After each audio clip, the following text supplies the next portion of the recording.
火光冲天，耳畔回荡着撕心裂肺的惨叫。西西，西西，荣玉，做噩梦了。南希怔然转头，有些分不清现实和梦境。荣玉，荣乃皇族姓氏，荣玉是当今天子最小的皇叔，大周权倾朝野的摄政王兼兵马大元帅，掌军权和朝政大权。可就是这样一个人，最后却死得那么惨。南希唇角抿得泛白，心头又是一阵钝痛袭来，都是因为他。本王的存在当真让你如此难以忍受？荣玉，我有话跟你说，有话要说。说什么？说这辈子都不可能喜欢他，说只要他还有一口气在，就绝对会想办法离开这里，还是说宁愿死也不愿意看到他这张倒胃口的脸？本王不想听。你必须要听，你若是不听，我就写一封休书给你。我身子不太舒服，你帮我把袜子穿上。荣玉沉默抬头，盯着她漂亮红润的唇瓣，等待着从这张嫣红小嘴里吐出怨恨嘲弄的言语，等着她日复一日地表达着对他的恨意，等着一颗已经千疮百孔的心继续被刀锋般的言语凌迟，等着。王爷身份尊贵，权势滔天，容貌也生得如此俊美，怎么就在我这棵歪脖子树上吊死了呢？王爷怎么不说话？荣玉抿唇，语气冷淡。你又在玩什么花样？王爷既然对我如此不满，为何还强制把我留在王府？你不是歪脖子树。那我是什么树啊？你是……王爷，哪儿姑娘来了？妹妹来了，来的正是时候。王爷，王爷太高了，头低下来一点。王爷的唇瓣好凉，不过我挺喜欢这种感觉。荣玉像是被施了定身术一样，僵滞地站着，良久，才做梦似的抬手轻抚着自己的唇瓣，心头泛起一阵汹涌澎湃的悸动。他是什么意思？南姑娘亲了主子。南姑娘居然亲了主子，她是受了什么刺激啊？属下的意思是说，南姑娘终于开窍了，看到了主子对她的好。南希不是很厌恶主子吗？每次见面不是怒骂就是冷冰冰的态度，从来没给过主子一点好脸色。今天居然主动亲了主子，这不是受了刺激是什么？荣玉觉得今天的空气格外清新宜人，看到了他对他的好。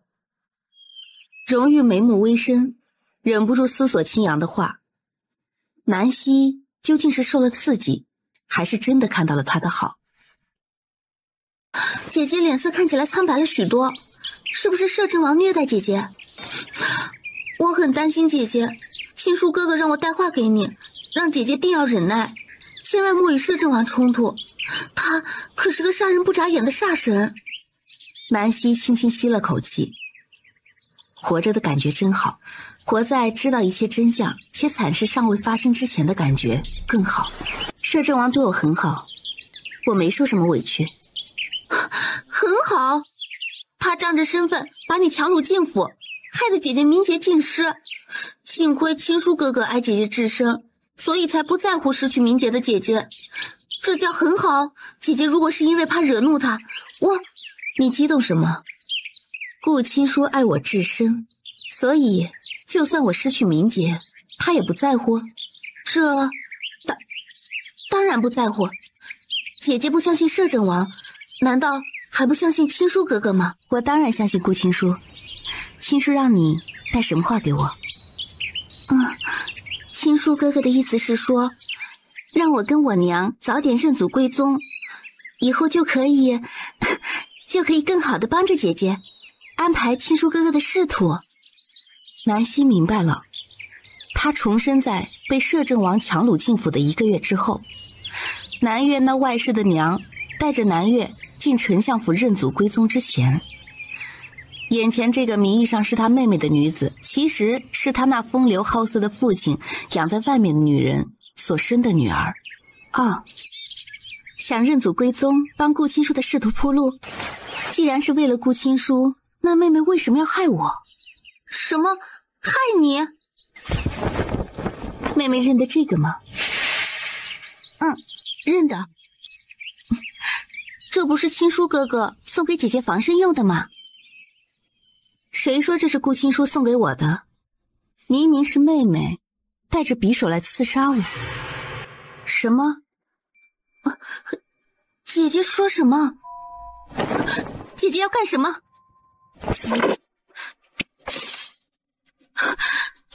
妹妹想杀我。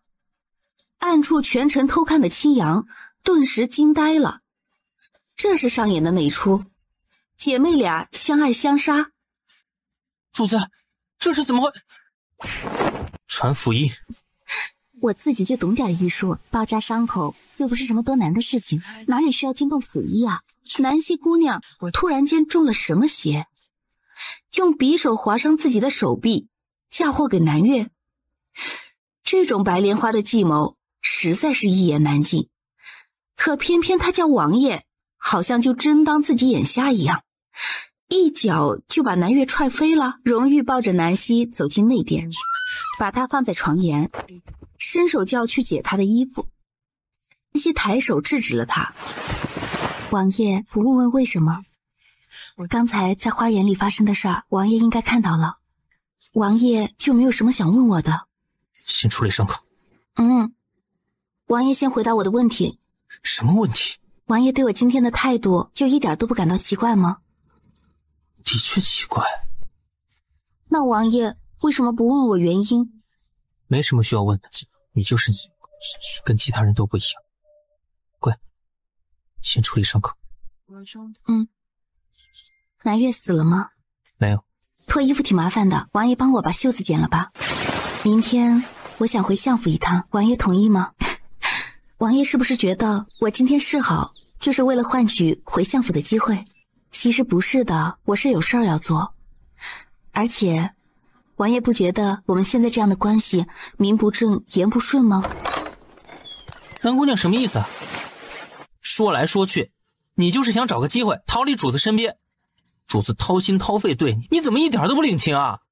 你真以为那个顾青书是什么好东西？哼，他在我家王爷面前连个脚趾头都不如，你是瞎了眼才放着珍珠选了榆木吗？闭嘴！青阳说的对，我以前就是眼瞎，所以才弃了珍珠选榆木。王爷应该知道，我娘是个商户女，身份上跟名门权贵相差10万8千里。我那个风流好色的父亲当年也是穷小子，因文采过人，风流倜傥，得到我娘的倾心，曾经跟我娘也算是两情相悦。我娘为了他的仕途付出了很多，全心全意的对他，在他身上不知花费了多少银两。荣玉没说话，南希说的这些他都知道。南行之之所以能这么快坐上丞相之位，除了南希的母亲财力上的相帮助之外，还有南行之自己八面玲珑、长袖善舞的本事。当今天子之所以能在众多皇子上脱颖而出，顺利坐上皇位，南行之功不可没。所以新帝继位之后不久，就对南行之大肆封赏提拔，恩宠不断。然而归根结底，南行之能在帝都遍地的权贵之中吃得开，能在皇子夺嫡的斗争中全力支持这位新帝，还是靠着妻子庞大的财富支持。我爹现在出人头地了，一国权相，显赫无双，出入前呼后拥，当真是让世人艳羡。权色富贵迷了眼，他早已忘记当初一穷二白的时候对我娘的承诺，忘记了我娘的情深意重，处处嫌弃我娘是个充满铜臭味的商户女，嫌弃我娘配不上她的身份。美貌妾室一个个抬进府，这还不算，连养在外面的母女都想登堂入室。丞相大人还真是个渣，哼，忘恩负义，薄情寡义，狼心狗肺，我鄙视他。所以我要回去，不能让我娘被欺负了，不是？南希姑娘说的对，不能让坏女人登堂入室。啊，你回去了，我家王爷怎么办？我住在相府东院的锦兰院，跟我娘的天宇阁紧靠着。王爷若是想见我，随时可以去找我。蓝姑娘这意思是让我家主子夜探香闺当采花贼？我住在王府，名不正言不顺，于王爷不好，于我名节也不利。等我处理好家里的事情，王爷若是愿意，可以去相府提亲。提亲？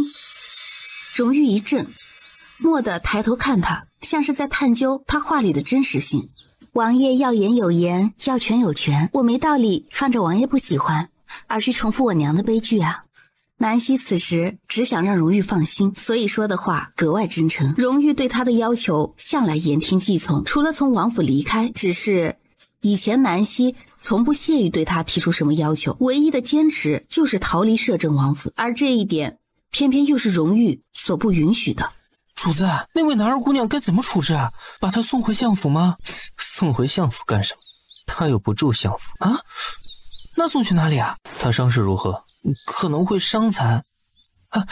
不过这也不能怪主子，主子看到姑娘受了伤，一时心急。我知道，既然她受了伤，就暂时送去顾府吧。顾府是顾青书的府邸，这位年轻有为的状元郎，眼下正是皇帝眼前的新宠。帝都所有人都知道，新晋状元郎顾青书跟丞相府的南希姑娘两情相悦，已经到了谈婚论嫁的地步。可1个月前，南希姑娘却被摄政王强行带入王府，以至于帝都世家跟顾青书关系不错的年轻公子们都在为他打抱不平，说摄政王权倾朝野，目无王法，强抢臣女，仗着手里的兵权横行霸道，连丞相都不放在眼里，更没有丝毫忠君爱国之心。也有一些人抱着看热闹的心态，说南希进了摄政王府早已清白不保，就不信顾青书真能不在乎名节，娶一个残花败柳之身的女子为妻。而顾青书则义正言辞地声明，他此生只喜欢南希，非亲不娶，不在乎他变成什么样子，只会心疼他经受的遭遇，只要有一丝丝机会，就会加倍疼他、爱他、护他。这一番深情表白自然引起许多闺阁千金们的艳羡，觉得顾青书这般痴情的真君子实属难得。若在这个时候把南越送到顾府去，青阳点了点头，觉得这真是一个绝顶好主意。尤其南越是在背负着刺杀南希姑娘的罪名之后被送去顾府，青阳想一想都觉得格外值得期待。这件事交给属下去办。把男二姑娘送去顾府之后，该怎么说啊？照实了说。顾青书嘴上言之凿凿，对南希深情不悔，私底下却恼羞成怒，嫌弃南希失去了清白之身，恨不得立即断绝跟南希的关系，却又碍于秦氏君子的名声，不敢毁诺，所以给了南越一把匕首，让南越杀了南希。顾青书就算如何愚蠢，也不可能直接给南越匕首，让他来刺杀姑娘您吧？这样说出去，只怕没人相信。旁人信不信无所谓，你照我的话去说就行。青阳看了眼他家主子，荣玉没什么表情的点头。照做。是。姐姐，青书哥哥是朝中栋梁，你却早已失去了清白，成了残花败柳之身，你觉得自己配得上他吗？如果青书哥哥真娶了你，他会沦为整个天下的笑柄，他以后还如何在朝堂上立足啊？所以姐姐，你还是去死吧。匕首刺进他胸膛的最后一刻，那个浑身是血的男子飞身而来，像是从天而降的神奇，一脚踹飞了南越，把南希牢牢地护在了怀里。荣玉，我这么卑鄙无耻的人，何德何能，让你如此？你不是什么？南希自嘲不是卑鄙无耻的人吗？可他分明就是个愚蠢加卑劣的人，把大周最厉害的战神王爷害到了如此境地。漫天箭矢飞来，密密麻麻，仿佛把他们都包围在了一个密不透风的深渊里，逃无可逃，只能面对死亡。如果能有来世，如果上天垂怜，荣玉我再也不算计你了，我必穷尽我一生来赎罪。别哭。如意，是我害了你，是我害了你啊！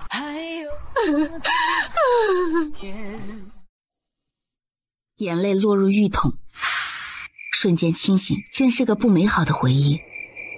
16岁正是女子一生中最美好的年华，她该庆幸许多悲剧尚未发生，新帝登基，羽翼未丰。这一世，她再想算计荣誉已是做梦。哎呦，姑娘怎么不穿鞋子？万一受了风寒。王爷，我不冷。我们还没有成亲，你还不能写休书。所以，若你想写休书给本王，须得成了亲才可以。南希微愣，这才想起早上自己刚醒来时跟他说的那句话。他反射弧这么长，到了晚上才反应过来，休书是夫妻之间才能写的。荣玉，你喜欢我，为什么我除了一张脸还能看？你有其他的优势，你看上我哪一点了？你很好。很好，听起来像是敷衍的2个字，却带给了南希莫名的悸动。荣玉是个不善于花言巧语的人，他说的你很好，比起前世顾青书一句句动人的诗词要真诚得多。至少他是个宁愿让箭矢射入自己的身体里，也要护他安好的人。虽然最终并没能护住，可他已经尽力了。荣玉喜欢他，是从什么时候开始的？等以后有机会，他定要问问。你的手伤还没好，不能等伤好了再去。就是带伤回去，才能达到最佳效果。我不会继王爷而去的。南希生是你的人，死是你的。不许胡说！谁敢伤害你，让皇上他生不如死。好，谁敢伤害你，我也能让他生不如死。荣玉还准备了4个武功高强的侍女给他，以及16个高手护卫。人数会不会太多了一些？你不喜欢，他们可以保护你。我没有不喜欢，不过人太多了。取一半好吗？侍女2个，护卫8个。听你的。南希带在身边的2个侍女，一个叫银月，一个叫银霜，2人都是久经训练的武者，身手特别的厉害。那8名护卫同样也都是厉害角色。大小姐，小人立刻去禀报上爷。门卫语无伦次，实在没料到被摄政王困在府中的大小姐会突然回来。顾公子也来了，顾青书也在。是。不用禀报了，我自己进去吧。给我爹娘一个惊喜。看着眼前久违的府邸，似乎许久没回来了。前世今生，记忆再度交错纷乱。此事定是摄政王的挑拨离间之计。小婿保证，自己从没有让南越去刺杀西妹，西妹是我的妻子，我怎么可能做出这样的事情？我现在暂时不想知道真相是什么，我只想知道希儿现在怎么样了，她伤得严不严重？摄政王有没有给她请大夫？相爷，希儿可是你的女儿，她在摄政王府受了伤，你就无动于衷？南希一怔，心头忍不住发酸。这是她的娘亲，这世上唯一一个不求任何回报，真正把她放在心尖上疼的亲人。可前世她一心扑在顾青书身上，都快忘了爹的风流成性带给娘亲多大的伤害。那你要我怎么办？去摄政王府要人？岳父大人，还请三思啊！三思什么？南希命都快没了，我们不能把她去接回来。小婿不是这个意思。虽然我也担心西妹，可摄政王是个喜怒无常又心狠手辣的人，万一惹怒了他变本加厉的伤害西妹怎么办？所以呢，难不成就任由希儿留在摄政王府？普心说，希儿可是你的未婚妻子，对你又是一心一意的。如果你真敢伤害她，我第一个饶不了你。岳母大人请放心，小婿就算伤害自己，也绝不舍得伤害西妹一根毫发。是吗？谁敢伤害你，让我让他生不如死。如果你真敢伤害他，我第一个饶不了你。岳母大人请放心，小婿就算伤害自己，也绝不舍得伤害西妹一根毫发。是吗？希儿，希儿，你怎么样？这些日子有没有受委屈？摄政王有没有欺负你？昨天刺杀到底是怎么回事？你伤到哪儿了？啊！吓死娘了！快让为娘看看。娘，我没事儿，我没事儿，让娘担心了。西美，你怎么？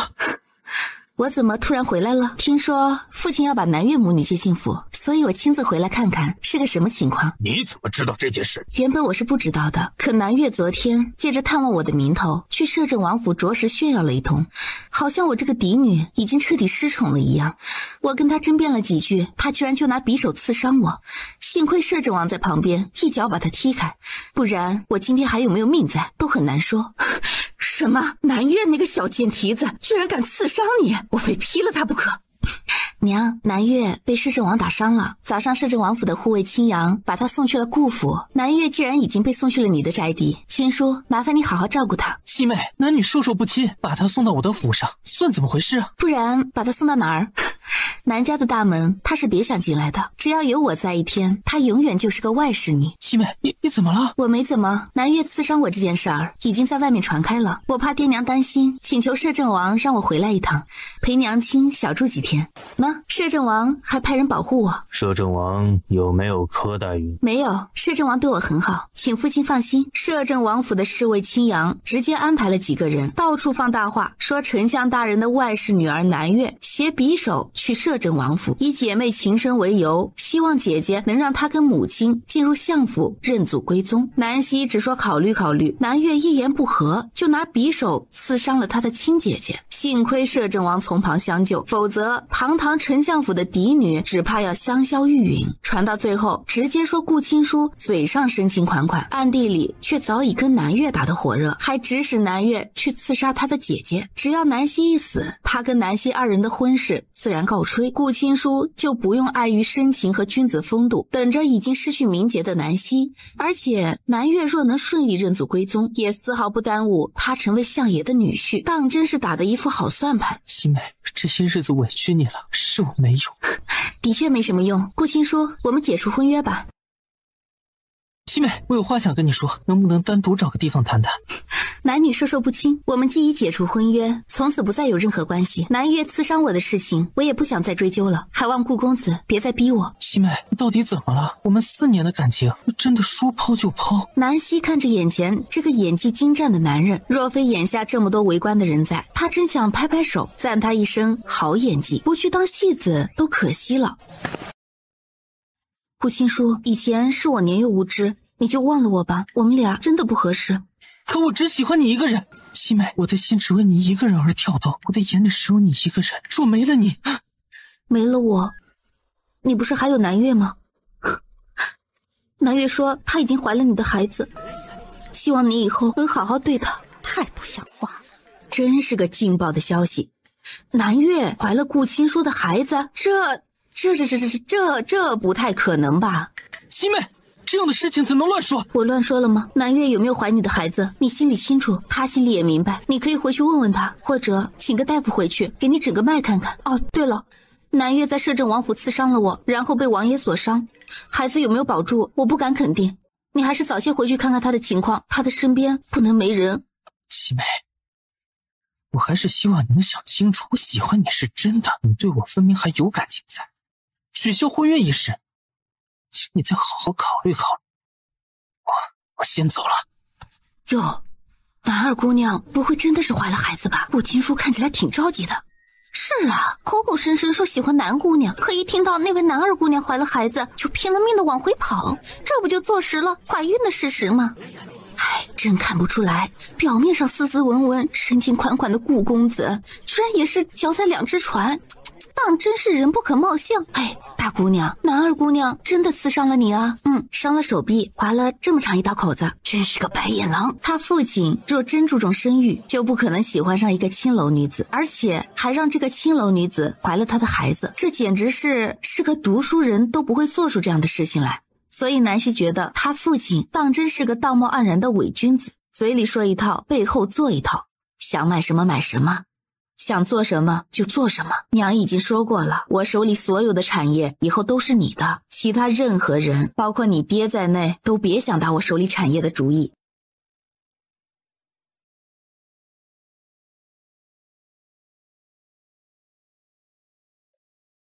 就算手过手中青春的筹码。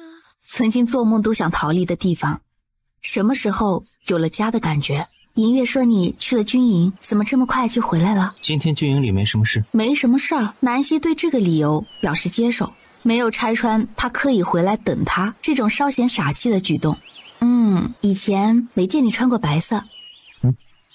本王刚刚沐浴过。王爷穿白衣，不会是故意穿给南姑娘看的吧？啊，姑娘午睡还没睡，要不先去王爷的寝殿小憩片刻？可以去偏殿休息。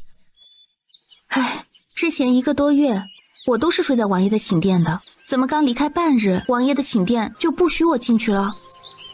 不会是藏了美人吧？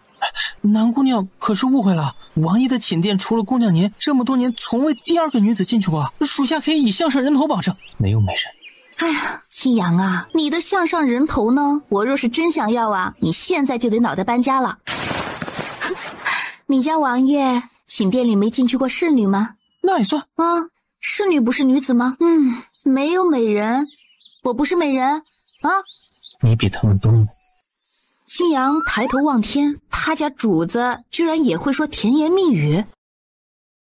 你们留在外面，别让任何人进去打扰。姑娘是要谈婚事吗？谈什么婚事？王爷的婚事啊。南姑娘不会是想出尔反尔吧？不是你自己说。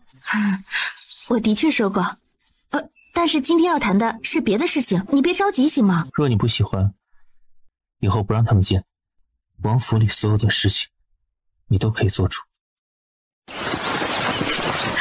我又不是王府里的女主人，怎么能做主王府里的事情呢？王爷，头低下来一点儿。这是什么意思？如果我说我是想扑倒王爷呢，王爷会治我的罪吗？不会，本王允许你随时扑倒。有件事儿我想跟王爷说。很急？不急。不急就等午睡之后再说。今晚能回去吗？晚上是否要回去不重要。王爷躺这里，我们一起说说话。荣玉站着没动。这1个多月里，南希对他抗拒、怨恨、厌恶，每次看见他都恨不得用眼神杀了他。身体上的接触更是不可能，主动邀请他躺在身边还是第一次。荣玉看着眼前少女生动明艳的容颜，恍惚有种不太真实的感觉。王爷明天上朝吗？怎么了？皇上已经登基1年有余，可王爷手里还握着摄政大权。皇帝晚上睡觉的时候，怕是会辗转难安吧？你想让本王主动交回摄政大权？不，恰恰相反，我希望王爷能把大权牢牢握在手里。我希望皇上这辈子都动不了王爷一根毫发。为什么？皇帝对王爷猜忌甚重，一旦王爷把大权交出去，以后就会任他拿捏，会被一步步削权，甚至他还会安个莫须有的罪名，置王爷于死地。王爷愿意如此吗？他拿捏不了本王。如果王爷没有软肋，那么的确，就算是当今皇上，也奈何不了王爷。可王爷确定自己没有软肋吗？我是不是王爷的软肋？是。不是。只要王爷手握大权，我就是王爷的助力，而非软肋。此生我绝不会再成为王爷的软肋。倘若有一天我真的成了旁人胁迫王爷的筹码，那么我宁愿自我了断，也绝不会让王爷。不许，本王不许你乱来。我是说假如。没有假如，本王不会让这种情况发生。王爷说的对，这种情况不可能会发生。王爷真的喜欢我，那什么时候喜欢上我的？王爷又为什么会喜欢我？很久很久之前，喜欢就是喜欢，没有为什么。王爷，宝林君主让人送了帖子过来，请王爷明日去参加他的生辰宴，你想去吗？去凑个热闹也好。南希抬手揉了揉眉心，每每想到前世，她心头就一阵滞闷。多希望那就是一次噩梦，醒来之后什么都不曾发生过。头疼，传府医来看看。我没事儿，就是想到一些事情，觉得困扰。困扰？是想到了顾青书吗？明天宝林郡主的生辰宴，我拿着王爷的请帖去赴宴，带上银月和银霜去凑凑热闹。我好像许久没有……王爷不高兴我去。王爷，您看起来怎么好像一副不太高兴的样子？本王没有不高兴。王爷就是不高兴。没有。王爷是不是担心我在长公主府碰上顾青书？王爷如果不希望我去赴宴，那我就不去了。不过对于顾青书这个人却不必在意，我现在每次看到他都克制着想一刀捅死他的冲动。为什么想捅死他？因为他该死。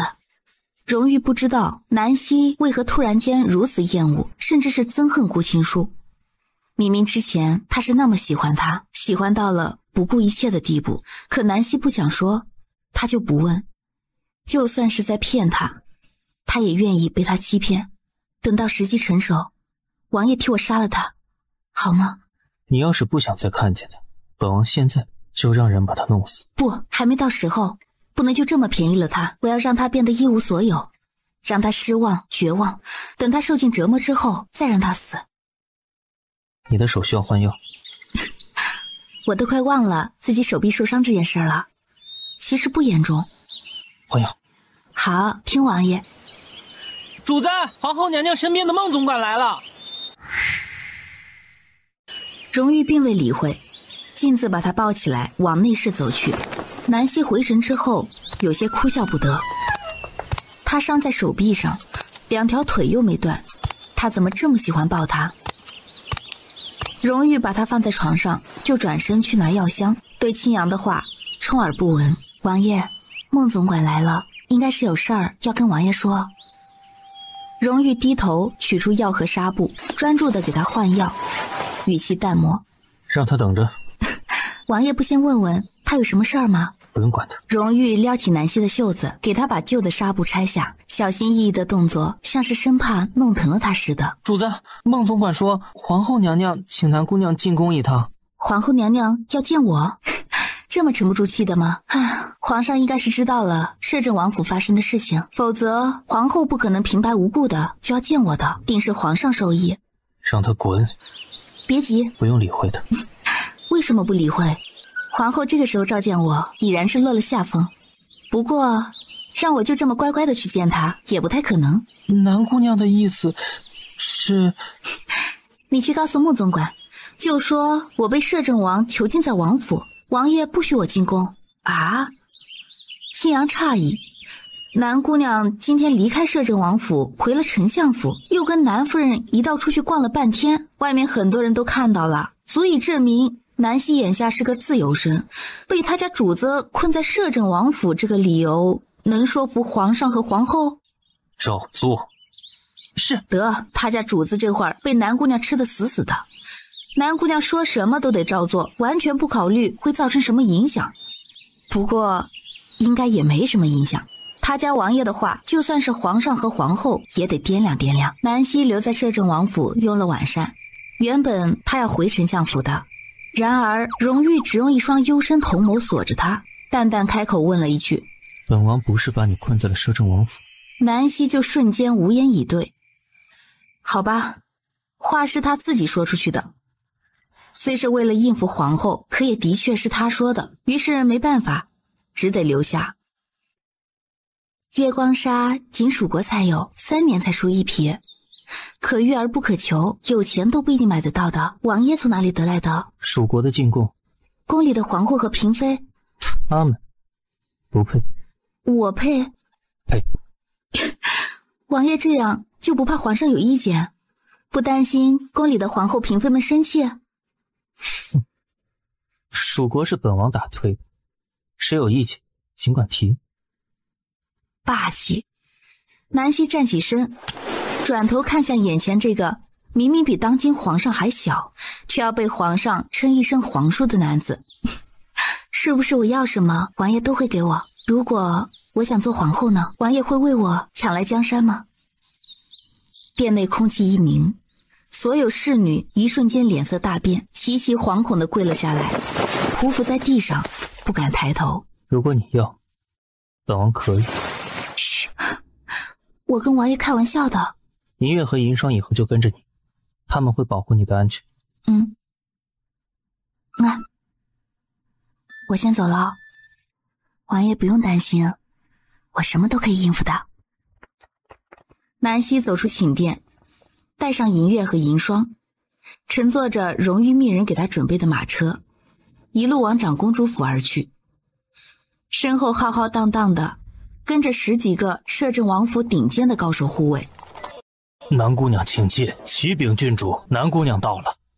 话音落下，刹那间天安地静，花厅中的面孔南希大多都认识。对于这些姑娘来说，南希也不是什么陌生人，只是最近这1-2个月里发生在南希身上的事情太多，因而她引起的议论也多。南姑娘，佳佳，你居然给南姑娘也送了请柬，怎么不跟我们说一声呢？我还以为南姑娘不会来呢。是啊，我也挺意外的。南姑娘不是被困在了摄政王府吗？怎么有空过来？南娇，这不是你家嫡姐吗？你们姐妹俩怎么不一起过来？南娇看到南希突然到来，明显也是有些意外，可她心里记恨着昨天晚上没有要到3000两银子。此时看着南希的眼神透着几分的讥笑。我只是一个庶女，哪有资格跟大姐一起来呀？况且大姐昨天晚上去了摄政王府，我就算想跟大姐一道，只怕也没机会吧。嫡庶有别，尊卑有序，南希乃是丞相府唯一的嫡女，南娇没跟她一道过来，不是挺正常的吗？有什么可问的？南姑娘过来这边坐，别理他们。佳佳，本郡主不喜欢跟作风不正的人坐一起，你把南姑娘安排到别处去。既然做了那些不要脸的事儿，就该做好准备，承受别人的眼光和非议。不过，商户出身的女儿跟咱们毕竟不同，大概都不知道羞耻心究竟是怎么。你这个贱！我叫银月，是摄政王府的护卫，我家王爷命我保护姑娘。任何人敢对姑娘无礼，我都可以出手教训。若有不服者，可以去我家王爷面前理论，也可以去太后或者皇上那里告状嘛。众女子脸色青白交错，心头既是看不起南希，又震慑于摄政王的铁血威压，一时之间竟无人敢主动开口说话。原来我不仅在三姑六婆的嘴里出了名，各位郡主大小姐也对我的事情如此感兴趣。哎，荣乐郡主说我做了那些事儿，这些日子我被关在摄政王府，消息闭塞，还真不知道自己做了哪些事儿。不如荣乐郡主给我解解惑。你做了哪些事儿，你自己心里清楚，让本郡主给你解惑，你算个什么东西？我的确不算个什么东西。荣玉说要娶我为妻，不出意外的话，我大抵会在不久之后成为摄政王妃，到时候荣乐郡主就得乖乖喊我一声皇婶，不知道这算不算资格？你在做梦！姑娘不是做梦呢，我家王爷的确要娶姑娘为妻，眼下就等着姑娘点头。丞相大人对他那个出身商户的原配妻子都看不起，早就没了什么感情，外人当然更看不起这对母女，他们宁愿跟身为庶女的南娇交好，因为南娇身上没有属于商户的铜臭味。可看不起南希是一回事儿，摄政王却是连皇上都要忌惮的人，谁敢主动往他的手上撞呢？如果他真的喜欢南希，甚至要娶南希为妻，不可能。荣乐冷冷地想着，皇叔那般金贵俊美的男子怎么可能喜欢上南希这个庸俗的女子？如果皇叔真的要娶她为妻，那么定是有着其他的原因，也许是看中了他母亲背后的巨大财富。荣乐郡主还没有回答我的问题，不知道我做了什么事儿需要承受旁人的眼光和非议？整个皇城之内，谁不知道你朝三暮四，抛弃已经有了婚约的顾亲叔，而改投皇叔的怀抱？当真自己做的这些事儿没人议论？就算堵住了我们的嘴，难不成你还能堵住天下悠悠众口？天下悠悠众口堵不住，那么就把所有乱说话的人舌头拔掉，让他们从此不能再说话，这样是不是就能堵住了？银霜，明日开始，让王爷派人在皇城中巡逻，但凡敢议论我跟王爷的人，全部抓起来，把舌头割掉。我看这悠悠重口到底能不能堵住。是。姐姐何必大动肝火？我们都是开玩笑的，大姐别放在心上。开玩笑？拿我的名节开玩笑？我这几天精神不好，脑子也有些不灵光。银月，他们方才说的那些话你都记下，回去之后一字不漏的重复给你家王爷听一遍，看王爷会不会觉得这是开玩笑。得令，属下定一字不漏的转达。行了行了，今天都是为了我的生辰而来，给我一点面子。看在我叔祖父的面上，本郡主今天除了是寿星之外，还得充当个和事佬，都消消气儿，大家以后还是朋友。叔祖父荣誉虽然年纪不大，可这辈分实在高得让人不得不低头。比如长公主和瑞王在荣誉面前得乖乖喊一声皇叔，而16岁的林家则只能叫叔祖父。南希想着自己跟林家年岁相仿，这要是真嫁给了荣誉，不就成了林家的叔祖母？年纪轻轻就当祖母。佳佳，这是我昨天在墨雨阁刚买的翡翠镯子，花了我娘1万两银子。若你不嫌弃铜臭味太重，就送给你，当做生辰贺礼。太贵重了，不太好吧？佳佳，一只镯子就把你收买了？这是南姑娘送给我的生辰贺礼，又不是要收买我去做什么坏事。等我以后做了摄政王妃，就是你的长辈了，还有更重的礼物送你，更贵重的礼物。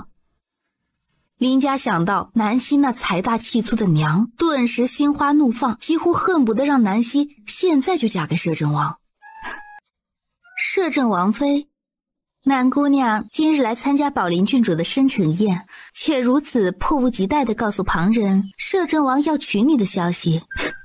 毕竟生辰宴还没结束，各位暂时还没来得及把这个消息宣扬出去。摄政王是不是真的要娶妻成亲？在场的谁听到了确切的消息了？眼下不过是南姑娘自己一面之词罢了，别到时候被打脸就好看了。没错，我可没听到皇叔说要娶妻的消息。就算真要娶妻，也不可能娶一个商户女为王妃吧？南姑娘别早早的把话说得太满，到时候若是有什么变故，只怕脸上挂不住哟。这个倒不用你一个小小的侍女来操心，整个帝都的人都知道温姑娘才貌双全，聪明优雅。温太傅也是个极重规矩的老者，没想到温姑娘身边的侍女竟是如此的没规矩。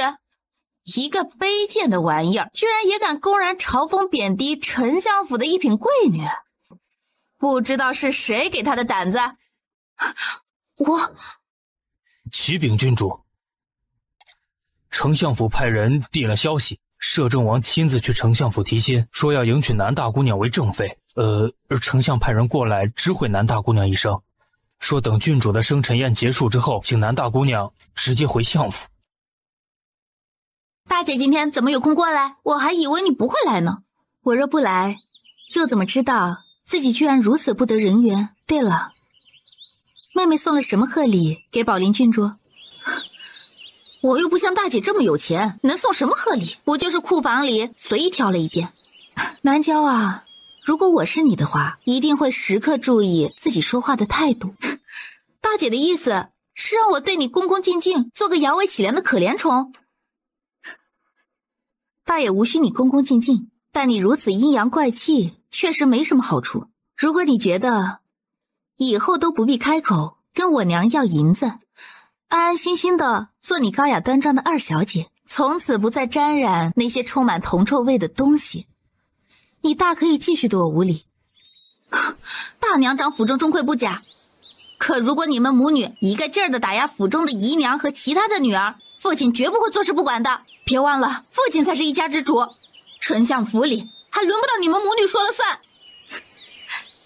其他方面我们母女也许说了不算，可银钱方面，我如果说不给，就算天王老子来了都没用。你若不信，可以走着瞧啊。怪不得母亲说她跟李姨娘根本不值得放在心上。这对母女除了性格不合时宜的跋扈了一些，心胸狭窄、骄横自私了一些，会在她那丞相父亲面前使些低级的争宠挑拨手段，确实没什么拿得出手的心机。西妹，西妹，哎，别冲动哦，冲动的后果极有可能是脑袋搬家哟。今天公主府来了不少姑娘，稍后就可以看到究竟谁家的姑娘在才艺上大放光彩了。听闻温家姑娘才情出众，不知跟去年的状元郎能否一较高下呀？哦，状元郎，顾青书也来了。嗨，他怎么可能不来？丞相府的男姑娘都来了，他能不来吗？丞相府的男姑娘，究竟有什么魔力，能让摄政王都对她另眼相看？长得好看呗。哎，你没看过这位男姑娘啊？那才是真正倾城之姿，艳冠群芳。摄政王应该不会肤浅的以貌取人吧？为什么不可能？摄政王不是男人。与其说是为了她的美貌，我更相信是为了南夫人手里的银子。哎呦，嘘，你不要命了？这话岂能乱说？怕什么？这里又没别人。摄政王手掌兵马大权，养兵养马不需要银子，从国库里拿还得皇上御批，哪有自己人手里的银子用着方便？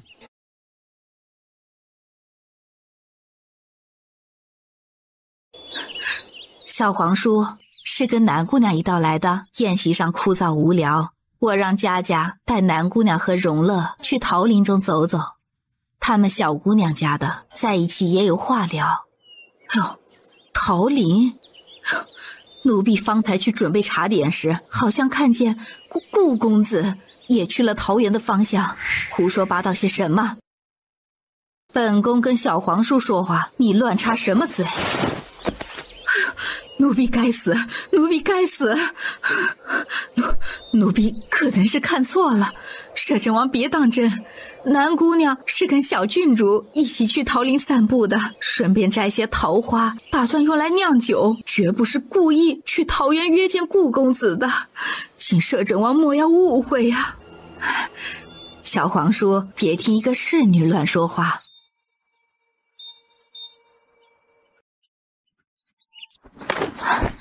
公主，都安排好了。这样对顾公子是不是不利？万一摄政王震怒，顾青书已经成了一颗废弃，他是生是死对本宫没什么影响。就算顾青书今日血溅当场，于皇上损失也不大。最重要的是绝不能让南希嫁给荣誉，否则摄政王如虎添翼，只会更加让人忌惮。我跟西妹说话，下人滚远一点。哼，男女授受不亲，要滚也该是顾公子滚远一点才对。西妹，我早上问了玉儿，她说她没有要刺杀你，这件事是个误会。南月醒了？啊，是醒了。所以此事是个误会，你跟我去一趟顾府好不好？我让他当面跟你解释，南月只是个小姑娘，绝不可能生出伤害你的心思。既然她这么善良，你跟她在一起不就好了？刚好郎才女貌，天生一对。西妹，我心里只有你一个，南月在我心里只是妹妹，我对她根本没有男女之情。跟我有关系吗？你说什么？你喜不喜欢南月跟我有关系吗？我喜欢的人是摄政王荣誉，要嫁的也是摄政王荣誉。顾青书啊，我们俩的婚约已经解除了，希望你以后别再对我纠缠不清。你以前喜欢的人明明就是我，怎么可能这么快就变心？我不相信。是不是摄政王威胁你？南希，别忘了你是谁的女儿，岳父大人是皇上最倚重的臣子，你不要连自己的立场都搞不清楚。如果摄政王威胁你，你什么？你要为我讨一个公道？我可以禀报皇上。禀报皇上干什么？你觉得皇上圣明无双，一定会帮你？你以为皇上跟摄政王亲，还是跟你亲啊？皇上跟摄政王虽亲，可他们并不是。并不是什么？哎呀，你是想说皇上跟摄政王其实是敌对的关系？我不是这个意思。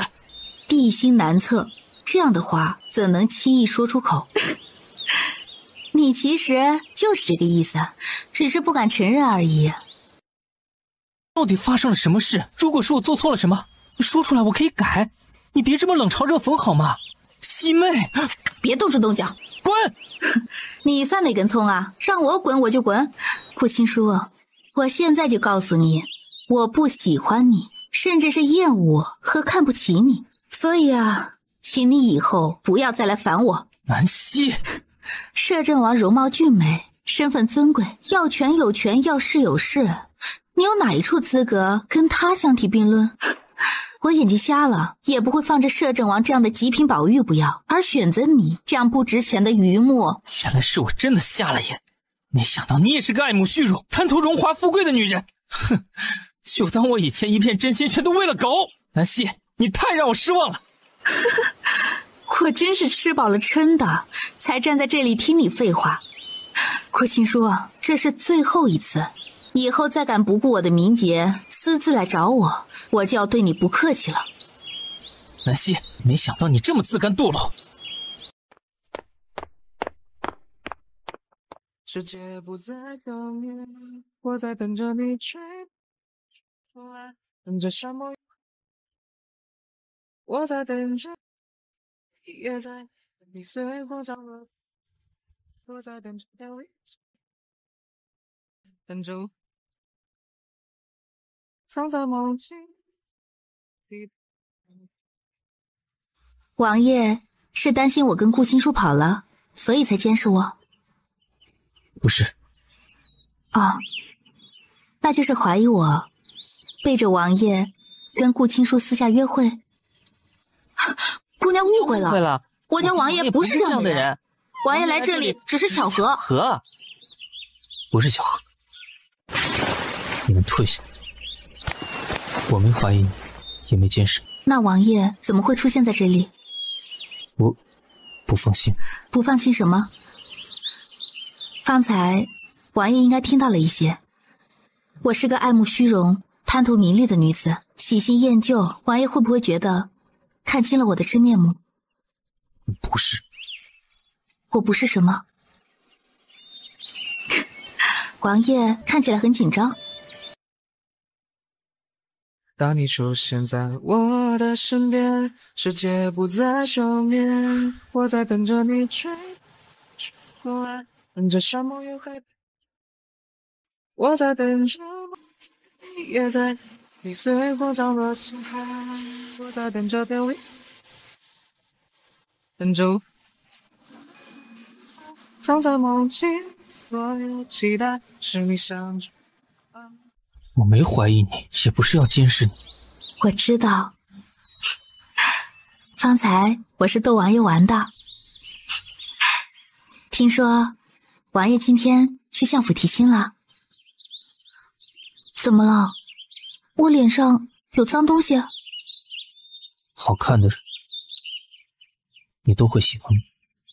摄政王容貌俊美，身份尊贵，要权有权，要势有势，你有哪一处资格跟他相提并论？应该会吧。不过这天底下大概也没人会比王爷长得更好看了。至少在我眼里啊，没人及得上王爷的盛世美颜。顾青书说我爱慕虚荣，贪图富贵，王爷觉得呢？不会，你想要什么，我都给你。我有钱，你有权，我们俩是天生一对。是。他们是天生一对，谁也拆散不了。他这辈子只能是他的人，不，生生世世都只能是他的人。哎，王爷喜欢喝桃花酿吗？我去摘点新鲜的桃花，给王爷酿酒，好不好？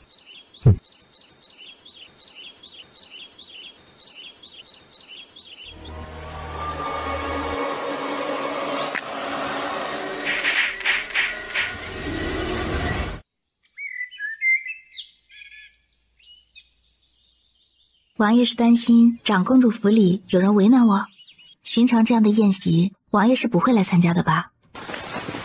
王爷，皇上派了宫中大总管过来，请王爷进宫一趟，有事商议。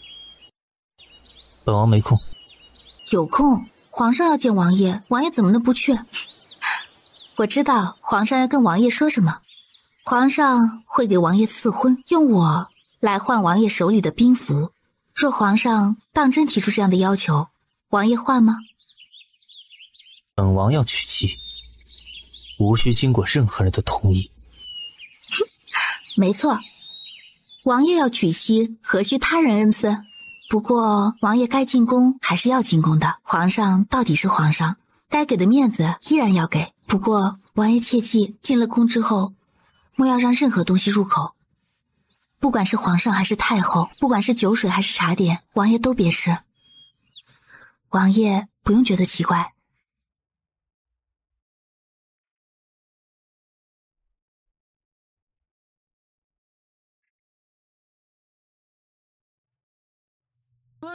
防人之心不可无，何况我们要防的是一心想置王爷于死地的那个人。小心谨慎，才能使得万年传。前世荣玉就中过皇帝的暗算，为了防止被荣玉警觉，荣楚云用的是慢性毒，容易成瘾的忘忧，一点点增加剂量，神不知鬼不觉，如何高深的内力都逼不出来的毒素，一天天戕害他的身体，削弱他的实力。那我先进宫，你是留在这里逛一会儿，还是回丞相府？回摄政王。杨总管还说，皇后娘娘召见南姑娘，让南姑娘即刻进宫。皇后娘娘见不到我，是不是就不会死心？不用理会的，本王让人送你回相府。不用，皇后越是沉不住气，反而越容易应付。况且我跟王爷一道进宫，皇后娘娘也不可能对我不利。就算顾及摄政王的面子，皇后也不可能过分与他为难，反而是南希可以借着皇后的口探探皇上的底。南姑娘，南姑娘，你看见我们家公子了吗？小人怎么找也找不到他。公子他方才明明在桃园的方向。身为顾公子的书童，你为什么不贴身跟着他？男女授受不亲，我又如何知道他在哪儿？男女授受不亲，南姑娘还是个黄花大闺女，小皇叔可要顾及人家的名节呀。本宫让人给南姑娘再准备一辆马车，不敢麻烦长公主。我如今已经是皇城风云人物了，声誉早已扫地，哪里还在乎什么名节不名节的？索性就跟王爷共乘一车好了，路上还能说说话。南姑娘倒是看得开，这嘴也伶俐。长公主谬赞了，王爷这么淡漠寡言的，我自然应该多说一些，否则若是两个冰块凑在一起，余生的日子该怎么过呀？顾亲书呢？还没找到。废物！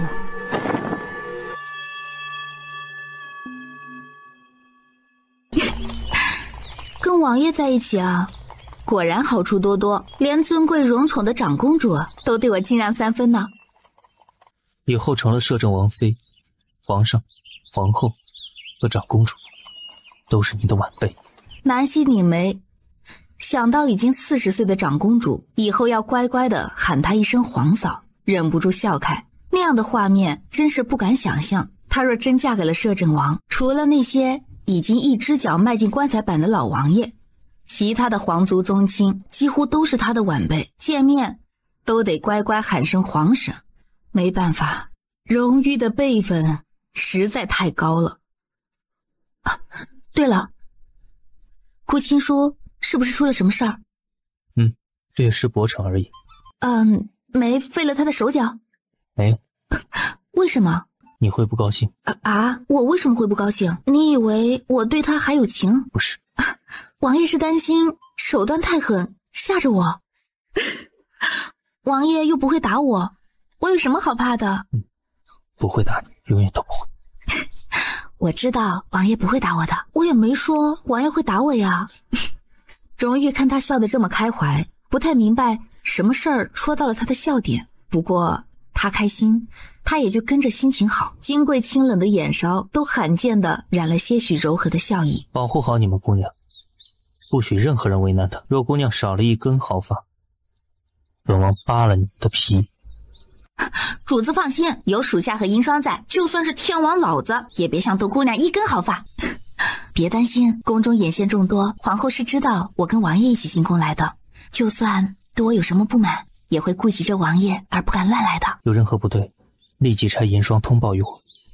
南希点头，她想说，荣誉真的太紧张了，皇后又不是什么蠢货，怎么可能如此明目张胆的为难于她呢？南姑娘这2天真是出尽了风头。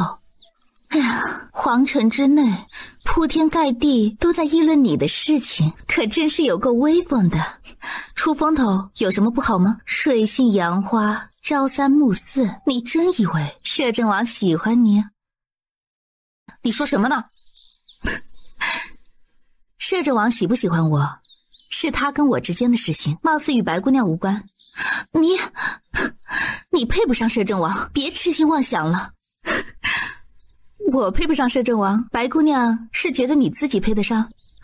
摄政王是我的人，不管配得上配不上的，都是我跟他之间的事情。旁人想打摄政王的主意，大概是不可以的。摄政王是我的人，姑娘好霸气，他家王爷若听到这句话，只怕得心花怒放了吧？你说什么？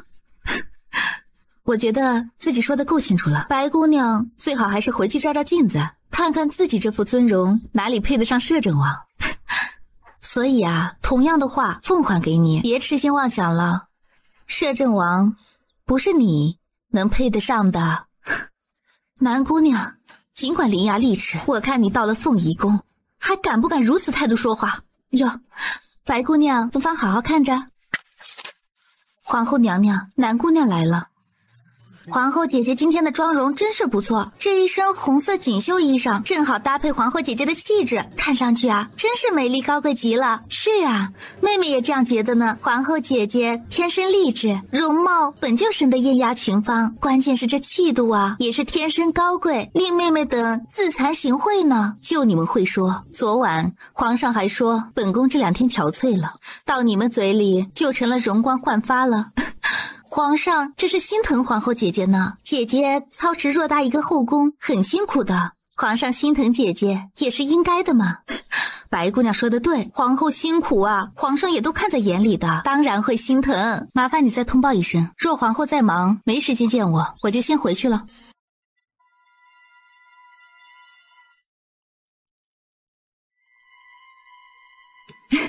南姑娘不会是等得不耐烦了吧？这才刚来呢，怎么这点耐心都没有？她就算如何嚣张跋扈，在皇后娘娘面前也该维持着最基本的恭敬吧。奴婢去看看吧，娘娘不必为了一个不懂规矩的人生气，去吧。就说本宫身体不适，刚刚起身，让她在外面等一会儿。是。哎呦，南姑娘，皇后娘娘昨晚睡得晚，身子稍有不适，这会儿才刚起身呢，你稍后片刻。稍后片刻，南希保证，她若真的在这里稍后片刻，这稍后的时间绝不会少于1个时辰。宫里这些娘娘们折磨人的手段，她就算没亲自见识过，也听说过。你是睁着眼睛说瞎。银月，没关系，可是姑娘，皇后娘娘休息要紧。南姑娘果然懂事，那我们就不打扰你了，烦请南姑娘好好的在这里等着，千万别失了礼。你可以回禀皇后娘娘，让她不用着急，我等会儿过来也可以的。南希，你好大的胆子！皇后娘娘召你过来问话，你怎能自行离开？但皇后刚起身，还需要洗漱更衣，我暂且离开。皇后娘娘若是没休息好，也可以再好好睡一会儿，养好了精神再见我也不迟啊，我不着急的。白姑娘，摄政王脾气不太好，我不能离开他太久的。摄政王见过皇上之后过来，若是见不到我，只怕会生气的。你拿摄政王来压我？白姑娘，别太高抬自己，拿摄政王压你，你觉得自己配吗？等皇后娘娘有空，我再过来吧。银霜，去看看你家王爷到哪儿了，我们该回去了。是。南姑娘请留步。待奴婢再去请示皇后一番，恰好殿内也有其他几位嫔妃在等着给皇后娘娘请安呢。南姑娘若不介意，不妨先进去跟嫔妃们见个礼。既然如此，就麻烦你了。南姑娘今天真是让我长了见识，果然有了靠山就是不一样，难怪抛弃了喜欢4年的未婚夫，另投摄政王的怀抱。你嫉妒？我没你那么不要脸，你就是嫉妒。你水性杨花，丢尽女人的脸，就活该被口诛笔伐。说的有道理，你知道有道理就好，证明你还有几分廉耻。锦月，等会儿见到你家王爷呢，记得把白姑娘这番话一字不落的陈述给他。哎，可是姑娘，你跟顾青书的婚约已经解除了呀。嗨，婚姻是解除了，但这世上就是有人眼瞎耳聋的呀，装作什么都不知道，然后迫不及待的给人泼脏水呢。南希，皇后让南姑娘进去。哎，皇后娘娘只召见南姑娘一个人，其他人不得进去。哼，这可不行。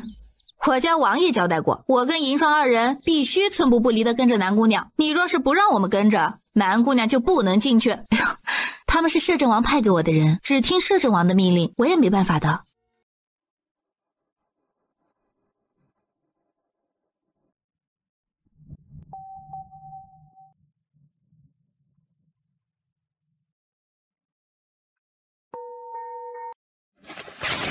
臣女南希见过皇后娘娘，不知皇后娘娘召我过来是为了何事？南姑娘既然自称臣女，就该知道拜见皇后娘娘是要跪下的。这来死之前，难道没人教过南姑娘宫里的规矩？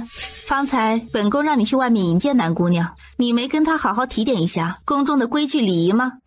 皇后姐姐息怒，南姑娘本就是官家小姐，怎么会不懂规矩礼仪呢？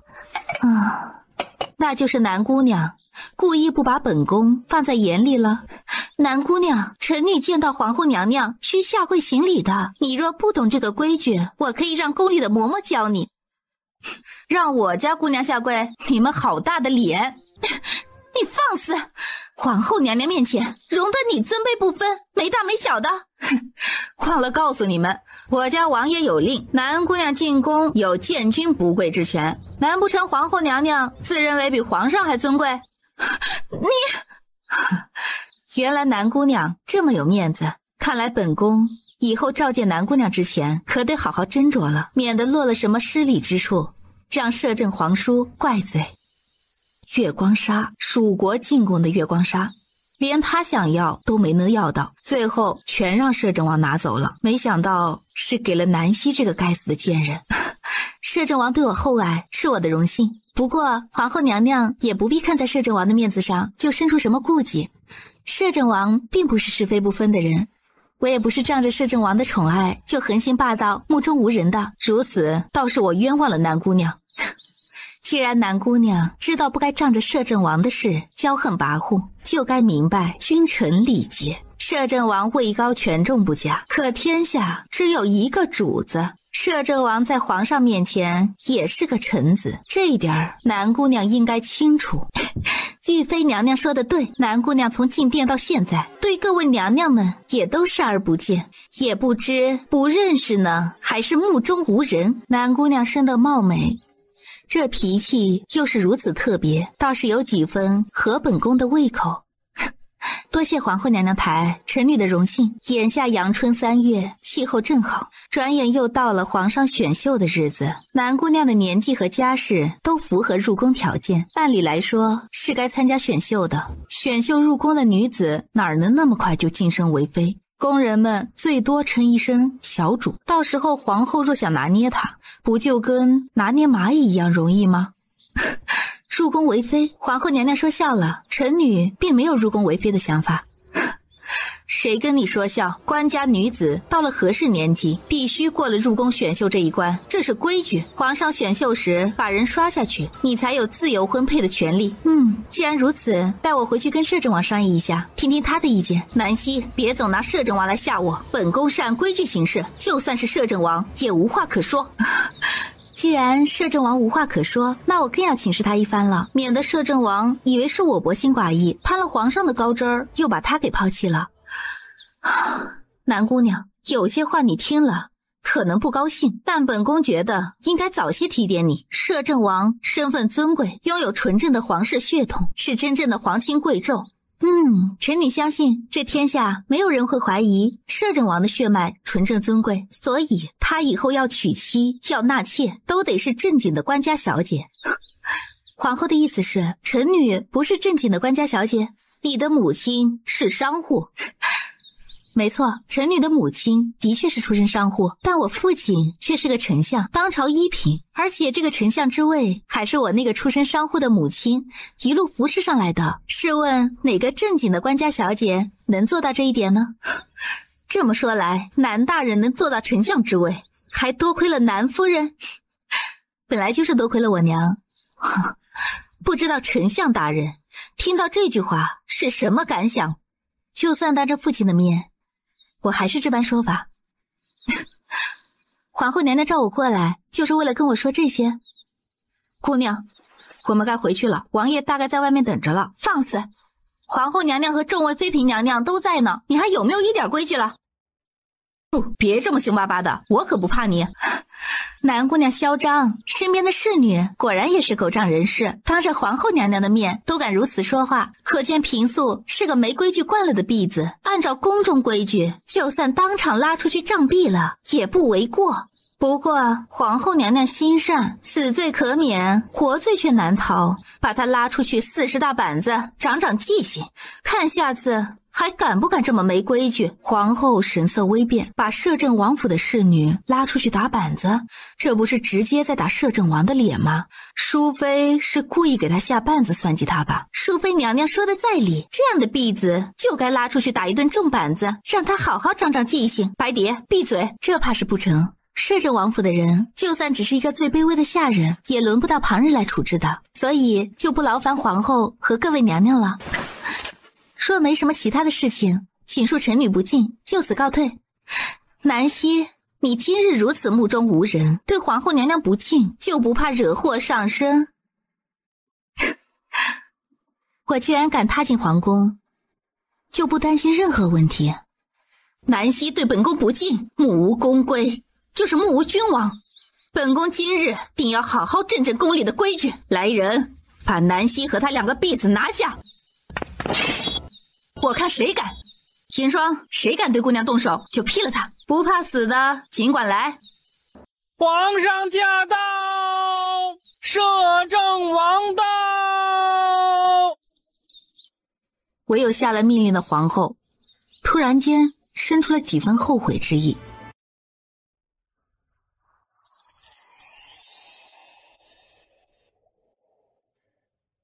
臣妾参见皇上，皇上万岁万岁万万岁！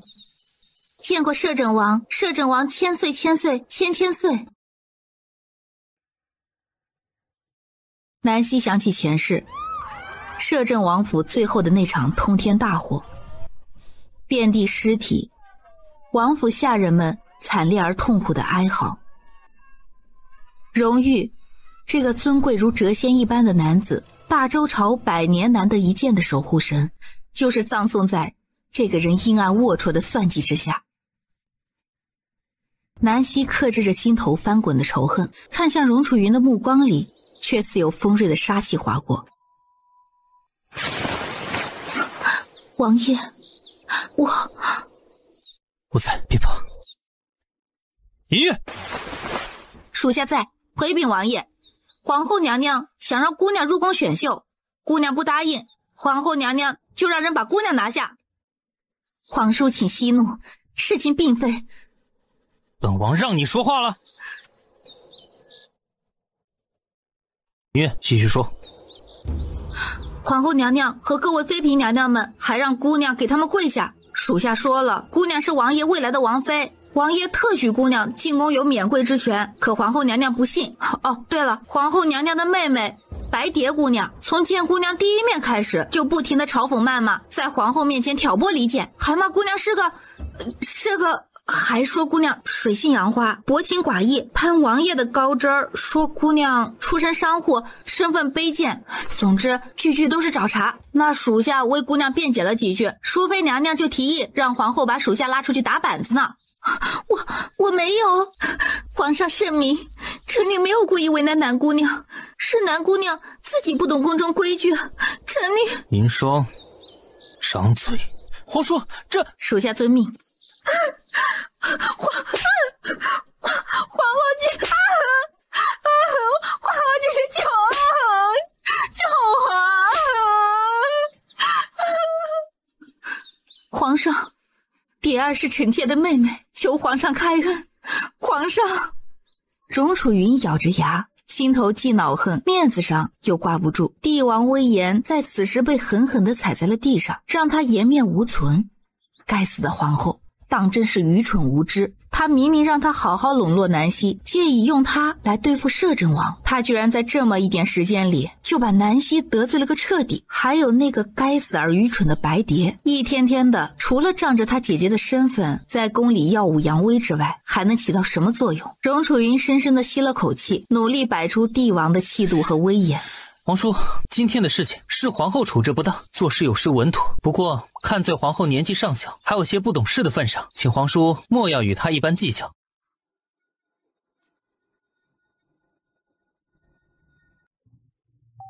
家有家法，宫有宫规，后宫之事一向是由皇后在打理。白蝶是她的妹妹，犯了错乃是皇后教导无方。稍后朕一定让皇后好好教教她宫中的规矩。至于皇后，朕会令她待在宫中闭门思过。皇叔日理万机，既要操劳国事，又要操练兵马，这点琐碎小事不值得皇叔大动干戈。然而荣玉偏偏就是不说话，显然没打算给皇帝这个面子，表情冷漠不近人情。荣楚云见状，心头恨极，眼底划过一丝阴沉凌厉的光芒。白蝶一张脸已经肿得不成样子了，声音越来越弱，血丝顺着嘴角流下，看起来惨不忍睹。今日之事是本宫之错，求皇叔饶了白蝶。皇后就是求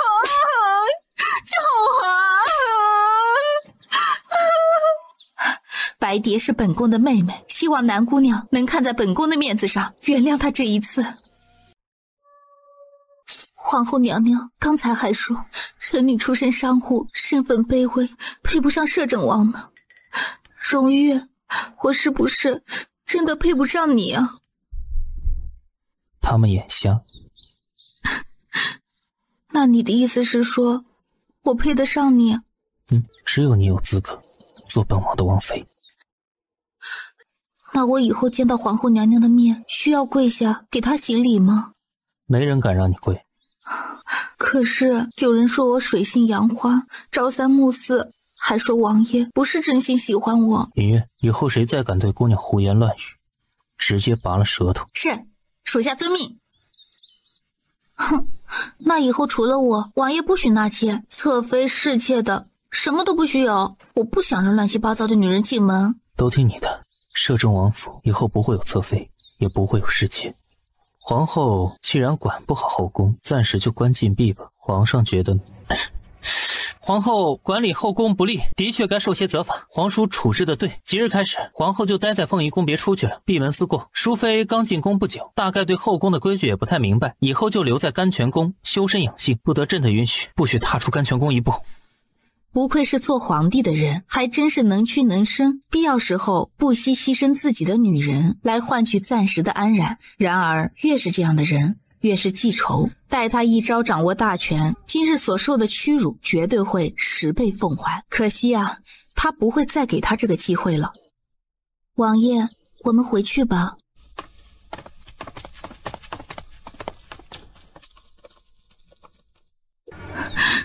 皇上，臣妾，皇上，成事不足败事有余，这是怎么跟你说的？朕让你笼络南家姑娘，让你跟南家姑娘打好关系，不是让你仗着皇后的身份给她下马威。还有你那个妹妹，朕说过多少次了，让她少进宫。你当朕说的话是耳旁风是不是啊？别以为朕重用你的父亲，你就可以在后宫为所欲为。今日开始，朕不想看见你白家的女子出现在宫里，让她滚！皇后娘娘，娘娘没事吧？南希那个贱人，本宫跟她势不两立。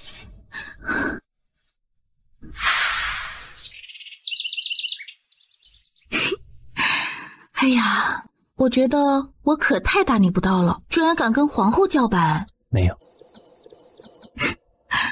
没有什么哦，王爷是说我并没有大逆不道，姑娘才没有大逆不道呢。我家王爷就喜欢姑娘飞扬跋扈，这样看起来才有朝气，不像那些死板板的世家姑娘，除了容貌不同，其他方面啊，就像同一个模子里刻出来的一样，端庄无趣的像个木偶。别听他胡说，你并没有嚣张跋扈。那王爷喜欢我什么？不是因为我性情特别吗？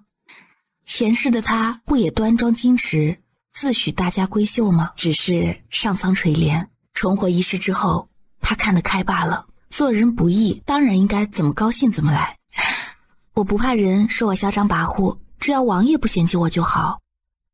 王爷才不会嫌弃姑娘呢，就算姑娘再刁蛮任性一些，王爷也只会觉得姑娘可爱呢。就你话多。不会嫌弃，我喜欢你嚣张跋扈的模样。姑娘没事吧？有没有刁难南姑娘？哼，怎么可能没人刁难啊？哼，都在等着给姑娘好看呢，没想到最后好看的人却是他们自己。哼，活该。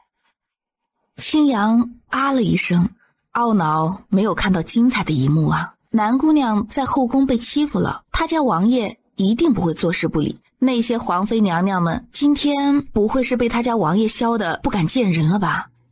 他待会儿一定要好好问问银月，让他给他详细说说宫里发生的事情。南希眼神有些微妙地看了青阳一眼，从他的表情就知道他在懊恼什么。不过他大概怎么也无法理解，一个大男人怎么会有这么重的好奇心，而且青阳这跳脱的性子跟荣誉的性情也完全不符啊，怎么做到这么久以来没有被发配边疆的？你出身商户，身份上低人一等也就罢了，这些年只生了个女儿，连母凭子贵的命都没有，整日就知道摆弄些那个黄白俗，沾染一身的铜臭味，哪有其他的世家夫人身上一丝一毫的高贵优雅？这些年，若不是看在往日夫妻情分上，我早就把你休出去了，你别不识好歹。父亲在这里胡说八道些什么？若不是看在往日夫妻情分上，你就要把我娘扫地出门是吗？哼，好一个薄情寡义的陈世美！当年若不是我娘拿出那么多银子，让你衣食无忧，一心只读圣贤书，你哪来今日高高在上的丞相威风？放肆！南行之看见南希回来，原本还有些心虚，然而听到这一番指责，顿时恼羞成怒。南希，你是在跟谁说话？难道我说的不对？父亲读过多少年圣贤书？然而圣贤书只教会了父亲忘恩负义，却没有教会父亲心怀感恩。圣贤书没有教会父亲做个圣贤君子，却把负心薄情发挥了个淋漓尽致。你给我闭嘴！南希，你太放肆了！谁给你这么大胆子来指责我？还知不知道谁是你的父亲？如果可以选择，我宁愿你不是我的父亲，我宁愿我娘嫁给一个老实巴交的山中猎户，过着与世无争的日子，也不愿她一片真心被你践踏。出现在我的身边，世界不再休眠，我在等着你追。臣参见摄政王。哎，摄政王来了。哎，你要干什么？哎，摄政王来了，我不该给他行礼吗？应该不用吧。等我嫁给他，他就是你女婿了，哪有丈母娘跟女婿行礼的？别胡说八道，摄政王身份尊贵，排在亲约关系之前，不能乱来。不管是君臣关系在前，还是亲缘关系在后，不都是摄政王一句话的事儿吗？娘不用在意，真的没事的。夫人不必多礼，请王爷进来坐吧。喜儿，为父有话跟你说。父亲有话就在这里说吧，事无不可对人言。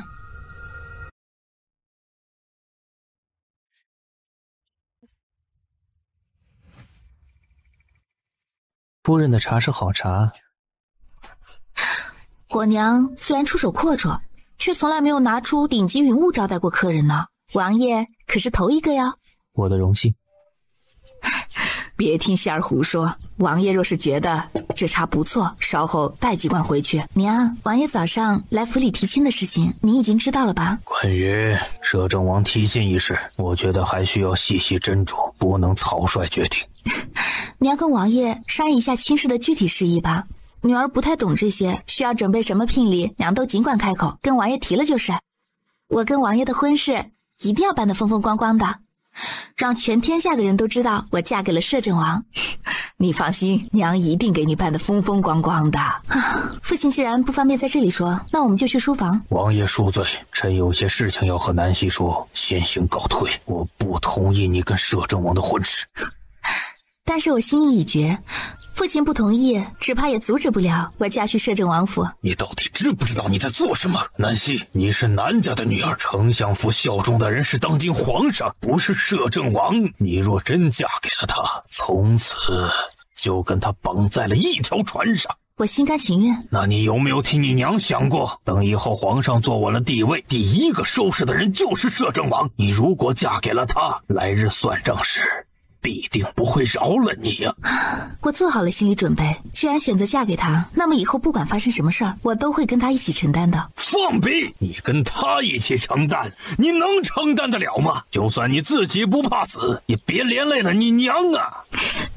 哟，父亲这番话说的真是铿锵有力，义正言辞呢。不明内情的人若是听了，还不定以为父亲对我娘有多情深意重呢。希儿，跟顾青书的婚事解除了也就解除了，我不强迫你嫁给他，但是嫁给摄政王却是万万不能。我若不同意，你出不了这个阁。父亲不担心惹怒摄政王？为父好歹也是当朝丞相，摄政王就算位高权重，也不能强迫堂堂一品丞相嫁女儿。事情传扬出去，他只会落得一个仗着身份强抢臣女的恶名。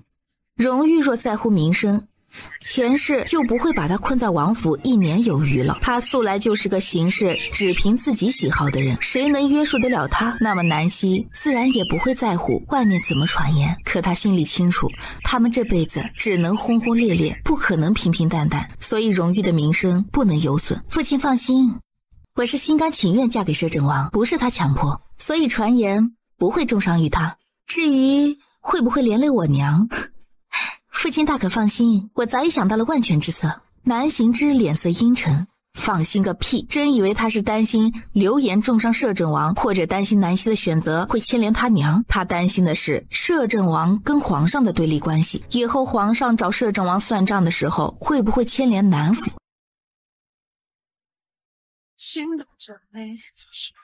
希儿，这些年我愧对你的母亲，不是因为我忘恩负义，而是官场上很多事情你们不懂，我对你母亲是有感情的，你又是我唯一的嫡女，我希望你跟你娘都能过得安稳。我相信父亲是真心这么想的。那如果父亲真担心我的话，不妨就改变一下自己的立场。毕竟自古以来，君权和相权就是对立的，皇上眼下还没坐稳皇位，所以对父亲器重有加，想利用父亲来对付摄政王。可如果他连自己的亲皇叔都能狠下杀手，父亲又如何确定皇上根基稳了之后不会过河拆桥，把南府也连根拔除呢？南希，你在胡说八道些什么？希儿，这天下只会有一个君王，江山只会有一个主人，卧榻之侧不容他人酣睡呀！皇上早已是成年的天子，以后会慢慢坐稳江山，手握大权。等他收拢了臣心，摄政王没理由再紧握摄政大权。你觉得他还能如今日这般风光吗？你该知道，君王一怒，服侍百万，也不想看到为父好不容易得来的这一切因为你的选择而毁于一旦，是不是啊？为父安好，你就是丞相府风风光光的嫡女，为父若有了什么灾祸，你还能置身事外吗？父亲说的也有几分道理，我考虑考虑吧。若没别的事情，我先出去了。等等，希儿，为父的话还没说完。父亲还有什么话要说？关于摄政王提亲一事，你暂时不用急着回绝他。父亲何意？摄政王对你志在必得，也许是因为他想要银子，所以……父亲的意思是说，摄政王是冲着我娘手里的产业来的。帝都名门世家贵女不少，若非冲着你娘的银子，他为什么明知为父是皇上的人，还非要娶你？摄政王大权在握，手里的兵马固然厉害，可养兵需要大量的银子，他这是提前筹谋，为的就是防着皇上以后在军饷上拿捏他。父亲为了皇上真是操碎了心呢。所以父亲告诉我这些，是想让我远离摄政王，跟他保持距离？不是，为父的意思是，你跟摄政王可以继续来往，但婚事暂时不急。如果他有什么不正常的举动，也可以及时抽身而退。南希了然，果然还是跟前世一样的套路，相同的算计，想让他跟摄政王继续来往是假，让他盯着摄政王的动向才是真的。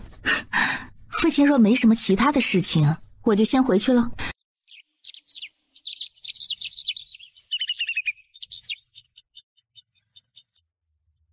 泼墨山水相比，不如卷轴。飘散的思绪，谁来收？王爷，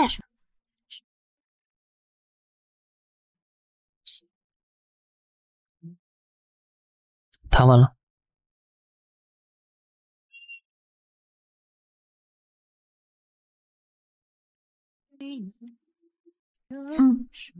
王爷怎么出来了？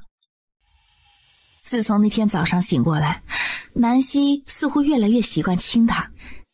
这个发现让荣玉心头温软，欣喜之余又觉得怎么亲也是不够，他会生出一种冲动，想把他紧紧拥在怀里，好好吻个够，把他牵入自己的身体里，让两人合二为一，想把他拆尸入腹，让他这辈子再也逃脱不了。然而也只是想想，他怕吓着他。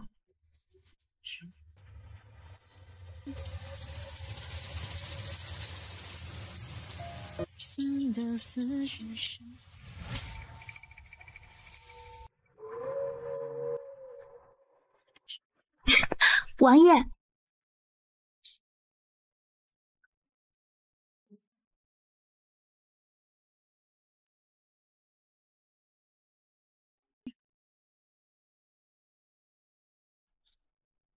今天午饭是回去吃，还是留在这陪你娘？我去问我娘。嗨，不用留在这里，我待会儿有事要出去一下。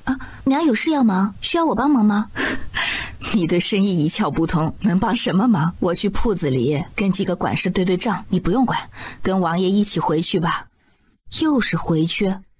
南希一时静默，她忍不住想知道，方才他不在的时候，他娘跟荣玉是不是培养出了一种默契，认定他已经是摄政王府的人了。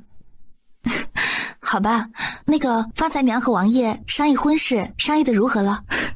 商议的很好，改日王爷会去找个靠谱的媒婆走一下流程，算个良辰吉日，我也得抓紧时间给你准备嫁妆了。娘，嫁妆不用太多，准备的跟寻常姑娘出阁时一样就行了。这不行，我得让女儿风风光光的出阁，比公主还要威风。抢了公主的风头也不一定是好事嘛，也不是坏事儿。唉，你不明白。娘呢，越是表现得像个土财主，有些人才会越放心。我这是为了你跟王爷着想。你放心好了，娘心里有数。你跟王爷先回去，以后有空再过来看看我。父亲会不会再找你麻烦？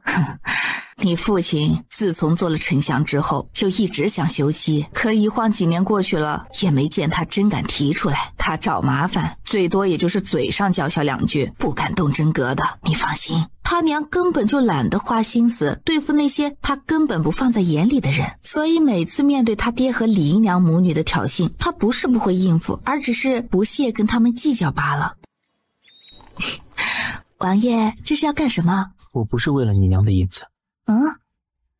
外人都说养兵需要钱，但这钱若一直从国库出，以后难免会受到皇上掣肘。但是他并不敢，我自己也有一些不为人知的产业，所以不需要你娘的银子。王爷自己也有一些产业哟，这么说来，王爷其实也是个深藏不露的有钱人。虽然他说的轻描淡写，只是一些，但南希猜测一些产业只怕离富可敌国也并不远了。王爷，方才是听到了我爹跟我的谈话，所以才告诉我这些的。既然王爷不是为了我娘的银子，那为什么要娶我？须臾，他手臂一收，把他整个人圈在怀里，并直接低头附住他的唇瓣，用实际行动告诉他原因。南希有片刻呆愣，只觉得自己被一股清清冽冽好闻的气息包围，唇瓣上干净微凉的感觉竟让他有些贪恋沉醉，就这么呆呆的任他为所欲为，脑子里只懵懵懂懂的想，原来男人都这么有力气，是因为你，所以才不去。荣玉到底没敢真的为所欲为，比起南希每次的蜻蜓点水，他这个充其量只能算是浅尝辄止，怕吓着他。他们的关系刚刚缓和不久，他要珍惜这得之不易的转变。春天来了，春天来了。因为是我。王爷这是在轻薄我。王爷仗着位高权重就轻薄臣女，不觉得很过分吗？我让你欺负我了。南希不发一语地看着他，那眼神像是在看一个傻子。荣玉眼底划过一丝笑意，声音却从容自若。欠债还钱，天经地义。所以轻薄他之后，让他再轻薄回来？哦，王爷早上提亲，丞相大人是不是没同意？没直接拒绝，只是借口推脱。他不想让我嫁给王爷，却想让我待在王爷身边，给他刺探军情。明面上说是我考虑，其实是在把我往火坑里推。我是火坑？哎呀，王爷明知道我的意思。王爷不是火坑，可父亲大人让我待在王爷身边当眼线，如果我真照他的话去做了，那么不管最后的结果是什么，我都不会有好下场的。这不是往火坑里推吗？就算你算计我，我也不会伤害你。所以我这里永远不会是你的火坑。怎么了？我说错了什么？没，前世那一幕幕不由自主地再度重现。他为什么能如此平静地说出这样一句话来？这世间哪个人被人算计还能保持不怨不恨的？可他真的就直到死也没有质问他一句，还牢牢地把他护在怀里，任由冰冷犀利的箭矢射进他的身体，死了都把他护在臂弯，不曾松开一分。南希越想心里就越堵得难受，眼泪肆意流淌，直哭的荣玉一颗心都快碎了。荣玉，我在。我不会算计你的，就算让我手刃亲生父亲，让我去弑君，我也绝不会算计你。不许说傻话，有我在，轮不到你去杀父弑君。南希顺势亲了亲他的手，我只是打个比方。累吗？疼不疼？王爷身份尊贵，怎么能做伺候人的活呢？你不喜欢？不是我喜欢不喜欢，而是这样太有失你的身份了。没关系，我不觉得委屈。原来一个人心里装着另外一个人时，竟当真可以卑微到尘埃里，好像为对方做什么都心甘情愿，无怨无悔。荣玉，你先休息一会儿，有什么话可以等稍后用膳时再说。乖。王爷今天不去军营吗？昨天下午就没去呢。有林帆和麒麟在，我不去也没什么。皇上忌惮王爷大权在握，会不会悄悄在摄政王府安插眼线呢？你怎么会想到问这个？就是想到今天在宫里看到皇上明明很生气，却不得不隐忍的表情，此时冷静下来，心里生出了一些忧虑，怕皇上对王爷不利。虽然替自己找回了场子，但当众给他们难堪，固然能让那些人暂时的记住教训，可他们肯定会记仇的。现在想想，其实是我太冲动了。天下之大，莫非王土；率土之滨，莫非王臣。我居然把堂堂一国之君和母仪天下的皇后都给得罪了。唉，此时想来，当真是胆大包天，连我自己都佩服我自己了。不用担心，有我在，没人敢动。我相信王爷。王府里确实有皇上安插的眼线，不过成不了气候，你不用担心这些。这还是我第一次心平气和的陪王爷用膳呢，心头真是百感交集。之前被囚困的日子里，但凡跟荣玉待在一起，他就从没有好好吃过东西。为了不让他挨饿，荣玉在午膳和晚膳时间几乎都不再出现在他面前。现在想来，却早已是恍如隔世。以后姑娘可以天天跟王爷一起用膳，用的多了就习惯啦。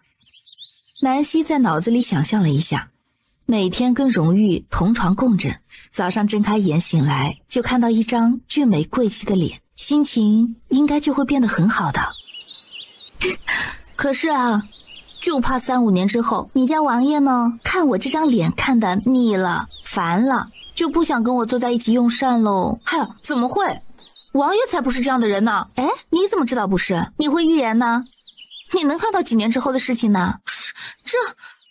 哎呀，王爷这些年可就只喜欢姑娘一个，其他人就算主动投怀送抱的，王爷也不会多看一眼呢。哟，有人主动向你家王爷投怀送抱？谁呀？哎呀，哪有人投怀送抱？属下只是打个比方，姑娘可千万别当真呢。嘿，属下告退。不会你。我知道，方才呀，逗他的。以后有喜欢什么，不喜欢什么，都跟我说。不管是吃的还是穿的用的，或者其他地方的欢喜好恶，都不用瞒着。我突然觉得自己像是被捧在掌心的小公主。你想当公主？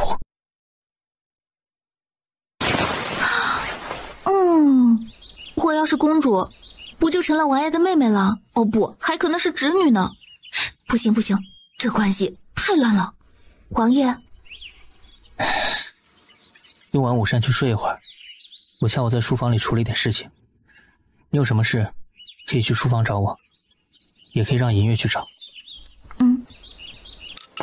上午片刻没得闲，午膳之后待在内殿睡了1个多时辰。2个侍女恭敬地跪在榻前，一个捶腿，一个按摩着脚心，身后银月边给她递了毛巾，边禀报：姑娘，温公子和温姑娘都来了。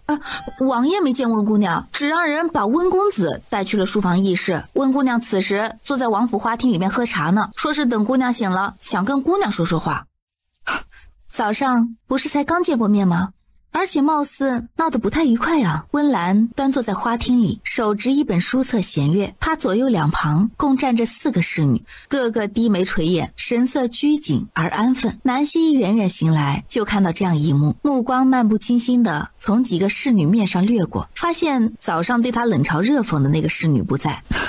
不愧为温家才女，出门也不忘看书呢。温姑娘这份好学的精神，委实让我等俗人汗颜呢。南姑娘请坐。南希表情微顿，对温岚这副以主人自居的口吻不置可否。不知温姑娘有什么话要跟我说？有件事情想跟南姑娘单独谈谈，麻烦南姑娘屏退左右。那不行，王爷命我和银霜贴身保护姑娘，任何时候都不许离开姑娘一步，还请温姑娘别为难我们。温姑娘有什么话但说无妨，银月和银霜都不是碎嘴之人，有些话不适合被第3个人听到。既然如此，银月、银霜，你们就先出去一下，走到听不见我们谈话的地方站着就行了。姑娘，去吧，在王府里还怕有人对我不利？银月还想挣扎，理虽然是这个理儿，可他家王爷命令很强硬的，就是不许他们离开姑娘身边半步。若南希真掉了根毫毛，那就算赔尽整个温家，只怕也无法消除王爷的怒火。听话，都站在花厅外面去，我跟温姑娘说一会儿悄悄话。那温姑娘的侍女是不是也该退下去？你们都去外边等着。是，小姐。温姑娘有什么话现在可以说了，南姑娘在摄政王心里应该有着极重的分量。温姑娘想说什么？摄政王大概是真的想娶南姑娘为妻，可南姑娘觉得自己配得上摄政王吗？南希想关门放狗，果然他就不该好奇，令人厌恶的人走到哪里都令人厌恶。我能不能配得上摄政王，应该跟旁人没什么关系吧。摄政王觉得我配得上，那我显然就是配得上的。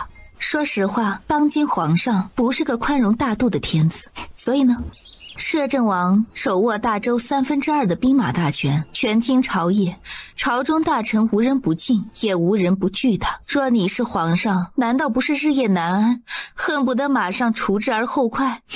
是又如何？皇上也不过只是想想，他奈何不得摄政王的。待日后皇上羽翼渐丰，地位稳当，跟摄政王铁定会有撕破脸的那一天的。身为太傅的孙女儿，我以为温姑娘只需要把琴棋书画学好，维持好自己的才女美誉，就足以做个合格的世家贵女了。没想到温姑娘还会揣测军心呢。这不是揣测，我只是在陈述一个事实，一个在不久的将来绝对就会发生的事实。满朝文武都预测到了这样的结果。哦，那又如何？摄政王如果不是出身晚，帝王之位轮不到别人来做。哎，可他偏偏呢，出身就是晚了，这有什么办法呢？但你不觉得他那样骄傲的男子天生就该傲立云端吗？摄政王手里有兵权，满朝文武大臣之中有不少是他的心腹，若再加上温家的支持，我相信就算将来跟皇上真的翻了脸，他也照样可以什么？温姑娘的意思是让摄政王篡位，不是篡位，摄政王手里握的权力足够大时，完全可以废了皇帝。温姑娘胆子倒是很大哟，南姑娘不必觉得奇怪，任何一个枝繁叶茂的大家族都不可能只看表面风光，而忽略背后隐藏的危机。温家有了危机，暂时还没有，但凡事需要防患于未然。南希听懂了，温岚今天根本就是借着这件事情来跟他谈条件的。江山地位一事，你们应该直接去跟摄政王说，而且是关在书房里密谈，你知我知，不该有第三个人知道的。我们两个小女子在这里谈论这个，只怕不太合适吧。我喜欢摄政王，除了摄政王，这帝都世家公子没有一人能入我的眼。我的要求不高，只要摄政王娶我，那么来日温家就是他最有力的后盾。哎呦，这要求还不高啊？温姑娘是不是觉得自己是金凤凰之命呢？这要求还不高，做摄政王妃已经是无双的尊荣了，以后摄政王若真当了皇帝，温家就直接出个皇后，温府一跃成为国丈府，风光无限呐。这样的要求他居然敢说不高。哎，温太傅曾经是皇子们的老师啊，当今皇上年幼的时候应该也是太傅的亲学生吧。而摄政王10几岁就上了战场，跟这位太傅大人关系反倒疏淡，难不成温太傅宁愿舍弃自己的学生也要扶持摄政王，甚至不惜背上一个逆臣的罪名啊？这是我祖父的事情，南姑娘不必多问。的确不必多问，因为这件事呢，我不可能答应你的。若温姑娘是聪明人啊，就不该来找我说这件事儿。你就不怕我一个转身去皇上面前告状？你不会背叛摄政王的，我们都是慧眼识珠的人。你既然知道我不会背叛摄政王，又怎么会生出如此愚蠢的想法呢？认为我会答应你这个荒谬绝伦的提议呢？你也可以跟我提出任何要求。温姑娘今天只怕是要白跑一趟了。哎，我对温姑娘的提议呢，一点兴趣都没有，也没有要求需要跟你提的。如果说真要提什么要求，那就请温姑娘以后别再来打扰我。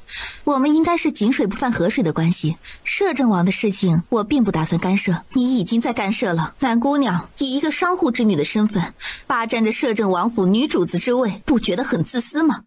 哎呦，荣誉喜欢我，我也喜欢荣誉，荣誉呢，只想娶我一个。我跟他在一起有什么不对吗？难不成温姑娘以为摄政王是城郊外山上的野花啊，见者有份，谁想摘都可以摘的？南姑娘说话可以文雅一点吗？我是商户之女，学不会文雅。温姑娘平时没事的时候啊，其实不用把所有的心思都花在学识上的，有时间呢可以多出来走走，见见世面，整日沉浸在自己的世界里，以为周边所有的一切都在围着自己转，用你祖父给你创造的荣华编织美梦，真的不太现实呢。听得出来吗？只是一个好心的建议，如果我做了摄政王妃，我可以让你做侧妃。我们姐妹相称，并且我可以保证，不管以后发生什么事儿，我都不会对你不利。这人究竟自以为是到了什么地步？就算是侧妃，以后进了宫，最低也是4妃之一呢。温岚显然还没意识到自己在南希眼里已经是个智障，仍然在抛着自认为优渥的诱饵。我们和平相处应该不是什么难事。温姑娘，你真是一点自知之明都没有。虽说早上跟温姑娘不欢而散，但抱着来者是客的态度，我也是愿意跟温姑娘和平相处的。但既然温姑娘把话说到这份上，我今天不妨就告诉你，荣誉是我的人，不管他是现在的摄政王，还是以后会变成什么其他的身份，荣誉这个人都只属于我，我不会跟任何人共享他的，以姐妹相称，简直是笑话。所以温姑娘不用再妄想了，摄政王不是一个物件，你凭什么把他霸占住？只凭他喜欢的人是我，这一点还不够吗？温姑娘若是有办法说服摄政王娶你，你也就不用特意放低身段过来跟我这个商户女谈条件了。既然如此，你说我凭什么？南希，你最好好好考虑清楚。没什么需要考虑的。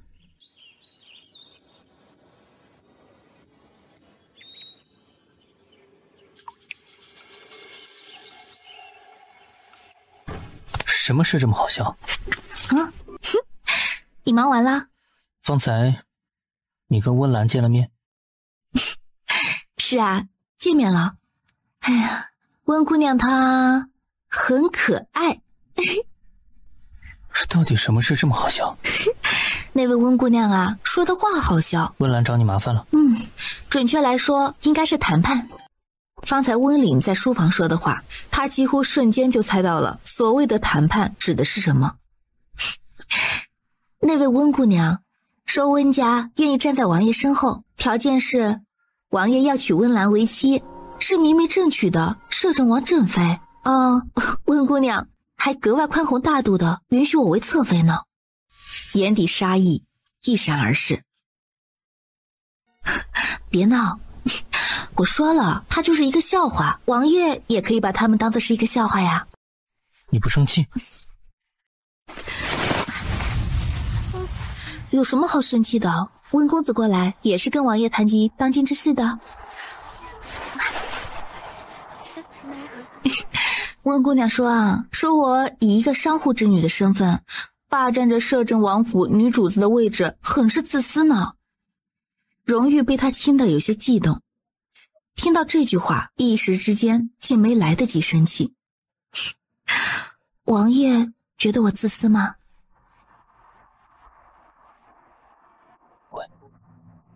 我喜欢你这样。我也是这么跟温姑娘说的。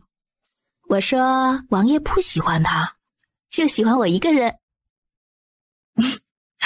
那不管是现在还是将来，即便是到了白发苍苍的时候，你的这里啊，也只能装着我一个人，不许给其他任何人留位，一点位置都不许有。荣玉眸子深了些，忍不住低头咬住他白嫩的耳垂。只喜欢你一个，不会有别人的位置，只有你一个，永远只有你一个。王爷先别咬我，我的话还没说完呢。你继续说，我在听。这么咬着还怎么说呀？有句话他说的倒是有点道理。什么话？他说他跟我都是慧眼识珠，我觉得挺有道理的。他的确是慧眼识珠，在看人的眼光上跟别的肤浅女子不太一样。不过杨荣玉别。荣玉有些意犹未尽，不过看着他白嫩的脖颈上已经留下了红色的印记，到底是克制了自己的冲动。荣玉，我这个人呢，很霸道的，眼里容不下沙子。你要是喜欢我，就要喜欢一辈子哦。这辈子只有你一个。正妃、宠妃、小妾都是我。都是你。温姑娘说，你不是一个物件，我没资格把你霸占住。可是我要告诉你，我就是要霸占你一辈子。哦不，一辈子都不够，我要你生生世世都逃不开我的魔爪。任何人敢打你的主意，我就让他灰飞烟灭。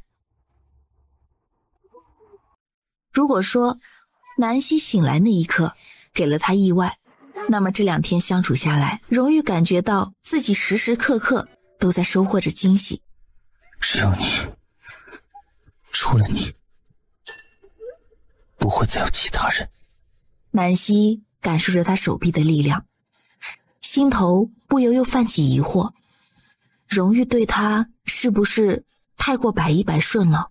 他说什么他都说好。位高权重，连君王都忌惮的摄政王，少年时期就领兵上了战场，让敌军闻风丧胆的玄甲军主帅，清冷淡漠的高冷王爷，外人眼中尊贵高不可攀的神奇，在感情上竟是如此炽烈偏执。对，就是偏执。虽然他在他面前极力忍着，总是一副金贵温柔的模样，可南希能感觉到他骨子里的偏执，尤其前世的那些画面还历历在目。荣玉，你到底是什么时候开始喜欢我的？不能说吗？时机还没到。荣玉握着他的手指放在唇边咬了一口。以后你会知道的。听着还挺神秘。南希撇了撇嘴，带着几分少女该有的俏皮，让荣玉一颗心都快跟着他融化成水了。王爷很喜欢咬我。喜欢，恨不得把你拆了，一点点嚼碎了吞下去。听起来王爷像是跟我有深仇大恨似的。荣玉低笑，亲了亲他的脖颈。把你装进本王的身体里，以后就再也不能离开了。白天黑夜，时时刻刻都待在我身边。既然答应了嫁给我，就不许后悔。荣玉埋手在他脖子里，声音低沉霸道。不许再想那个顾青书，再也不许离开。再也不离开了，就嫁给你，其他人都滚得远远的，滚得越远越好。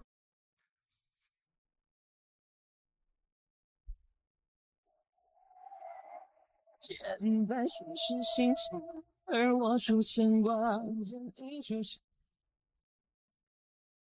今天下想尽花干枯饮下，你相思几壶情，你是我牵挂。染红了脸庞，对于方向差异无暇，对天。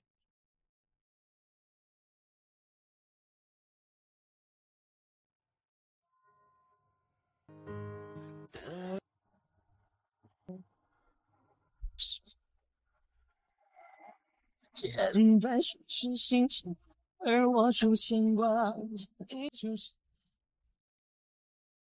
金丝下像金花干呼应下，你是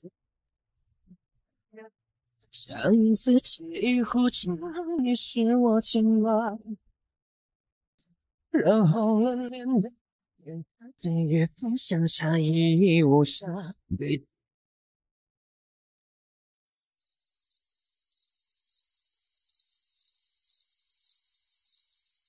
唉，主子这算是得偿所愿了吗？虽然南姑娘看着很好，可帝都好姑娘也不止她一个，主子对她是不是太过放在心上了？这有点不太符合主子的性情啊。嗨，你这句话最好别让王爷听到，当心王爷剥了你的皮。我说的是实话嘛，又没说南姑娘不好。哼，王爷喜欢的当然就是最好的。帝都其他世家千金哪能跟姑娘相提并论？你别没眼光。哼，你在南姑娘身边多久，就这么向着她？摄政王府未来的女主子，我当然要向着，不然向着你呀。再说了，南姑娘确实跟那些妖艳贱货不一样，王爷的眼光比你好多了，你懂个屁呀！我也没说南姑娘不好，就是觉得主子这般态度有些奇怪。我家主子多尊贵的一个人，跟高岭之花似的，以前从来没听说过他对什么美人如此执着，怎么遇到这位南姑娘就信得这么深？哎，你们说主子是什么时候开始看上南姑娘的？王爷的心思我们做属下的哪能猜到啊？你说呢？银霜面无表情地看了他一眼，像是觉得他这个问题问得很蠢，他根本懒得回答。算了，问你也是白问，整天冷着一张脸，跟谁欠你几万两银子没还似的。哼，只怕根本不知道感情是什么。你知道，既然什么都知道，又何必问我？银霜又不好奇这些，你问他也是白问。唉，倒是你，一个大男人，整日里不好好研究武功，不想着如何保护主子，尽想着不着边际的事情。我眼瞅着你马上就要跟那些市井三姑六婆差不多了。你才三姑六婆呢！南姑娘今晚肯定是歇在主子床榻上了，果然还是要生米煮成熟饭才行。女人啊，一旦失了身，早晚得交出一颗心来。他觉得主子以前就是太君子了，顾忌着南希会生气会闹，晚上宁愿把自己的寝殿让出来给南姑娘，自己跑去睡书房，这不是傻吗？青阳，你这辈子就别娶妻了，我看呐，你跟顾青书也没什么两样，都是个人渣。我怎么跟他没两样了？我说的难道不是实话？你要是不信，明天起来看看就知道。主子肯定是春风满面，南姑娘也……姐。殿内传出一声淡漠金贵的命令：青阳，罚跪丧时。青阳从树杈上栽了下来，摔了个大马趴。银月悄悄看了一眼寝殿的方向，瞥向地上的青阳，活该，谁让你口无遮拦的？乖乖的起身跪好，再不敢多言一句。哟，怎么不说话了？禁言，你听到没？我告诉你吧，王爷虽然冷漠无情，但在南姑娘面前还真就是个君子。你以为谁都跟你似的心思龌龊，一肚子坏水？你给我说清楚，谁一肚子坏水？只有心思龌龊了。哼，除了你还有谁？整个人飞身到方才青阳躺着的粗壮枝杈上，半躺下来仰望夜空。今天的夜色真美，若我也跟那些千金小姐们一样有学问，定要好好作诗两首。青阳嗤笑，银霜如隐形人般站在树下，整个人隐于黑暗之中，像是沉默的影子。青阳说什么了？王爷不用太过苛责他，他其实是个很好的护卫呢。他没有荣誉那么好的内力和耳力，隔着这么远的距离，自然听不到外面三人在说些什么。荣誉站在床前，正低眸给他擦拭着一头乌发，动作细致而温柔，生怕一点点不经意的动作就拽疼了他。不用理他，你先睡，我让尹月进来。你要去哪儿？去书房。这1个多月，他都是歇在书房，因为南希每次见到他都会不开心。白天看见他食不下咽，晚上看见他吓得不敢睡觉。荣誉不想造成他的恐惧，所以都尽可能的少来打扰他。这不是你的寝殿吗？哦，难不成你担心我会对你不利啊？我们还没成亲，反正你早晚是我的人。哎呀，放心吧，就只是同床共枕而已。成亲之前，我保证不会对你霸王硬上弓的。如果是我克制不住呢？你会吗？不会。荣誉宁愿伤害自己，也绝对不可能做他不愿意的事情。除了把他囚困在王府这件事情没有征得他同意之外，其他的都是他的意愿为主。王爷先去沐浴啊，需要我伺候王爷吗？荣誉心扉处忍不住柔软。少女明艳动人的容颜是她镌刻进骨子里永生无法磨灭的朱砂，瞳眸里只印着这副眉眼，她就能感受拥有全世界的充实和满足。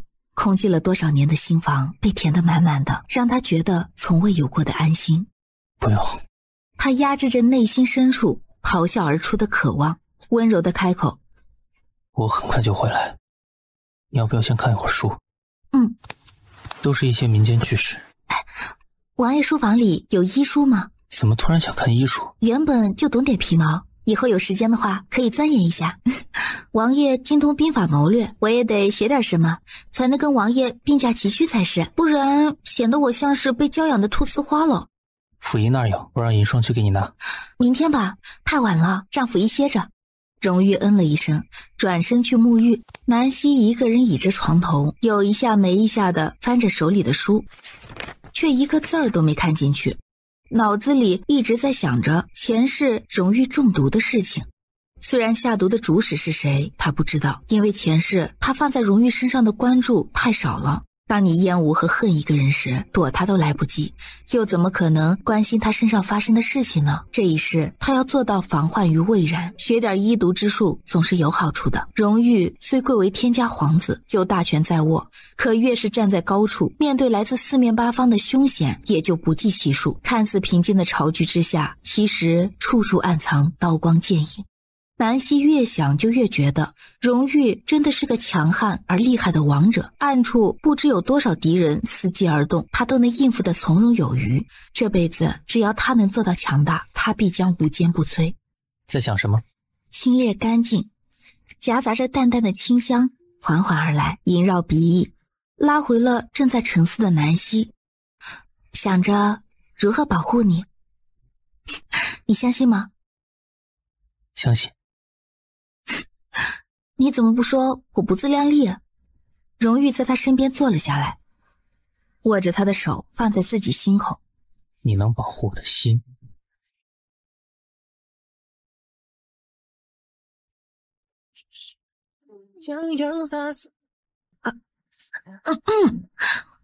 皇爷只是看起来少言寡语的，原来也擅长说情话呀。你不喜欢，若不喜欢，我以后就不说了。南希手被他握着，轻轻蜷起手指，照着他的掌心。我喜欢听，以后要经常说。那这2天我突然性情大改，王爷就一点都不觉得奇怪？会不会觉得我是故意跟你演戏，其实是藏着什么不为人知的阴谋？你能有什么阴谋？你父亲的话你都不听，跟顾青书也决裂了，难道这都是在演戏？如果就是在演戏呢？那我也甘愿被你算计。荣誉看着他近在咫尺的脸，眸光微深，眼底似有灼热的火焰在跳跃，却很快泯灭，最终化作平静柔和的色泽。天色不早了，睡吧。南希嗯了一声，慢慢在床上躺了下来。这是荣誉第一次成功占据南希身侧的位置，心平气和且温馨静谧地睡在了一起。纵然心无旁骛，平静如水，却也能带给心灵深处最直接的冲击和满足。跪在地上的青阳瞥见店内灯火熄灭，而他家王爷的身影并没有从店内出来，忍不住小声嘀咕：我说的没错吧？果然就是要生米煮成熟饭。你还敢说话？要不要我明天告诉王爷，就说你违反禁令开口说话了？银月银霜，我能不能偷懒一会儿？你们倒没看见行吗？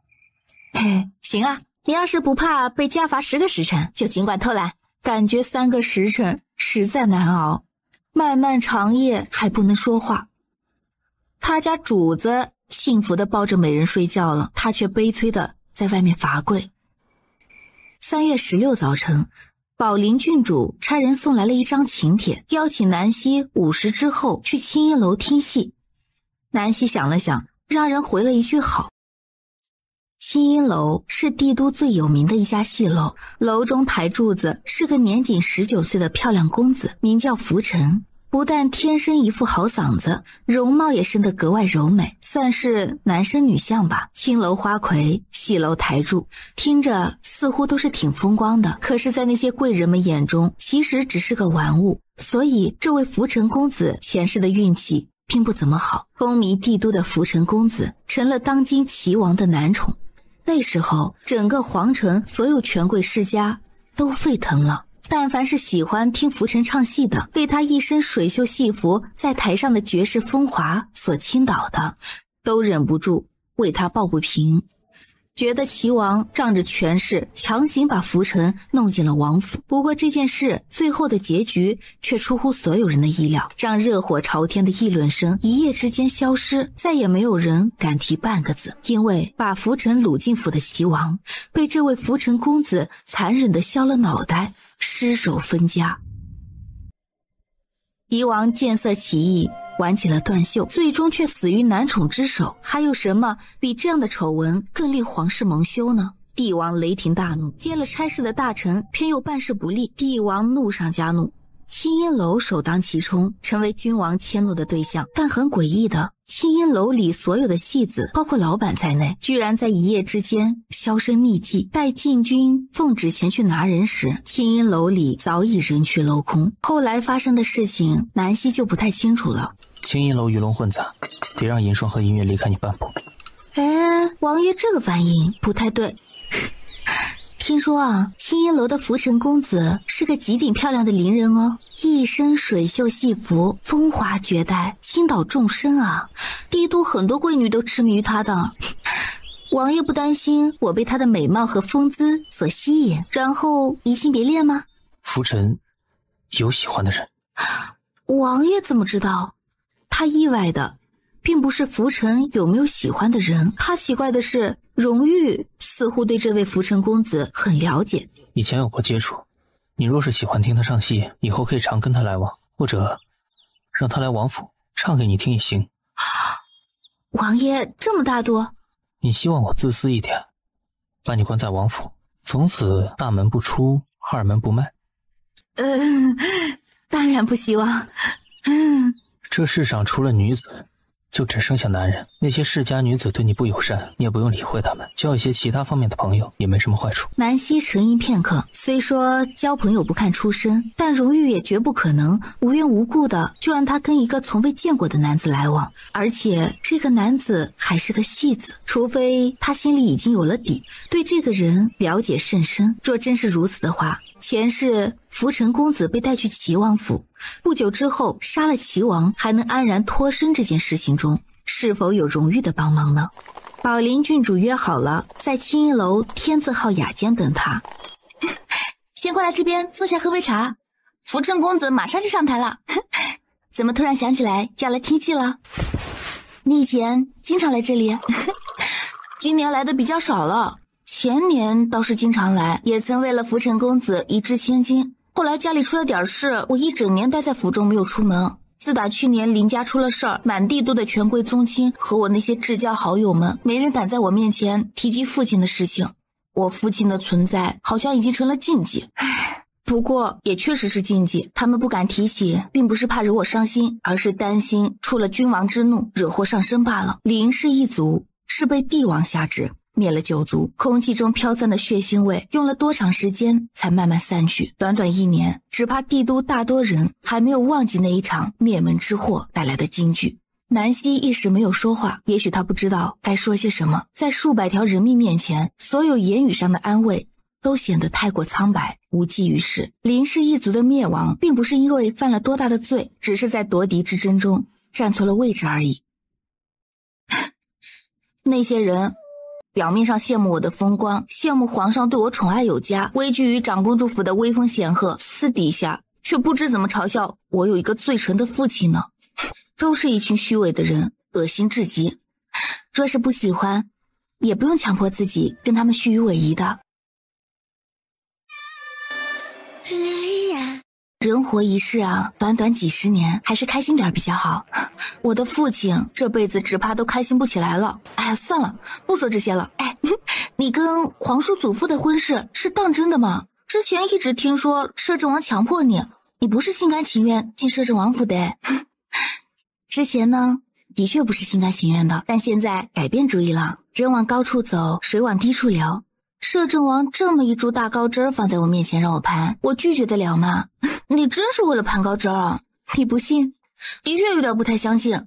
不过以后啊，你得小心点儿。眼下很多人都注意到你了，朝堂上拨云诡谲，阴谋诡计多如牛毛。皇上本就忌惮摄政王大权在握，视摄政王为眼中钉，恨不得除之而后快。前些天你在宫里又公然得罪了皇后，他们暂时忌惮于摄政王的威名，还不敢做些什么，可心里啊定然记着仇呢。我知道。恰在这时，外面响起了一阵欢呼声。林家精神一振，福成公子上台了！南希，快过来看呀！少年容颜确实生得极美，所谓的风华绝代，当真名不虚传。他就是福成公子。别看他年纪不大，登台也有6年之久了，也成名了6年。他唱戏都不需要上妆吗？跟别的戏伶打扮的好像不太一样。他不喜欢浓妆艳抹。上台之前通常都只是上一层淡淡的妆。福成公子脾气很大的，行事从来随心所欲，不给任何人面子。南希若有所思，如此轻狂孤傲的一个人，前世怎么就答应入了齐王府做男宠呢？福成公子，今天唱什么曲子？来一首《天仙配》吧。下面的人都在乱喊。福成公子性情古怪，素来不太喜欢唱这些情啊爱的东西，他们就算叫破喉咙也没用。他的脾气真有这么大？可他只是一个唱戏的，哪来这么大的胆子得罪这些达官贵人呢？大概是有什么背景吧。至于背后是什么势力在撑腰，我就不知道了。反正他成名这几年遇到过不少事儿。你看今天来的这些客人，哪个身份低了？帝都有些权贵，表面上人模人样的，私底下却都有一些不为人知的癖好呢。福成公子又是如此美貌，这几年以为没人对他生出过什么想法呀？南希闻言，目光落到福成那张比女子还漂亮的脸上，思及中午用膳时荣玉说的话，他不由在心里思索，难不成这位公子的靠山就是摄政王荣玉？我一个人唱得了《天仙配》，本公子唱什么你们听什么，哪来那么多要求？一个人唱多没意思啊！福成公子这么容貌倾城，理当配一个美人一起唱。青音楼里不是有许多国色天香的美人吗？是不是啊？本公子的容貌不够美。这句话一出，下面自然是一阵起哄声。南希沉默地看着坐席间那些平素里自称高雅有风度的男人们，因福成一句话而仪态尽失，无一不是在吹捧福成公子的美貌无双。这种感觉不像是来听戏的，反倒更像是在青楼里追捧花魁，丑态毕出。我看席中坐的都是男客，是不是为了避嫌，女子才能定下雅间听戏啊？这也是青音楼的规矩，听说还是福成公子定下的，雅间只为女子准备。不过雅间价格昂贵，该收多少钱还是得收多少钱，不是谁想来就能来的。南希点了点头，暗道福成公子看来也是个极有原则的人。唱得好听吧？不过呀，比起听他唱戏，其实我更喜欢他的脸。喜欢他的脸？当然，你看看在场的这些人，哪个不是冲着福成公子的容貌来的？真正来听戏的有几个？我母亲，尊贵的长公主殿下，曾经也打过这位福成公子的主意呢。什么？南希愕然。算了，家丑不可外扬。南希拧眉沉默，表面风光显赫的荣华之下，从来都掩藏着不知道多少肮脏与龌龊。长公主抚母女离心，夫妻反目，长公主仗着权势胡作非为，这些其实不过是皇权之下见不得人的冰山一角。齐王到！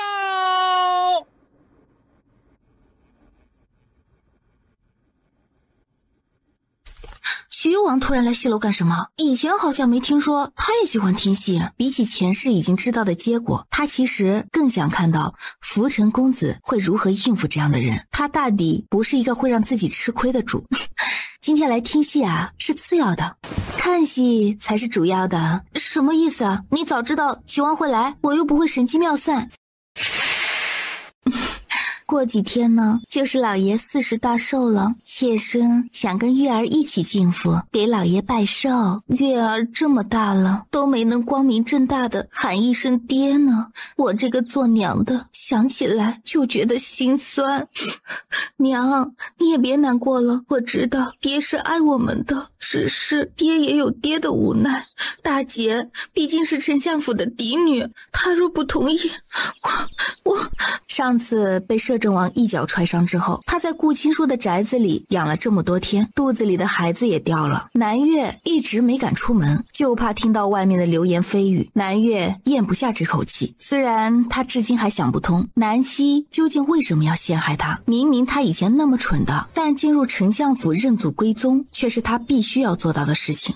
此事的确是委屈了你们娘俩，不过你放心，早晚我会接你们进府。这次大寿也许就是个机会。还有半个月是他的40岁寿辰，南行之是位高权重的丞相，40又是整寿，寿辰自然会办得隆重一些。而且皇上眼下正是器重他的时候，不出意料的话，应该也会赴宴贺寿。到时候南行之可以借机提出纳柳氏为妾，把母女二人一同接进府。有了皇帝圣旨，就算是南夫人和南希也不能多说什么。暂时想委屈你，进府之后做第7房姨娘，而从此也有了名正言顺的身份，相府2小姐。从此出去后就有了脸面，不用再被人说是外室的女儿。我一定好好孝顺大娘，听大娘和大姐的话，不给他们惹事。南行之听着他乖巧的言语，思及这些年他在外面所受的委屈，而这一切都是因为袁氏。南行之心头既是恼怒，又带着几分对柳氏母女的心疼和愧疚。果然，什么样的母亲教出什么样的女儿。柳氏虽然出身青楼，可心情柔弱，洁身自爱，是出淤泥而不染的莲花。女儿南月跟她母亲一样，既柔弱又坚强，从不跟她这个父亲记仇，也没有过一句埋怨。相比之下，出身商户的袁氏实在是个上不得台面的女子，没有一点高雅气质。她教出来的女儿也完全不懂得为人着想，母女俩都自私得很。南行之想到最近用银子都不再那么自由，而李姨娘又整日在他跟前哭诉袁氏的抠门，心头就堵着一口气上不来，恨不得马上休了袁氏。什么委屈不委屈的，只要能顺利迈入丞相府的大门，也不枉他委屈隐忍这么多年。只要进了相府，以后南家后宅还不是他说了算？袁氏那个浑身铜臭味的商户女，有什么资格跟他争呢？柳氏有的是手段，让南希那个嫡女也变成弃女。不但如此，他还要拿到南夫人手里所有的产业作为补偿，以弥补这么多年他的委屈和外室女儿这个身份对月儿的伤害。父亲，还有一件事儿，我前些日子身子不适，待在府里一直没有出门，所以不知道外面传得沸沸扬扬的那些谣言。父亲，我从来没有伤害过姐姐，也没有想去刺杀她，此事定是一场误会。我知道，以后我会想办法补偿你的。那些事情过去了就过去了，你不用放在心上。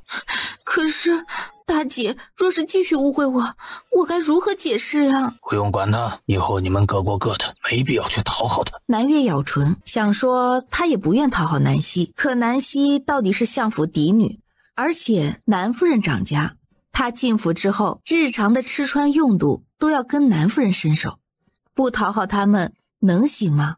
除非他娘柳氏能拿到掌家大权。月儿听爹爹的。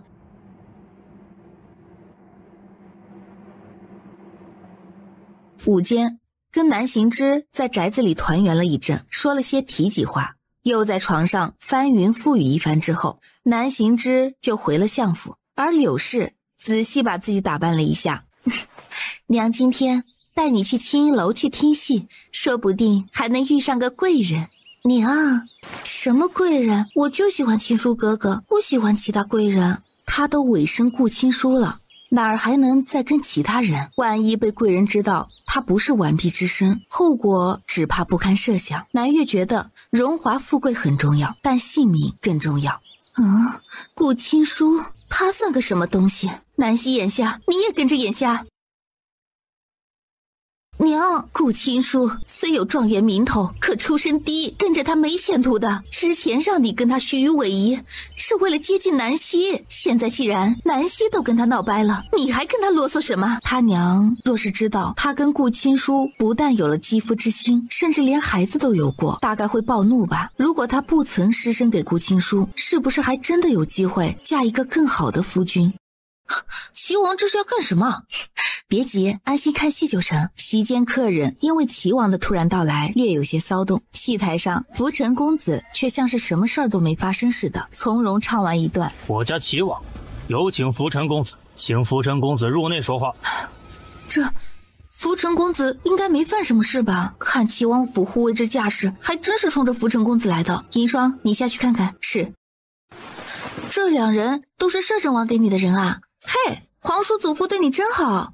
这个称呼他叫的从容，南希却是听着总生出一种古怪的感觉，好像荣誉已经是个年逾古稀的老人家似的。我也这么觉得。不知你家王爷找我是为了何事？本公子正在唱戏呢。我家王爷亲自来请你是给你面子，你最好乖乖听话，别不识好歹。齐王当今皇上的四弟，曾经也是争储的皇子之一，虽然最终并没有如愿登上皇位，但王府势力犹在，不管是朝中大臣还是禁军将领，都有他的心腹。同为夺嫡的皇子荣储业早早被当今皇上收拾了，这位齐王暂时却还安然无恙，靠的就是朝中心腹和旧家势力对皇上的牵制。这些王爷有没有可能把当今皇上拉下马，也没人知道。但齐王心胸狭窄，心狠手辣。然而南希在看到南越时，却微微眯起了眼。银月姑娘，让人去问问。是。银月领命，转身也走了出去。问问当然不是真的当面去问，而是派个人去查查这母女二人的情况。这2天没南越的消息，南希还以为他在顾府养伤，没料到今晚会在这里碰见他们，还真是冤家路窄。姑娘，相爷中午去了这位柳氏的别院，听说一家3口还吃了团圆饭，父慈女孝，温馨感人呢。南希，那2个人就是你父亲大人养在外面的妾室和女儿啊？你父亲糊涂了，堂堂一国丞相，做事怎么会如此没有分寸？堂而皇之的养外室不算，还要把这上不得台面的外室和女儿接进府啊？这叫有情有义。嘿，有情有义个屁！哪像这样做，根本是没把南夫人和你这个嫡女放在眼里，她嫡庶不分，尊卑颠倒，简直不配为相。他想归他想，却并不代表他能如愿啊。你一点都不生气啊？为什么要生气？也不担心啊？没什么好担心的。可是他是你的父亲啊。这不重要。嘿，姑娘的意思是说，不管南相在打什么算盘，最终都不可能如愿的，所以没有必要担心。这对待不值得的人呢，生气只是在浪费自己的精力。南相以为借着皇上的金口，就能让柳氏和南越顺理成章的进府，并且有旨意压着，夫人和姑娘定然都不敢反对。可他算错了一件事儿啊！算错什么事儿？南相算漏了我家王爷，皇上敢跟我家王爷抗衡吗？杀鸡焉有牛刀啊！柳氏母女这样的菜鸡，用不着荣誉出手的。哎，你想亲自动手？当然要亲自动手。南希暗道，南越前世害他不浅，他若不亲自动手，又怎能消了心头之恨呢？所有的阴谋诡计，在绝对强悍的实力面前，都是白搭。姑娘，齐王对福成公子动了武力，本郡主听戏听得好好的，是谁如此不识相，把福成公子叫走了，打扰了本郡主和南姑娘的雅兴？小郡主怎么来这里了？怎么，这里我不能来？哼，本郡主倒是想问问，你们这是要干什么？哦，我家王爷有些话想跟福成公子谈谈。你家王爷身份尊贵，高高在上，居然愿意放下身份跟一个戏子谈话，当真是太阳打西边出来了。哼，我跟南姑娘要进去一下，你们可要阻拦？王爷有令，不许任何人进去。如果本郡主非进去不可呢？还请郡主恕罪，王爷之命，属下不敢违抗。我跟小郡主不进去也行，你进去帮我们把福成公子叫出来，他的戏还没唱完呢。请小郡主和南姑娘稍等，带小的去禀报我家王爷。去吧，顺便告诉齐王，福成公子是我看上的，不许任何人伤害福成公子一根毫发，否则我定要禀报到皇上面前，让皇上给我做主。是，小的一定如实转禀王爷。银霜，你一起去。南姑娘，这放心，银霜不会冒犯你家王爷的。刚才小郡主已经说了，福成公子是他看中的，我不希望有人伤害福成公子一根毫发，否则莫怪我告诉摄政王，让摄政王替我做主。一个威胁着要请皇上做主，一个威胁着要告诉摄政王，他一个小小的护卫哪有反抗的底气，一个弄不好不是性命不保就是脑袋搬家。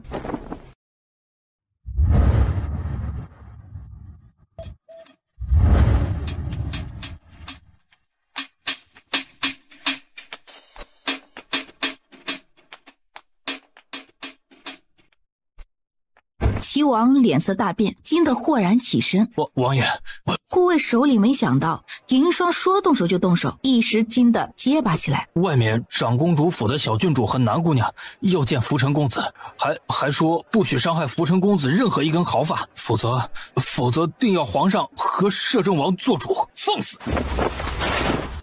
王爷息怒。齐王眼神森冷的看着站在面前不远处的银霜，银霜也面无表情的看着他，两人像是在比赛谁的耐力更好似的。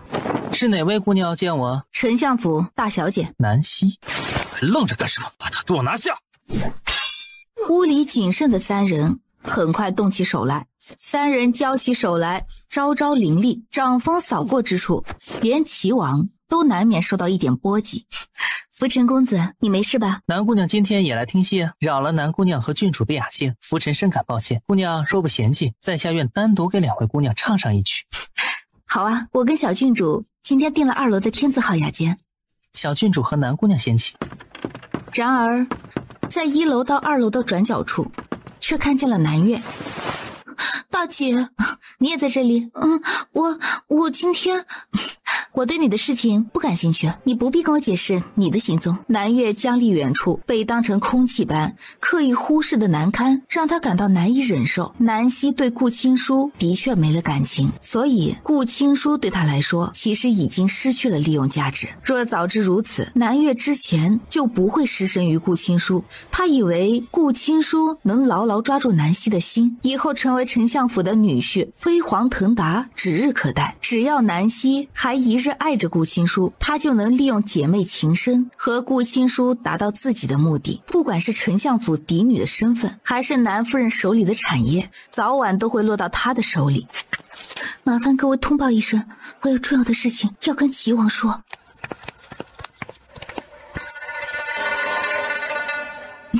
戏就不用唱了，福成公子能不能告诉我们，齐王找你干什么？齐王看上了我，让我做他的男宠。林家端着茶盏的手僵住，不敢置信的抬眼看他。齐王看上了福成公子，要让他做男宠？他没有听错吧？齐王有断袖之癖？癖好也因人而异，可能他原本没有断袖之癖，只是因为我容貌出色，所以让他生出了占有的想法。那你答应他了？当然不能答应了，这种事情谁会答应？如果不是小郡主和南姑娘及时解围，也许我真的能答应。福成公子是青衣楼的台柱子，怎么能委身另一个男人做男宠呢？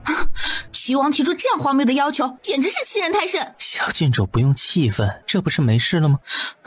可齐王那个人太过蛮横，若他下次再来怎么办？公子不会真的要妥协吧？要看情况。看什么情况？前世福成公子入齐王府，表面上是被齐王逼迫，可最终却是以齐王的死收尾的。他到底在打什么主意？我给2位唱一曲。真的可以吗？当然可以，2位替我解了围，我唱一曲也不算什么。好啊。用过午膳，受林家邀约的南希离开王府之后，荣玉就去了王府教场，检视府卫在教场上的操练情况。不到半个时辰，外面就有人来禀报：王爷，齐王求见。什么事？齐王没说，让他过来。是。不大一会儿，齐王在管家引路下走了过来，站在教场下躬身行礼。楚瑞参见皇叔。有事？刚才我去了青音楼听戏，在戏楼里看见一个眼熟的姑娘，原以为是我眼花，后来才确定就是丞相府的女儿南希姑娘。我担心她一个姑娘家在外面吃了亏，特来询问皇叔一声。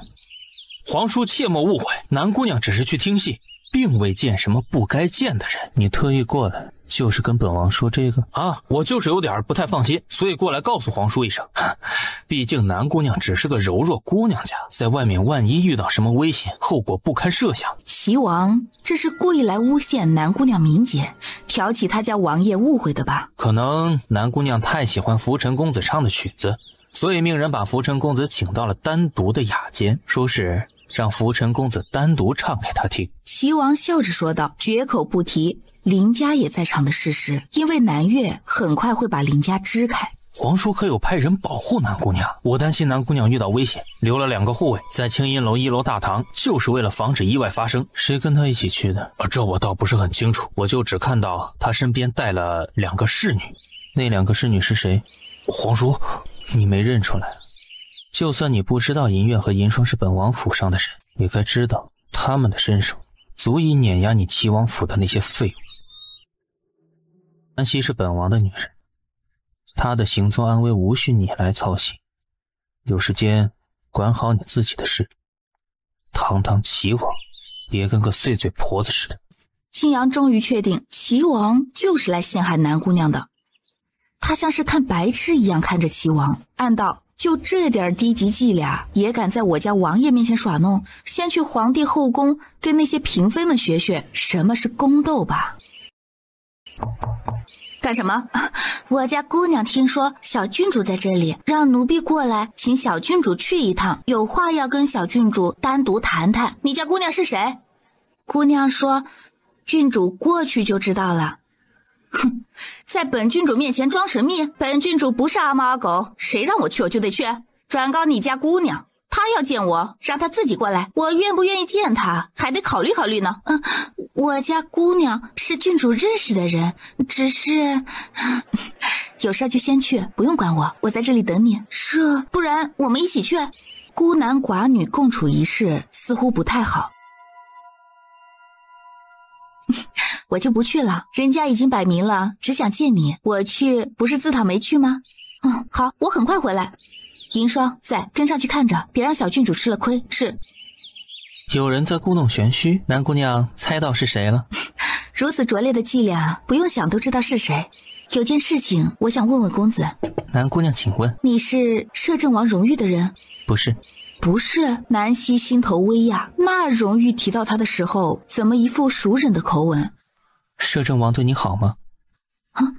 你说什么？摄政王对你好吗？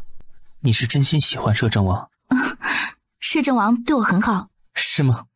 那就好。那就好。南希心下越发古怪。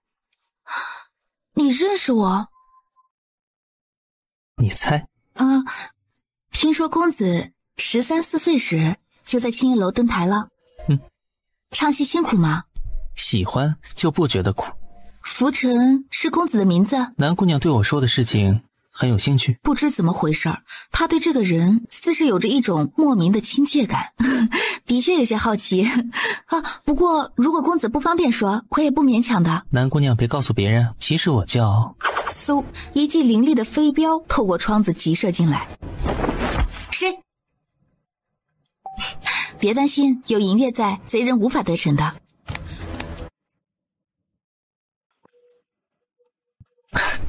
南姑娘在这里休息一下。是什么？南希刚反应过来，就见浮尘身子一跃，竟是直接从窗子跃了出去。戏台上一男一女装扮的还在唱戏，浮尘跃下去的地方是个死角，专注于听戏闲聊的客人们并没有看到他。在相府没做成采花贼，跑到戏楼来采花了。银霜去哪儿了？我让他出去办点事了，有人要算计我。我知道。本王若是真来采花，你会喊救命？不会，我会躺着一动不动，任王爷为所欲为。我不会对你为所欲为。哦，是吗？荣玉一手揽着他的腰，修长手指轻抵在他的唇边，一双幽深漆黑的瞳眸锁着他的眉眼。秦琼。南希抬眸注视着他弧度漂亮的薄唇。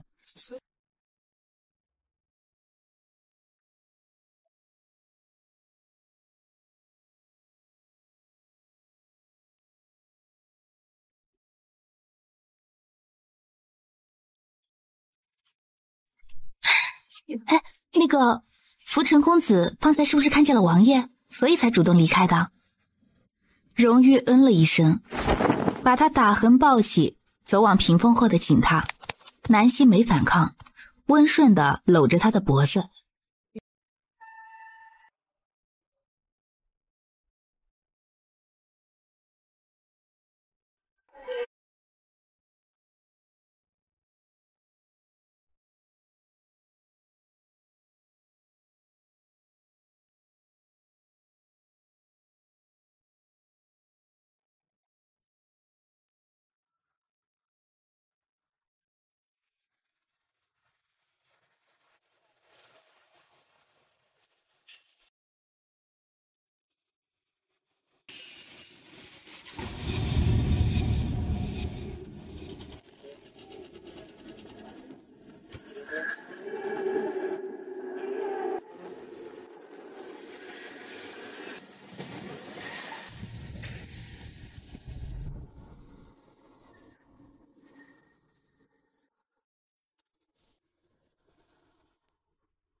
玩得开心？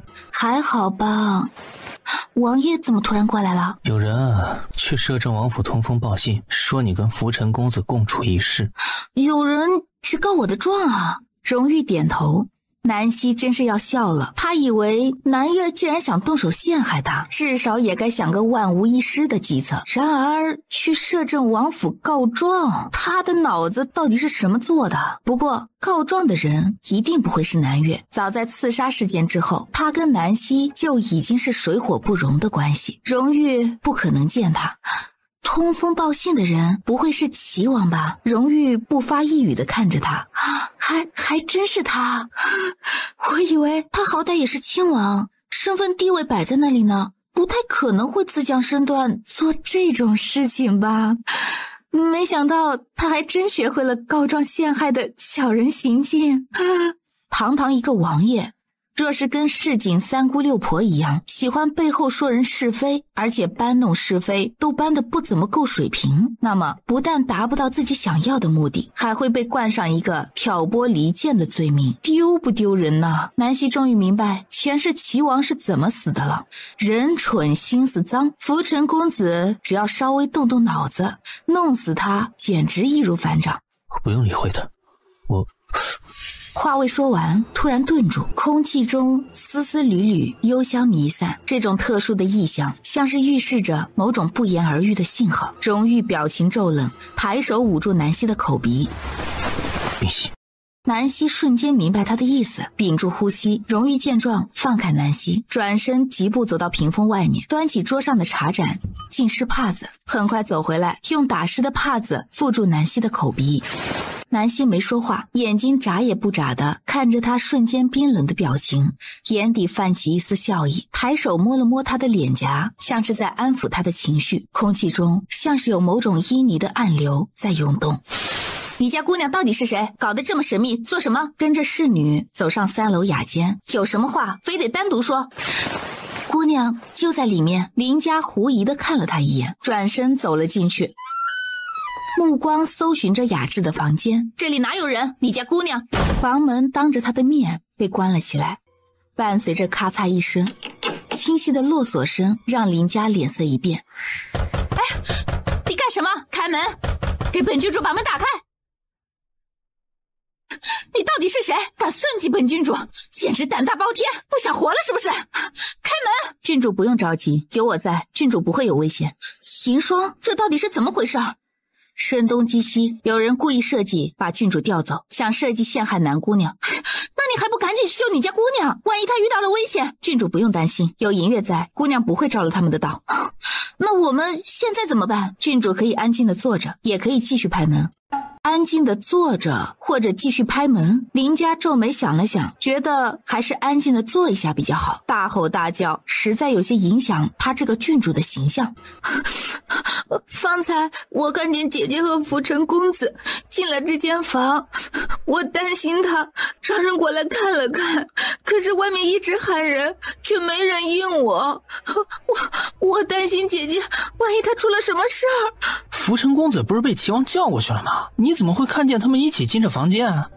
我偶然撞见的，好像是齐王为难浮尘公子，姐姐去给浮尘公子解围，浮尘公子答应单独给姐姐唱上一曲，所以青音楼的老板知道南希是受宝林郡主的邀请一起来听戏的，可这些客人们却不知道，所以此时听南月这么一说，不由想南希这是仗着摄政王的事，把浮尘公子从齐王手里捞了出来，然后跟浮尘公子单独待在一间房里，这孤男寡女成何体统？若是摄政王知道，这两人会不会直接被处死？南月有些心急，药效此时应该已经发挥了作用，只要这些人一起进去，看到浮尘公子跟南希衣衫不整，他都能想到此事一定会闹得人尽皆知。想到这里，南月几乎迫不及待地撞开门进去，让所有人都看到丞相府嫡女的丑事。这里是在干什么呀？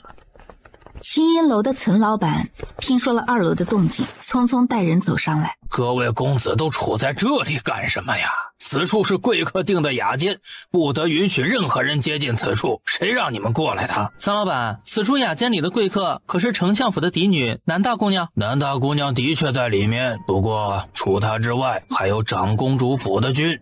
岑老板，大姐不知道是不是出了什么事儿，她跟浮尘公子进去已经好一会儿了，这房门我打不开，还请岑老板帮我把门打开。这位姑娘，田子1号雅间里坐着的乃是贵客，不得贵客允许，任何人不得擅自闯入。你这是想干什么？我担心姐姐遇到危险。谁是你的姐姐？前几天外面传的风风雨雨都是你跟顾青书的事情，不知道的人还以为南大姑娘移情别恋，抛弃了顾青书，转而投向摄政王的怀抱，事实却是你跟顾青书暗度陈仓，甚至怀了他的孩子。你就是这样对待你的姐姐？是啊，这件事我怎么给忘了？南月姑娘背着自己的姐姐跟顾青书好上了，按时间推算，这件事应该发生在南大姑娘没进摄政王府之前吧。听说南月姑娘的母亲出身青楼，所以南月姑娘早早就打算跟自己的姐姐共侍一夫。我没有。哦，对，我也想起来了，听说南月姑娘去摄政王府看望自己姐姐的时候，还随身携带了一把匕首，甚至把南大姑娘的手都给划伤了。啊，这就是所谓的姐妹情深。依我看，应该是为了争夺顾青书，把自己的亲姐姐除掉。听起来的确是包藏祸心呐。如果这样说的话，南月姑娘眼下在这里上演姐妹情深，就让人不得不怀疑你的动机了。我没有，真的只是担心姐姐，我没有要害她。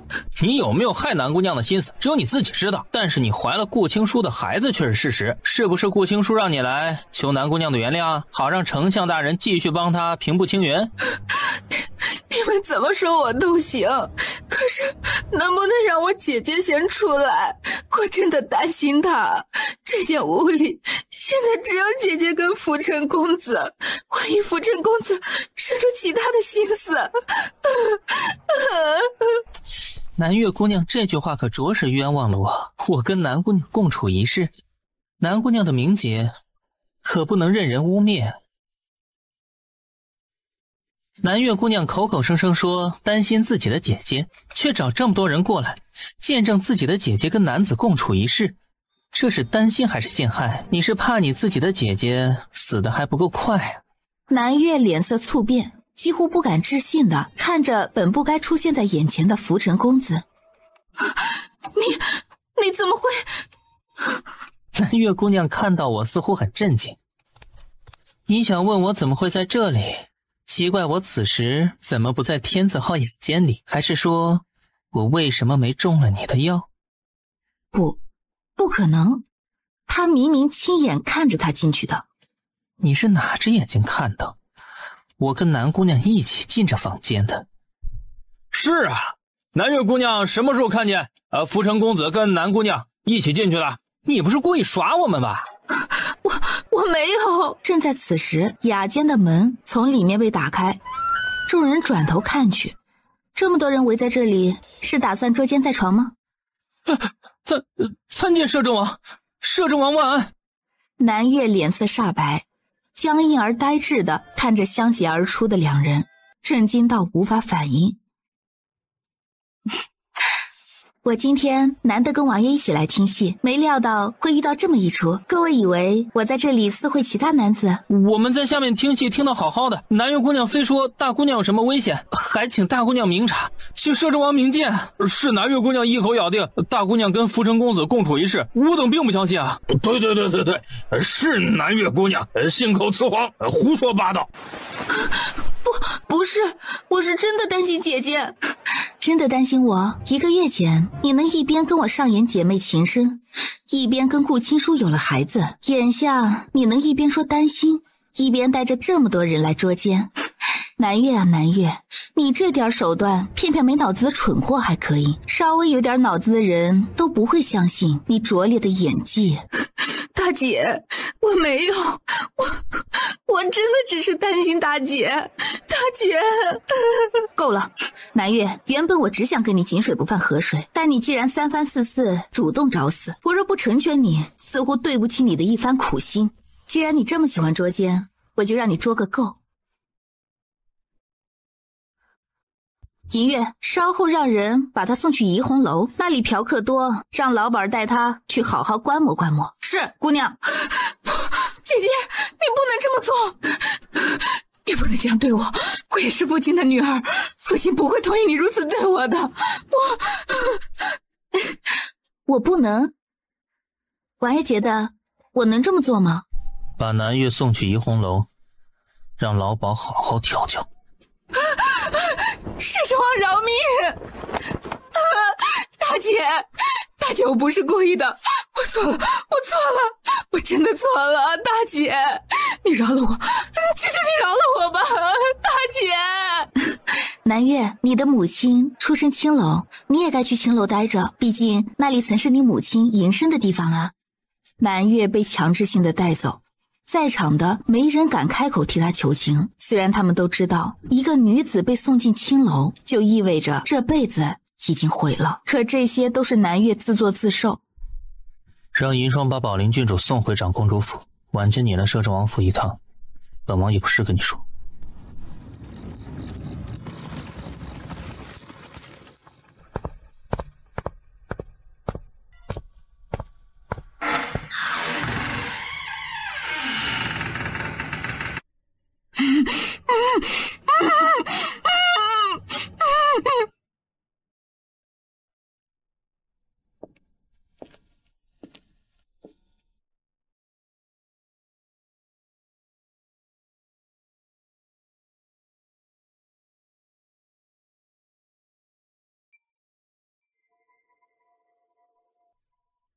怎么想去救你的女儿？你们母女2人真是不知死活，设下如此阴毒计策，却没想到会把自己葬送吧？知道自己犯下最致命的错误是什么吗？错在不该对南希动手。你说你们惹谁不好啊，偏要去惹一个最不能惹的人，这不是自己找死吗？放心，南月进了怡红楼，这辈子别妄想着再出来了，本公子会让他在怡红楼里过得跟神仙一般快活。至于你，好歹也是做过头牌的人，服侍人的本领应该不错，所幸就就送去军营伺候将士们如何？柳氏惊恐地瞪大眼，这是要让他去做军妓？不，他是要做丞相夫人的，谁敢让他去做军妓？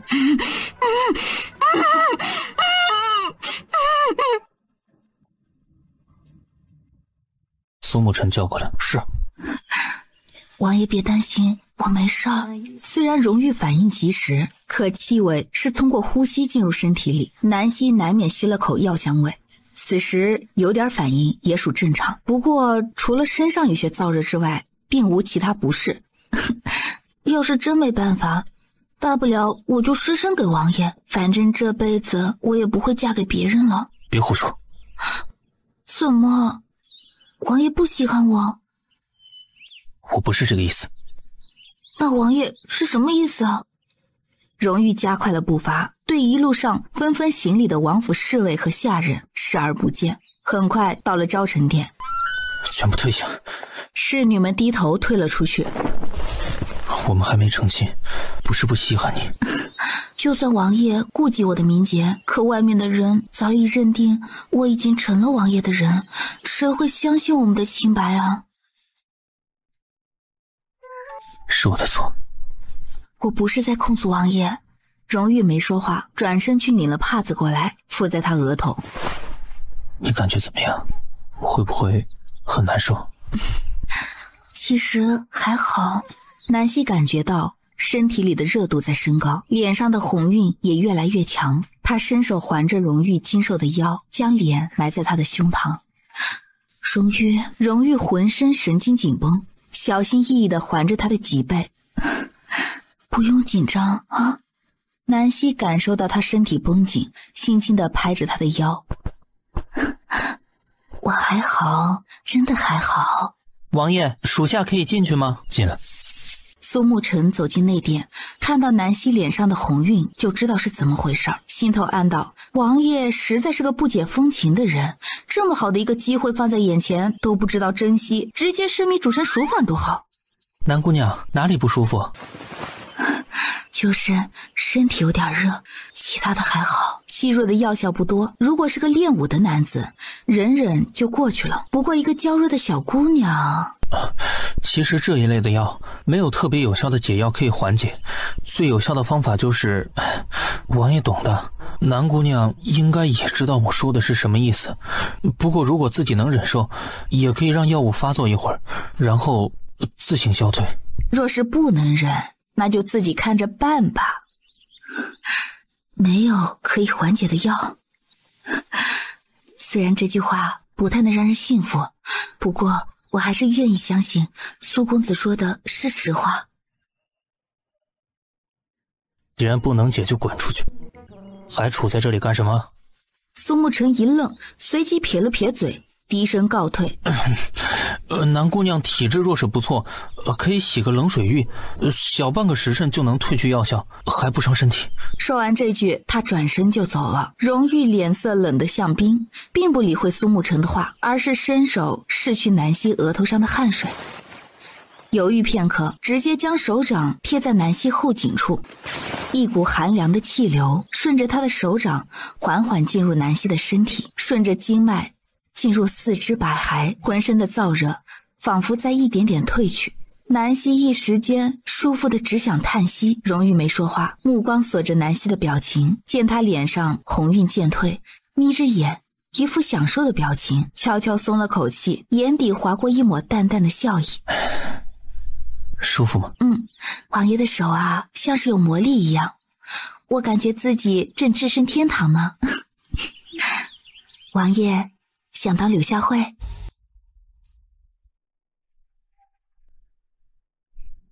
等我们成了亲，你就知道我是不是柳下惠。南希闻言，脸上忍不住又是一阵燥热，她怀疑是不是真气失去了作用，不过心里的感动却是毋庸置疑的。人家男的主动投怀送抱的，王爷居然还能维持这么强大的自制力，我都怀疑自己是不是没有魅力了。不用怀疑，你是唯一一个让我无法抗拒的姑娘。以前一直觉得王爷寡言，没想到说起情话也不遑多让呢。你要是喜欢听，我以后常说，只说给你一个人听。南希发现荣玉的淡漠寡言只是外人对他的印象，在他面前，荣玉一点都不寡言，反而越是这样的人，说起情话来越能让人沦陷。嘿，怡红楼的老鸨啊，他精通整治人的手段，经他调教的女子就没有几个不乖乖听话的。奴婢特意交代，南岳是摄政王吩咐送过去的，那老鸨儿一定会好好照顾南岳的。姑娘放心，以后这个恶心人的东西不会再出现在姑娘面前了。南岳的母亲柳氏怎么没出现的？她不是跟南岳一起去青云楼听戏的吗？自己女儿出事，作为母亲的柳氏不可能躲起来不见人吧？可她从头到尾好像并没有看到柳氏。嗨，柳氏也被处置了。哼，听说啊，她马上要被送去边关军营当军妓呢。今晚上就连夜赶路，就是身体娇弱的，不知道会不会死在路上啊？啊，送去边关？千里迢迢的多麻烦呢，还要浪费人力物力。柳氏这个人已经没了底线，什么事儿都做得出来，送得远远的，还不如放在眼皮底下看着。皇城又不是没有军营，何必送去那么远呢？摄政王手下那些士兵没开过荤的多的是呢。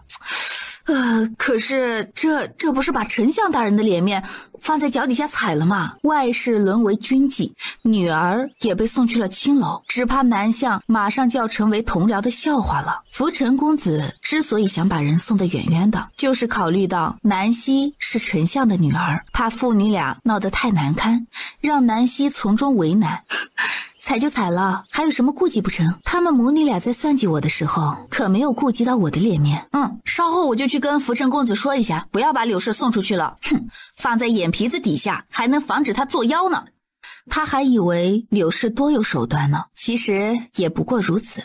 打脸就是要打得直接粗暴，不给敌人任何挣扎反击的余地才爽。书房里除了荣玉和福成公子之外，还有其他2个年轻的男子，林帆和麒麟。南希走到书房门外，守在门外的青阳看见南希和银月过来，诧异的开口：南姑娘怎么到书房来了？书房重地，女子岂可擅自踏入？南姑娘仗着王爷的宠爱，竟如此不懂规矩。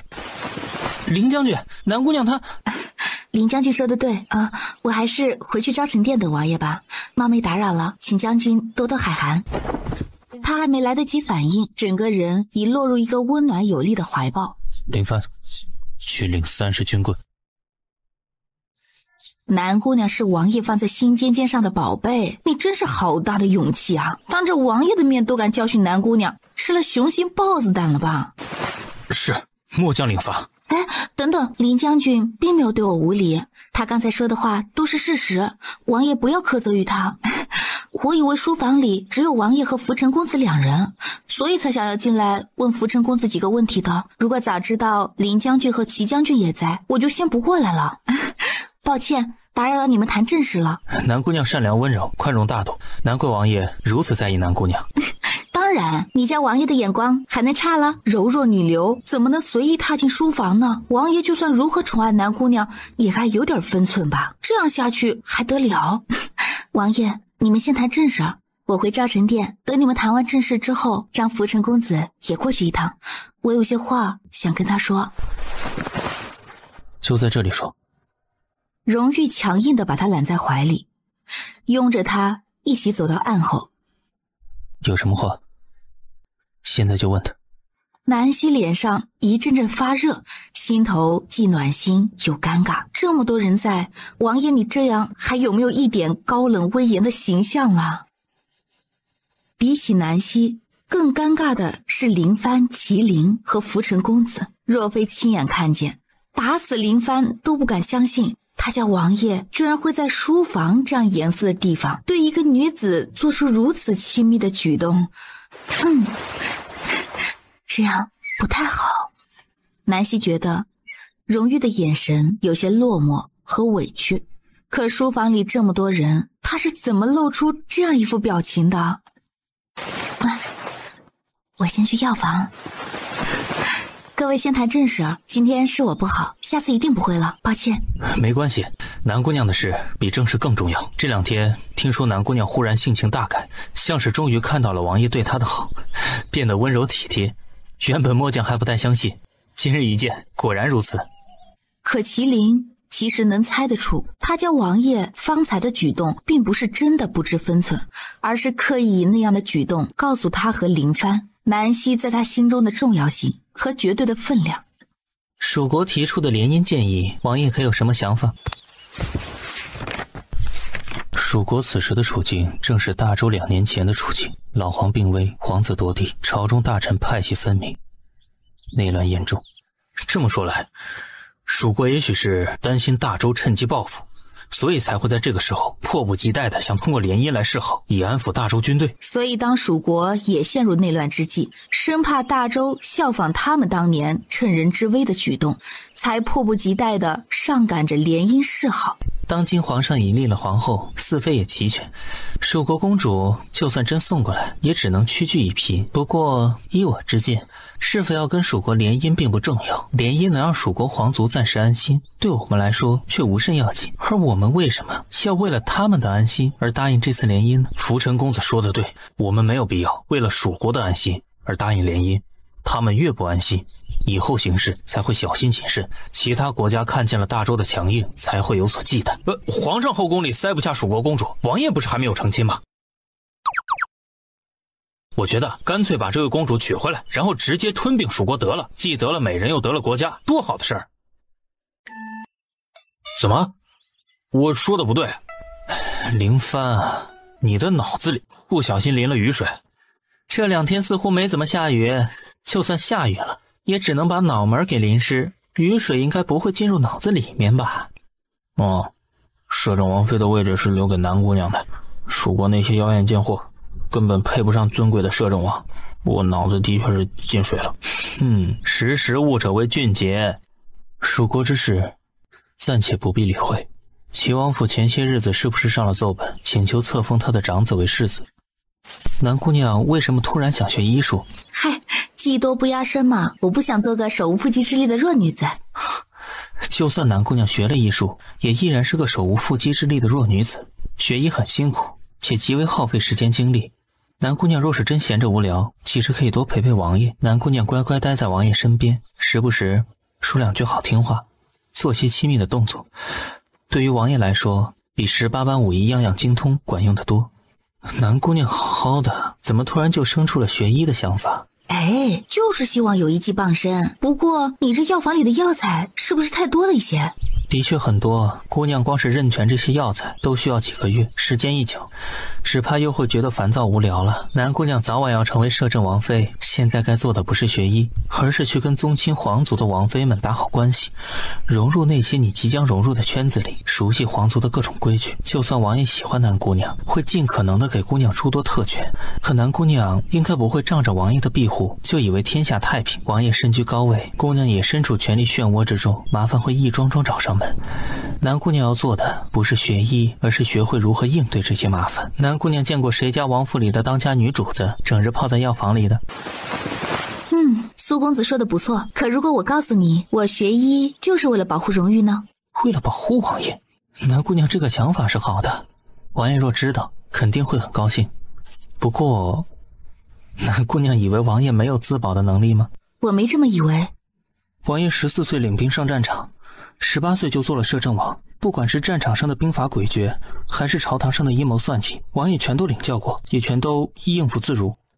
虽然南姑娘的心是好的，在下也不会觉得南姑娘不自量力，可王爷真的不需要南姑娘保护。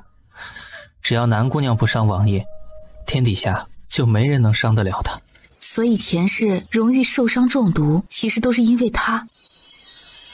是否在她不知道的时候，有人用她来威胁过荣誉，所以才导致她中毒的？南希前世对荣誉忽略的彻底，很多事情根本就不知情。不过他知道，这一世要想保他不再受旁人算计，其实并不难，只要能保证自己不成为他的软肋，就等于是保证了他的安全。南希似是醍醐灌顶般回神，多谢苏公子提醒，我想我应该知道自己该做些什么了。南姑娘不用客气，我这也是为了我们家王爷，当然也是为了我自己。啊，为了你自己？是啊，王爷醋性大，对姑娘在意的紧。姑娘若真要跟着我学医，以后难免经常接触，孤男寡女共处一室，王爷不吃醋才怪啊。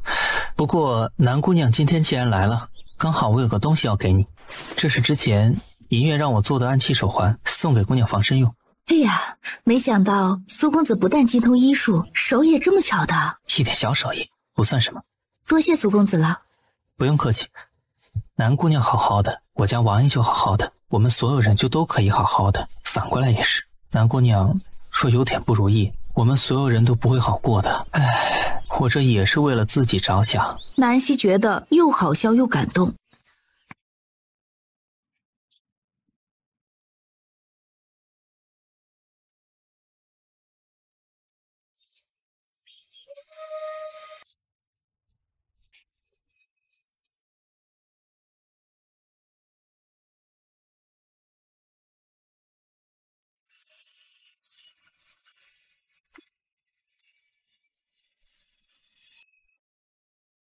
荣玉，我喜欢你。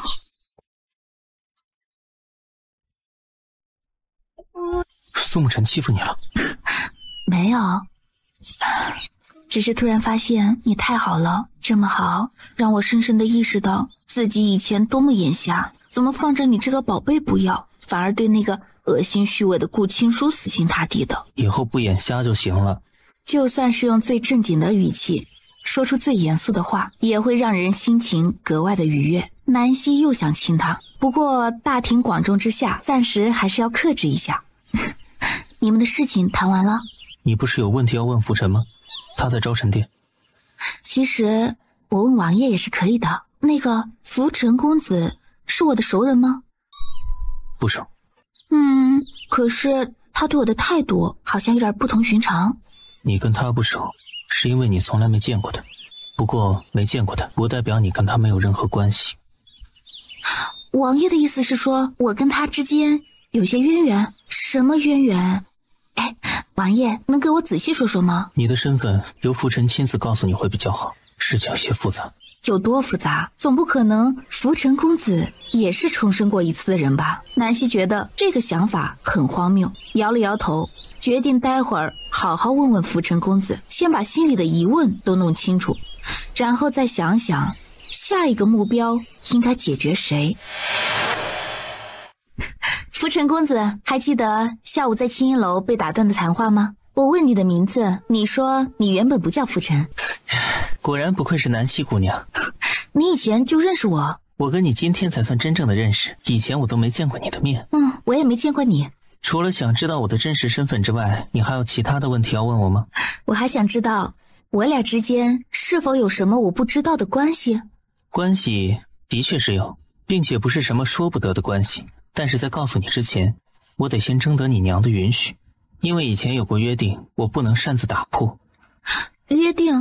你跟我娘的约定？不是，是你娘跟其他人的约定，不得她的允许，任何人不能擅自打扰到你，更不能告诉你你的真实身份。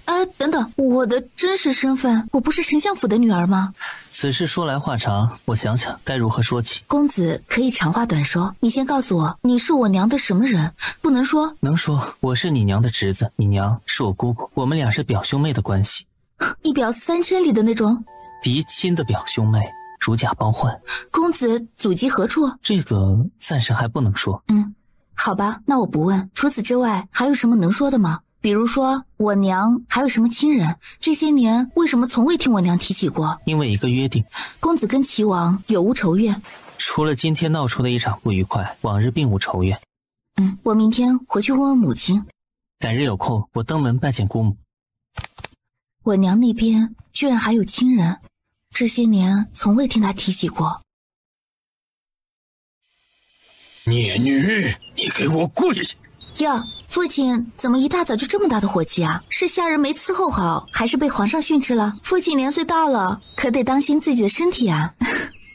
大小姐还知道关心自己的父亲啊，这不知道的人还以为大小姐多有孝心呢。我跟父亲说话的时候，请李姨娘闭嘴。南希，你怎么跟长辈说话的？还有没有一点规矩？大姐现在有摄政王撑腰呢，哪里还会把长辈放在眼里啊？我娘说一句，大姐只怕早准备了10句在等着呢。忤逆父母，不敬尊长，就该去罚跪祠堂。丞相府乃是权贵之家，容不下忤逆不孝之人。哟，这是仗着人多开审判大会吗？是不是我许久没发威了？你们都当我是病猫了呀？丞相在教训女儿，你这个侍女最好闭嘴。我为什么要闭嘴？你算哪根葱啊？我家姑娘在南府是嫡女大小姐，李姨娘身为妾室，不懂得尊卑之别，居然敢朝姑娘大呼小叫的。还有你的女儿南娇，身为庶女，居然敢对嫡姐叫嚣，吃了雄心豹子胆了。你是什么东西？主子在说话，轮得到你这个贱婢？你也给我闭嘴！怎么仗着自己是南府唯一的男丁，说话就这么有底气？你信不信我让你这个男丁变成公公？你敢？你再放肆，看我敢不敢！南丞相治家不严，纵容妾室庶女，对嫡女不敬，看来我有必要跟王爷提上一嘴，在朝堂上好好参你一本。金月说得好，堂堂丞相治家不严，为老不尊，公然圈养外室，纵容妾室庶女，欺压嫡女，尊卑混乱，门风败坏。我倒想看看事情传出去之后，天下人会如何评价你这位位高权重的大周丞相。袁氏，别忘了你的身份。我什么身份？丞相夫人的身份。今天当着这么多人的面，若是我决定休了你，是不是以后就再也不用顾忌什么身份了？南希诧异地看着他娘，他以为最多只是和离而已，没想到他娘居然这么霸气，要当众休了堂堂一国之相，简直胡说八道！胡说八道？你看我像是在胡说八道吗？简直是笑话！自古以来，只听过男人能休妻，还没听说过女人能休夫的。夫人这句话说出来，也不怕遭天下人耻笑。我既然敢说，就不怕任何人耻笑。当初是我眼瞎，才看上了一个虚伪自私、薄情寡义的东西。不过好在我不是那些没了男人就活不下去的废物。既然南行之对我无情，我觉得我俩之间的夫妻情分到此也该结束了。你说谁是废物？你给我说清楚，谁是废？胡说八道，简直胡说八道！你简直不可理喻！相爷，历经官场风云也有10多载了，怎么还这么沉不住气？动辄恼羞成怒，看起来一点风度修养都没有，实在想忍不住让人叹息一声。我过来呢，其实就是想跟相爷说一声，从今天开始别再找希儿的麻烦。你们也是，谁以后再敢对大小姐无礼，莫怪我断了府里所有的开支。别觉得现在委屈，真惹恼了我会让你们知道，连西北风都是凉的。还有外面的事情我也听说了，南越陷害希儿在先，他们母女得到任何下场都是咎由自取，别动辄把希儿叫过来兴师问罪。相爷要是真有本事，自己去把他们母女救出来，若没本事，那就让他们自生自灭。谁让他们不知死活的惹了希儿？希儿，跟我走，别理他们。很久没发威了，娘都快忘了发威原来是这么爽的一件事儿。瞧你爹那难看的脸色，我真是无法想象他这个丞相是怎么当的。当今皇上大概是眼瞎吧。父亲在外面应该比在家里会做人。这是当然，在外面若是不会做人，又如何能坐上位高权重的丞相之位呢？当初若不会做人，又怎么会哄得我对他死心塌地的？人都有看错眼的时候，女儿曾经不也是看错了人吗？娘看错了人，懂得及时抽身，不管最终有没有真的修复和离，可到底是看清了人，并未造成什么不可挽回的惨烈后果，而他却蠢到受顾亲疏算计摆布，害得荣誉不得善终。在这一点上，他远远及不上他娘亲的智慧。希儿，你昨天在青衣楼里是不是见到了福成公子？他跟你说了什么？他说他是我的表兄。娘，怎么了？福成公子说的是真的吗？娘居然还有这么大一个侄子，这些年怎么从来没有听娘提起过？没什么好提的，说起来啊，也是气人，我都懒得搭理他们。谁知道这些人如此阴魂不散？那这么说来，福成公子说的是事实，他真的是娘的侄子啊？他还跟你说了什么？其他的倒是没说什么啊。他说有空会亲自登门拜访娘亲的。我没打算要见他。你下次如果再看见他，直接跟他说我不想见他，让他别白费功夫了。为什么？不为什么，就是不想见。唉，你是不是对娘的事情很好奇？的确有点好奇。好奇也是正常的，毕竟任谁突然间多了个亲戚都会感到好奇。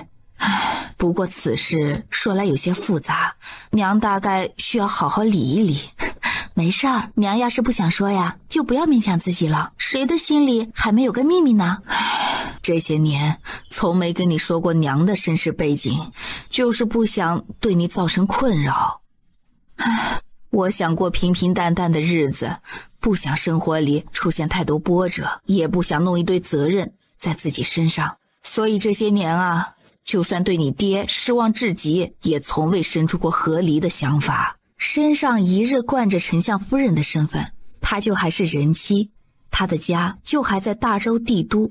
可一旦和离，唉，算了，该来的躲不掉。那个福成公子，改日有空你把他带过来吧，娘见见他。娘心里若是有什么困扰，不妨跟我说说，我也许能替娘分忧解难的。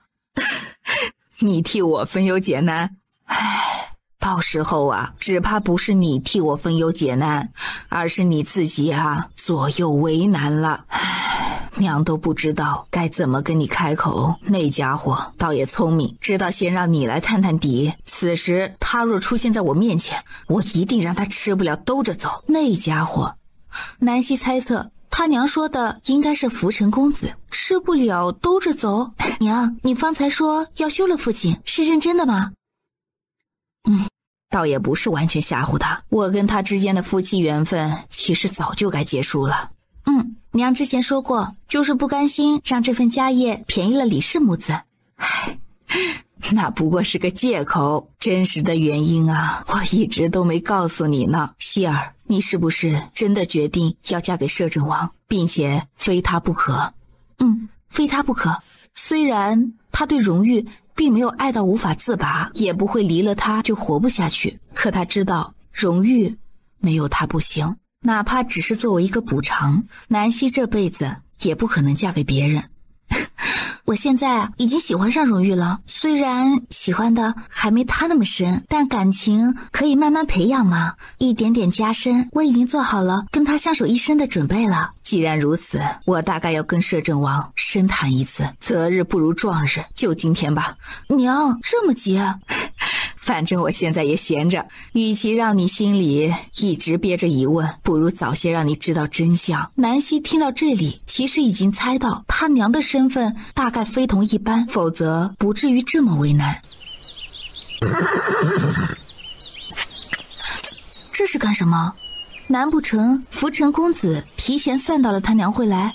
姑母，谁是你姑母啊？我跟王爷有话要说，麻烦王爷带我去个安静便于说话的地方。荣玉点头，转身带路。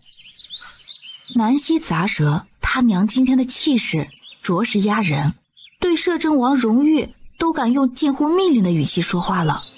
希儿，你先出去玩会儿。好吧。姑娘怎么出来了？夫人是在跟摄政王商议婚事吗？我被赶出来了。啊，谁干的？我娘还有你家王爷。对，商议婚事，姑娘的确不宜在场，免得害羞嘛。其实姑娘啊，早点嫁到王府来也挺好的，等做了摄政王妃以后，皇族宗亲的那些王妃郡主们见到姑娘您都得恭恭敬敬的见礼，连当今皇上和皇后都得乖乖叫一声皇婶儿，这辈分在这里摆着呢，看谁还敢对姑娘不敬。恭敬只是表面的，很多人私底下还不知怎么忌惮王爷，恨不得除之而后快呢。管他们呢，反正他们也只能干恨着，什么也做不了。16年已满，姑母是不是？是不是什么？你父亲当初说了什么？他应该还记得吧？实不相瞒，我暂时不想听你说话。摄政王是不是早已知道了希儿的身份？略知一二。略知一二，王爷还真是懂得谦虚啊。王爷想当皇帝吗？以前未曾有过这个想法。以前没有，那现在如何？若希儿想当皇后，本王便为她夺来江山。江山为凭，娶她为妻。大周摄政王位高权重，掌40万兵马大权，连皇上都忌惮。真想争个皇位来坐坐，也不是什么难事儿。难的是舍不舍得放弃这一切。若王爷当真知道希儿的身世，就该明白我说的这句话是什么意思。本王明白夫人的意思，除了南希，这世间没有第二样东西是本王不能舍的。什么都能舍弃，男人的尊严和傲骨也能舍？没什么不能舍的，夫人考虑的那些，在本王这里从不是需要考虑的问题。刚才我跟王爷说笑的，王爷什么都不用舍弃，拥有强悍的实力和至高无上的权力，才能更好地保护希儿，也能护得自己安然。就算没有这些，以摄政王的本领，照样可以保护自己和南希表妹。姑母不用担心这些。为什么不担心？东陵那些豺狼虎豹是那么好对付的？有祭司殿在。祭司殿只能约束新政的忠臣，约束不了那些心术不正的野心者。现在东陵朝局如何了？陛下龙体渐弱，处理朝政已有些力不从心，还望姑母能早些回东陵。东陵储君何在？太子皇兄身子也越来越弱，情况堪忧。所以你让我回去，你黄伯父知情？知情。他不反对？黄伯父不敢反对。既然如此，此事我考虑考虑。姑母可以考虑考虑，不过也别考虑时间太长。陛下身子骨弱，一日不如一日。我问过希儿的意见，他说此生非王爷不嫁。既然如此，我也不会用什么规矩来约束你们，只是请王爷心里有数。若王爷真的要跟希儿在一起，这以后谁娶谁嫁还不好说。但有一点是可以肯定的，王爷不能纳妾，这辈子只能有希儿一个人。荣誉耳畔听着这辈子非王爷不嫁这句话时，心下就已经是一片柔软，恨不得马上出门去把那个小女子拥在怀里，狠狠地吻她，把她揉进自己身体里。夫人不用担心，本王不会有第二个女人。但希儿以后可能会有其他。这也不可能，她这辈子只能有本王一个夫君，没有第二种可能。荣誉，我娘呢？回去了。怎么没跟我打个招呼就走了？我有话跟你说。这什么事儿？这架势不会是要提前把生米煮成熟饭吧？南希想到昨天中了药的大好机会，荣誉都没对他下手，不至于今天被他娘几句话说的就霸王硬上弓才对。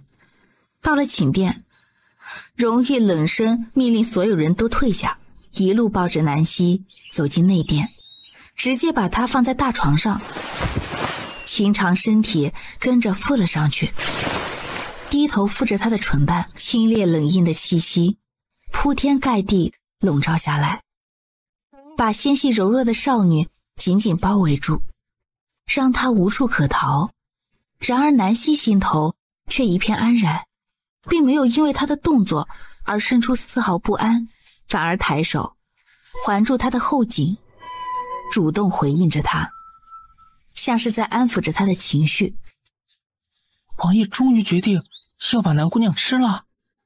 王爷看起来有些不太高兴，南夫人方才跟王爷说了什么啊？我离得远，什么都没听到。王爷似乎有点不太高兴，怎么了？荣誉目光锁着他的容颜，须臾低下头咬了一口他白嫩的脖子。你是我一个人的。我是王爷一个人的，永远都是。荣誉，你怎么了？你喜欢当公主还是当皇后？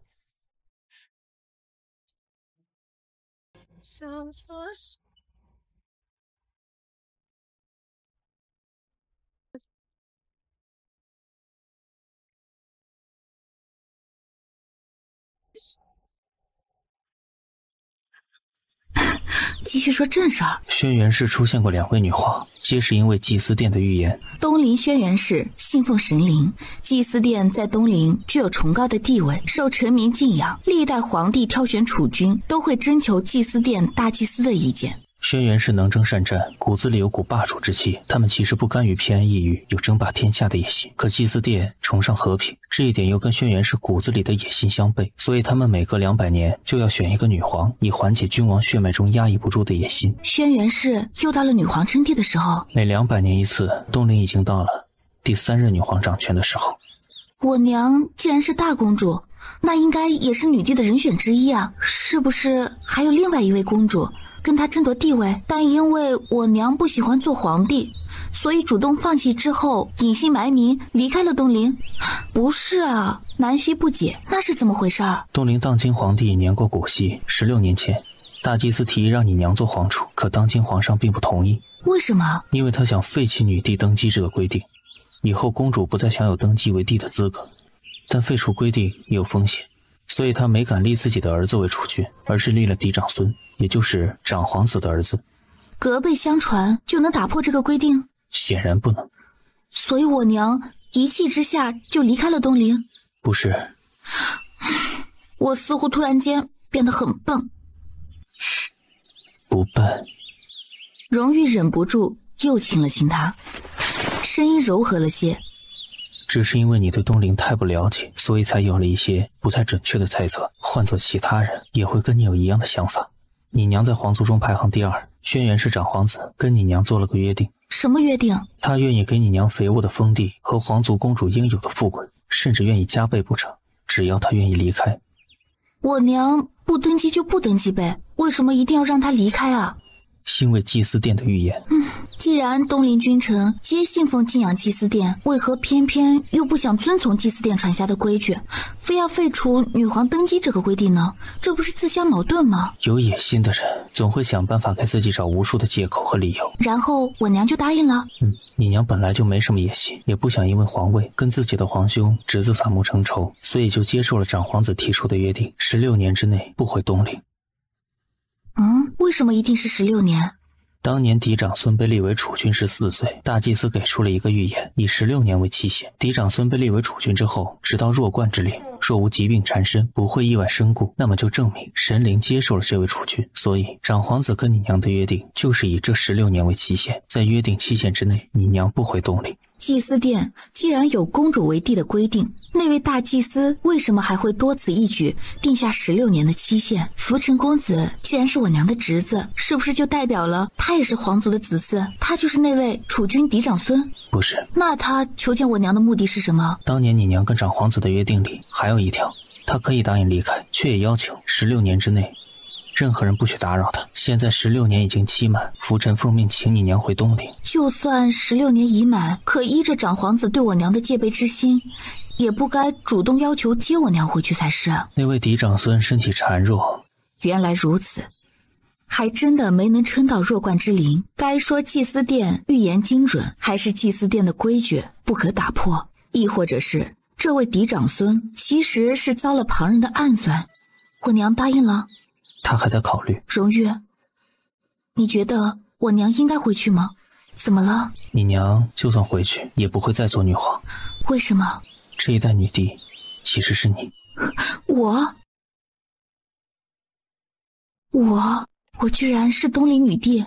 东陵将来的女帝，你现在连储君都还不是。这么说来，我岂不是可以光明正大的拥有3宫6院72皇夫了？荣玉薄唇紧抿，黑眸瞬间变得深沉。不行。为什么不行？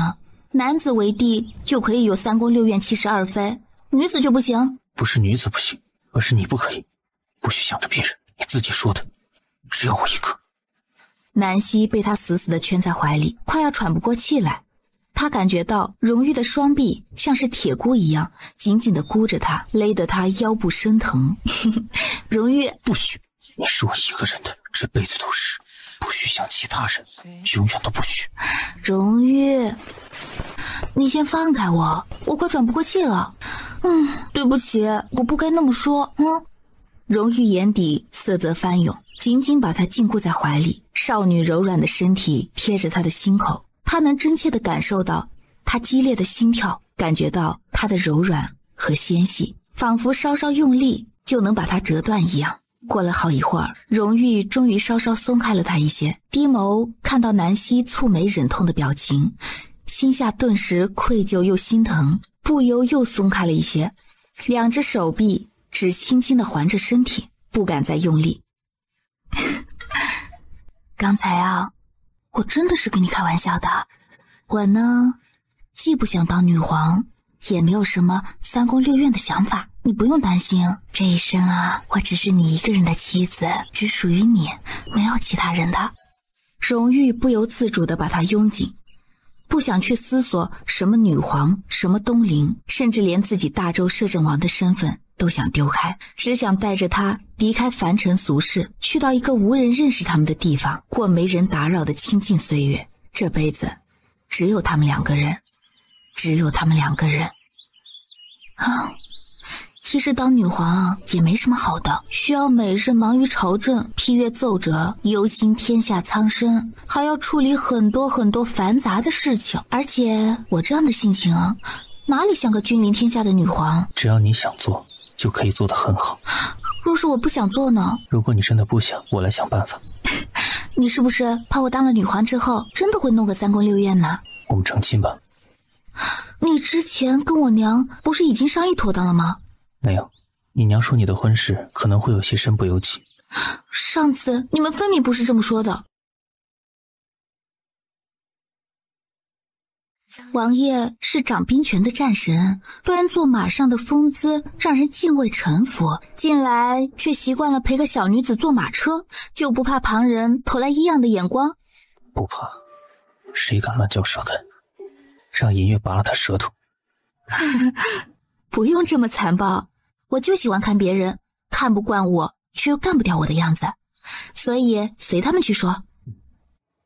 大姑娘回来了，参见摄政王。哟，姐姐可真是得摄政王喜欢呢，爹的寿宴都要等着跟摄政王一起过来，这不知道的人还以为姐姐已经是摄政王妃了，实则到现在连个名分还没有呢。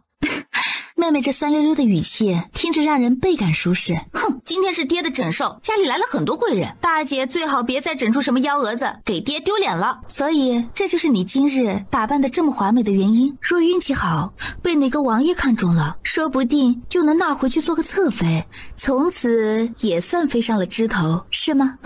大姐说这话多难听呢！哼，我好歹也是丞相府的二姑娘，身份摆在这里呢，配那些王爷也算是门当户对，怎么就是飞上枝头了？反而是姐姐你呀，母亲出身商户，比我更像一只麻雀吧？哼，我娘出身商户又如何？不管怎么说，我娘都是父亲明媒正娶的妻子，丞相府堂堂正正的当家夫人，我是丞相府唯一的嫡女，这一点啊，是你们母女永远都比不上的。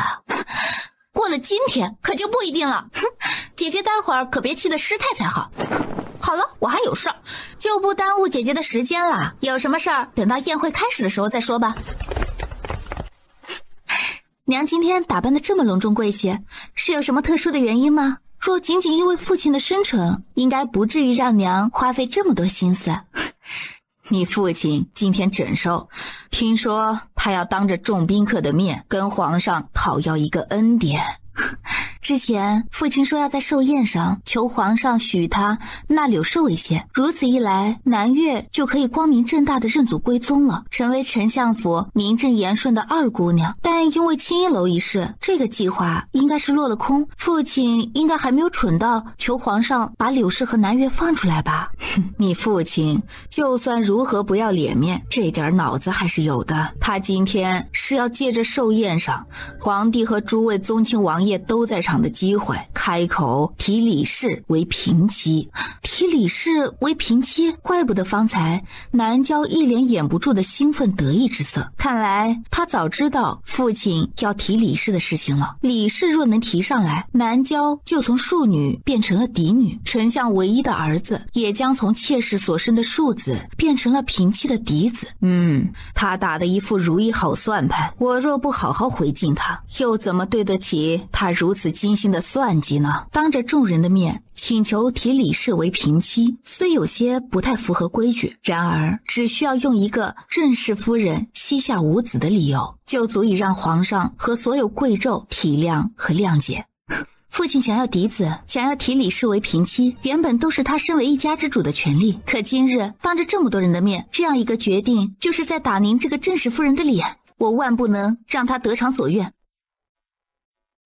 这件事儿不用你出面，我自有应对的办法。娘打算怎么做？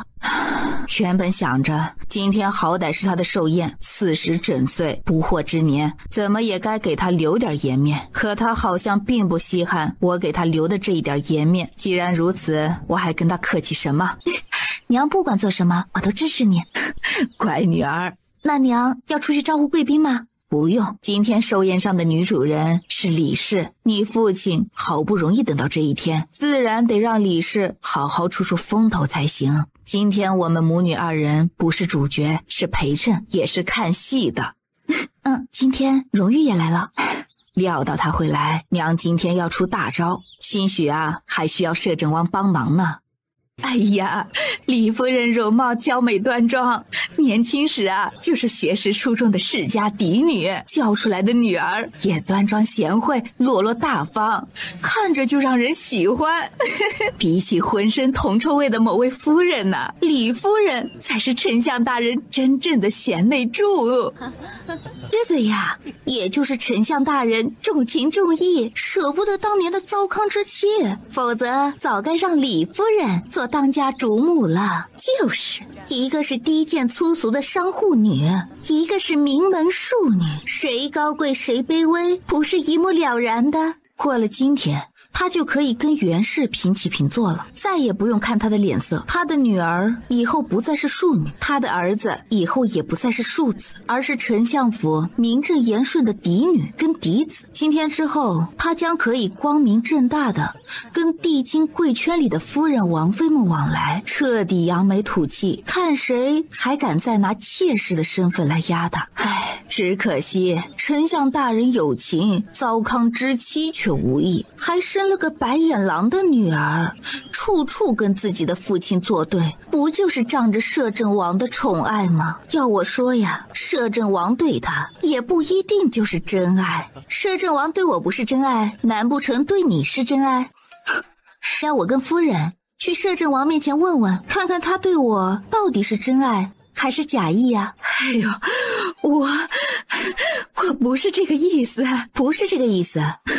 最近外面的人呢，都传言纷纷的，各种版本都有。恰好摄政王也来了，不如今天就借着诸多权贵夫人都在场的机会，让摄政王好好表个态，看看他到底喜欢我什么。是想娶我为王妃呢，还是只是跟我逢场作戏呢？说清楚了嘛，也免得各位夫人胡乱臆测，乱嚼舌根。各位觉得如何呀？南姑娘这是仗着摄政王的宠爱，果然说话都有底气了。不过呢，一日没进门，南姑娘就还不是摄政王妃，在本王妃和众位夫人面前这般说话的语气，不觉得太过无礼了？还是说出身商户的只能教出这样的女儿？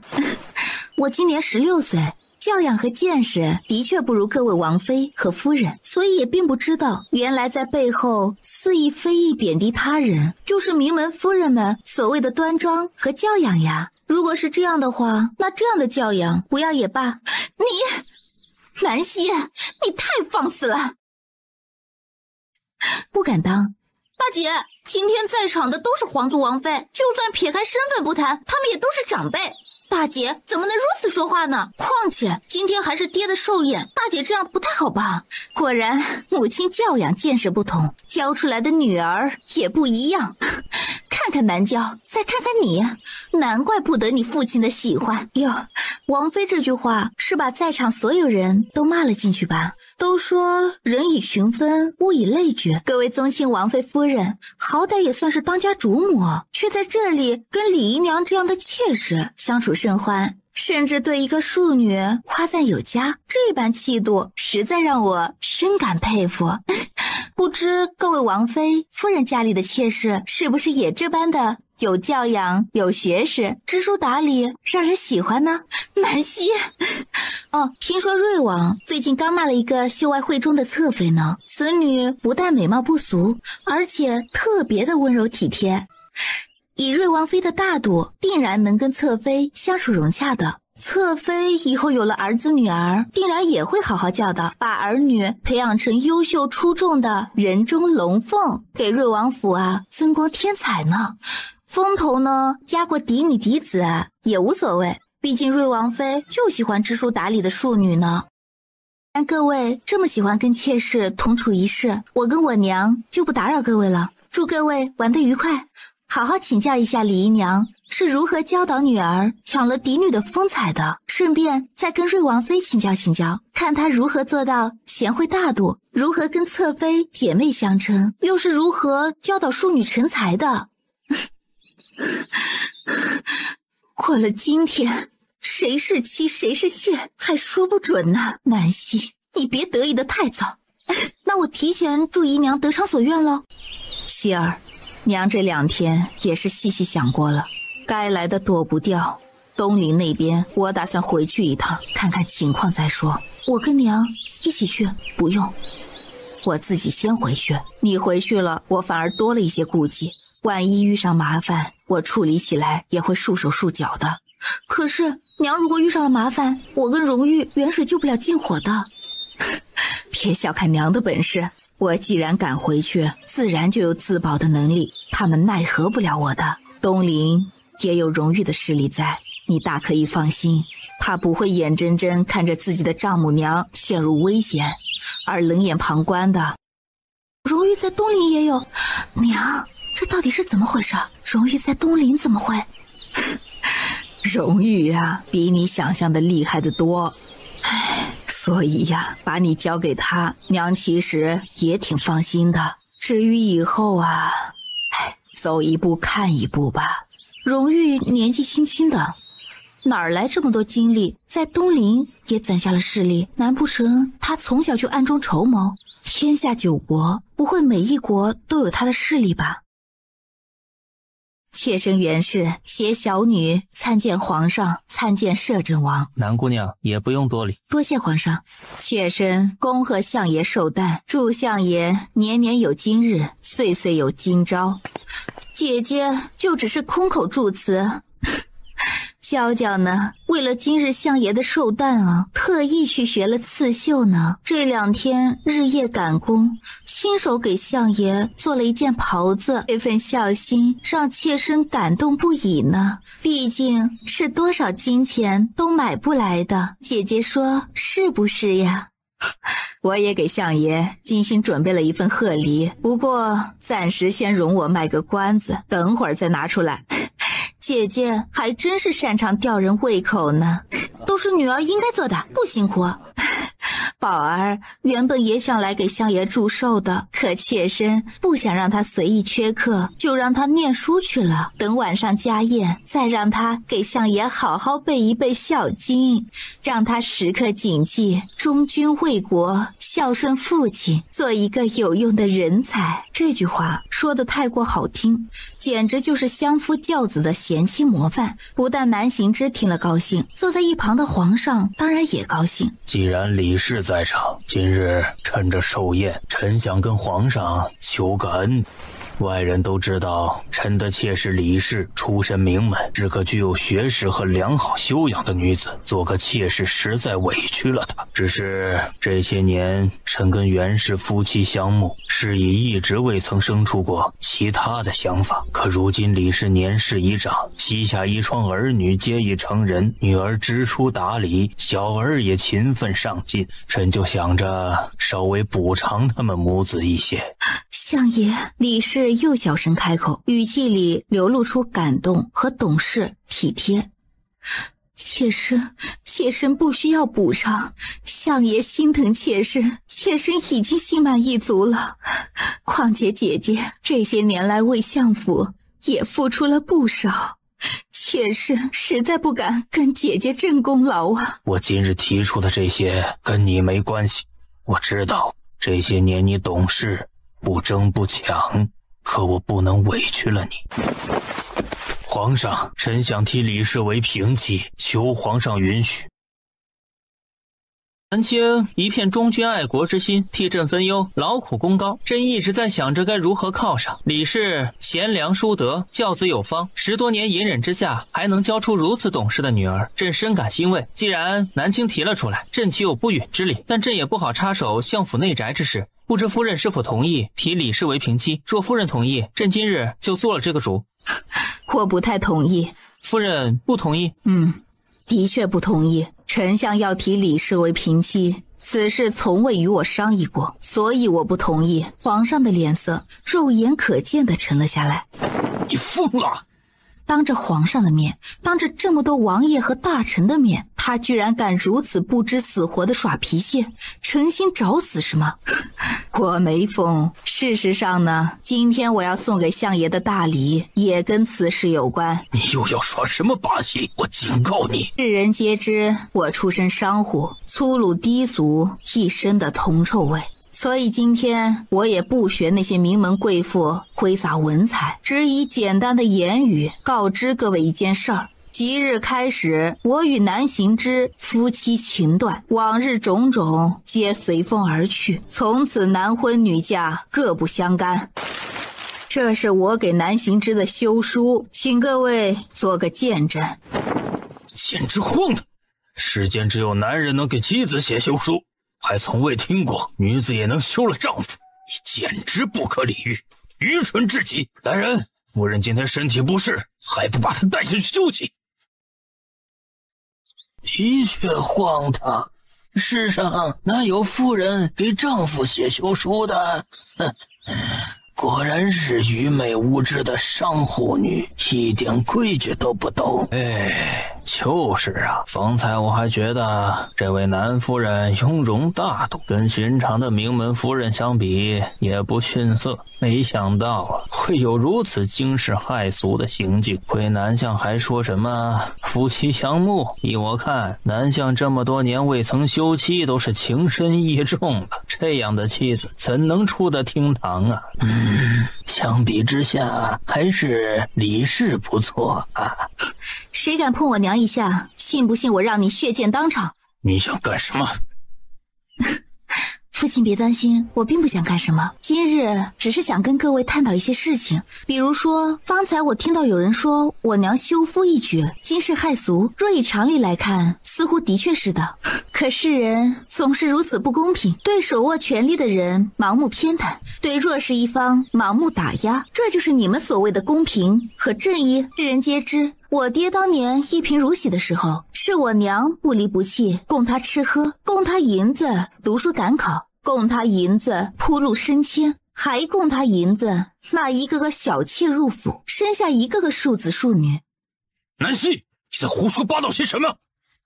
我有没有胡说八道，父亲心里清楚，在场的应该也知道。所以父亲今日功成名就，光宗耀祖，手里有了权势了，就可以说委屈了李氏，想要娶她为平妻。那么你有没有想过，这些年你委屈了我娘多少？外人都说我娘出身商户，配不上你，父亲心里也是这么想的吧？所以任由外人诋毁，而从不会为我娘辩护一句。如果今天我说你是狼心狗肺、忘恩负义，父亲会不会觉得我大逆不道？你给我住口！我知道，在场的很多人都知道，父亲这样的行为是不对的，可你们依然赞成，因为在座的各位其实跟父亲一样，满嘴的仁义道德，却一肚子男盗女娼，虚伪至极。你这个小姑娘怎么说话的？简直是一点教养和规矩都没有。怪不得南相偏心呢，南家这位大姑娘实在是言语粗鄙，让人喜欢不起来呀。我倒觉得南姑娘性情直率，敢说真话，急于恼羞成怒的，大概就是被她这番话说中了而显得心虚的人吧。世人大都虚伪，10年圣贤书也读不来一个真正正义的人。功名之后便是娇妻美妾，左拥右抱，自己寡情薄义，还容不得旁人说真话，否则就是粗鄙，就是惊世骇俗。孔夫子的圣贤书就教出了你们这群伪善又自欺欺人的善变小人。你闹够了没有？安夫人休夫一事虽历来发生的不多，但本王觉得可行。皇上觉得呢？荣楚云面沉如水，手指不自觉地攥紧了酒盏，第一次感觉到了骑虎难下的愤怒和狼狈。摄政王自古以来从未有过女子休夫的信，规矩是用来打破的。父亲虽然没听说过，却不代表没有。这世上如我母亲这般刚烈的女子并不少，只因休夫这样的事情太过折损男人的颜面，所以古时就算有过，也不一定会被记载在书上。当然，如果古代真没有这样的事情，那今天不妨就由母亲开这个先例。王爷觉得我说的对吗？南行之的脸一瞬间涨成了猪肝色。袁氏母女没想到袁氏居然真敢当着这么多文武朝臣的面，连皇上的面子都不给。今天这件事儿全是因我而起，是我不好。姐姐，你若要生气，就怪我一人，不要迁怒相爷。等宴席散了之后，我任由姐姐处置。等宴席散了之后，他定要让相爷好好教训这对母女，最好把他们都扫地出门，或者直接幽禁起来，用家法伺候，让他们知道什么是规矩。我休了南行之跟你没关系，你不用太高看自己，以为自己有资格左右我的决定。我若真愿意高看你一眼，当年你都不会有机会进相府为妾，所以啊，你不必把自己当回事儿。怎么，你想打我？李氏，你可以试试。姐姐在说什么？妹妹怎么敢有这样的想法呢？不敢就好。既然诸位都听清楚了，那么今天关于我跟南行之的事情就到此为止。稍后迈出这扇门，我跟南行之从此再无瓜葛。府中所有属于我的嫁妆，我一概带走。南相若是不放心，怕我带走府中其他东西，可以派个信得过的人去看看。我这个出身商户的低俗女子，今日自请下堂，不再留在相府丢丞相大人的脸。丞相大人以后想提平妻还是想娶续弦，皆与我无关。至于小女希儿，就交给摄政王了，还望王爷好好照顾她，别让她吃了贱人的亏。洪楚云攥紧了茶盏，心头浮现真切的杀意。袁氏，别再闹了，今天的话就当我没说，以后提李氏为平妻一事，我再也不提，这样可以了吗？爹，这对我娘不公平！你给我闭嘴！为父要做什么，还需要你的同意。南行之，你大概是误会了，你以为我是因为李氏的事情生气？别自作多情了，就算你今日不提这茬，我也是打算要休了你的。别说我没资格，这些年我在你身上花的银子加起来，足够买你的府邸和那身丞相官服。此时若有可能，他当真是想杀了袁氏的心都有。袁氏，年轻的皇帝陛下开口，低沉的语气里透着几分不悦。大周严令禁止买官卖官，就算你有金山银山，也买不了丞相身上那身官服。皇上的意思是说，南行之的丞相之位是凭自己实力坐上去的，这一点妾身承认。可皇上也不要忘了，南行之从踏入仕途之初，就是妾身在供他吃穿用度。他所读的每一本书籍和使用的每一套文房四宝，皆是妾身提供。没有妾身的金山银山，南行之连帝都城门朝哪个方向开，只怕都不知道。金山银山买不来官服，皇上何不问问南行之，若没有我的金山银山，他今日能否坐上丞相之位？姐姐，你别太过分了，今日非要让相爷在众人面前丢尽脸面，你才高兴。南夫人连眼角都不再施舍给他，只淡淡道：人必自侮而后人侮之，你家相爷今日之难堪，根本就是他咎由自取，跟旁人无关。姐姐，你不过呢，我也不想再多说什么，各位继续吃好喝好，别因为我而坏了心情。希儿，我先走了，你今晚还是回摄政王府去，有荣誉护你，娘也放心。娘。娘，你打算就以这样的身份走吗？你暂时还要留在大周，娘的身份若暴露了，对你反而没什么好处。东林那边暂时局势不明，他的身份暴露，就是把南希的身份摊开在有心人的眼皮子底下。若是被人利用了，不管对南希还是对荣誉都不利。不过你放心，娘的身份早晚有一天会让你父亲知道。不过到那时候，你爹还有没有今日之风光就不好说了。你要回去一定要小心，务必保护好自己啊。放心。南夫人说完这2个字，有些不舍得放开他。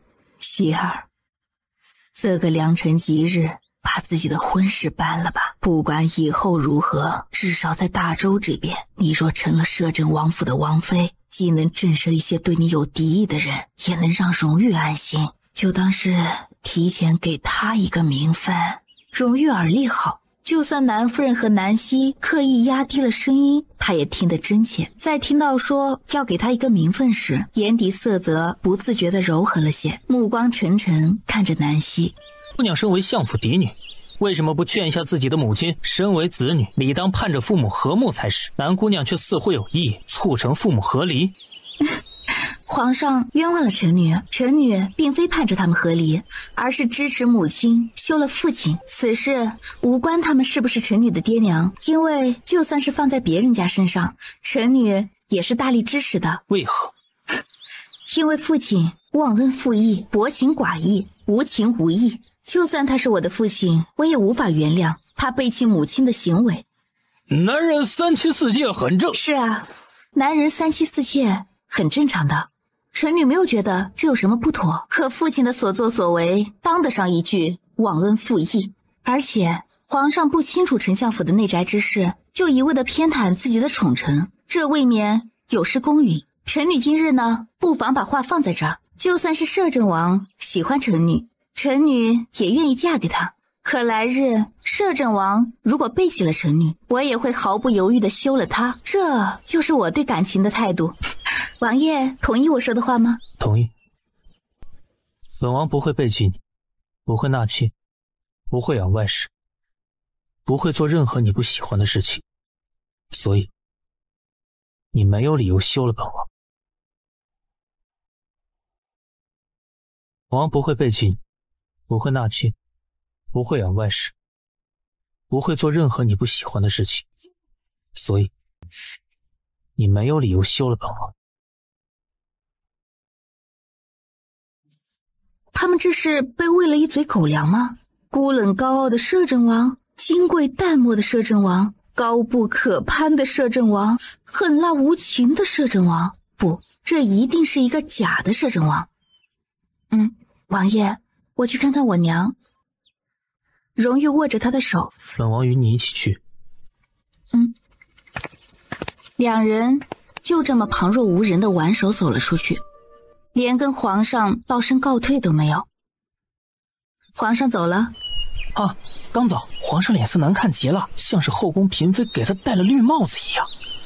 你会不会说话？皇上一走，那些大臣们大概是迫不及待的就要跟着走了。丞相大人这次诊寿过得也算是刻骨铭心，足以让他终身难忘了。姑娘，丞相大人是您的亲生父亲。亲生父亲又如何？难不成我要助纣为虐？这倒不是，但在家从父，出嫁从夫。哦，父亲大人不同意我嫁给你家王爷，你觉得我该听父亲的吗？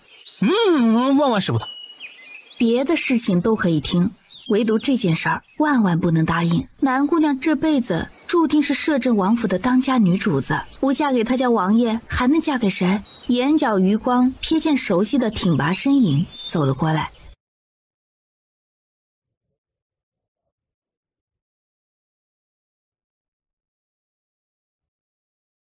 千万别跟说主子不嫁的事情啊！主子这2天好不容易见着，心情不错。姑娘若是不嫁，主子又该变回以前的冷面阎罗了。有这么夸张？当然有。没人比青阳更清楚他家王爷的性情。没跟南希在一起的时候，那当真是金贵禁欲如天上谪仙，狠辣无情如地狱煞神。别说其他人见着王爷会怎么样，就是青阳这个贴身侍卫都常常觉得如置身冰窖。就是南溪姑娘到了王爷身边之后，王爷才有了点正常人的温度和情绪。去告诉诸位大臣，今日在丞相府里发生的事情，谁敢出去乱嚼舌根，本王定不轻饶。顺便传本王之命，让林帆即刻来相府一趟。是。青阳啊，时刻忧心着王爷的婚姻大事呢。我们早些成了亲，他就没那么多废话了。王爷让林将军过来做什么？让他护送我离开帝都？不用麻烦林将军了，我身边啊有足够的人手可用。林帆是本王手底下的人，不止皇上知道，南相也知道。不管是皇上还是南行之，今日当众受了这么大一个屈辱，虽碍于摄政王在场而不敢多说什么，可事后绝不可能善罢甘休。林帆是摄政王的人，他们若知道林帆负责护送南夫人，就算想暗中动手脚，也会有所顾忌，也可以避免他的身份暴露。既然如此，就麻烦林将军了，我下午就走了。希儿，你直接跟王爷回去摄政王府，不用留在这里承受你父亲的责问和怒火。以后跟王爷好好过日子，这里呀不再是你的家。没什么事儿就别再回来了。我知道，娘不用担心我，放心。娘的嫁妆多不多？需不需要荣誉帮您多准备几辆马车？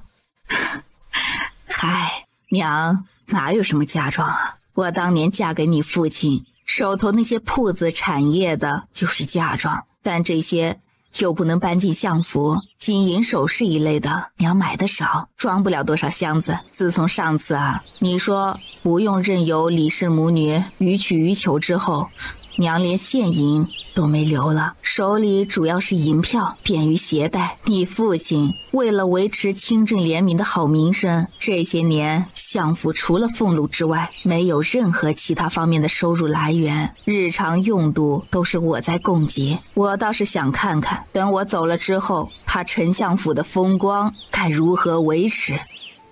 如果不是前世经历过背叛算计的那些事儿，此时只凭她是南行之的女儿，也许她也做不到太过狠心，甚至极有可能会劝母亲大度一些，不要跟父亲太过计较。可她经历了悲惨的一世，没有人比她更清楚父亲和顾青书这样的人有多薄情冷酷，他们在乎的永远只是自己的利益，而不是旁人对他们的付出是否值得珍惜。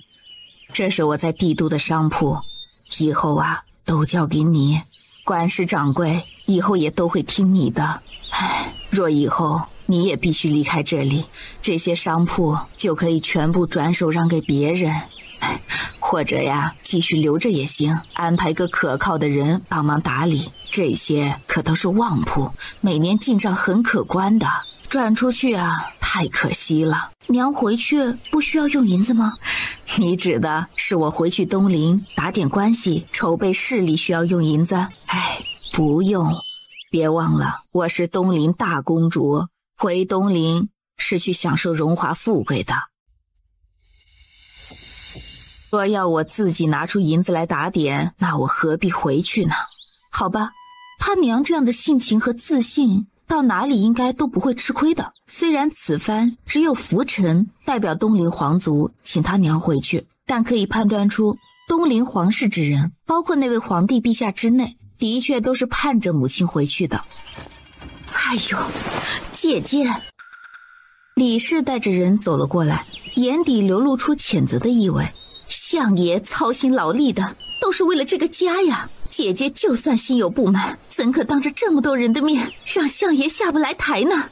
哼，姑奶奶已经休了南行之，为什么还要顾及她的面子？她的面子是黄金做的。姐姐，别一口一个姐姐的叫，让人听了还以为你跟我感情有多好呢。这南行之以后啊，就只是你的丈夫了。你想当正妻也好，平妻也罢，都跟本姑奶奶无关。南行之就算要那18房小妾，也是你们夫妻自己的事情，你该高兴才是。高兴个屁！李氏暗恨在心，面上却不得不扬起假笑。姐姐还真打算离开相府呀？俗话说一日夫妻百日恩呐，姐姐跟相爷好歹也是10几年的夫妻情分呢，别扭闹过了也就算了嘛，谁家夫妻不是床头吵架床尾和呢？姐姐还真要弃相爷而去不成？你以为我在装模作样的吓唬他？姐姐，你不可能真的把相府搬空吧？搬空相府？你太看得起我了，我有多大的能耐能把相府给搬空了？这偌大的府邸，一砖一瓦都是皇上所赐，那些花草树木我也不带走，假山花园、长廊亭台以后都是你的，包括库房的钥匙也会归你所有。放心，属于相府的东西我一分一毫都不会带走的。南希几乎笑出声，花草树木带不走，假山花园也带不走，毕竟这些东西都是属于丞相府所有，否则就算掘地3尺也要全部带走，一砖一瓦都不留给他们。那库房还有多少银子？这个问题你来问我？哦，不过也是，本夫人到底是长了这么多年的钟馗，这离开之前是该跟你交接一下。库房里呢，银子没有，倒是皇上曾经赏赐给丞相府的绸缎，还有吉皮，以及几件古玩玉器什么的。你要是觉得可以拿去换银子，就让人拿去换了。这些事儿啊，以后都是你做主。皇上赐下的东西怎么能拿去换银子？你是嫌我们死得不够快吗？我只是提出一个建议，你要是觉得可行呢，就去办；觉得不行呢，就别听我的。我拿刀架在你脖子上了，你把银子都带走，我们以后怎么生活呀？那是你的事儿了，我跟南行之已经没有任何关系了，难不成还要继续拿银子补贴他和他的妾室？姐姐嫁给相爷这么多年了，也享受了相府的荣华，这一朝合离就把银子都带走了，你觉得合适吗？南夫人有些惊奇地看着他，显然没料到一个人可以无耻到这般程度。哼，你是想让我把嫁妆留给你？李氏没说话，可表情已然是这个意思了。南夫人沉默，她大概从未见过如此厚颜无耻之人，一时之间居然不知道该说什么好了。娘，林将军已经在外面等着了，我们就别耽误时间了啊，走吧。李氏脸色微变，下意识的就要上前阻拦，却被银月和银霜双双拦住了去路。你们干什么？让开！李姨娘，就别这么不要脸了吧，不是说你出身名门世家吗？不属于自己的财物不要贪，这点最基本的教养还是该有的，否则只会让人更看不起你。丞相府这些年的吃穿用度都靠着谁？今天他娘一走，偌大的丞相府马上就会捉襟见肘。李氏倒是能顺理成章的掌内宅大权了，可空空的一座库房握在手里又有什么用呢？能让他吃穿不愁，还是能让他挥霍无度呢？母女二人走到相府大门前，身后却忽然传来一个冷冷的声音：袁氏，你这是下定决心要跟本相鱼死网破？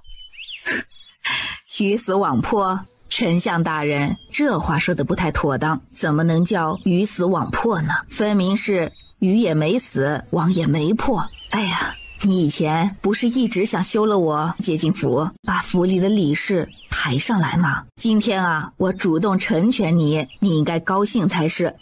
从此啊，没有我这个出身商户、充满铜臭味的妻子给你丢脸了。这相爷以后出入呢，脸上也能增添光彩了，可以堂堂正正挺直了腰板，身边娇妻美妾环伺，再不用担心有人说你娶个商户女了，这不是好事吗？你竟当真舍得下我们多年的夫妻情分？多年的夫妻情分？相爷这是要挽留我呀？好聚好散，各自还能维持最基本的体面。没出这个门之前呢，我到底还算是个南夫人。借着今天的好日子，再次祝相爷福如东海，寿比南山。既然相爷受到了多年夫妻情分，那么今日呢，带给相爷所有的不快，就当是我给相爷这10几年夫妻情分的回报了，也不枉我们夫妻一场呢。踏出这道府门，从此我跟南府不再有任何关系，丞相大人好自为之吧。希儿，等娘安顿好了，给你来信。娘，一路小心。放心，娘知道该如何保护自己。把夫人安全送到。路上若遇到找麻烦的人，不管是谁，都不必手软。是，王爷放心，卑职一定保护好夫人。南姑娘放心，这一路要辛苦林将军了。卑职该做的，不辛苦。浩浩荡荡的阵仗看起来就像一条长龙似的，除了林帆和护送的摄政王府私兵之外，队伍中还有几十个陌生的面孔，个个身姿矫健，面无表情，气势上比起摄政王府的私兵也毫不逊色。他们是南夫人自己的私卫，之前一直没有露过面，今日才现身保护主子，这也是南行之心里震怒却不敢让人阻拦的原因。眼前这阵仗，就算如何愚蠢之人也看得出来，根本拦不住。东陵大公主轩辕熙坐进了马车，掀开车帘，跟南希挥手道别。16年夫妻情分就此恩断义绝。相爷，就这么让他走了？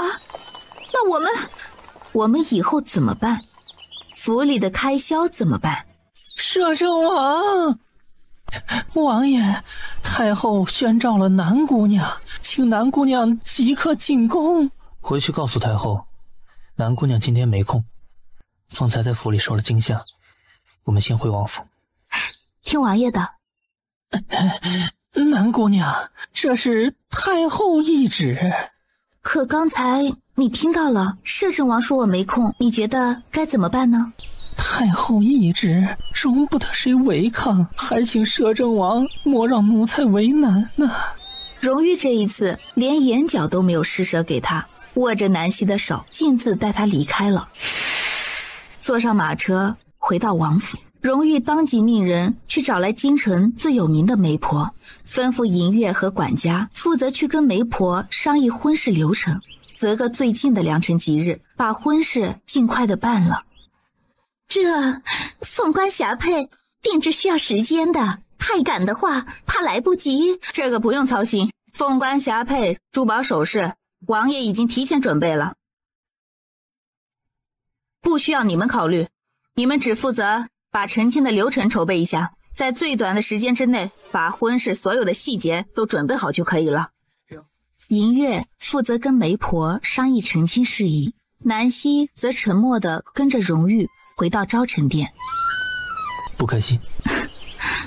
不是，有些怅然若失了。我娘这一走也许很长一段时间我都跟她没有办法再见面了。不会，你16岁生辰之前，东陵皇族应该会有人来接你回去。16岁生辰，南希微默，对，她的生辰在腊月，也就是到了今年年底，她才算真正满16岁啊。为什么他们会在我16岁生辰之前接我回去啊？若这样的话，我岂不是跟你也要分开了？从大周到东陵，路途遥远，来回一趟，浪费的时间太多了。我不想跟你分开。荣玉因为他这句话而欣喜，眼底柔光满得几乎要溢出来。我跟你一起去，大周到东陵也不算太远，我们就当是去游玩，赶路也不用太着急。暂时还早，你先不用想这些，我会做好安排。好。那他们为什么要在我16岁之前过来接我？因为东陵历代神灵选择的储君必须在16岁生辰次日登基为帝。神灵选择的储君指的是200年一次的女皇。16岁登基为帝，南希愕然。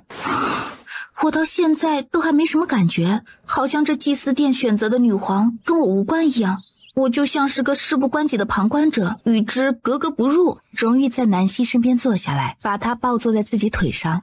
关于成亲一事，你有没有什么特别的要求？我让银月跟媒婆商议婚事的细节，你若是有什么想要的，一并告诉银月，让他们一道筹备。我没什么特别的要求，成亲呢也就只是个仪式，这个仪式过程不重要，重要的是结果。南希偏头亲了亲荣玉的唇角，等我们成了亲，就可以每天享受鱼水之欢，王爷也不用再看得着吃不着啦。荣玉表情顿住，眼神有些微妙地看着南希，一时竟无言以对。王爷怎么不说话了？是不是我的话太彪悍了，吓着王爷了？不是，你说的对，等我们成了亲，就可以光明正大的享受鱼水之欢，不用再看得着吃不着了。春天来了，来到了小河边，小溪欢快的流着。春天来了，春天来了，来到了田野上，草绿了，花开了。我们成了亲，就可以光明正大的享受鱼水之欢，不用再看得着吃不着了。鱼水之欢不重要，而是成了亲之后，他就真真正正只属于他一个人了，从身到心，从里到外。只属于他一个人，没有人能把他从他身边抢走，也没有人可以拆散他们。这个姑娘以后只属于他，必须属于他。日子就定在3天后吧，没必要等太久。他希望他早日成为他的人，他要名正言顺的妻他的王妃。王爷决定吧，我随意。那相府呢？我是不打算回去了。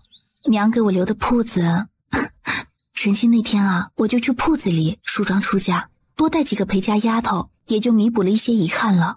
其他方面呢，但有缺憾，都是可以由排场和嫁妆来凑的。稍后啊，让银霜去相府一趟，把菊香、海棠和阿蛮、阿秋、阿雪、阿冰几个人都接过来。继续留在相府，只怕是要让李氏记恨上的，以后再迁怒虐待他们。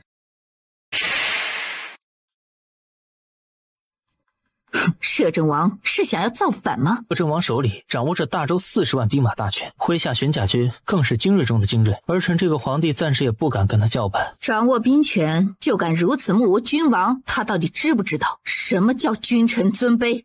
这位小皇叔啊，性子素来冷硬乖戾，何曾有过忠君的想法？父皇在位时他就冷漠不近人情，如今满朝文武都畏惧他，无人能牵制他分毫，当然就更没有任何顾忌了。他倚仗的不过是兵权在手罢了，皇上就不能想办法让他交出兵权？儿臣刚登基，眼下朝堂上摄政王说话的分量比儿臣这个天子更重，儿臣暂时还没想到什么办法能夺回他的兵权。没有办法，这江山到底是你在做还是他在做？摄政王荣誉手握兵权也就罢了，摄政大权也死死握着不放，他是想架空他这个皇帝的权力？不，他绝不允许，只能从南希身上下手了。如果他对南希是真心的，那么这位南家嫡女就是他唯一的软肋，也是唯一能牵制他的人，必须好好利用起来。这段时间，南家姑娘一直待在摄政王府，被摄政王严密保护着，出入都有高手贴身跟随，很难得手。很难得手，越是严密保护，越证明南家姑娘在他心里的重要性。很难不代表做不到。她16岁入宫，伺候先帝30多年，后宫里来来去去那么多如花似玉的女子，有多少人葬身深宫无人知，最后能得善终的有几个？唯有她，不但熬到了先帝驾崩，还熬到了儿子登基。她什么手段不精通？区区一个南希，她就不信没有办法对付。除了摄政王之外，南希平日里跟谁比较处得来？谁知道？回禀皇上，回禀太后娘娘。太后身边的张总管恭敬地开口：南姑娘以前喜欢那个顾青书，就是皇上去年钦点的状元郎，不过眼下两人好像已经反目成仇了。此之外，长公主家的宝玲小郡主貌似跟这位南姑娘挺合得来。佳佳是佳佳怎么会跟南希合得来？说来也是巧了，之前小郡主生辰给摄政王府递了张帖子，邀请这位南姑姑娘参加生辰宴。这位南姑娘来了之后，直接送给小郡主一只价值万两的镯子，把在场的其他贵女们送的贺礼全都比下去了。小郡主生性直率，也没太多心思，见南姑娘出手大方，这一时高兴就。听说前几天郡主还主动约了南姑娘去清音楼听戏。顾青书跟南姑娘反目成仇，为何会突然反目？这个奴才也不太清楚。此前有段时间外面传得沸沸扬扬的，说是那位南岳姑娘跟顾状元关系不错，然后去摄政王府探望这位姐姐的时候，不知何故用匕首刺伤了南姑娘。之后南姑娘大概是把这件事怪罪到了顾状元的身上。行了，朕不想听这些，都过去这么久的事了，还有什么可提的？皇上错了，哀家倒是觉得非常值得一提。母后，佳佳是你皇姐的女儿，不到万不得已，暂时不能从她身上下手，但是那个顾青书却可以利用。听说南姑娘的妹妹南月怀了顾青书的孩子，可这个孩子被摄政王一脚踹没了。那位南月姑娘又因此得罪了南大姑娘，而被送去了清音楼。顾状元跟这位南大姑娘不但反目成仇，而且这仇怨是越积越深了。不过之前顾状元受了伤，一直待在府中养伤，没有出门。听说受伤一事也是摄政王派人做的，不过这只是猜测，究竟是不是摄政王府的人下的手，谁也不敢确定。是不是摄政王派人动的手，这不重要。顾青书伤势如何了？应该没什么大碍了。派个太医去看看，他喜欢的那个姑娘要嫁人了，怎么能不让他知道？万一他消息闭塞，不能及时得知此事，岂不是要抱憾终身？是，顾青书是朕的人，他虽是状元，可资历尚浅，没有家世背景帮衬。此番若是得罪了摄政王，只怕连朕都保不了他。为君者该懂得取舍，一个小小的状元罢了，皇上难道舍不得？倒也不是舍不得，只是天下多的是读书人，能考中状元的也不止他一个。若不能除掉摄政王，就算皇上能得到100个顾青书，也毫无用处。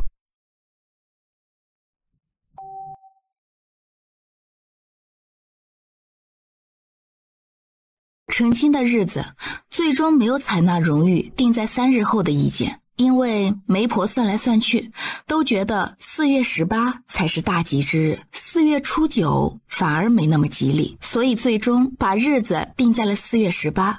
距离4月18还有12天，比荣誉要求的3日后延迟了9天。宫里太后和皇上坐在一起，想方设法算计他们。摄政王府的马车已经连夜出了城。荣誉，我们这是要去哪儿？苍云山。苍云山？去苍云山干什么？到了你就知道了。你不会是要把我骗去苍云山，卖给土匪头子当压寨夫人吧？我就是土匪头子，你要给我当压寨夫人。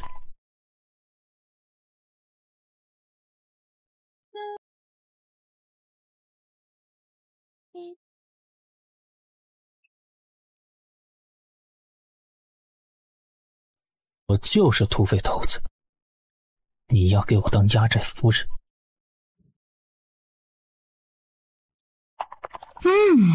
当个压寨夫人呢，其实也挺不错的，自由自在，无人管束，每天呢还能享受山清水秀的风景，要多逍遥自在就有多逍遥自在。前世只活到了17岁，连大周皇城的城门都没有出去过，当然没有机会见识过苍云山的广袤险峻。累吗？有美人夫君作伴，怎么会累啊？时间有点赶，辛苦你了。荣誉亲了亲他的侧脸。到了苍云山，好好泡个澡，休息2天。快马飞奔了半日，又换了马车。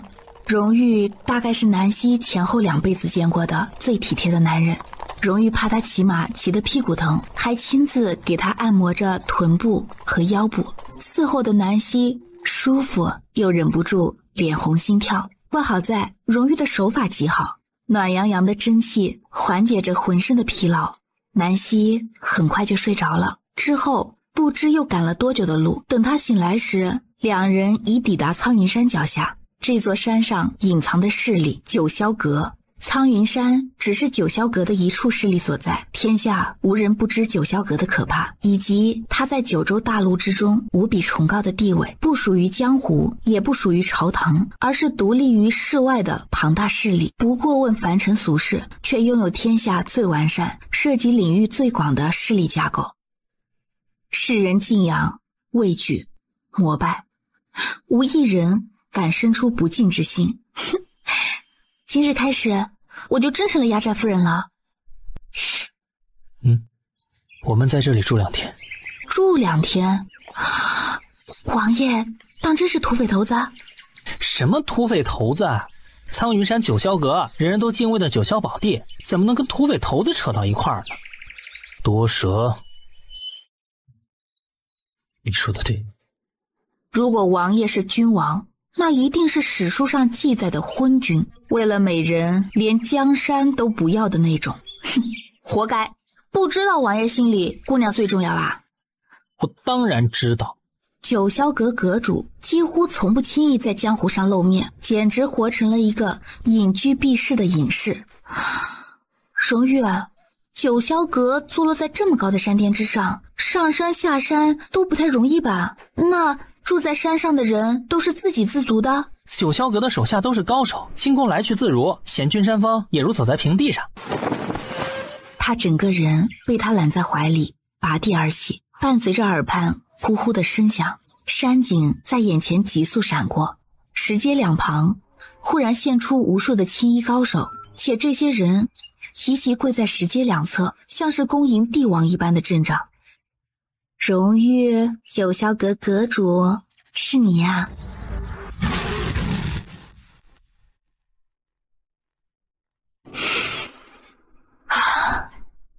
荣玉，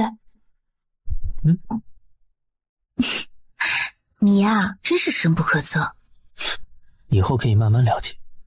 此时这种感觉，像不像策马在一望无际的大草原上，却不能肆意驰骋，而是要牵着马慢慢的溜？谁是马？你是说姑娘是马？你要是想英年早逝，可以直说，不用禀报王爷，我都可以成全你。你是我的对手？看不起人？我曾在这里练过10年，你呢？我也练过。几年？天赋异禀的人，不需要以时间来判断修为高低。天赋异禀？王爷那样的才算是天赋异禀，你这个嘛，充其量只能说是资质不错。其实我心里有个疑问已经憋了10年了，到现在我还想不通，主子怎么就那么强悍？大概啊，这就是主子跟侍卫的区别吧。空里那位95之尊，而全天下的主子，怎么没见他这么厉害？哎，荣玉，你说这么高的山，常年云雾缭绕的，几千或者几万年前，会不会有神仙在此修炼呢？姑娘，是不是神话故事看多了？多什么嘴？一月，找一处悬崖峭壁，把它丢下去。是。青阳哥哥，你要不要自己看看哪处峭壁风景比较好，适合做葬身之处啊？青阳啊，其实很可爱的。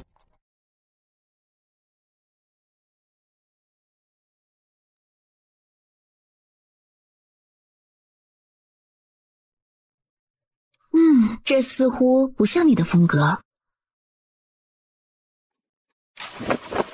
见过主子。见过主子。云婷，请述。这是本王的王妃，九霄阁以后的主母南希。属下秦书。云婷，拜见夫人。两位公子请起。谢夫人。4月18日大婚，希儿从苍云山出阁。云婷，此事你全权负责筹办，务必隆重。4月18日大婚，希儿从苍云山出阁。云婷，此事你全权负责筹办，务必隆重。荣玉也别太隆重。大周摄政王成亲，苍云山九霄阁嫁女儿，怎么能不隆重？夫人不必担心，一切交给属下来办即可。九霄阁嫁女儿，南希忍不住惊默，随即心下了然，原来荣玉打的是这个主意。贝玉，半个时辰之后备好膳食，清淡一些。都下去。是。先去泡个热水澡，然后用膳，膳后好好睡上一觉，等醒了我们再讨论正事。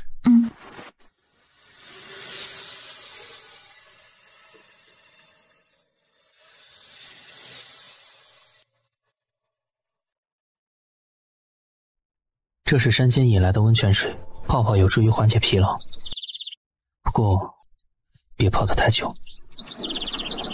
让他们伺候你，我去外面等。哎，留下，我有话跟你说。乖，有什么话可以等你沐浴之后再说，我先说。留下，我都不怕你看，你顾忌什么？荣玉拗不过南希的坚持，到底还是留了下来。南希当着荣玉的面宽衣，浑然不管那双素来清冷淡漠的眸子里情愫翻涌。浴池里的水温度刚好，荣玉趴在浴池边缘，闭着眼，修长手指细致地按摩着他后颈、肩背，恰到好处的力道以及适中的水温，都让他舒服地昏昏欲睡。荣玉，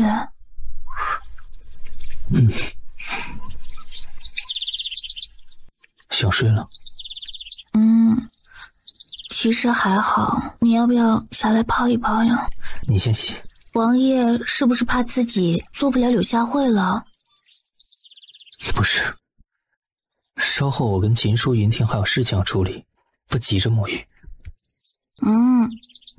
沐浴更衣之后再去处理正事儿，应该也没什么不妥的。其实你就是担心下来跟我一起洗啊，会把持不住自己。王爷会不会突然化身为禽兽啊？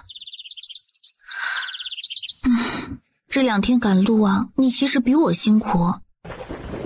下来一起洗吧，我都不介意，你怕什么？反正还有几天我们就成亲了，我就差一个成亲仪式嘛。荣玉没说话，对他的邀请难以抗拒。南希纤细的身体没入水中，只露出白玉般的脖颈和漂亮的脸蛋。你的手下已经喊我夫人了，不过为什么不是喊王妃啊？因为帝都摄政王府跟九霄阁的势力是分开的。那为什么要让我以九霄阁千金的身份出阁呢？是想让我成为全天下人艳羡的女子？荣玉执起她的手，亲了亲她的掌心。应该说是让我成为全天下最艳抹的男人。你这个九霄阁真正的主子，难不成因为娶个妻就要沦落为上门女婿？我以后还会成为东陵的上门女婿，到那一日还得仰仗夫人庇护才行。南希心尖上像是被猫爪挠过似的，酥酥麻麻，涌起一股子暖暖的悸动。她怎么会不明白荣玉的心意呢？这些年，大周帝都皇族之人只知道他娘出身商户，却并不知道他娘的商户门庭有多大。即便在父亲面前，他娘也从未透露过真实的身份来历，所以世人都以为他娘除了夫君和女儿，早已经没有了其他的亲人。此番他娘又直接休了父亲，带着自己所有的嫁妆离开。但南希这个商户女的身份却是众所周知的，帝京权贵素来喜欢以貌取人，以家世背景作为评判一个人的标准，所以才总有人以商户女的出身来大做文章，肆意抨击，说南希配不上摄政王。若每次都被人拿商户女的身份刁难讽刺，想来也不是什么让人愉悦的事情。若此番南希从九霄阁出嫁，那婚礼定是轰动天下，别说大周权贵，就是其他国家的人以后也没人敢低看他一眼。他娘也是凭着自己的本事吃饭，凭什么就要被人看不起？那些表面上端庄高雅、光风霁月的达官贵人，哪个不需要吃喝拉撒？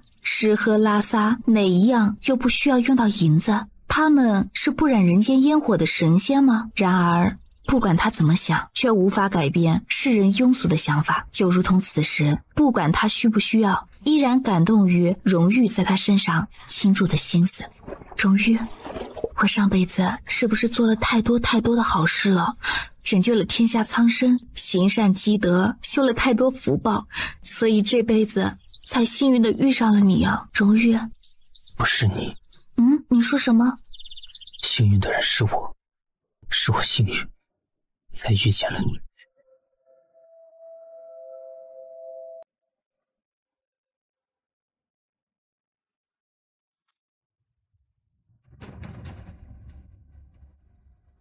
荣玉。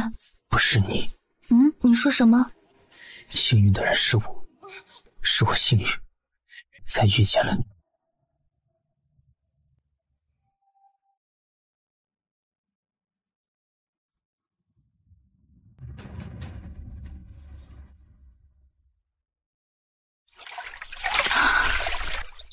荣玉，你说我们是不是上辈子就相爱了，然后因为某些原因不得善终，所以这辈子你才对我这么好呀？荣玉没说话，他也就没再问。荣玉最终还是坚持了不在成亲之前冒犯他的原则，只伺候他沐浴，并用真气给他疏通了全身的脉络，缓解疲惫的同时，也让困意袭上心头。连出浴擦身和穿衣都是荣玉全权代劳。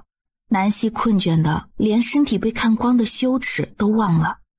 打理妥当，荣玉给他穿上一身宽松舒适的寝衣，直接抱着他去了寝殿。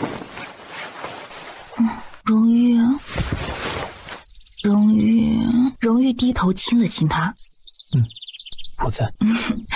荣玉，你怎么这么好啊？人好，长得也好看，怎么看怎么好，越看越喜欢。荣玉心头悸动，胸腔里的情愫排山倒海般涌来，须臾忍不住又附上他的唇。南希到底是没能抵挡得住困意侵袭，一语停止，呼吸声很快平稳下来，睡着了。荣玉站在床边，维持着弯腰亲她的姿势，就这么静静的，目光安静而执着地注视着少女容颜，修长手指划过少女精致的眉眼轮廓，带着说不出来的眷恋和珍视。西西，西西，西西。南希感觉自己好像又做了一个梦，梦里有个人一直西西西西地喊着她，声音温柔而缱绻，像是倾注了一生的柔情。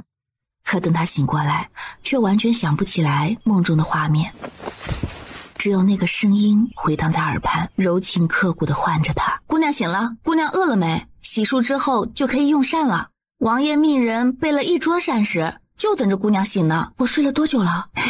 姑娘早上睡的，这会儿已经傍晚了。姑娘啊，是赶路累了，所以王爷命我们不许打扰姑娘，让姑娘好好睡一觉，把精气神都补回来。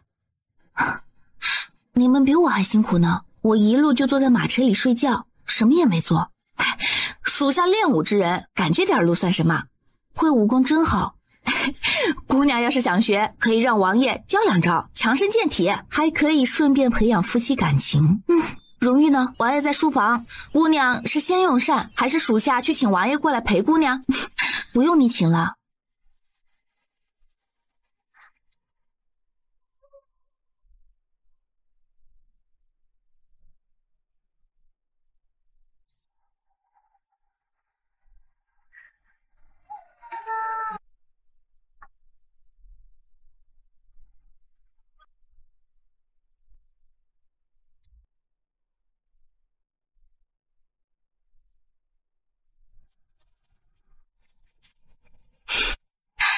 王爷今天真好看，是不是故意想让我看得移不开眼呢？只是今天好看。不是，王爷这张脸啊，每天都好看的让人忍不住想多看两眼，只是今天呢特别好看。荣玉低头亲了亲他。你喜欢就好，出去用膳吧。南希嗯了一声，看着荣玉蹲下身给他穿鞋，心头被满满的充实感包围。然而感动的同时，却突然生出一些忐忑不安。荣玉，我们真的可以这样白头到老吗？你对我这么好，以后等我芳华不再，容颜老去，没有了如今这般美貌，你会不会喜欢上其他女子了？荣玉如今对他这么好，好到让他觉得不真实。不会，只有你一个人无可取代。不管你变成什么样，就算白发苍苍，满脸皱纹，我也不会喜欢其他的女子。真的？真的。该担心这个问题的人是我。你怕我抛弃你啊？我才不会呢，我不是喜新厌旧的人，而且你这样的男子天下难寻，事无其二，我又不傻。去用膳吧，天快黑了，晚膳之后我带你去山巅看看。山巅能触摸到星星吗？视线会更好一些。感觉到掌心暖暖的，被密密麻麻的柔情包围，心扉柔软一片。别光顾着我，你也多吃点。我觉得呀，用膳还是自己动手比较好，有家的味道，旁边围着那么多人，吃都吃不自在。等成亲以后，用膳就我们2个人好不好？好。善后，2人手挽手漫步于山间，慢慢往山巅走去。唉，沉浸在温柔乡里的王爷，以后会不会什么啊？你是不是又皮痒了？真想被丢下山崖？我就随口一说，你急什么？哼，随口一说也不行，我就喜欢看王爷宠着姑娘。就不是宠你，你欢喜什么？你懂个屁！真粗鲁。双儿，你幻想过以后自己也能遇上个如意郎君吗？双儿，你幻想过以后自己也能遇上个如意郎君吗？这话问的真蠢，银霜都不屑搭理你。闲聊懂不懂？算了，跟青阳这个混账说话，早晚能把自己气死。哎呀，王爷真像是。像是什么？没什么。眸光注视着远处，重峦叠嶂，此起彼伏的山脉。南希缓缓躺倒在荣玉腿上，仰头看满天星斗。今晚夜色真好呀，有他在的地方，夜色都会变得很美好。不知道我娘到哪儿了？已经出了大周边境，东陵有人来接，你不用担心。林将军会把我娘送到东陵？路上我还安排了一些暗卫，还有你娘身边也有不少高手，可以解决跟踪的人。他娘离开大周阵仗不小，可以解决跟踪的人。他娘离开大周阵仗不小，队伍太过显眼，皇上或者丞相大人派出去的人手很容易追踪到，轻易无法甩掉，除非把暗中跟随的人都灭了口。有个强悍的夫君，还有个厉害的娘，我怎么就这么幸运呢？啊，这辈子什么都不用做，只要被你们宠着就好了。荣玉心道，这辈子能宠着他，于他而言便是最大的幸福所在。听说一些精通占星卜卦的高人都能通过天上的星星变化来推测地心国运。荣玉，你相信这些吗？信。你也相信命运？很奇怪吗？我也是人，别太把我神化了。那王爷相信天上有神仙吗？未曾见过。王爷，你此时一本正经地说出这句话，跟平日里淡漠寡言的模样简直判若两人。王爷，你此时一本正经地说出这句话，跟平日里淡漠寡言的模样简直判若两人。我暂时是不是就留在这里了？银月和银霜也都会跟着留下，你有什么问题可以问云婷。早上穿白衣服的那个男子是云婷。哦，他看起来比较好相处的，斯文俊秀的翩翩公子。不过呢，还是没你好看。我家王爷呀，最好看了。荣玉低头看着躺在自己腿上的姑娘。苍云山距离大周帝都较远，出阁的仪仗需要提前2天出发。路上银月和银霜贴身照顾，云婷也会安排好你的生活起居，你安心出嫁就行。摄政王迎亲队伍也会早些出发，半路会合，迎接我的新娘子。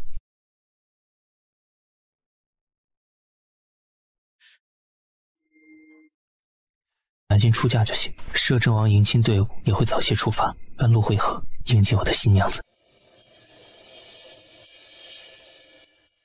摄政王成亲的日子定在4月18，这个消息很快传遍帝都大街小巷。4月18是日子定在4月18，果然是位高权重的摄政王，成亲这么重要的事情都可以自己做主，完全无需过问哀家的意见。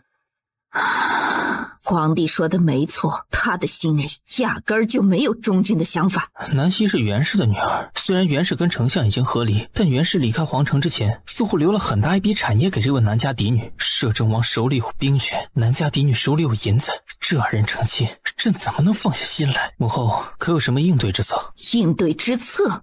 摄政王以往不近女色，对床笫之事大概还有些陌生，索性送2个教引宫女给他。温家姑娘不是喜欢摄政王吗？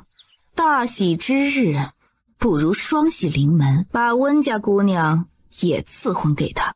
温姑娘出身显贵，不可能愿意给人为妾，若是朕赐婚，岂不是委屈了她？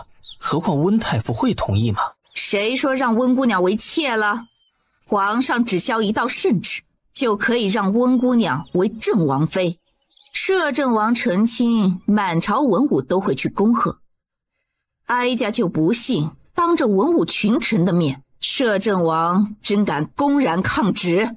至于那位南姑娘，丞相府不是刚开了先河吗？摄政王若实在不愿委屈了她，就让她做个平妻，这样也算是两全其美。这2天，摄政王府有没有其他的异动？这2天没什么消息。摄政王府怎么能没有消息？潘海，太后娘娘，你亲自带着人挑选2个娇引宫女送去摄政王府，就说是哀家的意思，务必见着摄政王的面再回来。奴才遵旨。母后歇着吧，儿臣就去御书房处理点事情。哀家这里有什么消息会及时派人告知皇上的，皇上心里有了计划，不妨召顾亲书进宫一趟，他也该派上用场了。儿臣知道该怎么做，母后放心。摄政王这2天有没有离开王府？据摄政王府的探子汇报，摄政王已经连续数日未曾现身，想办法弄清摄政王行踪。是。潘海带着人出宫去了摄政王府，恰好遇上了外出巡药回来的苏沐尘。潘总管，总管大人有事？咱家奉太后之命，给摄政王送来2个教引宫女，摄政王可在府中啊？教引宫女？他家王爷需要教引宫女？让开一下，咱家要去见王爷。潘总管稍等，王爷不见客。不见客？苏公子这是在敷衍咱家？苏沐尘沈笑，一个烟货居然还真敢在他面前逞起威风来了。实不相瞒，王爷眼下并不在王府，就算你进去也见不到王爷。另外，我家王爷应该不需要什么教引宫女，后娘娘有心了。回宫。摄政王府的人当真是嚣张得很，连一个小小的府医都敢不给他面子。摄政王不在府中，你确定？摄政王府的苏府医是这么说的，不过奴才并不知道他说的是否属实。既然摄政王的府医说摄政王不在，那就把这位府医找来问问。奴才这就去办。于是潘海再一次带人匆匆出宫，去了摄政王府。依着朝廷律令，有兵权的王爷不得擅自离京，更不能随意调兵，否则可视为谋反。见摄政王在王府大门外下了马，王府的下人们齐齐跪下行礼。老奴参见摄政王。有事？启禀摄政王，奴才奉太后之命，请王府的是请摄政王进宫一趟。太后老人家有事要跟您商议，不是很急，不过很重要。本王回府沐浴更衣，晚上进宫。是，奴才告退。这2天有没有人来过？潘总管午时来过一次，送来了2个教引宫女，恰好遇到苏公子回来，直接就给打发了。太后根本就是不怀好意，想破坏他家主子的婚事吧？哼，想得美！皇上，再等等，不用太急。是。虽然不想表现出太过急切的模样，可荣楚云心思已经乱了。来人，去盯着慈安宫。摄政王进了慈安宫之后，就过来禀报朕。遵旨。太后找我有事。太后已经习惯了他冷漠的态度，命人赐座，荣玉却并没有做。有事直说。关于你的亲事，荣玉南希配不上你。本王的妻子，轮不到旁人指挥。你该知道皇族娶妻的规矩，如果你实在想娶她，哀家有个条件，温家姑娘喜欢你。这件事儿很多人都知道，当初为了你，她连进宫选秀的机会都放弃了。人家姑娘一片情深意重，你应该好好珍惜才是。况且温姑娘品貌出众，家世显贵，是帝都少有的能配得上你的贵女，哀家瞧着她也顺眼。知书达理，琴棋书画样样精通，不比那个出身商户的男姑娘要好很多。哀家呢想把她赐婚给你，她以后一定能成为你的贤内助的。温岚做正妃，南家姑娘做个侧妃，如此也不算委屈了她。你10几岁就上了战场，带兵打仗虽是擅长，可一直未近女色，这床笫之事约莫还有些不太知晓，所以哀家让潘海给你挑选了2个教引宫女。说完了吗？若是说完了，本王就此告辞。荣玉啊，哀家也是为了你好。都说长嫂如母，先皇已经不在了，你的婚事，哀家势必要多操些心思的。你也别嫌我烦，身在皇家，很多事情本就身不由己。娶妻呢，要娶贤，也要门当户对，不是你想怎样就怎样的。况且一个低贱的商户女，根本连皇族宗谱都上不了。本王的婚事无需你来操心。太后若真闲得无事，皇族之中还有许多尚未成亲的亲王世子，太后爱给谁赐婚给谁赐婚，本王不会干涉。太后爱给谁赐婚给谁赐婚，本王不会干涉。荣玉，你以后若再让本王从谁嘴里听到不干净的话，莫怪本王让他从此说不了话，即便是你也是一样。说完这番话，显然没打算继续留下去听他废话，头也不回地转身走了出去。皇上驾到，参见摄政王。摄政王千岁千岁千岁。皇叔这么巧，朕刚好过来看看母后，既然皇叔也在，就进去陪朕坐坐吧。朕有些事情想跟皇叔商议。本王这2天要忙迎亲之事，没空陪皇上闲聊。哼，迎亲啊？皇叔真的决定好要迎娶南家嫡女？不然既然在这里遇上了，本王就顺便跟皇上提点2句。皇叔想说什么？南希是本王逆力，任何事，即便是95至尊或者一国太后，若敢在他身上动心思，本王绝不手软。南希是本王逆力，任何事，即便是95至尊或者一国太后，若敢在他身上动心思，本王绝不手软。皇叔这是什么意思？皇叔是在威胁朕？你可以当作是威胁，这不重要。本王可以容忍的事情很多，唯独一个南希，谁惹谁死。皇上若还想在皇位上安稳地坐下去，就记着本王的话，别做蠢事。说完这句话，他面无表情地抬脚离开，并不理会堂堂天子。去查一查摄政王离京这些天去了哪里，朕要知道他的所有动向。遵旨。这2天，皇城之中因摄政王的婚事明显热闹了起来。荣玉从苍云山回到帝京时已是4月14，所有大事小事全部交给了心腹打理，他只负责筹备迎亲事宜。4月17日早晨，一袭白色袍服，尽显金贵出尘的摄政王骑着矫健大马出了皇城，身后100名玄甲军护卫，威风凛凛，气势如虹。众人心下不解，不知成婚大典在即，摄政王这个时候出城干什么？浩浩荡荡的送亲队伍已经护送着摄政王府的准王妃从苍云山下出发了一日，正往帝都而来。荣玉此番出城，自然是为了迎接他的新娘子。17日午时，荣玉一行人抵达距离大周帝都200里外的渭城，跟送亲的队伍会合。怎么，想我了？累吗？不累，抬轿子的人才累呢。怎么了？回帝都之后，皇上为难你了？不是皇上，是太后。他为什么会为难你？就是因为我就搞不懂了。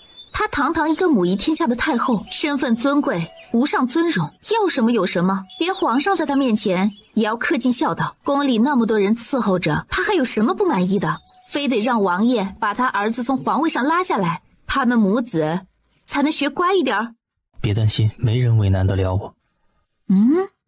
真的？真的。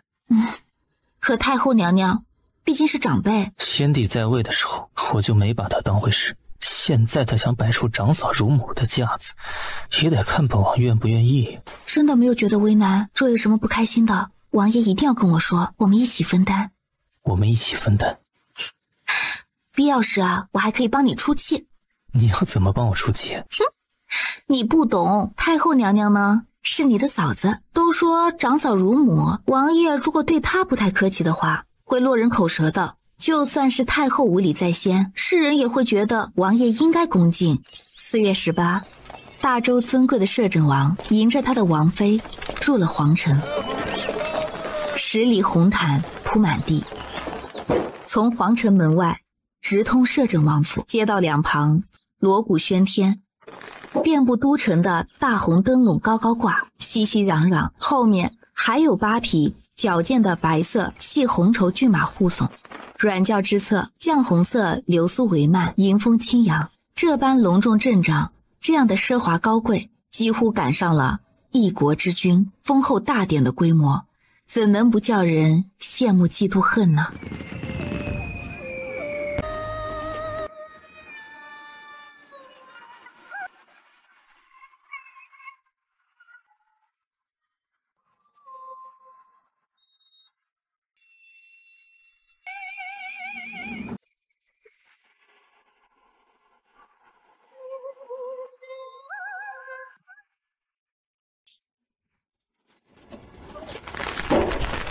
今日是我九霄阁大小姐出阁之日，嫁与大周摄政王，还望摄政王以后善待小姐，也望大周臣民都能善待我家大小姐。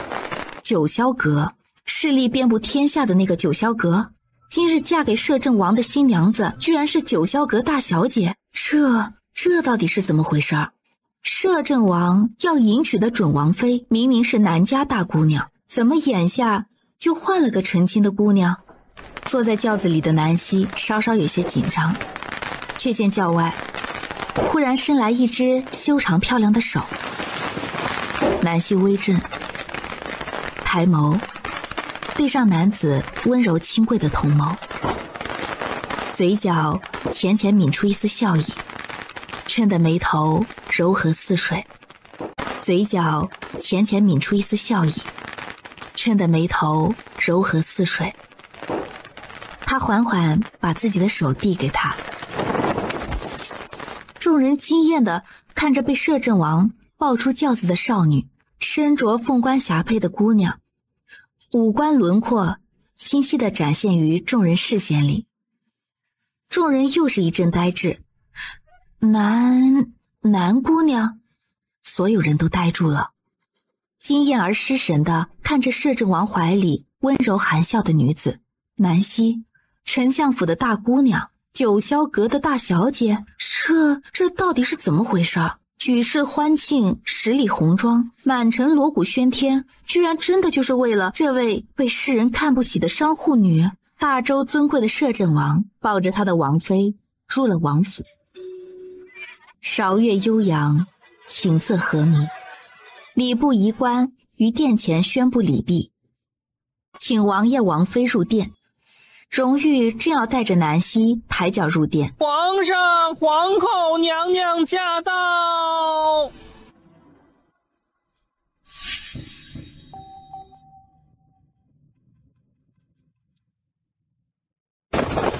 参见皇上，万岁万岁万万岁！参见皇后娘娘，千岁千岁千千岁！众卿平身，朕和皇后也过来凑个热闹，蹭一杯喜酒喝，恭贺小皇叔新婚大喜，夫妻和鸣。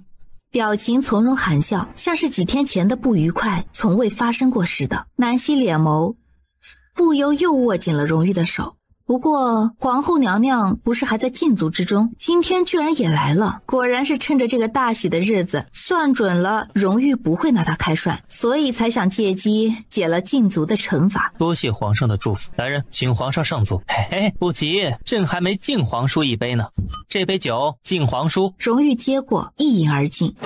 荣楚云又斟了一杯，这杯酒敬皇婶儿。希儿不善饮酒，这杯还是本王来喝。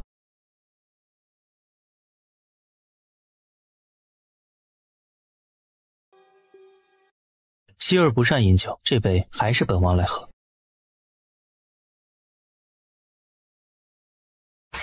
皇叔威武啊！是啊，皇叔威武！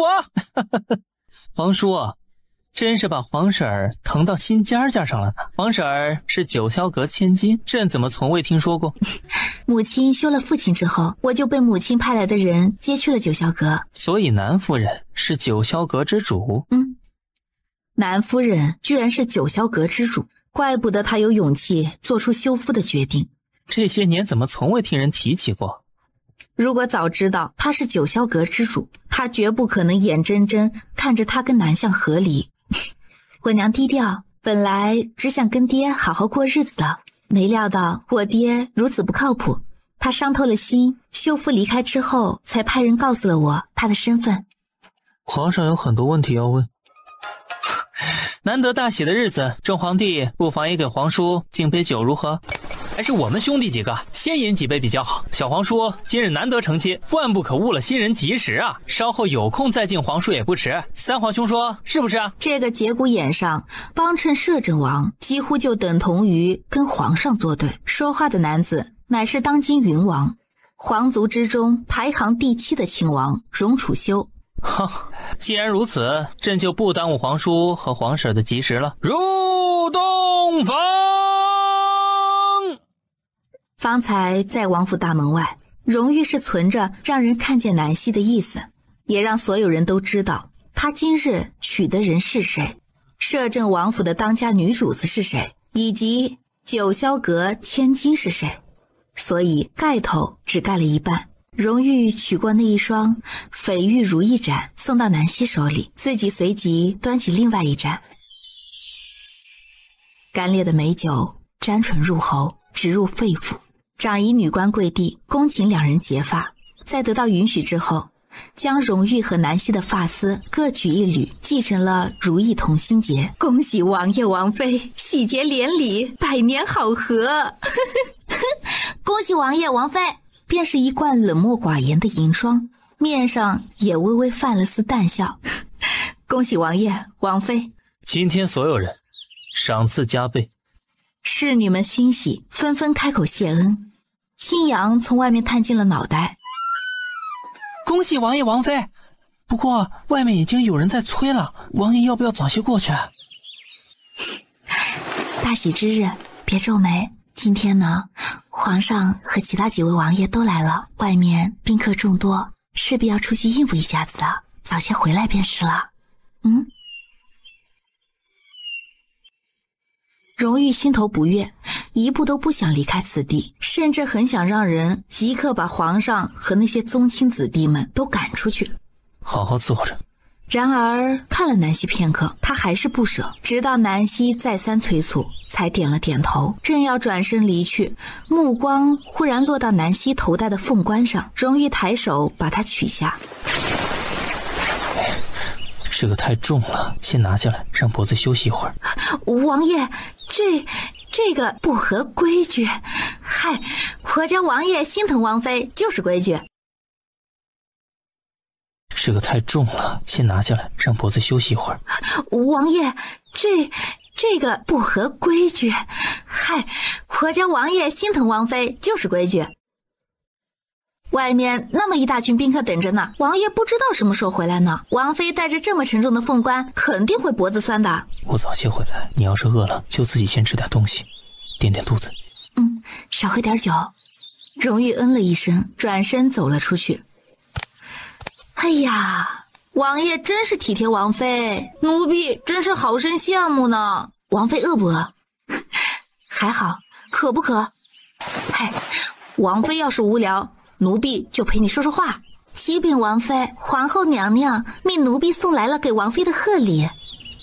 银月狐疑，朝银霜使了个眼色。银霜不发一语的转身走了出去，伸手道：“给我。”皇后娘娘交代，一定要交给摄政王妃。就进来吧，皇后娘娘特意送来贺礼，我该谢谢她才是。宫女低眉垂眼的走了进来，正要行进内殿，忽然扬手砸出了锦盒，锦盒被强劲的力道劈成两半，锦盒中粉末四溅，一阵异香飘散在内殿。屏住呼吸，话音刚落，他直接就晕了过去。银霜！然而掌风还没扫出来，整个人也砰的栽倒在地。殿内侍女转瞬间全晕了过去。得手的宫女转身走到后窗边，打开窗户，跟窗外的男子对视了一眼，很快低头离开。南月是顾青书的女人，上过他的床，怀过他的孩子，是他的女人无疑，可最后却因得罪了南希而被送进了青楼。顾青书表情越发森冷，伸手就朝南希探去，然而心口一阵剧痛传来，他不敢置信地看着从床上坐起来的南希。你没事？你觉得我应该有什么事儿？摄政王府戒备如此森严，今日乃大婚之日，荣玉为了防止意外发生，更是加强了防范。你如此轻易就能混进来，我猜想必然是因为王府里有人跟你里应外合，对否？我很想知道这个人是谁。你耍我？耍你？顾青书，我以前怎么不知道你如此愚蠢可笑呢？你耍我？耍你？顾青书，我以前怎么不知道你如此愚蠢可笑呢？我给你通风报信了，还是让人给你传话了？难不成今天还是我让你来摄政王府送命的？很奇怪，迷香对我们没用，你也不看看姑奶奶从小到大受的都是什么训练，这点迷香就想把我们迷倒，简直太目中无人。该怎么处置他，还请王妃示下。很简单，废了手脚，从窗子外面丢出去。是。南希，才短短几天没见，你居然变得如此恶毒。我恶毒？本王妃大婚之日，你一个男子潜入我的新房，想要干什么？如果我没猜错的话，这会儿应该已经有人去前厅通风报信了吧？我猜呀，那个人会当着所有宾客的面告诉摄政王，他的王妃在新房里与旧情人勾勾搭搭，他的王妃在新房里与旧情人勾勾搭搭，再续前缘。然后呢，摄政王就会在大婚之日跟本王妃双双丢尽脸面，本王妃啊也会名节不保啊！若是严重点呢，说不定摄政王当场杀了我呀！不知道这个计策恶不恶毒呢？我一直以为你对我是真心的，可没想到。想到他方才刹那间阴毒的反应，越发觉得自己前世真的蠢到被猪油蒙了心，眼界瞎得厉害，怎么就看上了这样的人？他今晚是抱着必死的态度来的吧？想跟王妃同归于尽。不过就算背后那个人如何神通广大，这一次也注定保不了他。难得今晚听到银霜一次说了这么长的话，都什么时候了，王妃居然还有心思关注银霜话多不多？怕什么？反正你家王爷会处理的妥妥当当的。他怎么办啊？殿外应该有人值守吧？窗外也不太安全，那就先塞床底下。床底，外面的脚步声越来越近，塞。银霜则走到外殿，拿出一瓶气体解药，逐一放在几个侍女的鼻子下。都站好了。朕并不想在皇叔大婚之日让众人看笑话，可皇家之事从来没有秘密可言，越是遮掩，他们心里只会越发怀疑。皇叔觉得朕说的对吗？身后跟着一个低着头的摄政王府侍卫。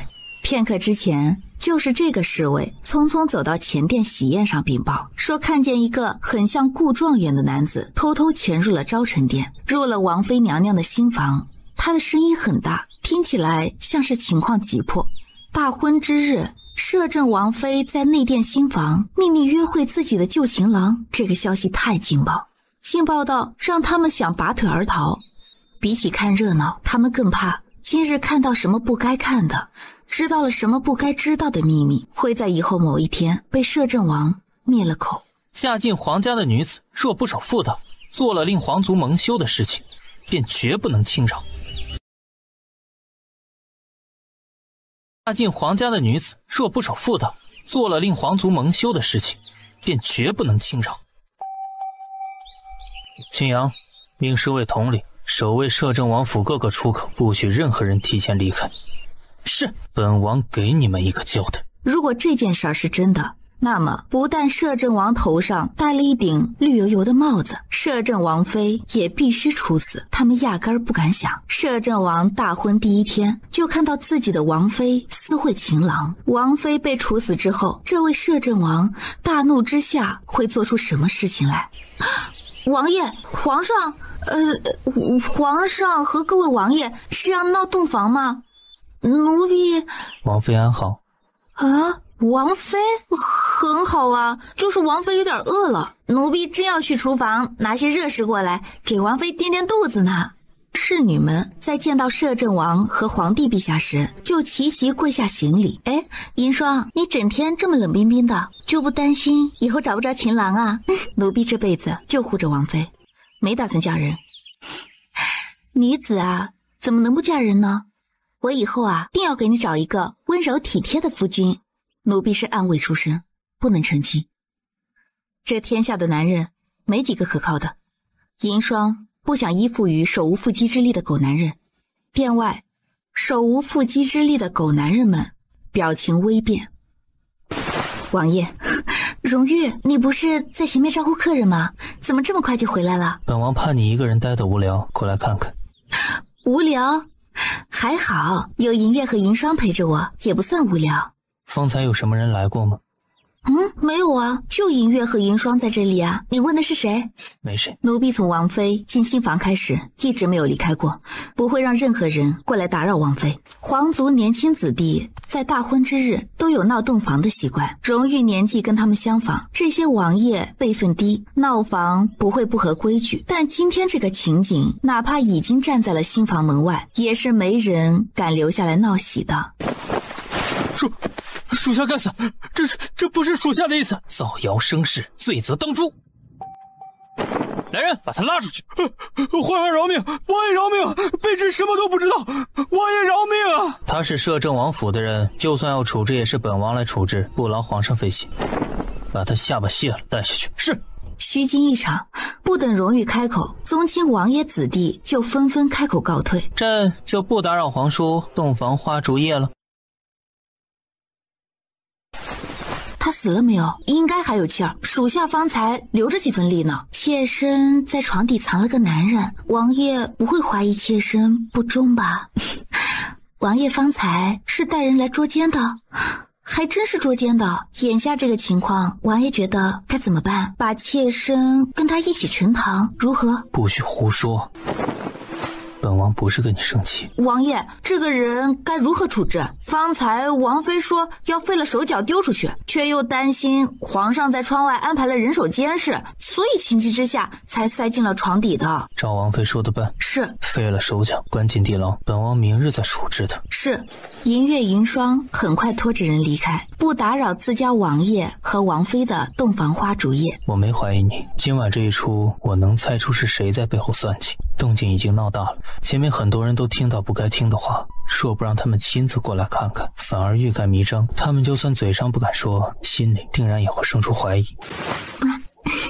我逗你的。走到床边，把少女平放在床上，身体跟着压了上去。大红轻纱帐幔缓缓垂落，层层叠叠倒映着帐子里深情缠绵的两具身影，空气中温度节节升高，气氛旖旎，春光无限。属下把王府各个出口都拦住了，可皇上说要回宫去，其他宾客也纷纷离开，属下快拦不住了。先去看一下，让宾客们都回了再来，我在这里等你啊。王爷，属下已经安排侍卫守住了各大出口，主子是逐一排查，还是先放他们离开，还请主子示下。魏统领何在？他在前院维持秩序。明霜，你跟青阳一起过去，找出送贺礼的那个宫女，连同魏统领一道卸了下，押入地牢。魏统领有问题？没，属下遵命。别再让任何人进来。是。亲了亲他的额头。魏统领有问题？没，属下遵命。别再让任何人进来。是。亲了亲他的额头。折腾了一天，累了吧？先去泡个热水浴。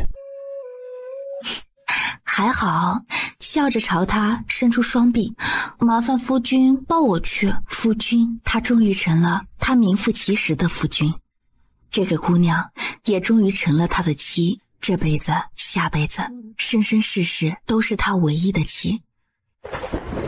荣玉站在浴池边，脱去了身上的袍服，抬脚走了下去，走到姑娘跟前，执起她的手放在唇边亲吻。南希看着荣玉，凑过去吻了吻她的唇角。荣玉，我喜欢你。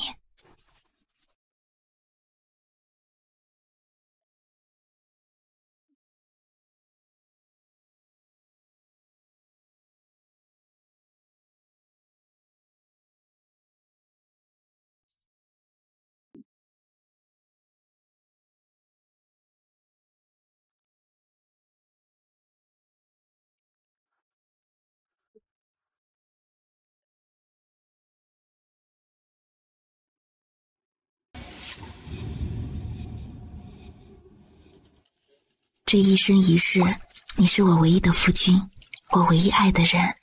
君当如磐石，妾当如蒲柳，蒲柳韧如丝，磐石无转意。比起肌肤相亲，他更享受此时这种旖旎温馨的气氛。南希被他抱在怀里，依偎在他温暖坚实的怀中，双颊悄然飞上红晕，心头想着即将发生的事情，一时既紧张又忍不住有些期待。在空中爆开一朵炫目而绝美的花海。哇，好美的烟火啊！是啊是啊。萧宝的唇落在他的耳畔，在雪白的颈侧流连，低沉而柔情的声音响起，无气。渐渐沦陷在他霸道却又不失温柔的攻势之下，醉人心池，烟雨迷蒙。龙凤喜烛燃了一夜，内殿流光溢彩，大红的纱帐层层晃动，朦胧烛光映着帐子里交叠的身影。殿内春风无限，令人沉醉。青阳飞身而来，正要对着窗户禀报，却被紧急掠至身边的银月捂住了嘴巴。今晚是王爷和王妃的洞房之夜，你别煞风景。可我有10万火急的大事要禀报主子。什么是10万火急？主子要找的那个宫女死了，中毒死的，所以现在死无对证。死了就死了呗，这有什么大不了的？我现在放开你了，你最好别大喊大叫的，若是打扰了王爷的好事儿，你明天就会被发配边疆。洞房花烛夜难道比那个宫女死了还重要？废话，你是猪脑子，一个宫女算个屁啊，值得王爷费心思？那个宫女当然不算什么，可她今晚图谋不轨，意图陷害王妃，这可是足以被凌迟的大罪。但是一个小小的宫女压根没理由陷害王妃，她这么做肯定是背后有人指使。可是现在这个宫女死了，死无对证，明日一早王爷肯定会严加调查，可线索从这宫女处断了，该怎么办？哎呀，谁说线索从宫女那里就断了？我真是怀疑王爷当初怎么挑了你做贴身护卫的？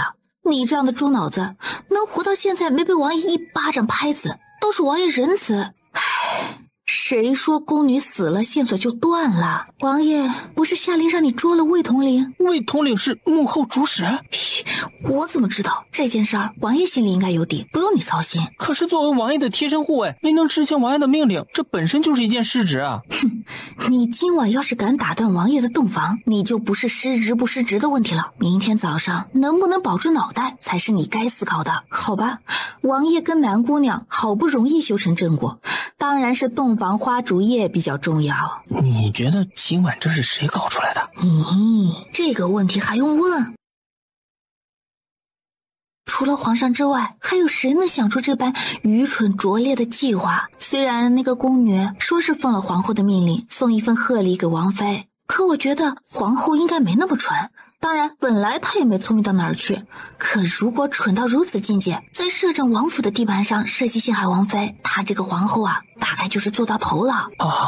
言之有理。顾忌着南希是第一次，荣誉到底有所克制，没敢太过放纵。激烈缠绵之后，听到传唤的银月带着侍女进了内殿，把床单被褥都换上了新的。荣誉抱着新婚娇妻又去沐浴净身，热水缓解了身体的酸痛。简单净身之后，南希半睁着眼被抱着放到干净柔软的大床上。什么时辰了？子时刚过，困了，身体可有不适？南希羞于面对这个问题，虽然有点疼，不过其实还好。她此时的确有些困倦，所以迷迷糊糊地嗯了一声，跟鸵鸟似的闭着眼逃避，眼底尽是纵宠和温柔。若此时南希睁开眼看着，大概会溺毙其中。疼。女子都要经历这一关的，没事儿的。荣誉没说话，安静地给她按摩着大腿位置。今天是不是要进宫啊？进宫干什么？敬茶呀，不是要给太后敬茶吗？女子嫁到夫家，次日都有给公婆敬茶的规矩。荣誉的父皇母妃早已归天多年，可宫里还有一个太后是荣誉的皇嫂，不管是依着皇族礼节，还是长嫂如母的规矩，他们似乎都该进宫敬茶。不用，今天在府里好好休息，哪儿都不用去。最近相府的情况怎么样？4月初6，凤阳楼伙计去结账，你父亲之前在凤阳楼请同僚吃饭的银子还没结。4月初7，岑氏绣庄去要账，李氏和南郊在他们绣庄定做了几套衣服，也还没付银子。4月初9，茶庄去收账。4月20，李姨娘去逛银楼，看中了一对耳环，想赊账。银楼里没同意，双方起了争执，姨娘被逛银楼的几位夫人冷嘲热讽，落荒而逃。是这么惨？哎呀，父亲这日子过的呀，果然没了我娘啊，他什么都不是。夫君啊，我还是第一次听你说这么长的话呢，而且是如此，反正跟平日里的你啊，完全不一样。要不要再睡一会儿？我让银月进来陪你。你呢？有些事情还没处理，我去处理一下。南希明白，他是想去查昨天晚上的事。顾亲书落到荣誉手里，不会有什么好果子吃，连求死都是一种奢侈。比起前世他做的那些事儿，比起荣誉的无辜惨死，顾亲书就算被千刀万剐，受尽酷刑而死，南希都不会觉得有丝毫不忍。南希亲了亲他的脸，然后附在他耳边悄声说道：昨晚的感觉很棒呢，我喜欢。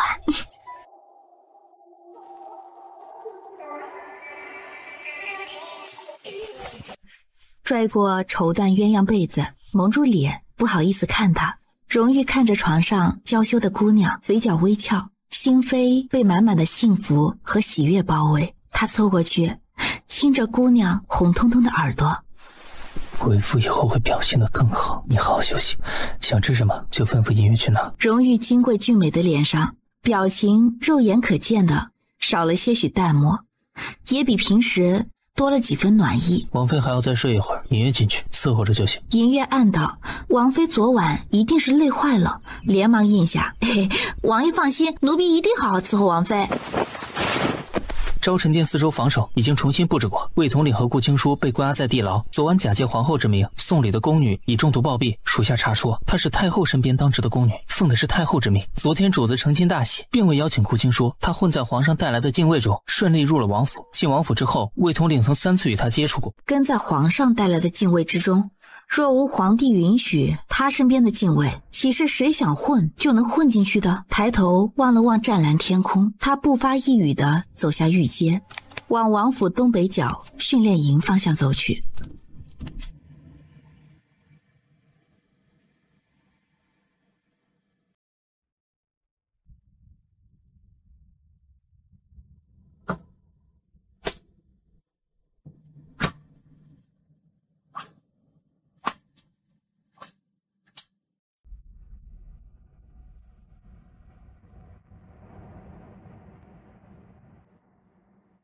打堵上坡形，暗卫照做，动作没有一点迟疑。刚刚痛晕过去的顾青书很快被一瓢冷水泼醒。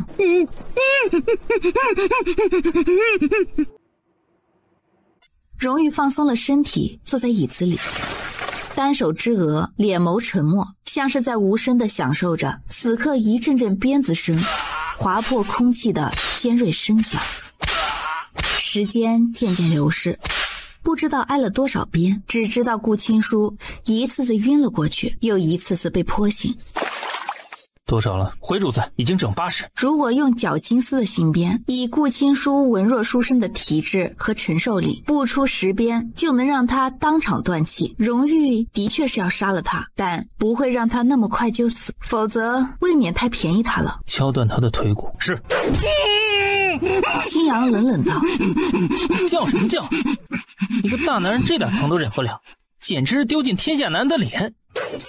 顾青书的一条腿已经宣布报废，强烈的挣扎，死命的挣扎，不顾一切的痛苦的挣扎惨叫。一条腿废了，接着是另外一条腿。荣玉从不喜欢威胁吓唬谁，他说出口的话就是板上钉钉的事实，手下人执行他的命令绝不会打一丝一毫的折扣。时间还早，慢慢受着吧。嘿嘿，姑娘满面春风，眉梢眼角都洋溢着幸福的喜气，看起来呀，真是羡煞人也。青阳那个没一点眼力见的家伙，昨晚要不是属下拦着，他定要打扰了王爷和王妃的美事。万一惹怒了王爷啊，只怕今天就会被发配去边疆修城池呢。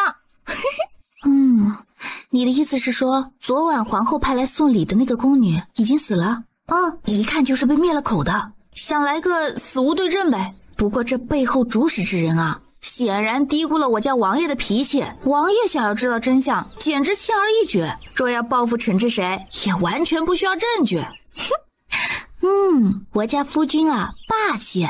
王妃不再多睡会儿，新婚第2天就赖床，让人看了笑话。嘿，谁敢笑话王妃，属下第一个饶不了他。哎，银月，你为什么对我这么好啊？王妃是属下的主子，属下当然要好好保护王妃。不一样的，王妃对我们也不一样啊。宫里的那些皇后妃嫔们，还有帝都权贵家里的公子贵女们，大多习惯了高高在上，不把下人当成人看的，动辄打杀杖毙，人命在他们眼里啊，贱如蝼蚁。王妃跟他们不一样。可你刚见到我的时候，并不知道我是个什么样的人啊！而且我之前在王府里这么做，你应该有所耳闻才是，不是该讨厌我吗？哎呀，怎么会？我家王爷那般高贵的男子，看上的姑娘一定有着过人之处，怎么可能是一般庸脂俗粉都能比的？王妃的头发呀，跟绸缎似的，顺滑极了。荣玉，启禀王妃，宫里来人了，是太后身边的潘公公。这些人整天的有完没完？让他先候着。是。太后这么大岁数了，荣华富贵享之不尽，身边那么多人服侍，在宫里好好过日子不行吗？整日里净折腾些让人厌恶的事情。昨晚啊，已经彻底把王爷给惹怒了，今天还不消停。皇帝刚刚登基1年，地位还没坐稳呢，太后到底哪里来的底气，处处跟摄政王作对？有些人呢，可能觉得成了天下至尊了，从此啊就唯我独尊的，容不得任何人冒犯挑衅，甚至一点点不如意的地方啊，都会让他们觉得权威受到了挑战呢。何况啊，摄政王的存在对他们来说是威胁。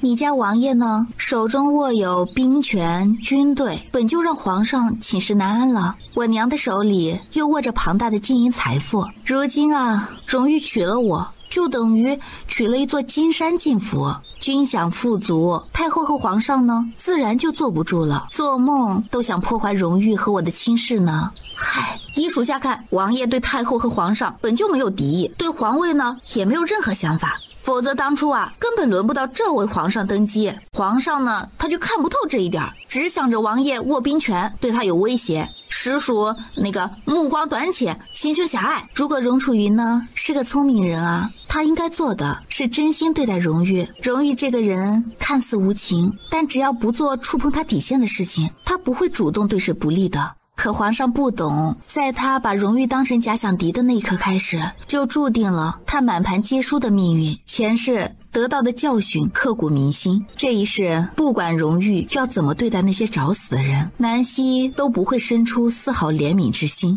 所有曾经算计过他、陷害过荣誉的人，统统都要为他们的愚蠢残忍行为付出代价。潘公公来了，潘海在侍女带路下远远走了过来，身后跟着4个小太监，每个人手里都端着玉盘。见过摄政王妃。潘公公有事儿？太后娘娘一早就命人给王妃挑了贺礼，算王妃去请安时赐给王妃。可左右等不见王妃的身影啊，太后就差奴才把这些贺礼呀给王妃送过来。太后送给摄政王妃莲叶如意纹金镯1对儿，茜珊瑚蕾丝花簪1对儿，紫阳无冰晶串珠1副，年年有余，长命所一之，请王妃过目。请潘公公替我转达太后，谢谢太后娘娘的心意。改日有空，我定和王爷一起去给太后请安谢恩。皇上的赏赐稍后也会送到，那奴才就先回去了。黄鼠狼给鸡拜年，没安好心。昨晚的事儿还没解决呢，居然就敢阴阳怪气的指责王妃没去宫里给他请安。这些东西都收下去吧。南希在凉亭里坐了一会儿，隐约让人备了早膳。他道：等荣誉忙完了一起吃，只要条件允许。他希望以后每次膳食都可以2人一起。王爷要处理地牢里2个渣子，也不知道什么时候能过来呢。奴婢先让人送碗燕窝粥，让王妃垫垫肚子。地牢里的顾青书已经成了个血人，出气多进气少，呼吸微弱，濒临死亡。让溥仪过来看看，该用药用药，暂时别让他死了。是，魏统领那边跟他一样，主子不去审吗？万一冤枉了他。玄灵去审，审完了告诉本王结果。玄灵领命。是。回到昭臣殿，远远看到少女坐在凉亭里喝茶。本王先去沐浴，去厨房让人准备些早点过来。是。南希在凉亭里吃了一碗燕窝粥，很快就有侍女陆陆续续把一道道精致早点端了过来，摆在桌上。荣誉来了，王爷来了。什么事这么开心？吃好了？王爷王妃心有灵犀。怎么说？这早点是王爷命人准备的吧？刚才属下想让王妃先用膳，王妃说要等王爷一起，奴婢就去厨房端了一碗燕窝粥过来，让王妃先垫垫肚子。燕窝粥刚吃完呢，厨房就又送来了这些早点。王妃跟属下都猜着是王爷来了。沐浴过了，牢里气味不太好。亲亲他的脸，嗅到他身上刚沐浴之后的清冽气息。辛苦了。顾青书还没死，留着他一口气还有用处。当心狗急跳墙。他已经没了跳墙的能力，留着这种苍蝇不吓人也恶心人。还有6天是太后的寿诞，顾青书是本王送给他的寿诞贺礼。太后的寿诞也要到了。太后寿宴本该普天同庆，可你的迎亲大礼啊，实在太风光了，把她的风头都抢光了。赶在热闹喜气的太后寿诞宴上送出顾青书这样的大礼，绝对刻骨铭心，让人终身难忘。不出手则已，出手必一击致命。我家夫君呢，果然是杀伐果断。关于顾青书，你会不会觉得我对他太狠？一点都不狠。你就算当着我的面把他凌迟3000刀，把他身上的肉一片一片割下来喂狗，把他的骨头敲成碎渣，我都不会觉得狠的。那是他咎由自取，罪有应得。把他身上的肉一片一片割下来喂狗，把他的骨头敲成碎渣，我都不会觉得狠的，那是他咎由自取，罪有应得。吃早点吧。南希夹起一个针脚送到他唇边。夫君张嘴啊！虽然昨日方成亲，可这声夫君却仿佛已经换了无数次，听得人心口柔软，心池荡漾。新婚之期，两人哪里都不想去，就想静静地待在王府里，享受婚后的宁谧温馨。王爷，蜀国在北疆边关新增了5万精锐，蜀国太子叶岩带着胞妹叶倾城以及使臣于4日前就入了大周境内，眼下已经行到雁城，约莫在3日就可抵达帝都。情报送到宫里了？是，已经奏禀皇上。本王知道了，这2日点齐兵马，做好出征的准备。王爷，您刚成亲，本王不去，率玄甲军5万讨伐蜀国，你任主将。末将一个人？林帆最多在3、5日就该回来了，你们俩一正一负，皇上会同意吗？若真要出战，便由不得他不同意。本王只是让你做好出征的准备，是否真要出征，暂时还不确定。蜀国边关新增5万精锐，也许更多的是一种震慑和威胁。今日这份情报上已明明白白写着，蜀国太子殿下亲自出使大周，还带来了他们的公主，目的已经十分明确。当今皇帝陛下后宫嫔妃人数不少，也已经有了母仪天下的皇后。蜀国公主过来联姻，若不想做小，那么更大的可能应该是许给朝中某位尚未成亲的王爷。主子，云公子来了，让他去本王的书房，你先回去，等本王指示。是。主子，什么情况？九霄阁探子于4月初9拦截了一份情报，是大周宁王寄给蜀国皇帝的信。这份是誊抄版，为了避免打草惊蛇，那封信属下让人誊抄了一份，原信已经到了蜀国皇帝手里，因事情并不紧急，属下就等主子成亲大礼之后才送了过来。蜀国送来的这位公主有什么玄机？此女归名叶倾城，容颜极美，美而近妖，擅长摄魂术，是个让人难以抗拒的美人。信上落款是宁王。主子果然敏锐，落款的确是宁王，上面盖着宁王的印章，但属下认为宁王应该没这么蠢。在跟敌国君王来往的信件上盖上自己的印章，万一信件落到旁人的手里，就是一份通敌叛国的大罪，死路一条。他是有多蠢，才连这点都想不到？比起宁王通敌，他更倾向于这封信是皇帝的阴谋。主子要属下去查吗？不用，你这段时间先留在帝都，就当是给你的假。是，属下先告退。我要进宫一趟。荣玉把南希拥在怀里，吻了吻他的额头。你要是觉得无聊，就让银月银霜陪你出去逛逛。其实也还好，昨天成亲折腾了一天，我这小身板呢也有些累了，今日呀就留在王府休息，改日再出去逛。荣玉嗯了一声，忍不住又亲了亲他的脸。我早些回来。不用着急，老规矩，进宫之后别让任何东西入口。谨遵爱妃之命。去吧。皇上，摄政王来了。御书房里空气仿佛瞬间下降了好几个度，齐王、宁王以及几位内阁大臣皆恭敬的行礼。参见摄政王。公主，免礼。朕先祝贺皇叔新婚大喜，朕赏赐给小皇婶的贺礼已经让南香带回去了，等3日后回门，皇叔可以带皇婶去丞相府把那些贺礼带回去。皇上却把送给摄政王妃的贺礼让丞相带回去，还让摄政王3日后带着新婚王妃回门，究竟是几个意思？青阳，青阳在御书房听到主子叫他，推门走进。王爷，皇上送给王妃的新婚贺礼在丞相府，你现在跟陈府去丞相府走一趟，把东西清点一下，一样不少的，送到摄政王府交给王妃。是。陈福脸色微变，下意识地看向皇帝。御书房里其他人也是瞬间一凛，未曾料到新婚大喜的摄政王当着这么多人的面，也没有要给皇帝留面子的意思。这道命令活生生就是在打皇上的脸。荣楚云脸色刹那间僵了一下，眼底划过一道阴沉诡谲的光，明显怒极。然而他实在是没有跟摄政王发怒的底气。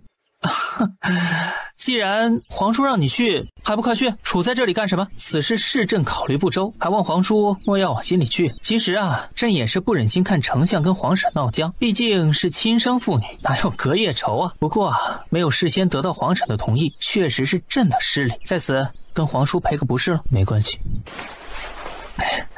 刚刚传来急报，蜀国边境新增了5万精锐，似乎又有兴兵挑衅的苗头。朕想让皇叔即刻领兵赶赴边关，镇压蜀国大军，阻止他们的放肆，让两国子民免受战乱之苦。不知皇叔有何想法？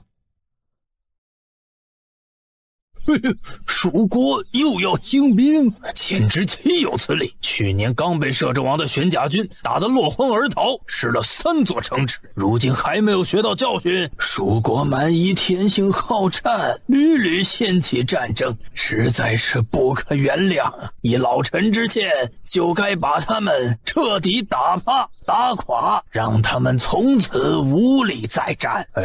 战争劳民伤财，蜀国只是在边关增兵，是否真要跟大周开战，暂时还不好说。各位稍安勿躁，以蜀国目前的兵力和财力，他们应该没有蠢到跟大周开战吧？皇叔什么看法？蜀国太子和公主已在来大周的路上，他们的目的应该是联姻，而不是开战。对于这位蜀国公主想嫁给谁，以及皇上想让她嫁给谁的问题，到时候双方可以坐下来商议。若蜀国真有兴兵的打算，本王也已经有了领兵出征的人选，这一点皇上不用担心。有了领兵出征的人选，皇帝陛下神色一变。皇叔的意思是另选主将？本王麾下2员大将皆骁勇善战，随本王经历了大大小小战役数次，本王相信他们的能力，定能替本王守护北疆边关，不让蜀国一兵一卒冒犯大周疆土。什么能征善战？他的目的是把摄政王调离帝都。蜀国军队野蛮强悍，只有皇叔亲自去，皇上才能安心呢。皇叔现在可是大周的镇国战神，威名深入人心呢。不用拍本王马屁，关于蜀国联姻一事，皇上可以提前在几位没成亲的亲王之中选一个合适的出来。若是皇上打算把这位公主收入后宫，那么册封个妃子也不是不可以，这些皇上自己拿主。至于出征，本王心里自有决断，皇上不用操心。皇上这也是忧国忧民，毕竟蜀国向来蛮横彪悍，此番边关突然增兵5万，定是有兴兵的意图。一旦战争将起，受苦受难的还是无辜的平民百姓啊！是啊，摄政王领兵征战，所向披靡，曾打得蜀国落花流水，溃逃千里。只有摄政王亲自领兵，皇上心里才踏实啊。不过皇叔昨日才成亲，暂时不舍与新婚娇妻分开，也在情理之中，此事可以容后再议。皇上觉得呢？这么多人齐齐找台阶给他下，荣楚云当然得顺着台阶下去。摄政王明摆着不给他脸面，他又怎么会蠢的继续跟摄政王硬碰硬呢？既然皇叔心中已有决断，那朕就不再干涉了。毕竟领兵打仗这一块，皇叔比朕在行，保家卫国的重任以后还是得交给皇叔。朕只要全心治理天下，为大周子民开创一个太平盛世，就是尽到了一个帝王的责任。皇上圣明。关于接待楚国使臣的事情，这件事就交给你去办，务必安排妥帖了，不能让远道而来的使臣觉得我们失了礼数。臣弟遵旨。宫人惶恐跪了一地。陆莹，皇上，顾庆书的消息查到没有？回禀皇上，卑职确定顾庆书眼下还在摄政王府，那个宫女和顾庆书都没有消息。卑职早上刚打听到，摄政王府的魏萧然也没了动静。没了动静是什么意思？就是查不到他的消息了。卑职猜测，他极有可能是已经暴露了身份，被摄政王处置了。摄政王大婚，原以为南希怎么着也会从丞相府出阁，这样一来，他母亲留给他的那些铺子产业就必须经李氏的手置办嫁妆，到时候他就可以留一些作为私用。没想到南希根本连回丞相府的意愿都没有，甚至这些日子里压根儿没露面。李氏简直气得咬牙切齿，这2日天天被要账的吵得心烦，脾气一天天暴躁起来，连对南相的温柔体贴也逐渐变了抱怨。你爹呀，好歹也是个丞相吧，位高权重，呼风唤雨的，怎么就把日子过成了这般糟心？这像是一个丞相府该有的富贵吗？就算只是个九品芝麻官，也比他有钱，整天被人催债，搞得我现在……夫人，什么事儿这么吵吵嚷嚷的？相爷回来了，还带来了皇上赏赐的金银玉玺、绫罗绸缎，还有很多珠宝首饰呢。珠宝首饰，你说的可是真的？父亲啊，果然是皇上面前的红人。皇上大概也是知道最近相府日子不太好过，这么快就赏赐了金银首饰啊！娘，我们快去看看。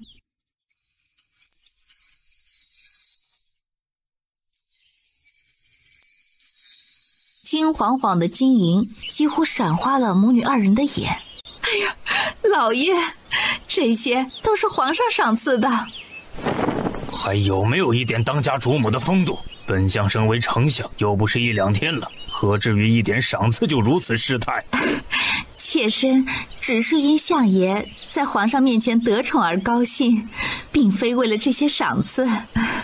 皇上隆恩浩荡，妾身迫不及待地想谢皇上恩典。行了，她是丞相府当家主母，这些东西凭什么不能动？把这些东西拿去库房。陈公公到！且慢，这些东西全部送到摄政王府去。你说什么？这些是皇上给相爷的赏赐？李娘，你搞错了，这是皇上送给摄政王妃的新婚贺礼，不是给丞相府的赏赐。陈公公，我说的对不对？是。那应不应该让工人把这些贺礼一件不少的送到摄政王府去？应该。这不可能！这些东西明明是父亲从宫里带回来的，怎么变成南希的了？南希那么有钱，哪里还需要这些？理该把金银首饰都留给他和他娘才对。有什么不可能的？你要是不信，不妨问问你的父亲大人，看我说的是不是事实。陈公公，南相大人，要是没什么问题，这些东西我就带回去了。谁要是敢阻拦，可就是抗旨。保证一件都不会落下。这些金银首饰、绫罗绸缎，都是皇上送给摄政王妃的新婚贺礼，你们清点一下，如果没有落下的，现在就随杂家和青阳侍卫一起把这些贺礼送去摄政王府。陈公公，陈公公，这里面的500两黄金和500两白银是皇上给丞相府的赏赐，不在贺礼之列。相爷，这可不行。方才我跟陈公公出宫的时候，皇上可没说金子和银子是给丞相府的。本相还没有穷酸到为了这点金银跟你争执的地步，这是不是皇上赏赐给本相的东西，还需要跟你交代不成？相爷言重，既然相府并没有穷酸到为了这一点银子跟卑职争执的地步，那这些卑职就全部带走了。我家王爷最近为了筹办婚礼，开销太大，手头有些紧，这些金银刚好给我家王爷暂缓燃眉之急。卑职以前就听说相爷风光霁月，清洁高雅，素来看不上什么黄白俗物，今日一见才知果然传言不假，卑职也不忍让这些东西污了相爷的眼，就此告辞。指挥着工人带着贺礼和金银珠宝转身离开了。站住！谁敢把相府的金子拿走？珠宝首饰、绫罗绸缎都是给南希的贺礼，你们尽管拿走，我们不稀罕。可黄金白银是皇上赐给丞相的，谁都不能拿走，否则就是抗旨。有谁可以证明是皇上赏赐给丞相府的？这明明是皇上给摄政王妃的贺礼，难不成你们还想私吞？哼，堂堂丞相大人私吞自己女儿的贺礼，说出去只怕面上无光吧。他觉得自己从没有如此丢脸过，因为一点俗不可耐的铜臭物，在这里跟一个侍卫争执不休，他的时间不该浪费在这里。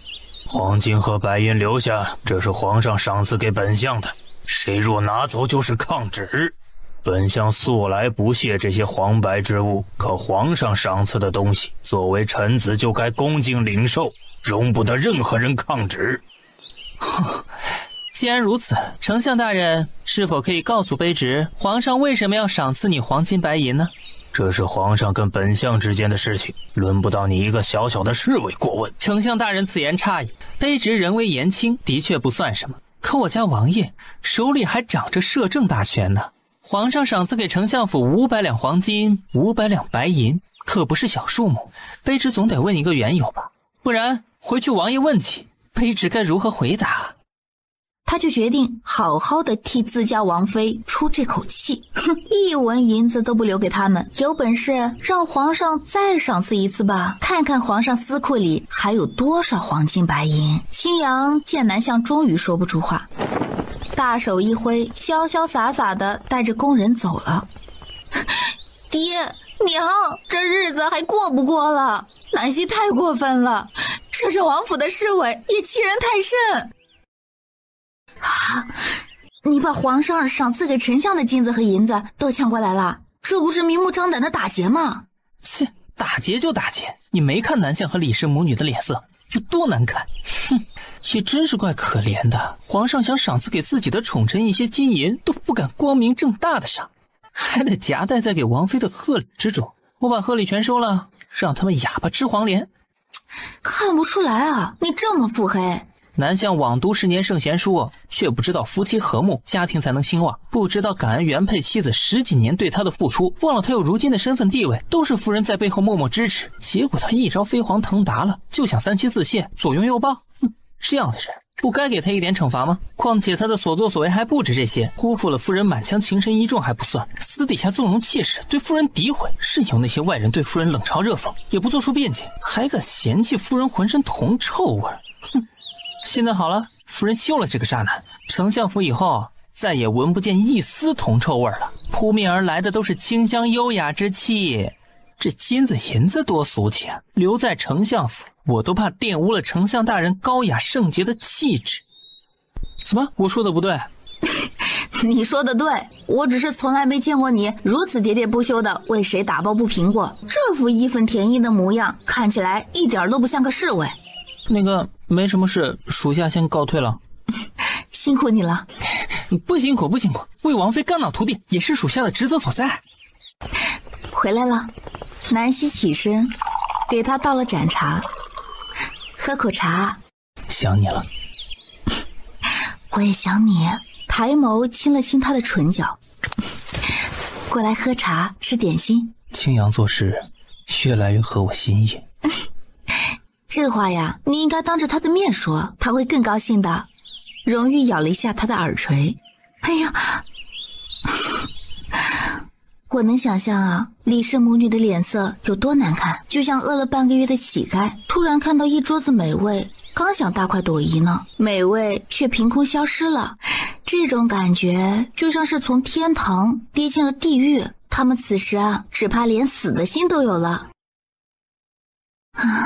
父亲心里呢，其实非常非常非常想把金子留下来的，可他拉不下面子，嫌弃我娘出身商户，嫌弃黄白俗物玷污了他浑身的高雅之气。现在啊，就是要让他好好体会一下被这些俗物逼到狼狈的滋味。他不是喜欢出身名门的李氏吗？他不是觉得商户女浑身的铜臭味吗？现在好了，所有的铜臭都离丞相府远远的了。希望他们一家3口连同后院里那些小妾都能靠着喝露水修身养性，最好能修炼出一身仙气。我给你带了个人，要见见吗？你把菊香、海棠他们都带过来了？好。4月22日早晨，蜀国太子带着使臣一行人抵达了皇城门外，皇帝命宁王带人出城迎接贵客。此番蜀国太子叶岩协同胞妹叶倾城前来。不知道这蜀国公主啊是怎样一副天香国色呢？放心，不是冲着为夫来的。你怎么知道就不是冲着你来的？首先呢，你长得好看，这天下女子啊不敢说全部，但10个女子之中至少有6、7个见到夫君这副容貌都会惊为天人，继而生出倾慕之心呐。为夫不需要其他女子惊艳倾慕，只要希儿这辈子别负了我就好。怎么会？就算负了天下人，我也绝不负你。夫君啊，不但容貌俊美，还手握兵权，是大周尊贵的摄政王，曾领兵把骁勇善战的蜀国铁骑都打得落荒而逃。这一点呢，蜀国公主定然也知晓了。自古美人爱英雄，而且夫君刚刚成亲，摄政王府只有我这么一个女主子，没有乱七八糟的侧妃侍妾的，那这相比起皇帝后宫3000佳丽，简直就是打着灯笼都找不到的难能可贵啊！所以摄政王不需要侧妃，也不需要妾室，只要王妃一个人就够。那位公主不是冲着我来的啊！听夫君这话的意思，难不成这位公主殿下已经有喜欢的人了？晚上就知道了。他们来的倒也是巧，刚好赶上2日之后的太后寿宴。旁人的事情暂时不必理会。啊，这么说来，我娘现在已经到了东陵，见到了那些久未谋面的亲人了。东陵到底是一个怎样的国度呢？你若是想知道，等蜀国使臣离开之后，我带你去看看。你不是说他们会来接我吗？我们可以提前过去。东陵有九霄阁势力，不会暴露了身份。哎，荣玉，你是怎么成为九霄阁阁主的？就算我是个不问世事的女儿家，对九霄阁还一知半解，但那几日待在苍云山上，听云公子简单说了一下九霄阁的势力，我心里还是忍不住觉得惊奇。荣玉，你究竟还有多少深不可测的一面是我不知道的呀？九霄阁势力如此庞大，可你却如此年轻。纵然我知道你比一般人都厉害，可我还是无法想象你怎么就能坐拥九霄阁这么大的势力呢？哎，太后寿宴，你觉得我们该送点什么好啊？你想送什么？不知道。听说后宫里的嫔妃都会挖空心思讨太后欢心的，想来到时候会收到很多新奇别致的礼物，我送什么也都不稀奇了。贺礼的事情你不用操心，你不用讨她欢心，银月从库房里随便挑一件就行。晚上的宫宴你想不想进宫？招待外来的使臣，女眷不能出席吧？皇后可以，如果你想去也可以。好。傍晚时分，皇帝陛下于大庆宫招待来客。皇帝陛下，孤携父皇旨意而来，传达跟大周永结同好之意，并愿意将舍妹倾城公主献与皇上，还望皇上能善待于她，从此结两国姻亲同盟，和平共处，让天下百姓远离战火，永享太平盛世。叶太子远道而来，朕未能出宫相迎，失礼之处还望多多包涵。皇帝陛下客气了，孤心下惶恐。大周的宁王是位懂得待客之道的王爷，孤对大周的礼仪非常满意。公主容姿绝色，果然不负倾城之名。若两国真能永世修好，朕自然也感到欣慰。叶太子，请上座。以前不知道大周男女同尊，今日才见识到如此奇观。男子的宴席上居然还能有女子堂而皇之的抛头露面，真是令小女子艳羡不已呢。公主有所不知，南姑娘是大周摄政王新婚的王妃，除此之外，南姑娘还是九霄阁千金，所以今日她有足够的资格出现在这里。南姑娘还是九霄阁千金，所以今日她有足够的资格出现在这里。哦，九霄阁千金，那可真是巧了。孤敬皇帝陛下一杯，愿大周、蜀国两国永世太平，不再交战。这一杯敬大周英武不凡的摄政王。荣玉端起酒盏，沉默地隔空示意。公主殿下容颜倾城，身份尊贵，既然太子提出了两国联姻之建议，那么本宫倒是有些好奇，不知公主殿下看上了哪位大周的王爷？皇后娘娘，这话里的意思是我可以自由选择联姻婚配的夫君吗？要看哪位王爷合适，总不能委屈了公主做妾不是？做妾，皇后娘娘方才没听皇兄说的话吗？父皇是把本公主献给了贵国的皇帝，皇后娘娘却让我在王爷之中挑选一个，这是担心本公主进宫与你争宠吗？不得无礼。清晨言语多有放肆，还请皇后娘娘大人有大量，莫要与我一般计较。这般红颜祸水绝不能放进后宫，否则定会搅得后宫乌烟瘴气。皇上，宁王和云王不是还没有成亲吗？何不把公主赐婚给2位王爷中的其中一人，也算是全了一桩美姻缘了。不知公主意下如何？父皇的原话是献上蜀国倾城公主给皇帝陛下为妃，不过既然到了大周，倾城从此就是大周的人，姻缘呢，自该由皇帝陛下做主。没看到皇上见着这位倾城公主两眼都在发光，他敢保证，一旦这倾城公主真进了后宫，就凭她妖媚入骨的勾魂术，一定能哄得皇上对她死心塌地的。到时候皇后和四妃只怕都要被她踩在脚底下。皇后觉得呢？该给倾城公主一个什么样的名分比较合适？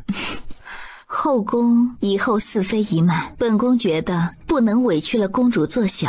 摄政皇叔虽然刚刚成亲，但王府中暂时只有王妃一人，后院关系简单，本宫相信公主殿下跟王妃应该可以和平共处。不知小皇婶是否能容下皇叔的后院里再进一人？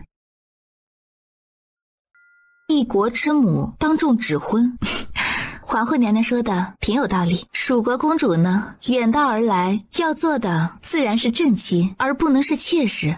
我家王爷已经娶了我，正妻之位只有一个，我就算如何大度，也不能让王爷纳了公主为妾吧。所以啊，姐妹相称，这话有点不太合适。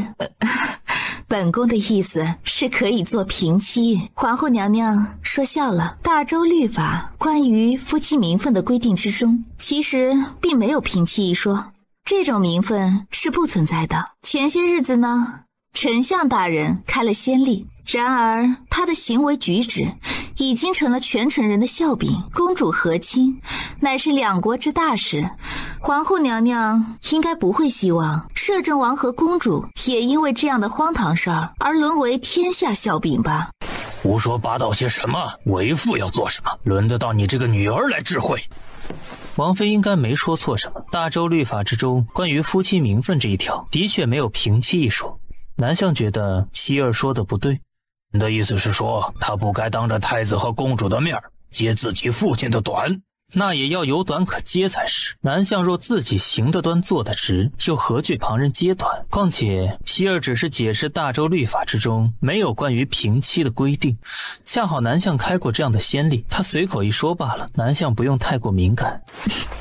各位稍安勿躁，别因为我而伤了你们自己的和气。婚姻大事呢，不可强求，两国联姻也不是儿戏，所以各位不妨听听我的想法。九妹，摄政王妃是不愿接受我，还是不愿意接受摄政王纳妾呢？公主是想听温柔的说法，还是粗暴的回答？哦，温柔的该如何说，粗暴的又该如何说呢？实不相瞒，我跟王爷相爱至深，他不负我，我也不会负他。夫妻和鸣，白头偕老，我们夫妻之间容不下任何其他的人插入。这是属于温柔的说法，的确是。那粗暴一点的呢？我是个心胸狭窄、自私自利、占有欲极强的女子，心眼儿啊，只有针尖那么大，不愿意跟别的女子共侍一夫。谁要敢觊觎我家夫君，我绝对会在能力范围之内让他生不如死。当然，若我自己的能力做不到，也会让我家王爷出手的。总之，任何一个心怀不轨、试图跟我做姐妹的人，我都会让他知道，我的妹妹下场都不会太好。众人骤然一凛，瞬间想到了南向外室生的那个女儿。那位南越姑娘已经在青楼里接客了，不得一点自由。南向私底下也曾偷偷派人去跟青楼老板要人，可南越是因为得罪了摄政王和南希才被送进去的。老鸨可不敢给他这个面子，而南越虽说姿色还算不错，但进入青楼之前就已经不是完璧之身，不但没了初夜，甚至还怀过顾青书的孩子。这件事儿在整个皇城之内几乎无人不知，无人不晓。这样一个女子在青楼里自然不值钱，甚至因为压着一个摄政王，楼里的姑娘都知道她这辈子翻不起身了，都可劲儿地欺负她。去寻欢的客人知道曾是顾青书的人，也是打从心眼里看她不起。总之，南越现在的确像是活在水深火热之中，霸气。摄政王妃的性情呢，还真是格外合本公主的口味呢。我觉得如果我来做王妃的妹妹，下场应该不会太惨呢。哦，何以见得？因为啊，我跟王妃一样，自私自利，心胸狭隘，占有欲极强，心眼儿呢比针尖还小呢，也同样不喜欢跟别人共侍一夫。九妹，你在胡说八道什么？联姻关乎着两国和平，关乎着天下社稷的安稳，岂容你这样信口胡言，任意妄为？太子殿下说得对。蜀国一位使臣严肃地开口：公主身负和亲重任，却以维护两国和平为己任，怎能如此任意妄为呀？公主殿下太任性了。如果本公主对摄政王没有一点觊觎之心，王妃是否可以容我在摄政王府暂住几天呢？九妹，你到底想干什么？哎，太子稍安勿躁，公主殿下孩子心性，太子不用太过放在心上。当然可以，只要你不打我家王爷的主意，想住多久就住多久。如果你所言不实，摄政王府于你而言就是龙潭虎穴，进去容易，出来可就难了。皇帝和皇后脸色微变，刹那间想到了3日前进去摄政王府的顾青书，到现在生死不明，连一点蛛丝马迹都没有。王妃放心，我这个人呢，没别的优点，就是认死理，说话算话，不做损人不利己的事情。宫宴无聊透顶，本宫坐在这里啊，快透不过气了。王妃娘娘能否跟我一起出去逛逛？走吧。叶倾城，你皇兄稍安勿躁，国邦交呢，重在一个交字。臣妹跟大周摄政王妃交好，不就是间接哄好了摄政王吗？摄政王一高兴呢，以后自然不会朝蜀国发兵的。臣妹这也是为了蜀国着想呢。这2天太后一直念叨着摄政王妃，既然公主待得无聊，不妨就陪王妃去太后宫里走走，陪太后说会儿话，免得太后挂念。待宫宴结束，皇叔再去接皇婶出宫不迟。皇上放心，我这就带公主殿下去慈安宫给太后娘娘请安。本公主千里迢迢来到大周疆土，可不是为了给你们的皇帝陛下做妃子的。去给太后请安，若不是为了陪你啊，本公主可没这个兴趣去给一个老太婆见礼。放心，你也许啊根本见不到太后。太后不会蠢到主动为难你吧？太后娘娘啊，是大周最尊贵的女子，为难一个看不顺眼的小姑娘，不是很正常的一件事吗？不过呀，这也许不该叫做为难，而是被为难的人不识抬举自找的。太后娘娘啊，只是教教别人何谓规矩而已。蠢妇，骂我？骂太后？连蜀国君臣都知道大周摄政王在大周的地位，大周的太后和皇帝却意识不到，不是蠢货是什么？啊，对了，公主方才说自己不是为了给皇帝做妃子而来的，既然是联姻，自然应该嫁给皇帝为妃。方才我眼瞅着皇帝陛下对你似乎挺满意的，有心想让你进后宫的，不过皇后娘娘看起来倒是不太愿意。她当然不愿意了，本公主要是进了这后宫，定然搅得天下大乱，让她这皇后之位坐都坐不稳呢。至于皇帝呢，一个色胚罢了，他看上本公主，不代表本公主就要看得上他。本公主呢，这2天先住在摄政王府，等过段时间叶岩和蜀国使臣离开之后，本公主呢，大概也会离开大周了。你放心，我不会给你和摄政王添麻烦的。我倒不是怕公主给我添麻烦，公主殿下到底所为何来？为一个懦夫而来。谁？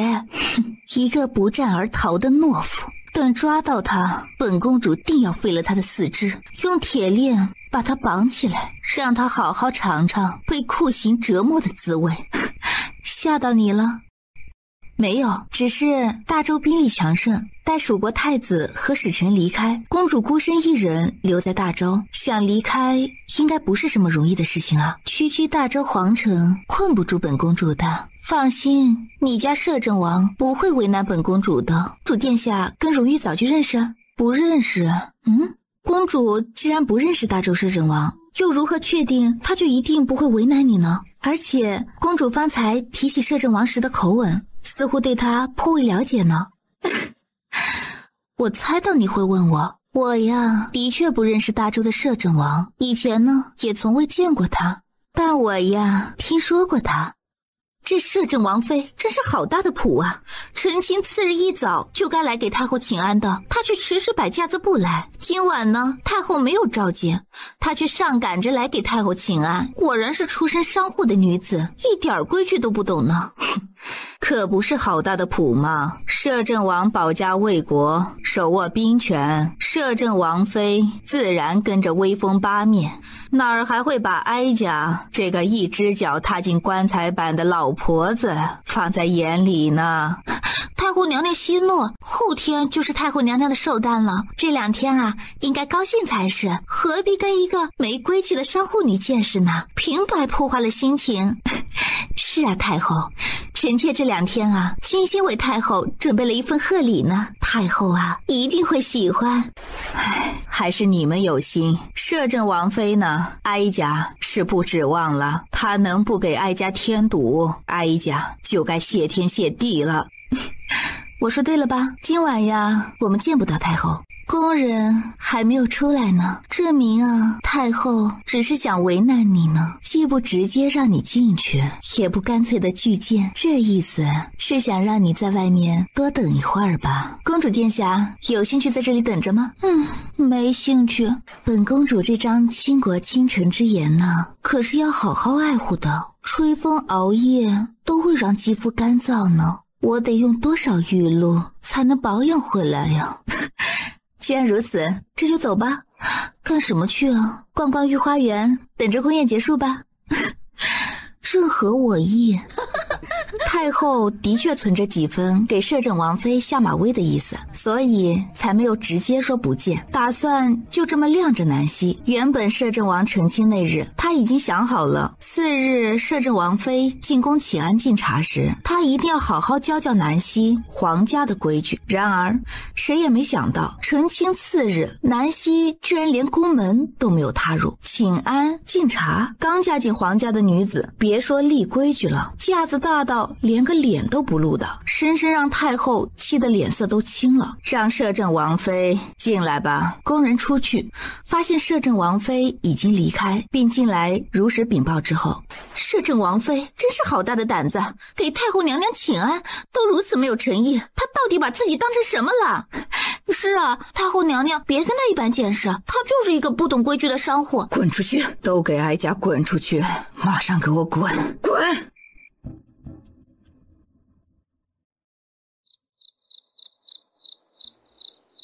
南希跟叶倾城悠闲地逛着御花园。方才在宫宴上，公主当着那么多人的面让太子下不来台，太子会不会为难于你啊？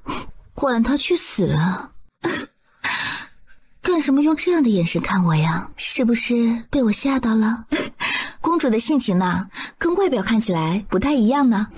本公主呢，曾经也是温柔似水的小姑娘，奈何命运弄人，不得不学得彪悍一些。人善被人欺，马善被人骑。想要改变自己的命运，首先自己得学会反抗命运。无欲无求的人是最难对付的。这样的人也许连自己的性命都不在乎，自然没有什么弱点了。这样至少可以在自己能力范围内做到随心所欲。其实啊，我挺羡慕你的。夫君呢，又是那么强悍，在他无微不至的保护之下，你才是真正可以为所欲为的女子。有时候呢，我也觉得自己很幸运，幸运到我都忍不住怀疑自己何德何能，才能让荣誉这样的男子倾心呢？九霄阁呢，富可敌国，势力啊非同一般。作为九霄阁的千金，你的身份跟大周摄政王非常般配呢。摄政王呢，有权有兵马，九霄阁有钱有势力，你们俩呀乃是天生的一对。你既然对他这么了解，就该知道我的身份知道你的身份是假的，可见呢，在摄政王的心里啊，你的分量远远重于九霄阁呢。太子叶颜跟我不是一个母亲，看得出来，蜀国太子对叶倾城的态度，完全是把她当成了一个和亲的公主，并没有所谓的兄妹感情，甚至连一点尊重都没有。某种意义上来说，蜀国皇族还算是我的仇人，所以把我送来大周和亲，是他们做的最错误的一个决定。这么快就结束了？没有，我们先回去。不愧是摄政王，皇上和皇后还未曾离场呢，摄政王却能先走。世间的规则无处不在，却无一不是由强者定制的。只要你足够强悍，就算是九五至尊也得低头。你今晚是留在宫里，还是随希儿去摄政王府？摄政王，这话说的可真有意思。随希儿去摄政王府，摄政王府不是你的吗？为什么不是随王爷一起去呢？我家夫君呢，不喜欢跟女子沾上边，所以公主要是去摄政王府居住呢，只能以我的名义。要不是有求于王爷，真以为本公主稀罕去摄政王府借住啊？你可以不去。此时蜀国太子跟皇帝应该正在商议给你一个什么名字，你若有兴趣，不妨去听听。今晚就借住在皇后的凤仪宫也未尝不可。我们先回去。堂堂摄政王，心眼儿不需要这么小吧？借住在皇后的凤仪宫，只怕明天早上起来，凤仪宫会多一具尸体，到时候引起两国开战，也不知是谁的罪过。今晚呀，我跟你睡。什么？本公主初来乍到的，人生地不熟，肯定会认床的。晚上若有宵小爬窗潜入本公主的闺房怎么办呢？所以今晚呢，你跟我一起睡。尹霜，今晚你负责招待蜀国公主，她的住处离昭臣殿越远越好。明日辰时之前，不准她来打扰王妃。谁是银霜啊？他得回去洗洗睡吧。今晚呀，大概也没人陪本公主唠嗑了。荣月，公主远来是客，我们要尽好地主之谊啊。我不是让银霜好好招待她了？你是故意的吧？银霜啊，那冷冰冰的性子，让她去招待公主，跟放一盆冰块在公主身边有什么区别呢？低头亲了亲她的脸。不用理她。这么一个倾国倾城的美人，你怎么忍心的？她没你好看。蜀国公主的事情你知道多少？你对她感兴趣？有些好奇。好奇心这么重？倾城公主是个女子，你不会连她的醋都要吃吧？真吃醋了？你呀，我还没担心她跟你有点什么呢。王爷倒是懂得先下手为强。你也会吃醋？当然。南希亲了亲她。如果王爷呢跟他之间真的有点什么，或者呀这位公主殿下对王爷打着什么主意，那我肯定不能让他去摄政王府借住的。说不定呢住着住着就不走了，到时候王府里又多了个莫名其妙的女主子，我呀可是得不偿失呢。不会，除了你，摄政王府不会有别的女主子。啊，这可不一定。男人呢，情窦初开的时候都是甜言蜜语的，海誓山盟啊。一旦以后变了心啊，就说感情淡了，找不到当初的感觉了。况且啊，这位倾城公主不但容貌美丽，气质也佳，一般男子很少能抗拒她的魅力的。荣玉默默地看着她，不发一语。怎么了？我不会变心，如果你不信，可以对我下药。下什么药？如果以后负了你，就让我七窍流血儿。不许胡说，我们还要白头偕老，你休想丢下我一个人。叶倾城擅长摄魂术，我以为这种本事只对男人起作用，没想到最先被勾了魂的人是你。其实我就是觉得他性情比较特别，敢爱敢恨，随心所欲的，让人忍不住心生好感。在很多人眼中，他这样的行为会被视为离经叛道，世人大多无法容忍如此放肆任性的女子。世俗啊，对女子的要求总是分外严苛，因为如果女子都如她这般，男人的尊严和地位会受到很大的威胁。然而我却是佩服她的。不用佩服她，你比她好得多。曾经的她其实区区一个叶倾城可比的。月朗星稀，清风拂面，今晚月色不错，适合贪欢。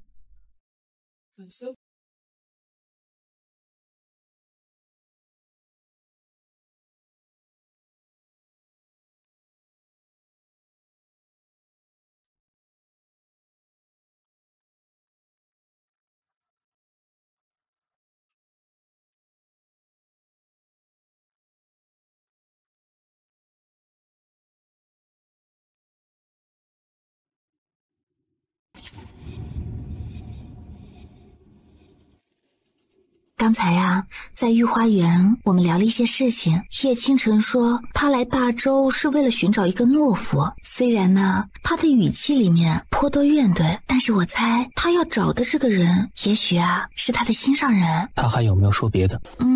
他说蜀国皇族在某种意义上算是他的仇人。王爷，你是不是知道他的故事？原本并不知道，后来了解了一些。后来是指什么时候啊？得知他被送来大周和亲之后，听云听说的。哦，云公子啊，他情报很广啊，九霄阁主子的左膀右臂，情报自然广。还行。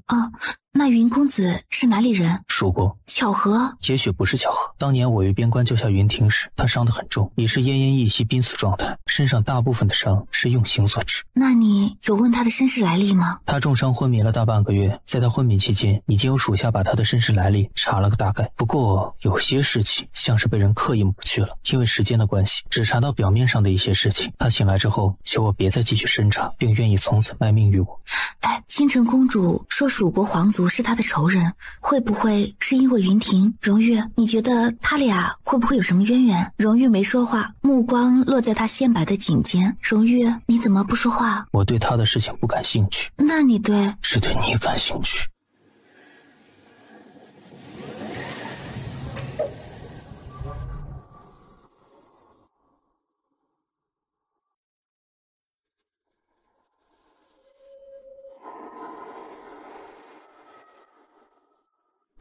大好良宵，别谈了无关紧要的人。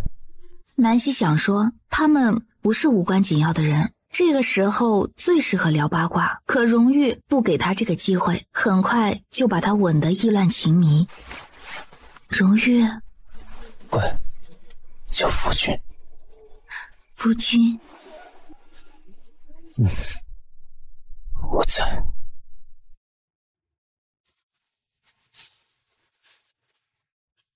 荣玉，乖，叫夫君。夫君。我在。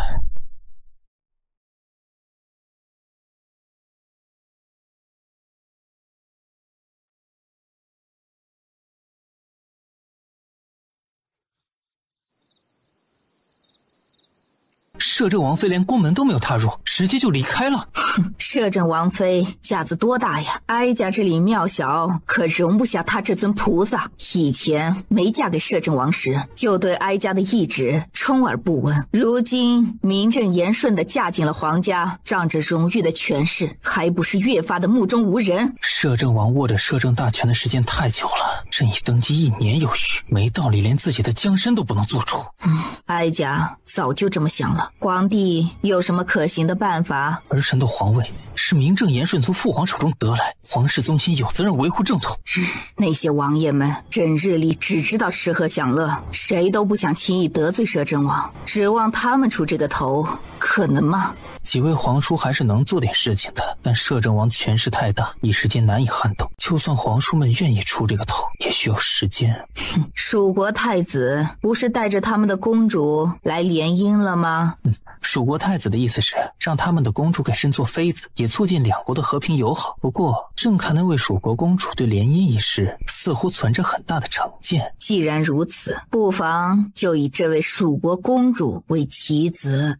若蜀国公主不慎死在大周，会有什么后果？会引发两国交战。两国一旦交战，就有了名正言顺的借口把摄政王调离帝都，到时候皇上就有了足够的时间收拢臣心，把朝政大权牢牢握在手里。只要让摄政王离开帝都，皇帝就能施展拳脚，收拢大权。等摄政王从边关回来，一切已尘埃落定，到时候当着文武大臣的面犒赏军功，收回兵权，恩威并施之下，就不信他真敢抗旨。皇帝掌握了朝权，把兵权也收回来，那么荣誉就算如何厉害，还能凭着赤手空拳翻了天不成？母后言之有理，这大周江山的主人是儿臣，不是摄政王。文武百官该臣服的人也是儿臣，不是他摄政王。大周江山的主人是儿臣，不是摄政王。文武百官该臣服的人也是儿臣，不是他摄政王。御书房安静如雪。南夫人的身份去查了没有？她当真是九霄阁的人？九霄阁的主人是个男子，未曾听到有过什么千金，但这位阁主一直以来深居简出，神龙见首不见尾，是否有个不为人知的女儿，暂时还不敢确定。皇上，蜀国太子求见，让太子进来。是。有件事姑憋在心头一整天了，怎么想怎么古怪，所以才半夜前来求见皇上，冒昧打扰，还望皇上恕罪。太子有什么话可以直言，眼下时辰尚早，谈不上半夜打扰。今日宫宴上有人说摄政王妃是九霄阁千金，白天当着诸人的面，姑不好开口细问，可越想越觉得蹊跷。据姑所知，九霄阁主子母亲早已不在人世，且尚未成亲，身边并无妻女，所以这位九霄阁千金的身份只怕有些古怪啊。太子觉得这个九霄阁千金的身份是假冒的，是不是假的姑还不敢完全肯定，但至少有8、9分把握。不知道皇上对摄政王不满，此番姑来大周之前，父皇也有过交代，大周皇帝陛下是个励精图治、年轻有为的天子，不该受制于人。况且皇上早已过了弱冠之年，且登基已1年有余，于情于理，这朝政大权都应该掌握在皇帝陛下的手里。毕竟江山上只能有一个声音。父皇说只要两国联姻，以后就是一家人，但凡皇帝陛下有任何需要，蜀国都义不容辞。贵国的心意朕先领了，以后有需要朕定会开口。还有一件事，望皇帝陛下帮忙。什么？倾城是个任性的姑娘，在蜀国被父皇惯坏了，有些骄纵。后天不是太后的寿诞吗？寿宴上还请太后给赐个婚姑并不贪心，给她封个妃子就成。皇上意下如何？想到那位倾城公主的绝世容颜，倒是心动，只是太子这位妹妹似乎是个不服管教的女子，以前父皇惯她，不过既然到了大周，以后自然是遵从大周的礼仪和规矩行事。她若是不听话，皇上如何惩罚她都是皇上的权利，只要留着她一条命，以维系两国和平就行。东陵臣民很热情地迎接了大公主，皇族王爷宗亲表面上都很友好，对大公主回宫表示激动喜悦。东陵皇帝问了大公主关于南姑娘的事情，大公主说南姑娘暂时走不开，本王跟希儿已经成亲了。大公主说王妃暂时走不开。有没有什么想问的？我娘应该没什么危险吧？东陵皇族对大公主讨好的态度居多，不敢得罪。大公主看起来也有自保的能力。南夫人回到东陵之后，流露出的尊贵霸气，让东陵皇族所有人连大气都不敢喘，个个唯唯诺诺，活像一群受了气还不敢抱怨的小媳妇儿。林将军长途跋涉辛苦了，早些回去休息吧。末将不辛苦，王妃让你回去休息就回去休息，我用逞强。是，末将告退。摄政王的手下果然都是心智坚定的男子，见到本公主这般倾国倾城的美人，居然连眼角都不抬一下的，真是不解风情。倾城公主，昨晚睡得好吗？不太好，初到一个陌生的地方，本就认床，晚上又没人陪，孤单寂寞冷的滋味，委实难熬啊。公主想要谁陪？你啊。你没那么大脸，若待在摄政王府不合适，可以去宫里住。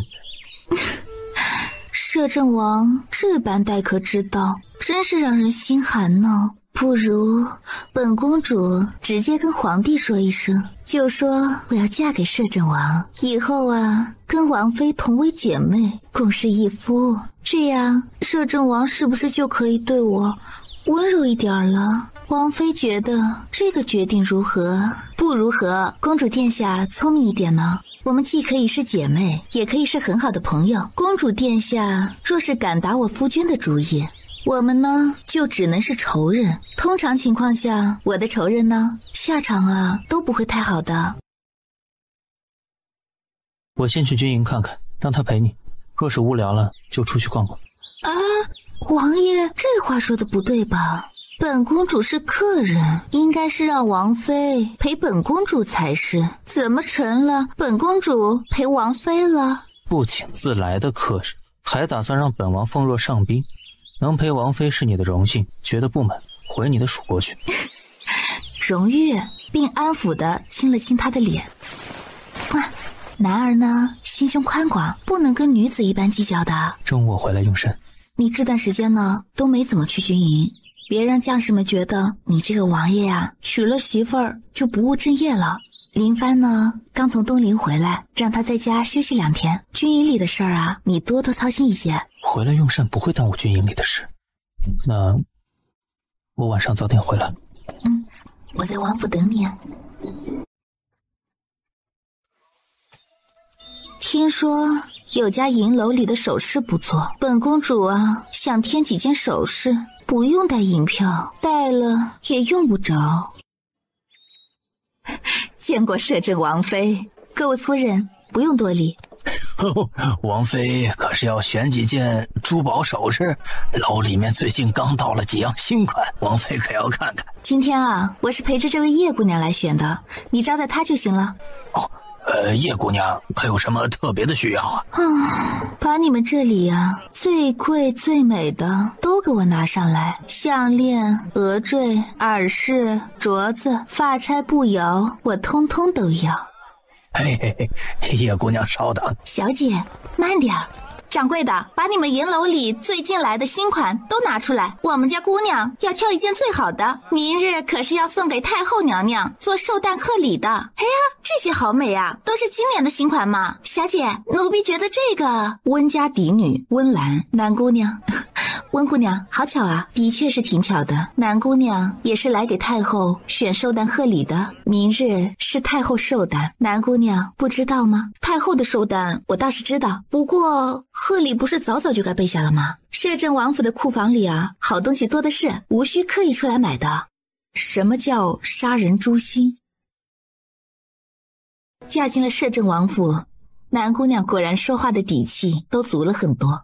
只是太后寿诞，我们送的是自己的心意，南姑娘连一点心思都不肯花吗？我又不用讨好太后，为什么要花那么多的心思呢？另外呀，有一点儿，温姑娘只怕是搞错了。没有嫁给荣誉之前呢，我的底气就很足的。嫁给了摄政王啊，我也就是更加能横着走而已。我知道呢，温姑娘羡慕我，可荣誉啊只有一个，旁人呢是羡慕不来的。南姑娘这话说的太过分了吧？嫁给摄政王就能如此欺负人了？我家小姐又没得罪你。嘿嘿嘿，姑奶奶我不发威，你当我是病猫了？哼，你这个贱蹄子是耳聋了还是眼瞎了？你家小姐没得罪王妃吗？冷言讽刺算不算得罪啊？见到王妃不行礼，还敢阴阳怪气说话，算不算得罪啊？只许州官放火，不许王妃点灯，恶人先告状。也没你这样的，小小的一个丫鬟也敢在摄政王妃面前造次，当真是吃了雄心豹子胆了，还不跪下给王妃赔罪？膝盖砸在地上的声音听着都觉得疼。忠心护主呢是好事儿，却也该清楚自己的身份。我今日心情好，不想与你计较，不过若还有下次，你该知道以我现在的身份，想要弄死一个丫鬟比捏死一只蚂蚁还简单呢。所以啊，别再挑战我的容忍度了。我之前呢就跟温姑娘说过，别太抬举自己了。我有与你叫板的时间，还不如回摄政王府跟王爷喝杯茶，下盘棋，吟诗画意一番呢。啊，不，现在呀，我已经没有必要诗情画意了。我跟王爷成了亲，可以光明正大的在花前月下卿卿我我，你侬我侬，随时随地的做一些对身体有益且助于促进感情的事情呢。我们呀，既喜欢夜晚的鱼水之欢，也不介意啊白日喧。住口！大庭广众之下，南姑娘说这些就不觉得羞耻吗？你怎么能如此不要脸呢？稍微有点羞耻心的女子都不会说这种话。你太什么？我跟王爷名正言顺的夫妻，他喜欢我，我喜欢他，我们两情相悦的，做自己喜欢做的事情，有什么不妥的？既然能做，为什么说不得？哼，还是说温姑娘听不得这些话？温姑娘想要讨好太后也罢，想要在帝都贵女中拔得头筹也好，都跟我无关。今日既然遇上了，我只顺便提醒温姑娘一句，真正有教养的女子，不是仅仅靠轻移脸部、笑不露齿就能体现出来的，而是要懂得洁身自爱，别总笑想着已经有家室的男儿。那个人啊，纵然如何优秀，也不属于你。你配不上摄政王。我配不上，我能不能配得上摄政王，是由你来评判的吗？温姑娘啊，你是不是太高看自己了？荣誉是我的夫君，谁敢打他的主意，就是与我过不去。我需要对付谁，可没那么多顾忌。温姑娘好自为之吧，就转身朝柜台边走去。选好了吗？怎么回事啊？这个全都给我包起来。叶姑娘，您所指的这些珠宝，每一件都价值不菲呀。怎么，你是觉得我买不起吗？你们开珠宝楼的就是这么做生意的，眼睛呢长在头顶上看人。你哪只眼睛看到本姑娘买不起这些珠宝首饰了？把你们老板给我叫出来，本姑娘跟他理论理论。姑娘稍安勿躁，我不是说姑娘买不起，而是什么？你别跟我解释，本姑娘不想听，麻烦把你们老板叫出来。姑娘，此事是在下不对，但在下并没有恶意。在下什么在下？我要见你们老板！我再说最后一次，把你们老板叫出来，否则我砸了你的墨玉阁。请叶姑娘稍等。光天化日之下，谁在墨玉阁闹事？在下是此处的老板，是谁要见我？是我。云公子，别来无恙。是你？是我。这些首饰啊，我全都要了，麻烦掌柜的帮我清场。欧阳，我还有别的事情要做，你负责招待贵客，记得给贵客打个折。云婷，你给我站住！今日你敢踏出这道门，信不信最多一盏茶的时间，就会有人过来替本公主收尸。就算是寻死也不该来这里，因为没有人会为你的死负责。何以见得？我若真死在这里，必定会引起两国轰动的。大周皇帝需要给蜀国一个交代，如果没猜错的话，墨玉阁应该是属于摄政王的产业吧？九霄阁的势力遍布天下各国，每处都有各自的管事负责的。大周皇城之内有多少是属于九霄阁的产业，属下也不得而知啊。那又如何？不如何，只是大周皇帝很快会知道，摄政王荣誉呢，不但握有40万兵马大权，手里还掌握着遍布天下的泼天富贵，甚至连绵州最大的马场都为他所有。我相信皇帝肯定不敢动摄政王，但摄政王谋反之心也会瞒不住了。哦，对了，他手下最信任、最忠诚的干将还是敌国权贵之子。不知道这个消息传出去，会不会影响到摄政王的名声呢？会不会瞬间引起大周整个皇室对他的群而攻之呢？我要跟你单独谈谈，现在立刻。我跟你没什么好谈的。3年前啊，我捡了个孩子，4岁。生得唇红齿白，漂亮的紧呢。养了3年了，如今已经7岁了。听说呀，很多达官贵人都有些特殊的癖好。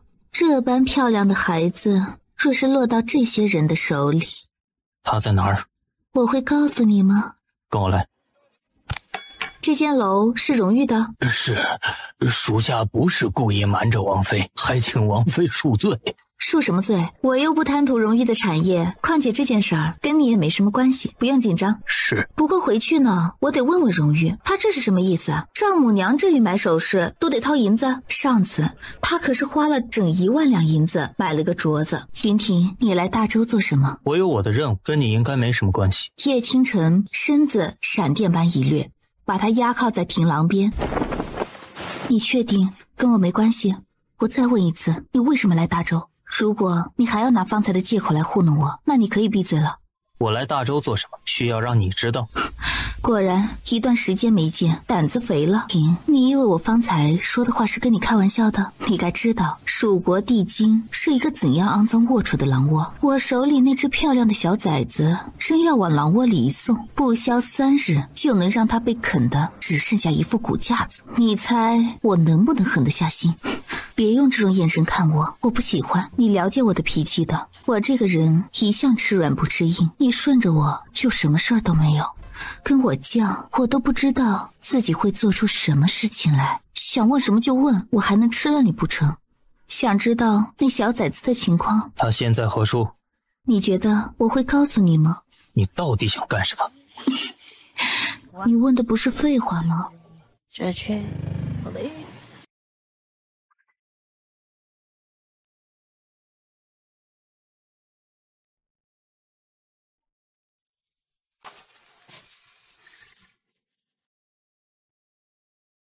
你一直都知道我要的是什么，从3年前到现在从未变过。你知道我们之间不可能。没有什么不可能的，只要我想要，你这辈子就只能属于我。瞧你这副隐忍的模样，活像是被逼良为娼的小媳妇儿似的。云婷，我跟你永远是站在同一阵线的，我们不是敌人，更不是仇人。相反的，如果你要报仇，我会是你强大的后盾。我不需要你的帮忙。你需要，那只小崽子就是我的筹码。有本事你尽管嘴硬。我知道你现在效忠荣誉，他对你有救命恩情，你需要用你的忠诚报答他，这一点儿我不反对。九霄阁势力呢，遍布天下，待在九霄阁，就算是蜀国皇帝也奈何你不得。但是九霄阁到底也不是无所不能的神，该明白我的意思。我不逼你太狠了，给你时间想清楚。明天是大周太后的寿诞，明日傍晚之前，如果你有了主意，就来摄政王府找我。错过明天的机会，就等着替那只小崽子收尸吧。放心，一命抵一命，他死了，我这条命随时抵给你。这串翡翠包起来吧。是。多少钱？王妃折煞属下了。怎么在自家夫君的铺子里买东西还需要给银子？谈完了？暂时谈完了。买了一串翡翠项链。王妃很喜欢送人东西，倒也不是，反正来都来了。不用，我不缺首饰。这间墨玉阁的主子是摄政王，负责这里的老板呢是云婷，给银子掌柜呀肯定不会要。我呢也不愿意白拿东西占他们的便宜。哦，不愿意占荣誉的便宜呢，还是不愿意占云公子的便宜？都不愿意。走了，回王府用午膳去，我饿了。我听荣玉说呀，当年他救起云公子的时候，云公子呢身受重伤，已是奄奄一息的濒死状态了，而且大多是刑伤。他曾经所受的，我会连本带利给他讨回来。如果云婷啊打算这辈子都留在九霄阁，愿意把他的忠诚献给你家夫君的话，我想啊，我大概也得跟他一起听你家夫君号令了。但为了云婷，我倒也愿意放下身段和骄傲。你会摄魂术？摄魂术，我会的东西啊多着呢。不过你可以放心，我不会用这些手段对付你跟摄政王的。既然你跟云公子有这么一段故事，为什么你会答应过来大周和亲啊？我只是答应过来大周，常年待在一个乌烟瘴气的环境里，会让人变得暴躁阴郁。换个环境呢，对我来说是件好事儿。至于和亲什么的，那只是蜀国皇帝和太子一厢情愿的白日梦而已。今天晚上呢，跟摄政王共赴巫山云雨之后，记得提醒他一句，明天太后寿宴上多给我撑撑场面。眼下我一个柔弱女子沦落到大周这个龙潭虎穴，若是没有人保护，极有可能会被野兽分食的。所以呢，得提前找个强大的靠山才是。我这个人呢，占有欲特别强，自家夫君去庇护别的女子，我的心里啊肯定会有点不舒服。我呢可以告诉你一个秘密，以此作为交换。这个秘密啊，是你一直想知道却始终未能如愿的，并且呢可以让你心情愉悦。我一直想知道的秘密，你知道我心里在想什么？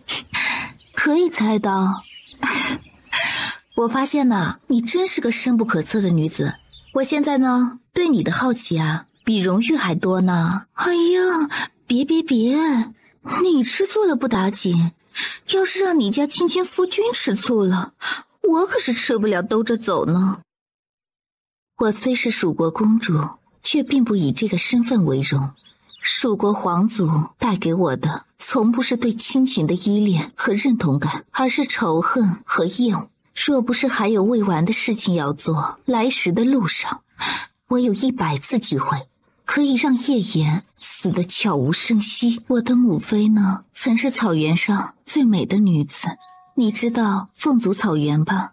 就是被蜀国灭族的凤族部落，那里现在已经沦为蜀国饲养战马的地方。曾经的凤族部落摧毁殆尽，族人尽数被杀，草原第一美人被蜀国皇帝强掳进宫。临幸之后有了我。凤族部落虽小，兵力也及不上蜀国强大的铁骑兵团，但这个神秘而祥和的部落里，经常会出现一些本事非凡的奇人，不用刻意去学什么，而是天生就会。他们的血脉异于常人，有人天生会摄魂术，有人擅长跟动物交流，也有些人会一些罕见的术法，比如占星卜卦、预测未来，那真的挺神奇的。其实呢，对于凤族部落自己人来说，这些啊都是司空见惯的事情，不足为奇。他们既不会用这些异于常人的本事去获得什么利益，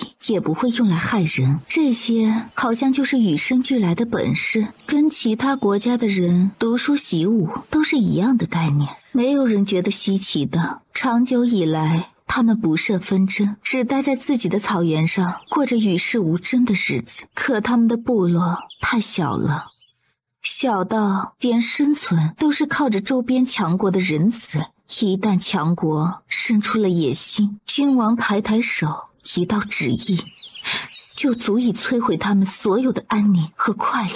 大约17、18年前，凤族部落里的事情被有心人散播出去，外人很快知道这个部落里多的是奇人异士，他们上通天文，下通地理，能跟神灵交流，能预测生死，能倾覆一国江山。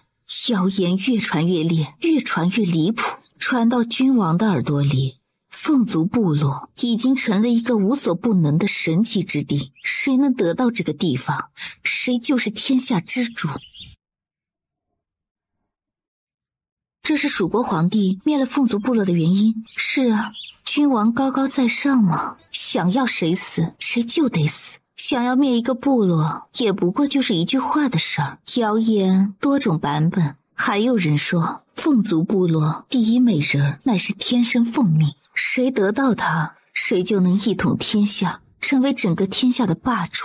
10万铁骑如蝗虫过境般席卷那片安宁美丽的草原。凤族被灭，我的母妃被带进了皇宫，很快就遭到了君王的临幸，谣言传得沸沸扬扬。宫里的皇后又何尝坐得住呢？天生凤命这4个字足以勾起她的杀意，而皇后想要弄死一个人，有的是手段。我的母妃很快就凋零在那座吃人的后宫里了。可笑的是啊，皇帝和太子却指望我这个公主来维系大周和楚国的和平，简直滑天下之大稽。皇族公主呢，享受着百姓的供养，维系国家的和平安稳呢，倒也无可厚非。只是啊，他们低估了仇恨的力量，并理所当然地忽略了自己曾经犯下的恶行需要付出的代价。在我人生最灰暗的时候，一个温润如玉的少年毫无预警地闯入了我的生命。他是那么温柔、纯洁而美好，像从未被世俗沾染过，笑容啊暖暖的。我今天全部讲给你听完了，你下次啊对我就没兴趣了。哎，所以你的摄魂术也是源于凤族部落的血脉？蜀国有几个公主啊？7个，皇帝风流，后宫嫔妃众多，生下的子嗣啊当然也多，儿子女儿的一大串，不值钱。那蜀国皇帝选了你来和亲，是不是因为你擅长摄魂术？你真聪明，怪不得摄政王这么喜欢你呢。蜀国狼子野心呢，怎么可能真的抱着什么和平安稳的想法呀？不过是他们的缓兵之计罢了。我这副容貌若放在大周皇帝的后宫，足以艳压群芳吧。皇后和后宫众嫔妃啊，没有人及得上你的美。多谢夸奖。所以昨天啊，在宫宴上，皇后才对我生出忌惮。我若真的嫁给皇帝为妃，后宫嫔妃啊会集体被打入冷宫的。那你以后还会回去蜀国吗？自然是要回去的。很多事情都可以让别人代劳，但有一些事情还是自己亲自动手比较痛快。比如说报仇。啊，怎么？荣誉沉默的抿唇，伸手把他从椅子上拉起来，低头亲了亲他的唇。不是故意瞒你的。啊，你在说什么？你瞒了我什么事儿？之前呢，在墨玉阁买了只镯子，花了我娘1万两银子呢。我给你，整间墨玉阁都是你的，珠宝首饰都给你，银子也是你的，你想要什么都可以，别生我气。我什么时候说要生你的气了？哎呀，我又不是没钱，这点事情值得我生气吗？夫君呀，也太小看我了，我在你心里就那么小肚鸡肠啊？是。累不累？不累。饿不饿？不饿。那你这么早回来干什么？想你了。呀，一日不见如隔三秋。荣玉，蹲下。荣玉虽不知道他要干什么，却还是依言照做，原地蹲了下来。南希走到他身后，缓缓趴上他宽阔的脊背，伸手环着他的肩膀。我脚酸不想走，你背我。荣玉，我重吗？很重。啊，真的很重吗？那我以后要不要少吃一点，减减肥啊？重越江山，不用减肥。重欲江山，好吧，原来是这个意思。这个尊贵淡漠的男子一向寡言，说起情话来却总是让人无法招架。你也是，荣玉，你在我心里一样重要。你对我好，我也对你好，我们要这样好一辈子。以后你回了东里，如果真做了皇帝，有大臣劝你3宫6院，你怎么办？怎么会？你这么厉害，他们都不会是你的对手的。我才不担心这个问题呢。不是东里人，可你是我的夫君，在大周啊，我是你的妻子，那我不是大周人吗？到了东陵，你是我的夫君，当然也算是东陵人。哼，如果他们真逼得狠了，你就以手里40万大军震慑他们。而且啊，东陵那么多皇子可以继承皇位呢，他们却偏要接我娘和我回去，显然已经证明啊，这一代皇子继位行不通了。否则那么多野心勃勃的皇子皇孙，怎么可能眼睁睁看着皇位旁落呀？这样一来呢，我这个未来的女皇也就有了跟他们谈判的筹码了。他们谁敢逼我，我就不做女皇，他们谁爱做谁做去。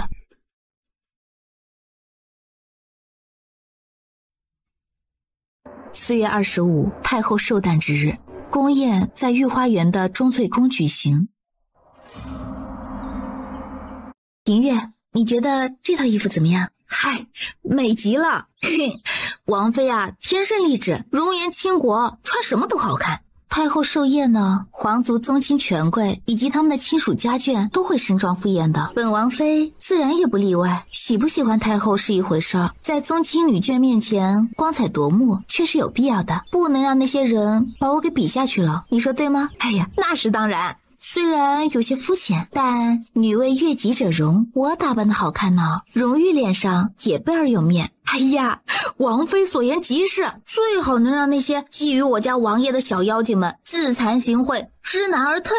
嘿嘿，哎呀，知我者银月也。银月脸红。哎呀，王妃不要调戏属下，让王爷看到了，属下吃不了兜着走。没事儿，我给你兜着。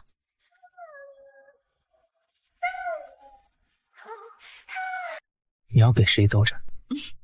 时辰差不多了吧？倾城公主呢？她在跟云婷说话。伸手揽过她的细腰，低头亲了亲她的额头。很美。真的？真的。不枉我精心打扮了这么长时间。云公子来啦，果然还是没能逃出倾城公主的手掌心呢。因为喜欢，所以心甘情愿被掌控。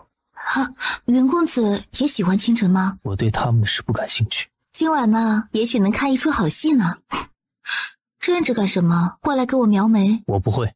撒谎的孩子应该被打屁股，忘了以前我教过你的规矩了。若继续耽搁下去，今天我们就不用进宫了。你是不是不想让我进宫呢？怕皇上真的把我纳进后宫做妃子？云婷眉心微皱，沉默地走到梳妆台前，细细端详着她一双黛眉，想说她的眉形很漂亮，根本不用再画。描眉也是一种过于亲密的动作，离得太近，近到能清晰地嗅到女子身上的馨香。云婷不自觉地绷紧了神经。叶倾城似乎格外享受这种微妙的亲密，甚至连看到她面上不自觉的紧张都觉得有趣儿。若不是怕吓着她，他都想直接把她推倒在梳妆台上。云婷，稍后跟我一道进宫，你大概需要1个容。你看一下，觉得怎么样？还行。你要不要1容？不用。叶言可能会认出你哦。那又如何？不如何。我找了你3年了，你大概不知道我这3年是怎么熬过来的。云公子心情看起来应该很不错啊，不知道他跟倾城公主在一起时是怎样的相处模式啊？你对他们的事情感兴趣？这也能吃醋啊？我呢，还是对我家夫君最感兴趣啦。他俩的事情啊，即使枯燥无味，也不用太过上心，没什么趣味。你不知道啊，女子呢，天生对旁人的感情经历感兴趣的。他们的感情经历比我有趣？这不是一码事儿。哎呀，我家夫君啊，这么霸道，又如此爱吃醋啊，我该怎么办才好呢？你觉得应该怎么办？我想想啊，夫君不听话，打上一顿就好了，一顿不行就2顿。哎呀，我手无缚鸡之力，打不过夫君的。我不反抗，你想怎么打就怎么打。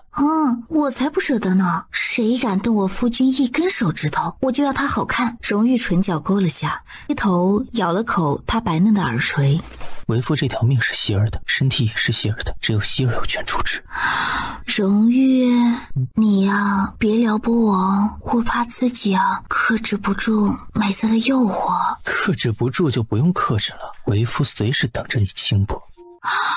这样会有损你摄政王的威仪的。威仪没爱妃的高兴重要。唉，得夫如此，我之幸也。是我之幸。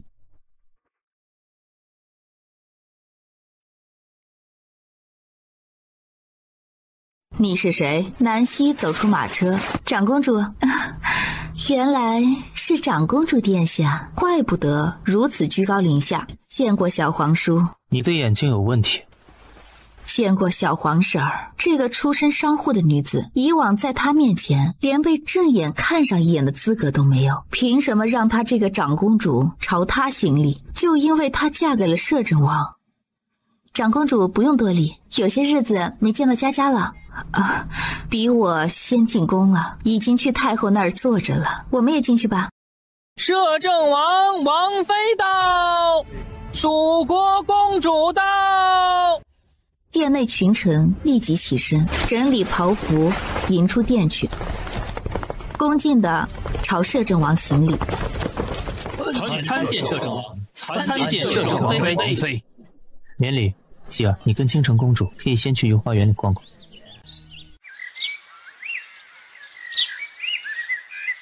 咦，南姑娘，这里，来这儿坐。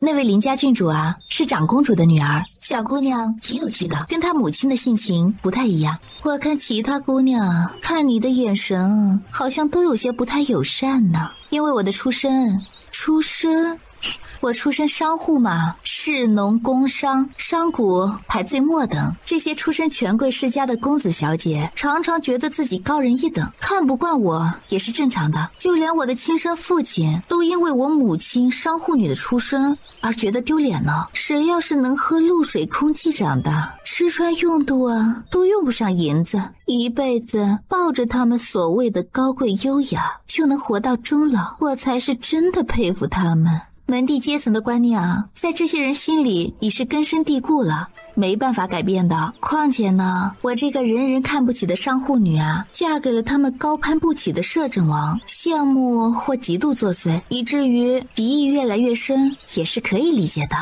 你的母亲当真是出身商户？怎么？哎呀，南夫人休夫一事啊，我听说过，我对她敢于打破世俗的休夫之举啊，感到敬佩。可我听说她休夫那日，当今皇帝陛下也在场，这就让我不得不深思了。南夫人是否还有着其他什么不为人知的身份？你的感觉啊，还挺敏锐的。不过呢，不管我娘身份如何，跟大周啊都已经没什么关系了。各位不认识我吗？南姑娘这话什么意思？当今皇后的妹妹白蝶，我们又见面了。白姑娘，这算不算是冤家路窄呢？白姑娘心里正在骂我吧。本王妃呢，没有嫁给摄政王之前，白姑娘在我面前啊就是手下败将，如今我已经嫁给了摄政王，乃是名正言顺的摄政王妃。白姑娘见了我不需要行礼吗？你做梦！做梦！白姑娘真有志气。我今天呢，依然带了2个侍女过来啊。白姑娘，你是想让他们以大不敬的罪名当众掌你的嘴呢，还是让他们去摄政王面前告个状呢？你觉得我不敢？哎呀，白姑娘可以试试，我敢不敢？银月，对摄政王妃不敬的人该如何处置呀？回禀王妃。见过摄政王妃，白蝶以前多有冒犯，还请王妃大人有大量，不要跟我计较。纷纷俯身行礼。见过摄政王妃。我心知呢，各位行礼并不是发自真心的，不过对我来说这不重要。只要各位记清楚身份，以后别再惹我就行。以前惹我的人啊，没好果子吃，以后胆敢惹我的，更不会有什么好下场。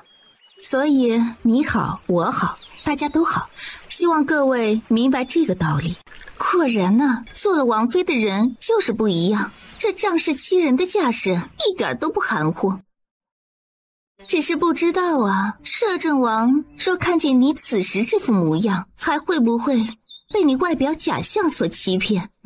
一次仗势欺人，杜绝以后无数次的麻烦，我觉得很划算啊。你也可以认为我是在发善心，至少此番警告不伤筋不动骨，不过颜面有损而已。这是在发善心？你在骗鬼吗？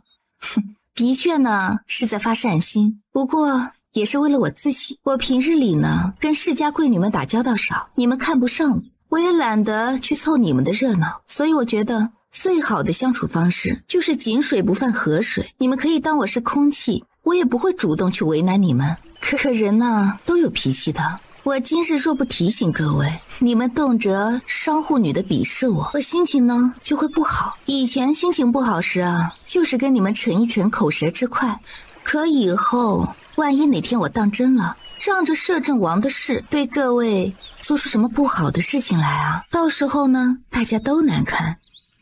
至于摄政王看见我此时这般模样，这个呀就不劳您操心了。摄政王呢一直都知道我是个什么样的脾气，谈不上假象，也没什么可欺骗的。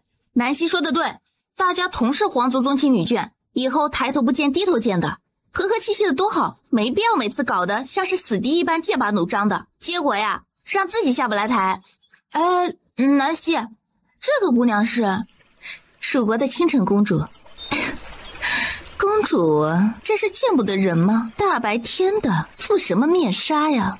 你们大周皇族的郡主都是这样的教养和礼仪吗？你什么意思啊？长得人模人样的，脑子不好使吗？我是说你没教养，你听不懂啊？你才没教养！你这个敌国公主居然在我面前放肆，信不信我禀告太后，让太后娘娘治你的罪？正好本公主对两国联姻的决定深感不满呢。你若真能啊去告诉你们家太后，本公主啊反而要感谢你，只是不知道你究竟有没有这个胆子。你看我有没有这个胆？妙妙，公主远道而来，乃是大周贵客，我们应该以礼相待的，别丢了大周皇族的脸。哎呀，行了，今天是太后娘娘的寿诞，别闹得不愉快。南姐姐辈分比我们长那么多，我都怕把你叫老了。以后我就直接叫你南姐姐吧，我不讲究这些，怎么方便怎么来吧。温岚怎么没来？今天没进宫吗？温姑娘啊，在慈安宫给太后娘娘请安呢。太后喜欢她，以前啊一直想把她赐婚给摄政王。温姑娘呢也死心塌地的喜欢着摄政王，连进宫为妃的机会都放弃了。没想到最后却没能得偿所愿，所以这段时间心情一直不太好。太后呢就把她叫过去安抚呢。温岚一片心意的确让人感动，不过姻缘之事嘛，不可强求的。她喜欢摄政王，不代表摄政王就一定要喜欢她呀。女孩子家在姻缘一事上还是要含蓄矜持点比较好。虽然很多人都说南姐姐出身商户，身份上不太高贵，要我说呀，还是肤浅了一些。摄政王喜欢南姐姐，肯定是因为南姐姐身上有着旁人所没有的优点，而这优点啊，恰恰就让摄政王看到了，所以别的女子就全部入不了他的眼了。南姐姐，你说对不对？这话我爱听。所以啊，还是家家独具慧眼。明天啊，我们去逛街，我带你去墨玉阁挑2件首饰。荣乐和荣妙妙都暗自咬牙，既恼怒林家讨好南希的举动，又羡慕她可以随时去墨玉阁挑首饰的好运。南希要的就是这个下午能用银子解决的事儿都不叫事儿。怎么了？谁惹到你了？母后觉得以儿臣的身份，满是宗亲朝臣，谁敢惹我不快？摄政王妃，一个乳臭未干的小姑娘也敢在本宫面前托大，真不怕折了她的寿？南家姑娘以前就狂纵跋扈，在本宫面前都敢趾高气昂，如今成了摄政王妃，身份自然更是水涨船高，还能把谁放在眼里呢？只要摄政王手里一日还掌着大权，就只能任由他傲慢跋扈了。温家丫头，你是真心喜欢摄政王？温岚一时沉默，以前一直坚持的信念，此时忍不住开始动摇。她在权衡利弊，太后和皇上是容不下摄政王的，叔侄二人迟早会反目。如果她能成为摄政王妃，那么温家自然也会站在摄政王背后，摄政王就会如虎添翼。以后有朝一日真的跟皇上撕破脸，那么取皇位而代之也完全有可能。可摄政王却毫不犹豫地娶了南希，成为摄政王妃的梦于他而言已经破碎。温岚心知肚明，太后不是摄政王的对手，她不想趟这趟浑水，不想成为太后手里的棋子。摄政王的怒火她承受不起，可她却比任何人更想除掉南希。臣女非摄政王不嫁。好，既然如此，哀家有个办法，或许可助你一臂之力，请太后娘娘示下。公主太后万岁娘娘万岁万福岁！寿安康，参见千岁千岁千岁！平身，各位都入座吧。宴起！温岚，你怎么不吃啊？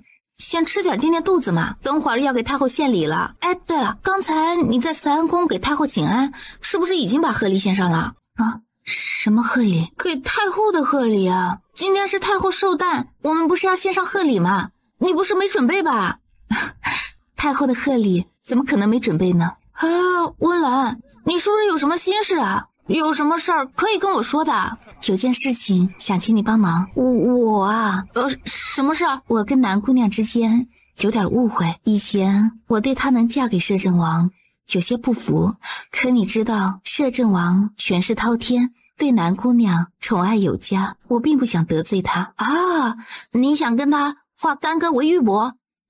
所以想请你帮个忙。哦，怎么帮啊？帮我约她出来，我有些话想当面跟她谈谈。什么时候？明天？现在可以吗？现在啊？太后寿宴刚刚开始，这个时候离开不太好吧？有什么不好的？太后娘娘不会怪罪的。既然如此，我去问她一下。我去玉锦阁那边等南姑娘。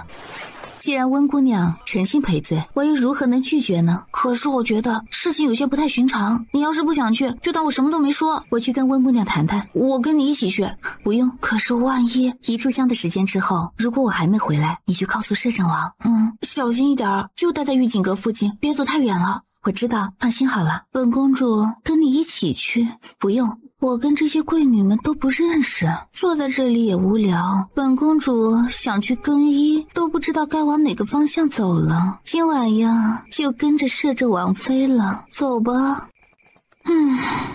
明枪易躲，暗箭难防呢。一个手无缚鸡之力的小女子，还是别轻易答应人家的约比较好，免得被人暗算。我知道他是不怀好意，昨天在墨玉阁才闹得不愉快，今天就来示好了。怎么想都是别有用心。既然知道他别有用心，你还敢来？虽然你身边有银月、银霜两个厉害的属下，可你要知道，他们就算如何强悍，也只是个人，而不是神。他们能在大部分情况下保护你的安危，却不可能做到万无一失。这世上有什么事情是能保证绝对万无一失的？就算我跟荣玉每天形影不离，也难保以后不会有意外发生呢。出身皇族，你应该比谁都清楚，凶险如影随形，防得了一时，防不了一世。我不能总是被动的等着别人来找我的麻烦，也该学会反击了。万一你因此而中了暗算。温岚今晚呢，在太后宫里待了好一会儿呢。她昨天对我还有很深的敌意，今天却突然示好，其中啊肯定有太后的手意。温岚厌恶我，恨不得把我除之而后快，可太后的目标却不是我这个小虾米，而是荣誉，所以今晚的阴谋肯定是针对我和荣誉2个人的。有人的地方就有勾心斗角，我在蜀国时就应付多了这样的场面，实在是烦得慌。七公主啊，别说后宫的嫔妃了，就你们这些姐妹之间，只怕都不消停呢。你说对了。都说皇族之中，父子兄弟可以为了皇位而手足相残。其实啊，没有皇位之争的姐妹，也很难做到相亲相爱。还是远远就看见了站在梅园外面那一袭淡雅裙装的女子。王妃，这个女子不是温姑娘，的确不是温姑娘。这般故弄玄虚是想干什么？也许太后今晚呢，打算施展什么大手笔呢？我们呀，大概落入了一个陷阱了。前后左右都有人，应该是宫里的隐卫。南希笑了笑，的确是大手笔啊。除了皇上，只有太后有权调动这么多隐卫，所以太后是打算用隐卫来对付他。没有杀气，不过暗中至少有15个人盯着我们。我跟银霜2个人不是对手，他们身上没有杀气，最大的可能应该是想困住我们。其实呀，比起他们的目的，我更想知道温岚现在在哪里。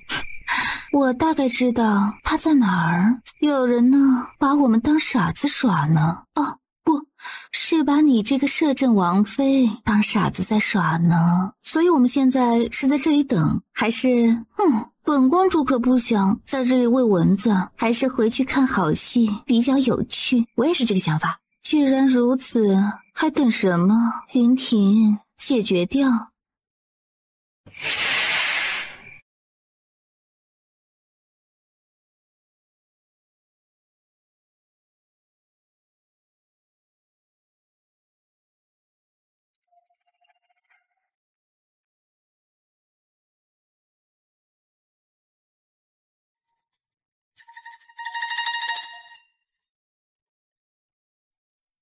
大臣们慢慢的看清了女子容貌，脸上表情渐渐凝固。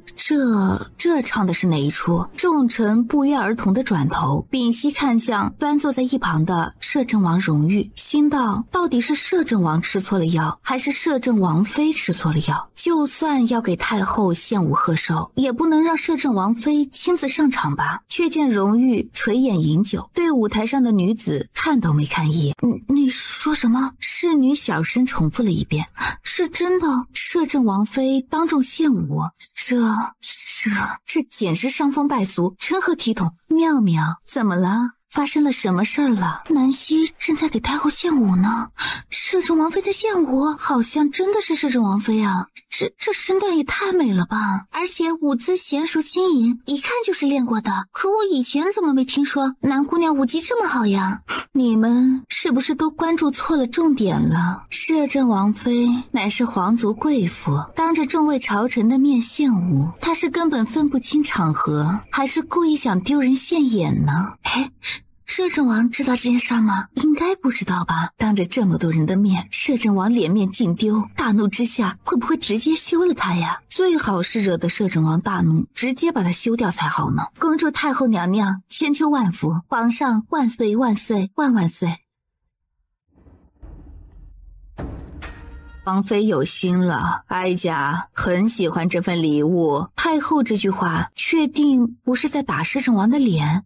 舞姬们退了下去，唯有红衣女子转身走向摄政王的方向，所有人的目光都不由自主地跟着她移动。王爷，我挑的好看吗？丝丝缕缕奇异的幽香沁入鼻翼，荣誉缓缓抬眸，沉黑瞳眸里浸润着寒冰般的色泽。跳得不错。那妾身有些累了，王爷陪我去御花园里走走可好？荣誉放下酒盏，不发一语的朝他伸出了手。红衣女子温柔的把手递了过去。呀，不是吧，不是吧？要说呀，他要是真的认错人了，明天一早啊，你就可以休夫了。只怕呀，没有休夫的机会了。席间众人神经骤然一跳，红衣女子手腕被无情折断，身体如断了弦的风筝般被甩了出去，疼得失去了血色，身体不断的颤抖。刹那间空气凝结，大臣们脸色刷白，不敢置信地看着眼前一幕。不愧是大周摄政王，不过话又说回来了，那个女子打扮的跟你还真的差不多呢。易容术虽然称不上精湛，可她聪明的用面纱遮掩了一下，远远看着不就是你吗？破绽有3。第一，我不会跳舞；第二，我不可能给太后献舞；第三，就算以上2条都不成立，荣誉啊也绝对第一眼就能认出不是我的。其实你最想表达的是第3点吧？这么自恋，看来修夫的可能性是不存在了。这不是自恋，是对我家夫君啊绝对的信任。我要是真把荣誉休了，上哪儿再找这么好的夫君啊？全天下可只有一个荣誉，我又不傻。云婷，如果今晚这女子扮成我的模样来给太后献舞，你能不能一眼认出来她是假冒的？云婷，我在跟你说话呢，你哑巴了。哎，云公子性情温和，温润如玉，你别对他那么凶啊。我很凶吗？你觉得自己不凶啊？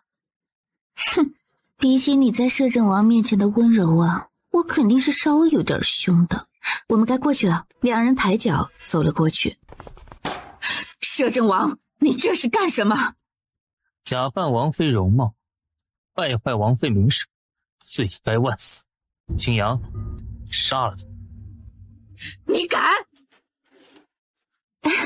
这是怎么了？发生什么事了？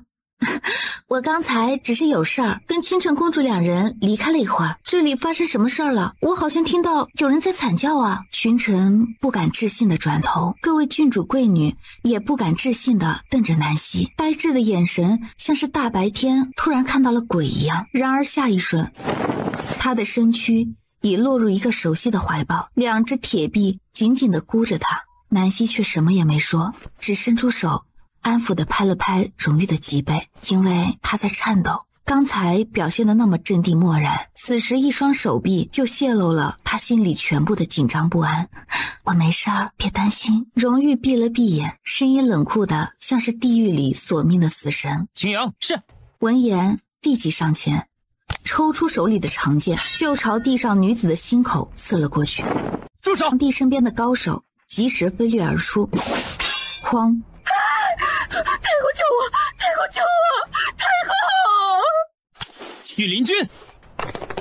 伴随着兵器摩擦盔甲的声音，让人心里的不安和恐惧瞬间提到了最高点。此女假冒摄政王妃，败坏王妃名声，败坏皇室名声，不知皇上打算如何处置？来人，把这个胆敢假冒摄政王妃的女子拿下，交由刑部审问。3日之内，朕定会给王叔一个交代。本公主倒是觉得应该先看看这位假冒王妃的人是谁。舞蹈功底这么好，身段如此柔美，胆量呢也是让人佩服。本公主对她呀生出了极大的好奇呢。皇帝想尽快把人带下去，就是担心她在群臣面前暴露了身份吧。这么心虚，这么拙劣的手段，也敢在摄政王面前班门弄斧。倾城，这是大周皇族的事情，你跟着掺和什么？大周家务事，不劳烦倾城公主费心。来人，把她带下去。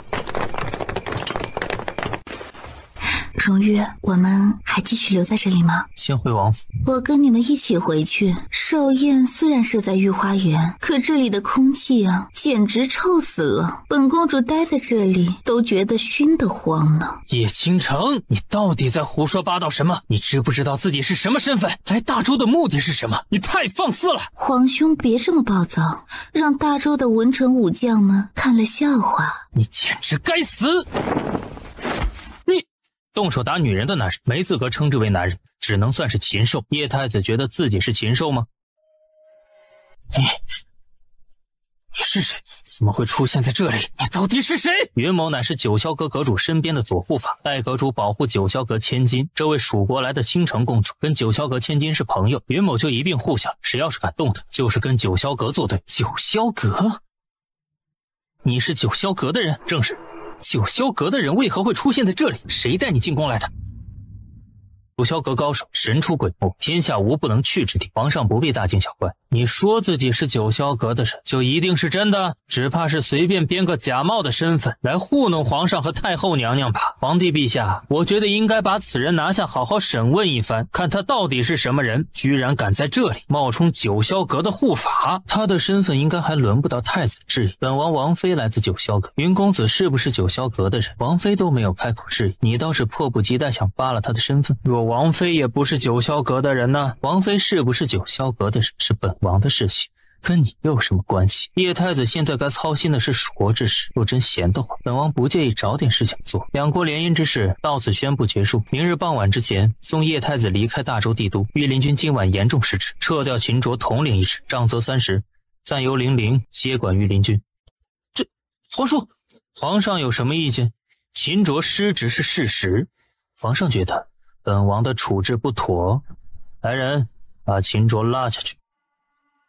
皇帝和摄政王今晚算是撕破了脸，摄政王没打算再给皇上留脸面。零陵是御林军副统领，同时也是摄政王麾下大将军林帆的兄长，由他掌管御林军，从此宫里宫外所有兵权都将掌握在摄政王一人之手，这是要直接架空皇上的权力。假冒王妃的女子，本王知道她是谁，今晚没有当众撕开她的真面目，是给朝中某位大臣脸面。本王之前说过，算计本王的事，本王可以酌情饶恕1次2次，可王妃是本王逆理处之者死。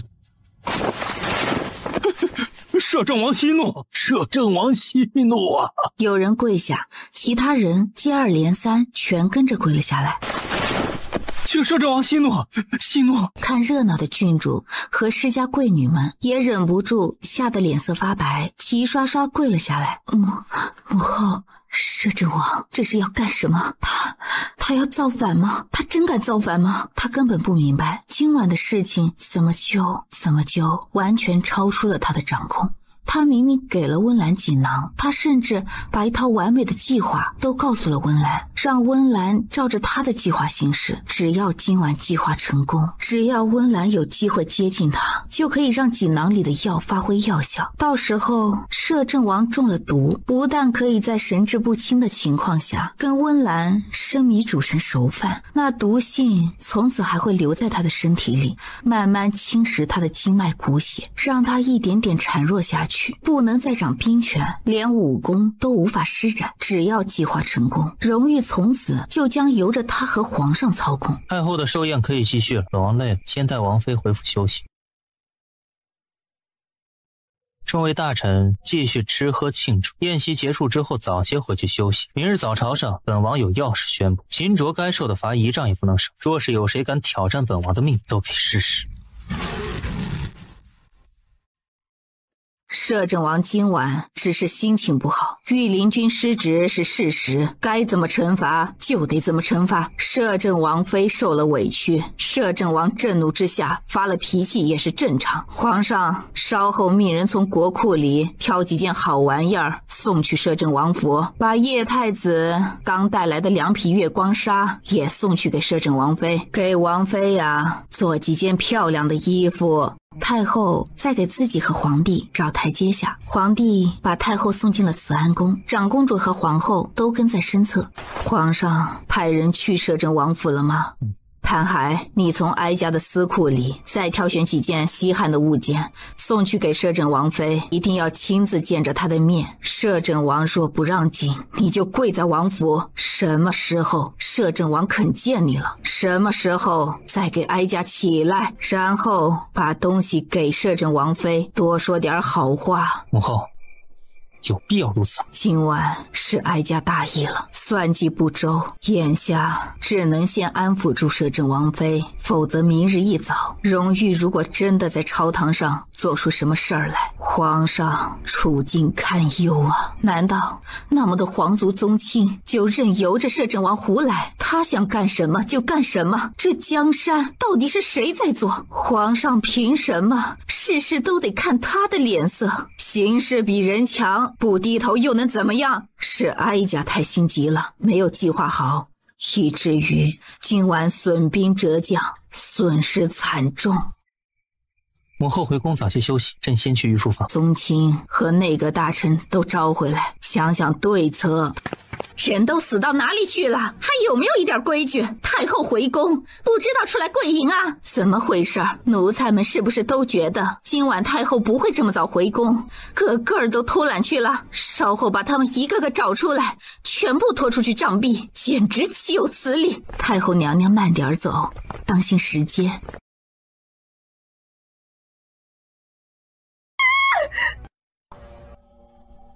怎么回事？回皇上，好像是慈安宫里宫女的声音，掉头回慈安宫。是。太后娘娘，太后娘娘，救命啊！有死人，有死人！母后，太后娘娘，皇后娘娘，皇后娘娘醒醒啊！来人呐！快来人呐！快去请太医，不是，去请皇上。荣楚云目光死死盯着那两具尸体，可清晰认得出乃是失踪了数日的顾青书和摄政王府侍卫统领魏延，也是太后亲自安排在摄政王府内的视线。回到昭臣殿，荣玉就抱着南希狠狠地吻了下去，力道大的像是要把她生吞入腹。南希在他手里就像柔弱的兔子，落到了凶猛的狮子手里，毫无反抗之力的被压倒在床榻之间。停！荣玉，你方才在宫里碰到了那个女子，我躲在暗处看到了，你的手碰到了别的女子，虽然是为了折断她不安分的爪子，可还是碰到了，我不高兴。我的错，我去洗手。洗手？洗了手就干净了？我觉得那个女人很脏，你的手碰到了一个女人的脏手。希儿说的对。那你觉得该怎么办？玉眸光微转，抬起自己的右手看了看，砍掉。朝自己右手腕划去，动作几乎没有犹豫。南希瞳眸一缩，吓得魂飞魄散。如玉，住手！你干什么？疯了你！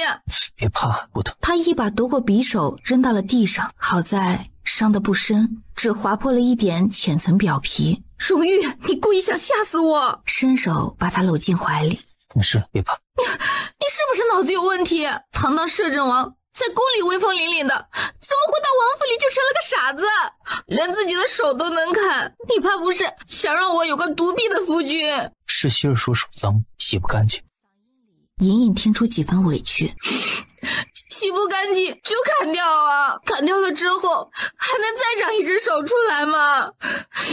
他还委屈上了，他才觉得委屈呢。原本只想跟他开个玩笑，结果这玩笑的代价差点没让他吓死。一只手也没关系，足够保护希儿。我是不是也要砍下一只手陪你啊？爱妃别恼，为父知道错了，任凭希儿处置，行吗？你知不知道我现在一身冷汗？我的错。荣玉把他紧紧搂着，偏头吻了吻他的脸。希儿别生气了。你脑子里到底在想什么？怎么就想到要砍自己的手的？被什么东西附身了？也不能这么蠢嘛！我真是荣玉把他搂在怀里，不断的安抚。南希浑身瘫软无力，哪里还有心思去想什么颠鸾倒凤之事？可怜的银月三人压根儿没想到，他们以为两位主子在内殿会天雷勾动地火，一发不可收拾，颠鸾倒凤大战300回合，却没想到他们家王妃一句话差点酿下剁手惨案。荣玉，能不能告诉我你的脑子里在想什么？没想什么。没想什么？为什么会想到要砍掉手？你知不知道一个人只有2只手？当然知道。你还好意思笑？知道只有2只手，你居然还舍得砍掉1只。这只手惹了希儿不高兴，就应该砍掉。南希心头剧震，眼眶瞬间发红。荣玉，你简直傻透了。傻一点也没什么坏处。以后不许这样，不许再这样吓我。不会了。再这样吓我，我就不要你了。你要是少了1只手，我就把自己的手也砍下来1只。你要是少了1条腿，我就把自己的腿也砍下1条。不许。那你也不许。谁都不许，都好好的。哼，都怪你，我腿都吓软了。是我不好，去把药箱拿过来，给你把手包扎一下。不用包扎，血都干了。去拿。南希抬手抚着自己的心口，心脏还在咚咚的跳，像是在提醒他以后再也不能跟荣玉开这种类似的玩笑。荣玉像个听话的乖宝宝一样，乖乖伸出了手腕，把药箱里的纱布递来给我。纱布缠在他的手腕，裹了3层才用剪刀剪下来。今天呢，真是轰轰烈烈、跌宕起伏的一天，我的心脏接受了极大的考验。希儿，你的气氛都被你破坏掉了，太煞风景了。让银月进来把床褥换了吧。那为了将功折罪，妾身伺候夫君沐浴如何？为夫荣幸之至，为夫以后再也不碰其他女子的手，就算是为了杀人，也不需要为夫亲自动手。可以让青阳代劳，免得脏了卿卿夫君尊贵的手。希儿说的对。南希看着她俊美如谪仙一般的容颜，心头一阵酥麻悸动，一时没忍住，轻声就吻住了她的唇。银霜有血迹。银月凝眉，虽然女子初夜会落红，可王妃早已过了洞房花烛夜好多天了，不可能现在还有落红吧？这血迹是谁的？大惊小怪干什么？你看不到被子上？看到了，血迹不多，没什么大碍。银月正要皱眉，突然瞥见放在一旁的药箱。你说的对，的确没什么大碍。尊贵的摄政王被自家王妃强制按趴在光滑的齿壁上，纤长白皙的手指在他颈侧揉按，那双手仿佛有魔力一般，所过之处撩起一阵阵酥麻，直接挑起他身体最原始的欲望。荣月，希儿，你的身材啊真好，我要是拥有跟你一样的体魄就好了。男人的身体跟女子天生有着不同，希儿，你这个愿望可能不太会实现。我就是随口一说。荣玉转过身来，把他揽在臂弯，低沉问道：为夫的身材真的很好。完美至极。希儿喜欢。喜欢到呀，无法抗拒呢。反正身体也不是我的，都是爱妃的，爱妃想怎么处置就怎么处置，在背上作画或者雕刻都随你。南希抬头亲了亲他的下巴。我可舍不得在夫君完美的脊背上留下不漂亮的印记，就这样挺好的。荣玉低头附住他柔嫩的唇瓣，两人到底还是没忍住，天雷勾动了地火的热情一发不可收拾了起来。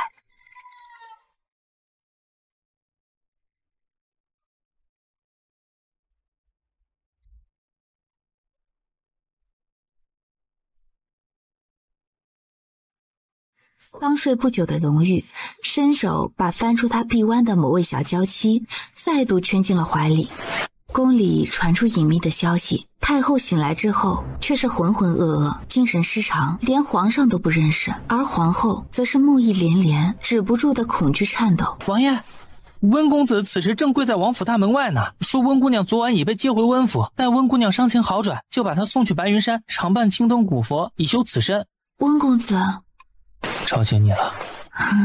本来也没怎么睡着。温岚的兄长吗？这件事交给我处理就行。你打算怎么处理？昨晚没有当场拆穿他的身份，是给他的祖父留面子，但温岚的作为不可原谅，温家需要给本王一个交代。刚才青阳说温家要把温岚送去白云山常伴青灯古佛，而且还是等伤好之后。昨晚温岚伤得挺重啊。夫君呢，真是不懂得怜香惜玉，好好的一个美人，居然直接就把人家的手给折断了，倒也不一定非取他的性命不可。虽说他的行为让人厌恶，但夫君昨晚既然留他了一条命，也没道理事后再找他算账呀，否则不免留下一个不太大度的名声，索性送了这个人情给温太傅。我不需要对他大度，我也不需要温家的协助。我知道夫君呀是天底下最厉害的人，区区一个温家算什么？对于温岚来说呀，她的一生都将在不甘和孤寂中度过，这才是对她的惩罚。为夫听爱妃的。夫君啊，别太惯着妾身了，会把我惯坏的。万一以后妾身脾气变坏了，怕夫君会吃不消。没事，不用担心，就算你变母老虎，我也喜欢。谁是母老虎？为夫只是打个比方。如果我是母老虎，那你就是公老虎，我们呀是一对老虎夫妻。老虎就老虎吧，只要能跟他在一起，就算变成蚊子也无所谓。夫君打算如何处置太后和皇上？太后已经废了，一个精神失常的太后，大概没什么精力再出来蹦。精神失常？太后怎么会精神失常的？荣玉轻轻咬着他的耳朵。之前顾青书的事情还记得吗？南希觉得一阵酥麻，身体忍不住轻颤。记得。你还说要把顾青书送给太后，当作寿诞贺礼呢。那天顾青书之所以能成功混进摄政王府，是因为他扮作皇帝身边的侍卫，去摄政王府里有个接应他的人，就是侍卫统领魏延。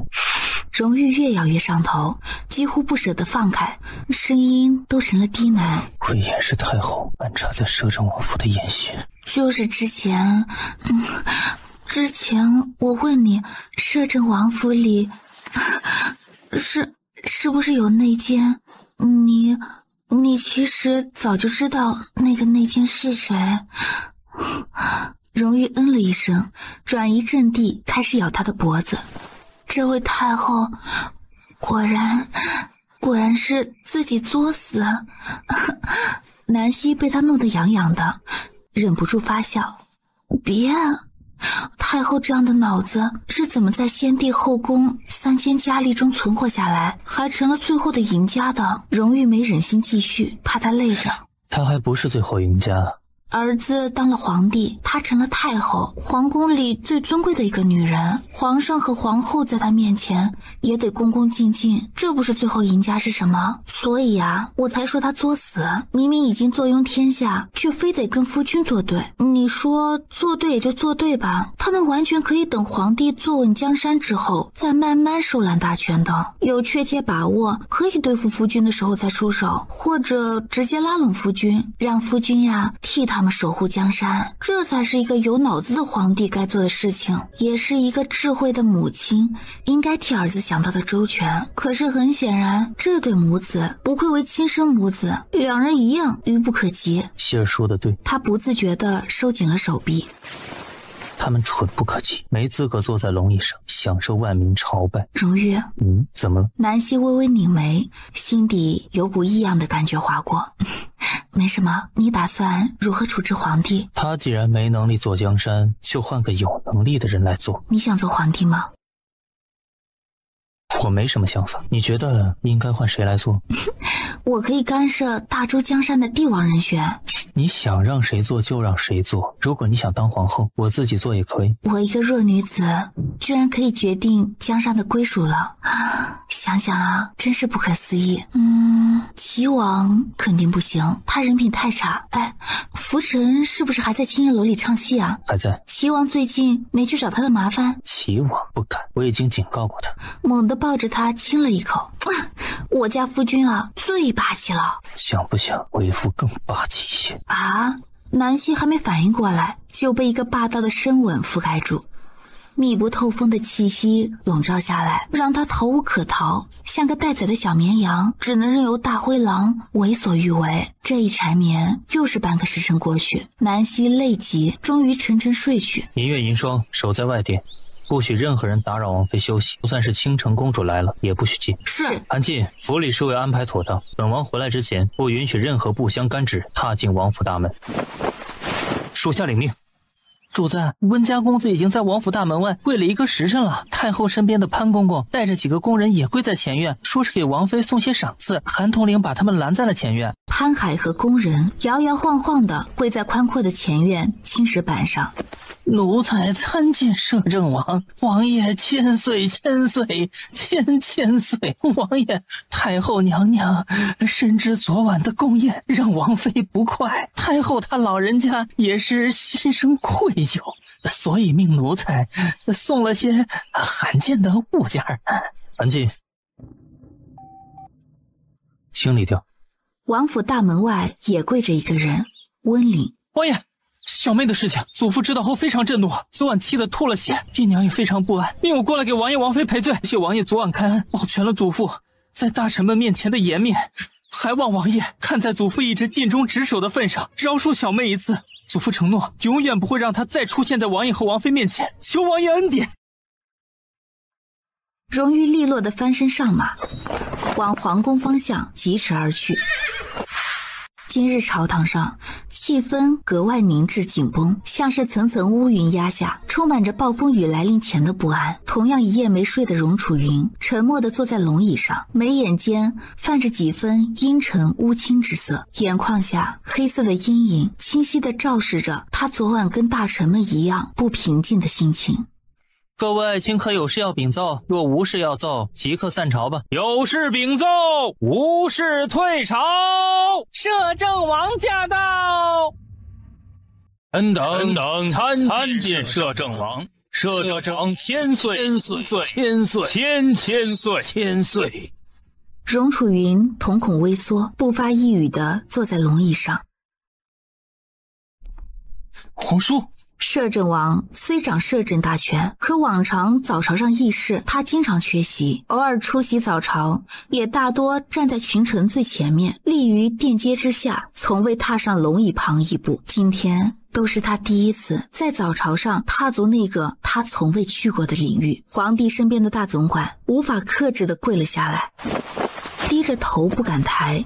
荣玉走到龙椅旁，转过身，贴身跟随主子身侧的青阳直接从后殿搬来了另外一张王椅。荣玉撩了撩袍服，在椅子上坐了下来。他这般举止看在荣楚云眼里，只会越发制造出让人浑身肌骨都绷紧的不安。早朝的事都议完了。禀摄政王，皇上，老臣年事已高，做事常常有力不从心之感，故今日特辞去太傅一职，安心闭门休养，还望摄政王恩准，望皇上恩准。太傅，这是何意啊？准了，温太傅为大周辛苦几十年，的确到了该休息的时候。据闻温家公子温岭才华出众，品行端庄，本王有心让他做本王侍读，以后继任太傅衣钵，继续光耀温家门楣。不知太傅意下如何？皇叔，老臣谢摄政王恩典。灵儿才疏学浅，能得摄政王提拔是他的荣幸，老臣求之不得呀。温太傅好歹也是内阁元老，又是当今皇上的老师，此番居然如此干脆的对摄政王的打压妥协，这不是打皇上的脸吗？皇叔，温太傅一生功在社稷，皇上是要挽留温太傅，这难道不该挽留？皇上厚爱，让老臣羞愧，然老臣心意已决，只能辜负皇上期望了。温太傅说完，躬身退着离开了大殿。本王今日有件重要的事情要宣布，臣等恭听。大正殿的匾额后面有一份先帝遗诏，青阳拿出来。皇叔，父皇何曾留下过什么遗诏？皇叔莫要仗着权势滔天，就在这里信口雌黄。交给陈总管看看。陈德，你之前服侍过先帝，看看这是否为先帝手笔。看完之后再交由各位内阁大臣检查，看看遗诏是否有伪造的迹象。先帝遗诏传位于三皇子荣楚云继承大统，着皇帝荣誉为摄政王，若皇帝无德无能，摄政王有权废除皇帝，另立新帝。这不可能，这不可能！父皇从未说过还有遗诏一事。把遗诏拿给诸位大臣确认。王爷。贤王接对遗诏，安静地展开过目。的确是先帝亲笔所写。皇上生性多疑，刚愎自用，蠢钝无能，自登基以来不思朝政，所有的心思都用来打压权臣和铲除异己。本王认为他已没资格做这个皇位。臣不同意摄政王此番说法。乃是内阁大臣之一白鸿儒。先帝亲自传位于皇上，就是对皇上的能力信任有加。先帝也曾亲口说过，皇上英明有为，心怀天下，必能做圣明无双之天子。摄政王岂能说废就废？我同意父亲的说法，皇上之所以没有把全副心思放在朝政大事上，乃是因为摄政王一直揽大权不放，皇上就算施展拳脚也没有机会。臣附议，皇上已是成年天子，按照皇族历来的规矩，帝王16岁便可亲政。皇上登基之时已过弱冠，本该拥有独立处理朝政的权利。摄政王应该卸下大权，还政于皇上，而不是自己手握大权不放，还指责皇上不为。来人，白家父子藐视先帝遗诏，公然冒犯本王，即日起罢黜白大人议政之权，剥夺白鹤鸣将军之职，即刻赶出朝堂，永不予录用。摄政王不能这么做，臣是皇后娘娘的祖父，更是先帝委以重任的内阁。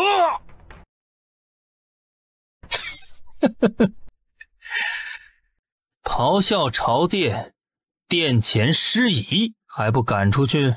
皇上，臣无能，臣无力护驾，愧对皇上啊！摄政王大逆不道，这是要谋权篡位，这是要冒天下之大不。摄政王手里的兵马足以把任何一个家族连根拔起。皇上暂时幽禁乾阳宫，没有本王允许，任何人不得见，违命者以谋逆罪诛全族。丢下这句话，他起身离开了大殿。请皇上移驾乾阳宫，臣等护送皇上。僵硬如木雕一般坐在椅子上。摄政王跨进慈安宫宫门，宫人战战兢兢跪了一地。太后昨晚精神受了极大的打击，此时正浑身无力地躺在床上，脸色苍白，双眼无神。太医们脸色微变。太后情况怎么样？回禀摄政王，太后昨晚惊吓过度，受了很大刺激，导致心神不宁。臣等既然是受了刺激，即日开始封锁慈安宫，让太后好好调养身体，任何人不许打扰。太医院太医个个医术精湛，派出一人专门负责太后的病情即可，不需要这么多人都过来。是。工人太多，影响太后休养。李生，太后宫里留下2个人，以后你负责伺候左右，端茶送水，务必服侍的周到，不许怠慢了太后。是，奴才谨遵摄政王旨意。其他人全部去内廷监报道，让内廷总管重新给他们安排职务。是，王爷您请放心，奴才一定安排的妥妥的。皇后昨晚也受了不小的惊吓，凤仪宫一并封了吧？是。各位都听到摄政王的话了，各自去内廷报道去吧。李公公，咱家服侍太后很多年了，您看能不能？嘿呦，我看能不能？摄政王方才说的话你应该听到了。潘公公这是要违背摄政王的命令吗？我不是这个意思。太后以前很宠幸潘公公，潘公公趾高气昂，不把任何人放在眼里还不算什么。内廷多少公公受过你的打压刁难呢？潘公公应该还记得啊。希望潘公公接下来的日子呀能好过一点儿，人也想开一点儿，毕竟这世上没有过不去的坎儿。潘公公说是吗？摄政王，随本王进了，去书房等着。王妃醒了，隐约走进内殿，看到南希把被子蒙在脸上，忍不住失笑：“当心闷坏了。”我睡了很久吗？已经快酉时了。王妃啊，睡了1天呢。我怀疑是荣誉点了我的睡穴，不然我不可能睡这么久的。王爷呀，是心疼王妃。准备晚膳。是，你什么时候来的？忙完就过来了。荣誉坐在床沿，伸手掀开薄被，很自然地按摩着他的腰腿。还好，父亲给安安就不难受了。喜欢的话，以后天天给你按。天天按，岂不是代表以后夜夜贪欢？而且这么激烈，时间长了，身体会不会吃不消啊？不用担心，为夫知道节制。宫里的情况怎么样了？楚云暂时被幽禁在乾阳宫，太后的慈安宫已经封锁，没有人在眼前蹦跶，我们可以过一段平静舒心的日子。自从嫁给你之后，我觉得每一天都过得很舒心。那些虾兵蟹将虽然都比我厉害，可谁让我有一个无比强悍的夫君呢？所以啊，我并不把他们放在眼里。皇帝暂时幽禁，是不是因为你还没想好该让谁做皇帝？我觉得云王似乎不错。田氏他死之前虽然并没有听太多关于云王的消息，但早在南溪还受顾青书蒙骗时，云王其实有隐晦地提醒过他，让他分清真心和假意，别轻易被人利用了。不过当初他们并不熟，云王也不可能跟他说太多，那句点到为止的话对南溪来说终究是没起什么作用。云王不适合皇位，不过如果你觉得可以让他做，我就去安排一下。其实我也知道云王不太适合做皇帝。以前呢，诸位皇子争储夺嫡的时候他就没有参与，而一个皇子想要把自己彻底从争储过程中摘出去，就不能有任何行动。别的皇子拉拢朝中大臣，他也必须做到独善其身。所以啊，云王府直到现在都是势单力薄，几乎没有什么家族势力相帮呢。相比起其他几位亲王，云王府势力最弱，朝中大臣也很少跟他有利益往来，且云王至今尚未成亲。如果他真做了皇帝，可以说身边根本没有真正为他所用的亲信。但是呀，我们可以帮他。事实上呢，我觉得最适合做皇帝的人就是夫君啦。可是我也知道你对地位呢并没有什么兴趣，而且如果你做了皇帝以后，我回东陵的话，我们就会两地相隔。所以我想来想去，只有云王最合适了。爱妃说的有道理。世上的人呢，都是善变的。云王现在看起来是不错，可当了皇帝之后会如何，谁也不敢保证。所以为了我们自己啊，我还是坚持夫君握着兵权不放手。他若能做一个好皇帝，夫君就可以在背后无条件的支持他了。如果他也跟荣楚云一样，夫君啊同样可以废了他。南溪之所以提议立云王为帝，就是为了他跟荣玉的幸福着想。不当皇帝，他们可以拥有更多时间过神仙眷侣般悠闲快乐的日子。只有他不想，没有他不能。但凡他把心思真的放在权谋上，这天下男尊女卑又如何？又有几个能比得上他的通透聪慧的？听说温家呀派了很多人在山上看着，温太傅呢也发下了话，绝不允许温姑娘擅自离开白云山呢。邀她上山的宁王妃淡笑着开口，山上很多挑水劈柴的都是温家护卫。原本我以为呀，温姑娘就算被送上山也是带发修行，没想到直接就剃度了。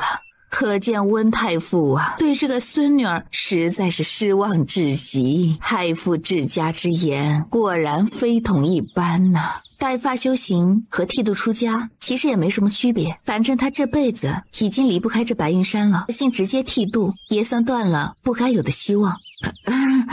是啊，断了希望也好，可以彻底远离世俗纷争，早点让自己平静下来。皇上被幽禁在乾阳宫也有些日子了，不知皇叔接下来是否有什么打算呢？江山社稷之事，我一个柔弱女流懂什么？王爷每次跟大臣谈正事儿都关在书房，我根本不问，问了他也不一定告诉我。其实皇叔啊，还是很心疼你的。这世上啊，没有人比他对我更好了。不过好归好，分寸还是得有的。况且呢，我对朝廷那些事情也不太感兴趣。晚上回到王府，沐浴更衣之后躺在床上，南希身体疏懒，表情放松之际，闲聊似的把这件事儿转述给荣玉听。原本还存着几分邀功的意味，然而越来越霸道的男人似乎对其他的事情都不感兴趣，耳朵里只听到好归好，分寸还是得有这句话，顿时就不高兴了。我们之间还需要分寸？南希没料到他会选择性偏听，而且偏听还如此严重。我这不是应付宁王妃吗？那也不行。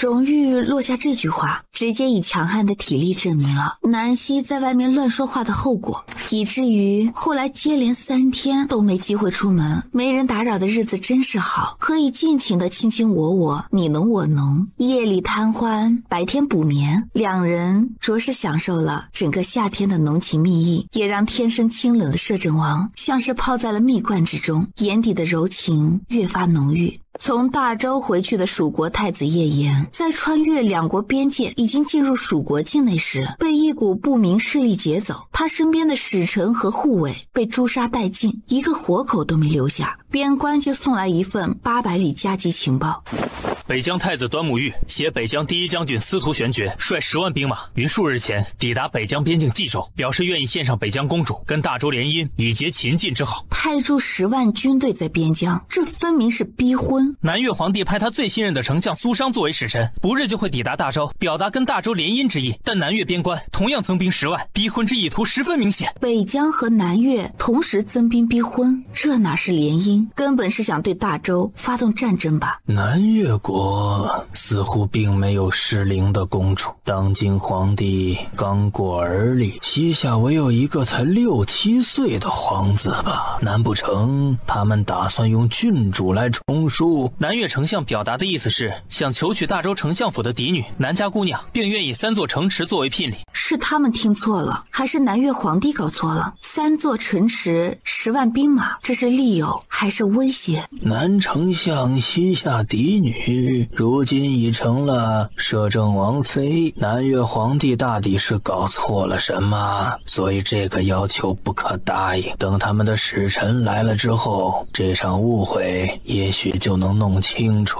启禀摄政王，西岐摄政王派5万兵马护送其女林宝珠，诚心表达了愿与大周结为姻亲的意愿。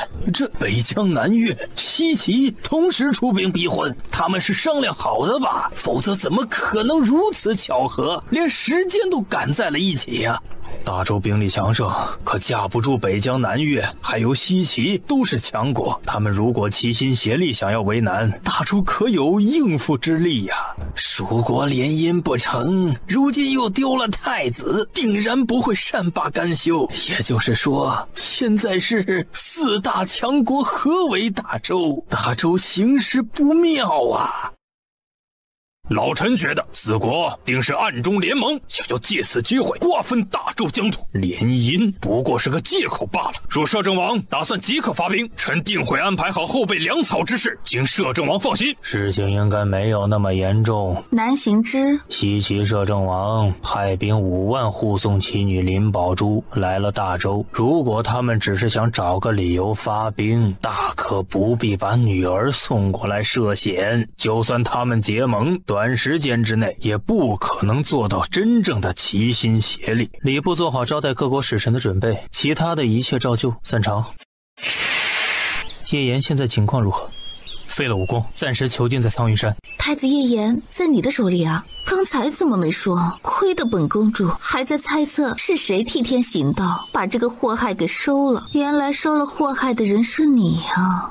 外面刚回来，热不热？喝点冰镇酸梅汁，去暑气。哎呦，摄政王呢，连眉头都不皱一下，就把王妃递过去的酸梅汤喝了，就不怕王妃在酸梅汤里下毒啊？别说下毒了，就算这杯子里面全是剧毒，只要是我递给他的，荣玉就绝对会喝光，一点迟疑都不会有的。不过呢，我不可能给他下毒的，就算毒死我自己，我也不会伤了荣玉一根毫发。不嫌肉吗？各国边关加急情报是不是一封接一封送了过来？就把南希拉到了自己怀里，把头埋在他颈间。想你了。我就待在王府，哪里也没去。你别担心我走丢了，以后不管是早上醒来还是晚上就寝，你都能看到我。与其去外面应酬那些心思深沉的人，还不如留在王府里啊，过安静没人打扰的生活。那以后就不去了，不用去理会那些无聊的人。荣玉，你知道吗？成亲之前，其实我只是想试着喜欢你。我对你的感情远远没有你对我的那么深沉。可后来我发现啊，跟你待在一起的每一天，喜欢都在不断的加深。你这么好，好到让我无法抗拒。然后呢，不知不觉中，我就发现喜欢已经慢慢变了质了，成了一种想要天荒地老的爱。我想跟你白头偕老，希望生命里的每一天都有你陪伴。希望100年之后，我们还可以手牵着手，一起入土为安。不过呢，就算如何恩爱的夫妻啊，也不可能那么巧的在同一天离开人世的，总会有一个先走的。我是不是考虑的太远了？不远，如果你先走一步，我定尾随左右。若是我先走，就让我好好的活下去。不，我就拉着你一起下地狱。你怎么不按常理出牌呢？我以为你会劝我好好活下去，好好享受天伦之乐呢。你想让我一个人先走吗？应该不会。我觉得同一日入土为安是最好的结局，儿孙后代呢也可以一起把事情办了，省费了一番功夫。我也是这么想的。荣玉，面对目前4国合围的局面，你打算如何应付？不用应付，他们很快就会自己退兵。九霄阁掌控全局。过来。南希薇娅随即放下茶盏，又走了过去，一把把南希拽进了怀里。让我抱抱。爱妃身上好香。天气热，中午沐浴了，所以香。不是沐浴的香味儿，爱妃自带香气。你的错觉吧，我身上没有什么香味啊。有？你说有就有吧。荣玉不满地在他白嫩的脖子上咬了一口。爱妃的意思是我无理取闹啊？没有啊，我的意思是这个自带的香味呢，应该只有王爷能闻得到。这不就是说我无理取闹？前世荣玉对自己百般忍让，最终因他而惨死时还把他牢牢护着，今生风水轮流转，他得好好哄着他了。爱妃怎么不说话了？觉得我不可理喻？爱妃笑什么？果然觉得我不可理喻。夫君在想什么呢？我怎么可能这么想呢？我是觉得呀，夫君威武霸气，体力强悍，尤其呢是在晚上的时候，白天也照样强悍。还没反应过来，整个人已经被打横抱起。他手忙脚乱地搂着他的脖子。荣玉，白日宣淫不太好吧？无法。荣玉抱着他走进内殿。没人敢说什么。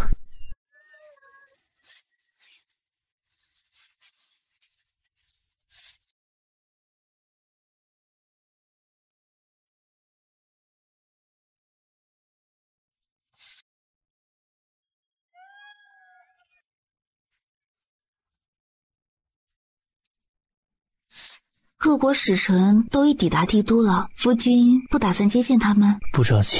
夫君是要磨他们的性子？就看谁沉得住气。他们知道大周现在内乱，所以派兵强迫联姻。那他们联姻的目标到底是谁？皇帝还是你？不管是谁，都不可能如愿。对了，大周边境闹出这么大的动静，其他国家应该都知道了吧？我娘应该也收到了这个消息，东林应该不会坐视不管才是。岳母大人正在赶来解围的途中。啊，我娘也来了，可我娘刚回去没多久啊。4个月足以让岳母大人了解并掌控东林局势，以确保你回去之后一切顺利安然。就算这样，我娘其实也不用亲自过来的。路途迢迢，赶路实在太辛苦了，她留在东林享福不就好了？她应该是放心不下你。已经8月了，你之前说东林皇族会在我生辰之前把我接去东林，这么说来，他们此番前来就是……启禀主子，福臣公子求见。看来浮尘也知道我娘要来了。荣玉，我突然有种近乡情怯的感觉。不过东陵对我来说并不是故土，这种感觉好像有点奇怪。你先休息一下，我出去看看。不用，我跟你一起去。两人起身更衣，荣玉细致地伺候小娇妻穿衣打扮，做的竟丝毫不比银月差。南希不禁疑惑，荣玉，你出身尊贵，自小到大应该都是由工人服侍的多，怎么这种活做得这么熟练呢？以前行军打仗都是自己照顾自己，谁会带一大堆工人在身边伺候？久而久之就什么都会了。之前因为温岚一事，荣玉差点自残的举动让他心有余悸，南希不敢再冒险去开什么玩笑，万一不小心又引起误会，谁知道他为了证明自己的清白还会做出什么事情来。南希好奇他的身份，盯着看了片刻，荣玉的表情就有些不太好看了。爱妃，他有什么可看的？摄政王独占欲可真强啊！南姑娘嫁给了王爷以后就不能看别的男子了？公子误会，倒不是不能看，而是不可以失礼地盯着别的男子看，这是基本的礼貌。方才是我失礼，还望公子海涵。王妃真是可爱。自我介绍一下，在下楚玄一，见过南姑娘。公子应该叫楚红衣才对。找本王什么事？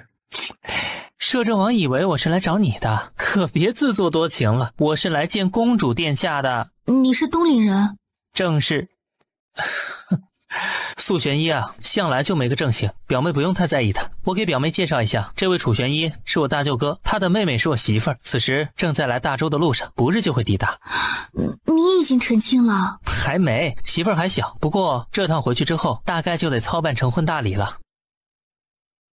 楚姑娘还在路上？她是为表兄而来？是为我而来，也是为了护送姑姑。红衣是东陵镇国将军，虽然年纪不大，不过武功强悍，东陵很多武将都是他的手下败将，而且她是个姑娘，让她贴身护送姑姑是最好的安排。她多大了？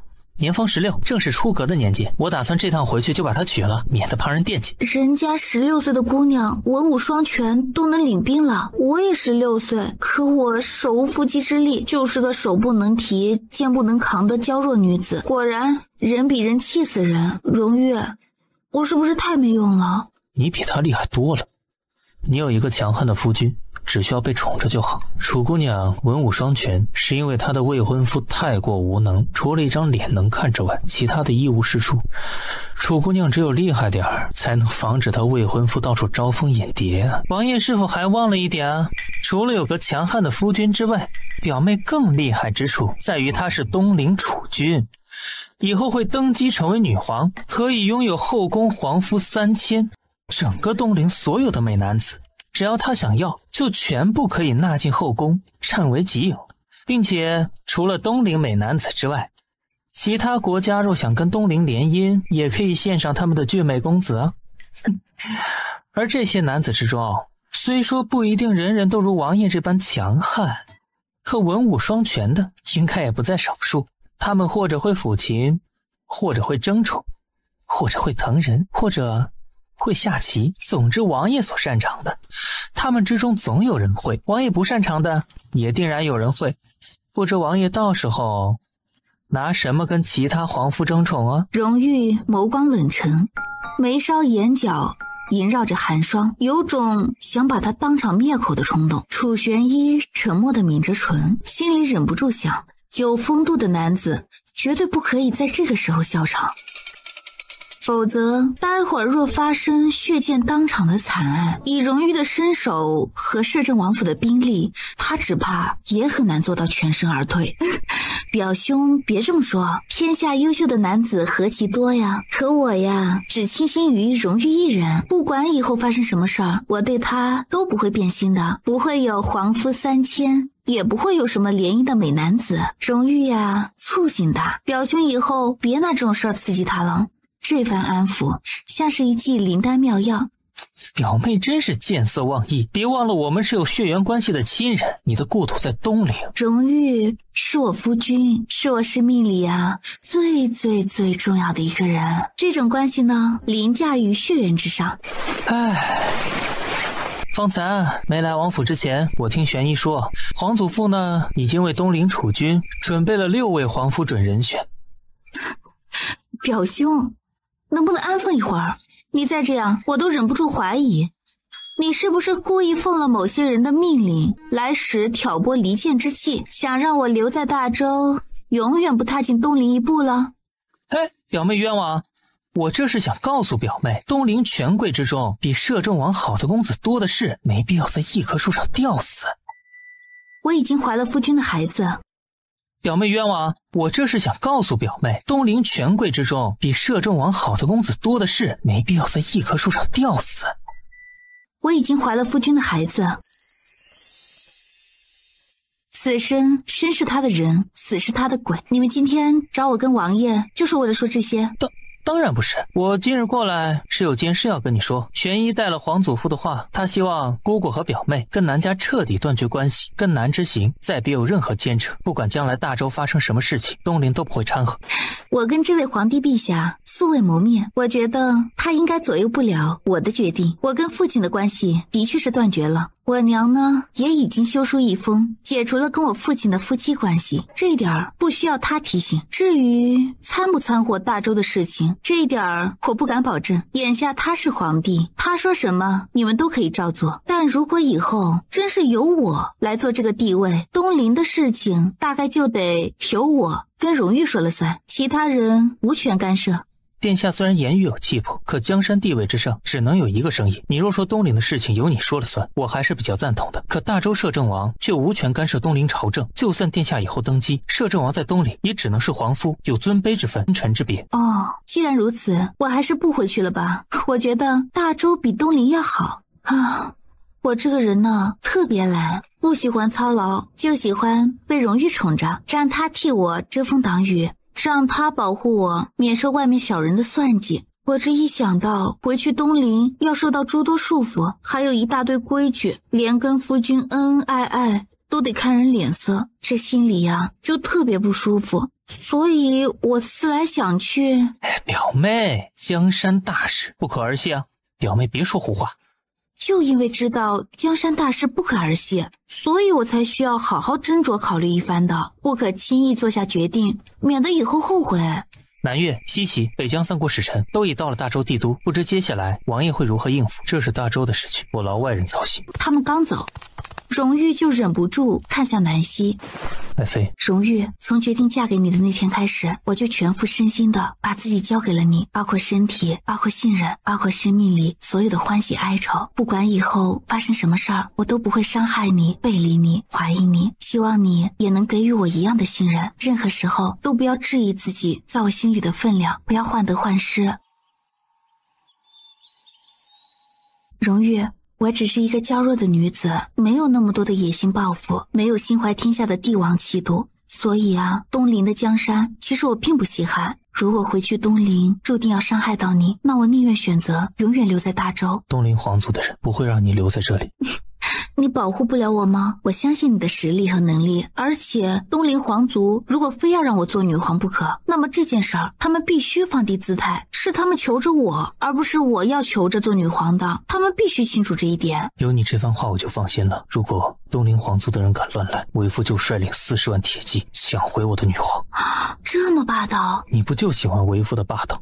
趁着我心情好，明天就可以招待各国来的使臣，爱妃陪我一起进宫，让他们好好瞻仰东陵女皇的风采。方才爱妃说有了身孕，其实我也不知道有没有怀上，月信迟了好些日子了，但我听说很多妇人有孕都会出现厌食、嗜睡、恶心等症状，但是我完全没有这些反应，所以一直没朝这方面想。刚才只是为了应付表兄。并不是所有妇人有孕都会出现相同的症状。你怎么知道的？我干脆把他打横抱起，丢下一句命令：明月，让苏沐晨过来一趟。是。荣玉抱着南希往寝殿走去。荣玉，别紧张，也许只是误会呢。就算真的有孕，那也是喜事一桩，别搞得像大难临头了似的。别胡说，如果真的有了身孕，以后就留在府里安心养胎。好。王妃有喜了？属下听银月说的，属下冒犯，请王妃伸出手腕。苏公子不用紧张，现在就是还不太确定，所以让你过来看一下。荣玉更是不发一语的盯着苏沐晨。恭喜王爷，王妃的确是有喜了。荣誉眼底划过震动，浑身的神经骤然间松了下来。你先退下。王妃脉象平稳，孕期反应也不太明显，但前3个月胎儿不太稳当，容易滑胎，王爷得注意，且不可妄为。定要注意节制。本王知道，无需你多说。荣誉，你在看什么？觉得意外？荣誉在床沿坐下，抬手落在他小腹上。这里面真的有了我们的孩子。这还能有假？真确认了，才惊觉像是在做梦。不是做梦，是真的有了宝宝。有了这个宝宝，我们以后就再也不能分开了。宝宝需要爹，也需要娘。现在你可以安心了吗？荣誉脸眸，眼眶忽然就有些发热。希儿，荣誉，你喜欢男孩还是女孩？希望第一胎是个男孩。没想到王爷也重男轻女。不是，男孩子坚强，以后好好培养，长大之后跟他父亲一起保护娘亲。等我们再有个女儿，他还可以保护自己的妹妹。如果第一胎就是个女儿呢？那也挺好，为父保护你们母女2人。王爷有没有想过直接把大周皇位传给我们的孩子？你觉得呢？其实我也不知道。孩子呢，暂时还在肚子里，以后有没有兴趣继承江山，暂时我们也不知道。贸然替他做下决定，肯定是不太妥当的。万一他不喜欢做皇帝呢？可人都是自私的，天下大多数的爹娘都希望把最好的东西留给子女。如果我们的儿子志在天下，有心继承江山，那此时我们主动放弃皇位，似乎也不太妥当。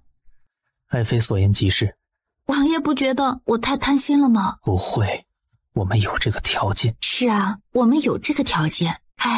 我觉得自己马上就要飘了，拥有最好的夫君，坐拥2国江山，肚子里又怀了个最宝贝的孩子。人生如此，夫复何求啊？这算不算是走上了人生巅峰啊？荣誉被他说的嘴角微扬。你值得最好的一切。是夫君给了我最好的一切。因为你值得，只有你值得。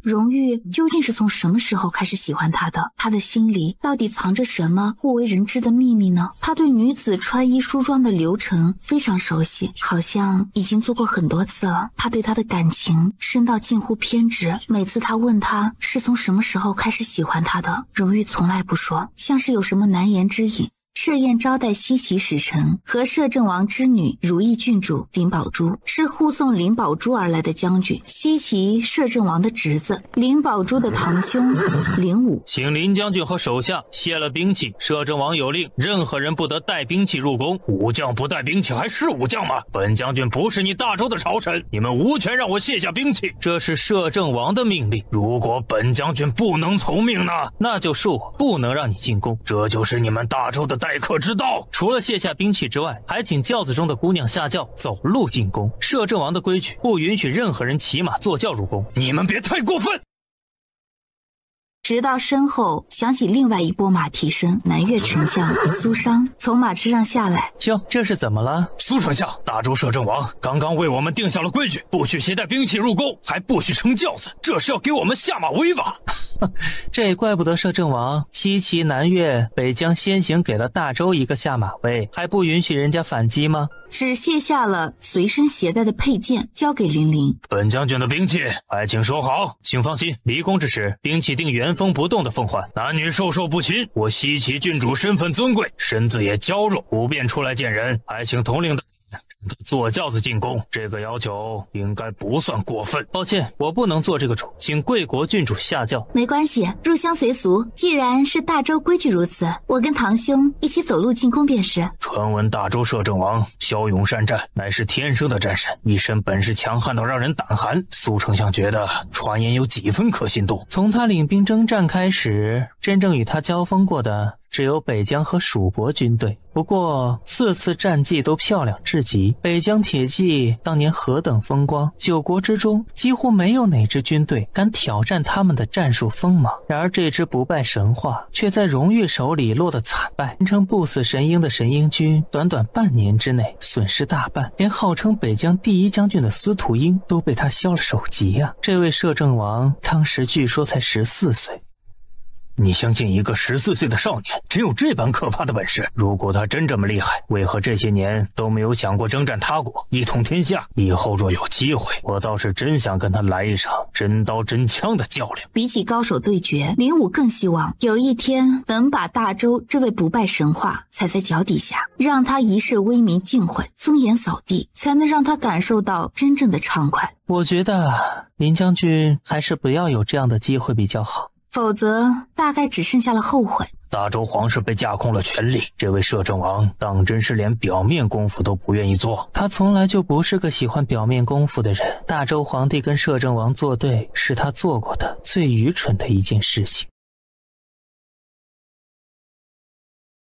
见过大周摄政王，我乃西岐镇南将军林武，奉叔父之命，特来表达跟大周联姻交好之意，两国和平相处，让百姓免受战乱之苦。在下南越丞相苏商，见过大周摄政王，此番苏某奉吴王之命前来提亲，欲求娶大周南丞相家嫡长女，吴皇愿以公主之礼相迎，至南越宫廷，封以中宫皇后，荣宠万千，母仪天下，还望摄政王应允。林大将军善谋略，听说还是个机关高手。西岐的边防由林将军亲自布置，易守难攻，似乎一直让南越颇为头疼。本王早就听闻过林将军大名，今日一见，到底算是有缘，能跟大周威名赫赫的摄政王见面，也是林某的荣幸。不过摄政王方才说西岐边防让南越颇为头疼，不知这话是什么意思？意思就是南越看中了西岐最肥沃的锦绣之城，一直试图攻破西岐边境，使得这座城池为己所有，只是始终不得其门而入。本王一直以为西岐跟南越是死敌，怎么突然间倒戈反水，改变了主意？国使臣居然能同进同出了，堂堂大周摄政王也擅长挑拨离间之计。稳坐深宫的摄政王这一年来似乎并没有离开过帝都，可他对南越和西岐之间的交锋却了如指掌。本王还不屑于挑拨尔等，有没有这回事你们自己心里清楚，愿意自欺欺人也好，都是你们的事，与本王何干？两位坐。本将军方才提出的联姻请求，摄政王还没有给予答复。没什么可答复的，本王没有跟西岐联姻的打算，更没有兴趣在谁的威胁强迫之下联姻。大周摄政王就是如此待客之道，本王待客之道如何？方才在宣武门外，林将军应该已经感受到，这就是本王的态度。大周朝臣心里暗暗道了一声摄政王威武，可本郡主就是看上了你。大周摄政王容貌俊美，身份高贵，配本郡主刚刚好，天造地设，天生一对。这西岐来的郡主好大的脸。大周群臣沉默地打量着这个胆大包天的少女。大周丞相家中此前唯有一位嫡长女，已经嫁给了本王做摄政王妃。如果南越皇帝没有得到这个消息，那么本王今日纡尊降贵，跟苏丞相强调一下，别再提起求娶一事，否则莫怪本王翻脸无情。请远道而来的贵客入席。本郡主要跟摄政王妃决战。你配吗？你说什么？我家王爷说你配吗？你们西岐的人来大周之前，是不是都没有好好照着镜子，不知道什么叫自知之明？你们大周不是礼仪之邦吗？为什么对远道而来的贵客如此无礼？对待什么人用什么样的态度，你不知道什么叫礼尚往来啊？以10万兵马威胁逼婚，还大言不惭的想跟他家主子配对，也不看看自己什么德行，他配吗？我可是贵客。贵客？哼，我怎么没看见郡主下跪过啊？各位大人，看见这位郡主朝摄政王行跪礼了吗？没有看到。是啊，这位郡主明明还好好的站在这儿，何曾跪过？其实他国使臣来到我大周疆土上拜见大周摄政王，只需要态度恭敬一点，姿态放低一点，跪不跪的倒也不打紧，毕竟我大周是礼仪之邦啊。对待一些不太懂礼数的使臣，也该宽容大度一些，否则岂不是落人口舌吗？贤王说的对。云王不疾不徐地开口：别国先兵后礼，我们是先礼后兵，这一点上我敢保证，任何一国都做不到我们这般气度恢宏。林将军上座吧，联姻一事可稍后细谈。此番我们来大周是为了觐见大周皇帝和摄政王，有些事情也许当着皇帝陛下的面商谈更为合适。不知皇帝陛下此时何在？皇上龙体欠安，这段时间闭宫休养，暂时无法见客。皇帝陛下年纪轻轻就龙体抱恙了，可是平日里饮食不周的缘故？皇上乃是受了惊吓所致。惊吓？皇帝陛下好好的，怎么会受了惊吓？难不成宫里有刺客？苏丞相真想知道，皇上惹了本王不开心，本王让他闭宫反省几天。这样的解释，苏丞相满意否？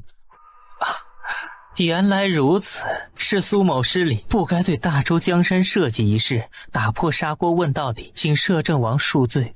无妨，本王事无不可对人言，所作所为并不介意全天下的人知道。摄政王坦荡，苏某佩服。忍不住转头跟苏商交换了一个眼神。他们此番前来就是为了皇帝跟摄政王的权势之争，觉得大周正处在内乱时期，他们可趁机搅动大周朝局，对皇族内添把火，让他们烧得更旺一些。却没想到大周这位权势滔天的摄政王竟不惧皇族规矩，不惧叛臣名声，如此直言不讳地说出实情，倒是让他们一时不知该如何应对。有件事苏某心中一直疑惑，不知可否请摄政王解惑一二。说，此前苏某并不知道摄政王妃是南丞相嫡长女，所以吾皇才有求娶之意。因为此前苏某听说大周摄政王娶的王妃乃是九霄阁千金，婚礼浩大，轰动天下，不知此事是否属实。本王的王妃什么身份什么来历，应该不需要跟苏丞相汇报。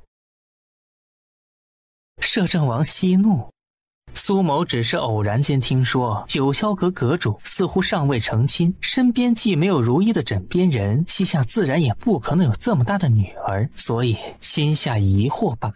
南夫人的身份其实也是个谜，他们心里门清，南丞相有今日之身份地位，南夫人最起码要占70%功劳，可他们明面上绝不会承认这一点。也有一部分人是眼红南行之有夫人一心一意的帮衬，帝都权贵之家的夫人们虽手里也有嫁妆，却没有谁够资格用银子替自己的夫君砸出一条锦绣大道，所以帝都权贵之家的夫人们只能用商户女的借口来打压贬低南夫人，以此获得心理上的一点平衡和优越感。真正了解南夫人背景的人也少之又少。如果说南希当真是九霄阁千金，那么只有一个解释，那就是她母亲是九霄阁的主子。可今日南越来的苏丞相却说九霄阁的主子是个男子，而且尚未成亲，膝下并无女儿。大周朝臣忍不住想知道南夫人究竟是否还有什么隐藏的身份。苏相亲眼见过九霄阁阁主，如何得知九霄阁阁主尚无枕边人？被亲眼见过，但有可靠的消息来源。那本王今日告诉你的渠道并不靠谱，愿听摄政王赐教。据本王所知，九霄阁阁主身边早已有了一位倾心相待、愿意执手一生的女子。苏相消息好像不太灵通。苏某听摄政王这话里的意思，似乎跟九霄阁阁主是熟识，不知摄政王。北疆太子到，小王乃是北疆太子端木玉，奉父皇旨意前来觐见大周皇帝陛下，一点薄礼不成敬意，请皇帝陛下笑纳。本王荣誉。原来是摄政王，早就听闻大周摄政王年少英武，骁勇善战，年纪轻轻就掌控了大周40万兵马。今日一见，果然英武不凡，小王敬佩。不过摄政王此时坐的这个位置，小王一直以为只有皇帝陛下才能坐，摄政王这是要取皇帝而代之？嘿，端木太子还请慎言。端木太子不识本王也是正常。8年前本王领兵征讨北疆时，太子应该还在奶娘怀里哭鼻子。本王当年虽娶了司徒英首级，但看在这位将军一生功绩的份上，倒也没阻拦北疆神鹰残军把他的身体跟头颅带回去。只是没过几日啊，听说太子殿下见到司徒英的残尸，吓得脸色惨白，吐了一整天，之后好几天没吃下饭，整个人瘦了一大圈。不知此事是否属实？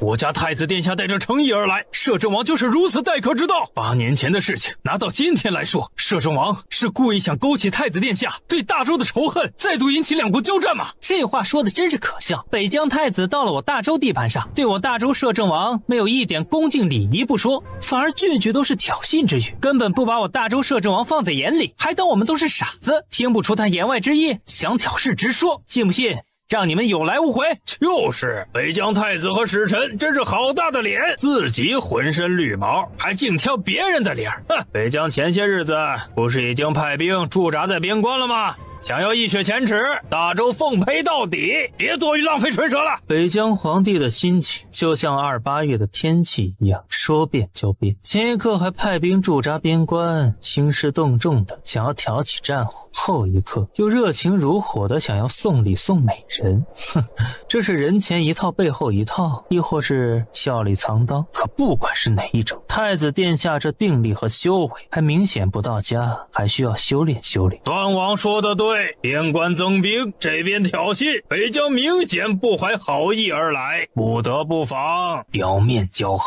背后插刀，实属小人。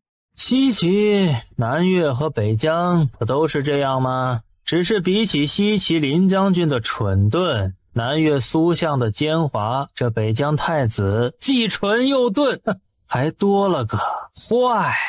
干什么？我应该没说错什么吧？端木玉恼羞成怒，恨恨地带着使臣走到左边席位上坐下。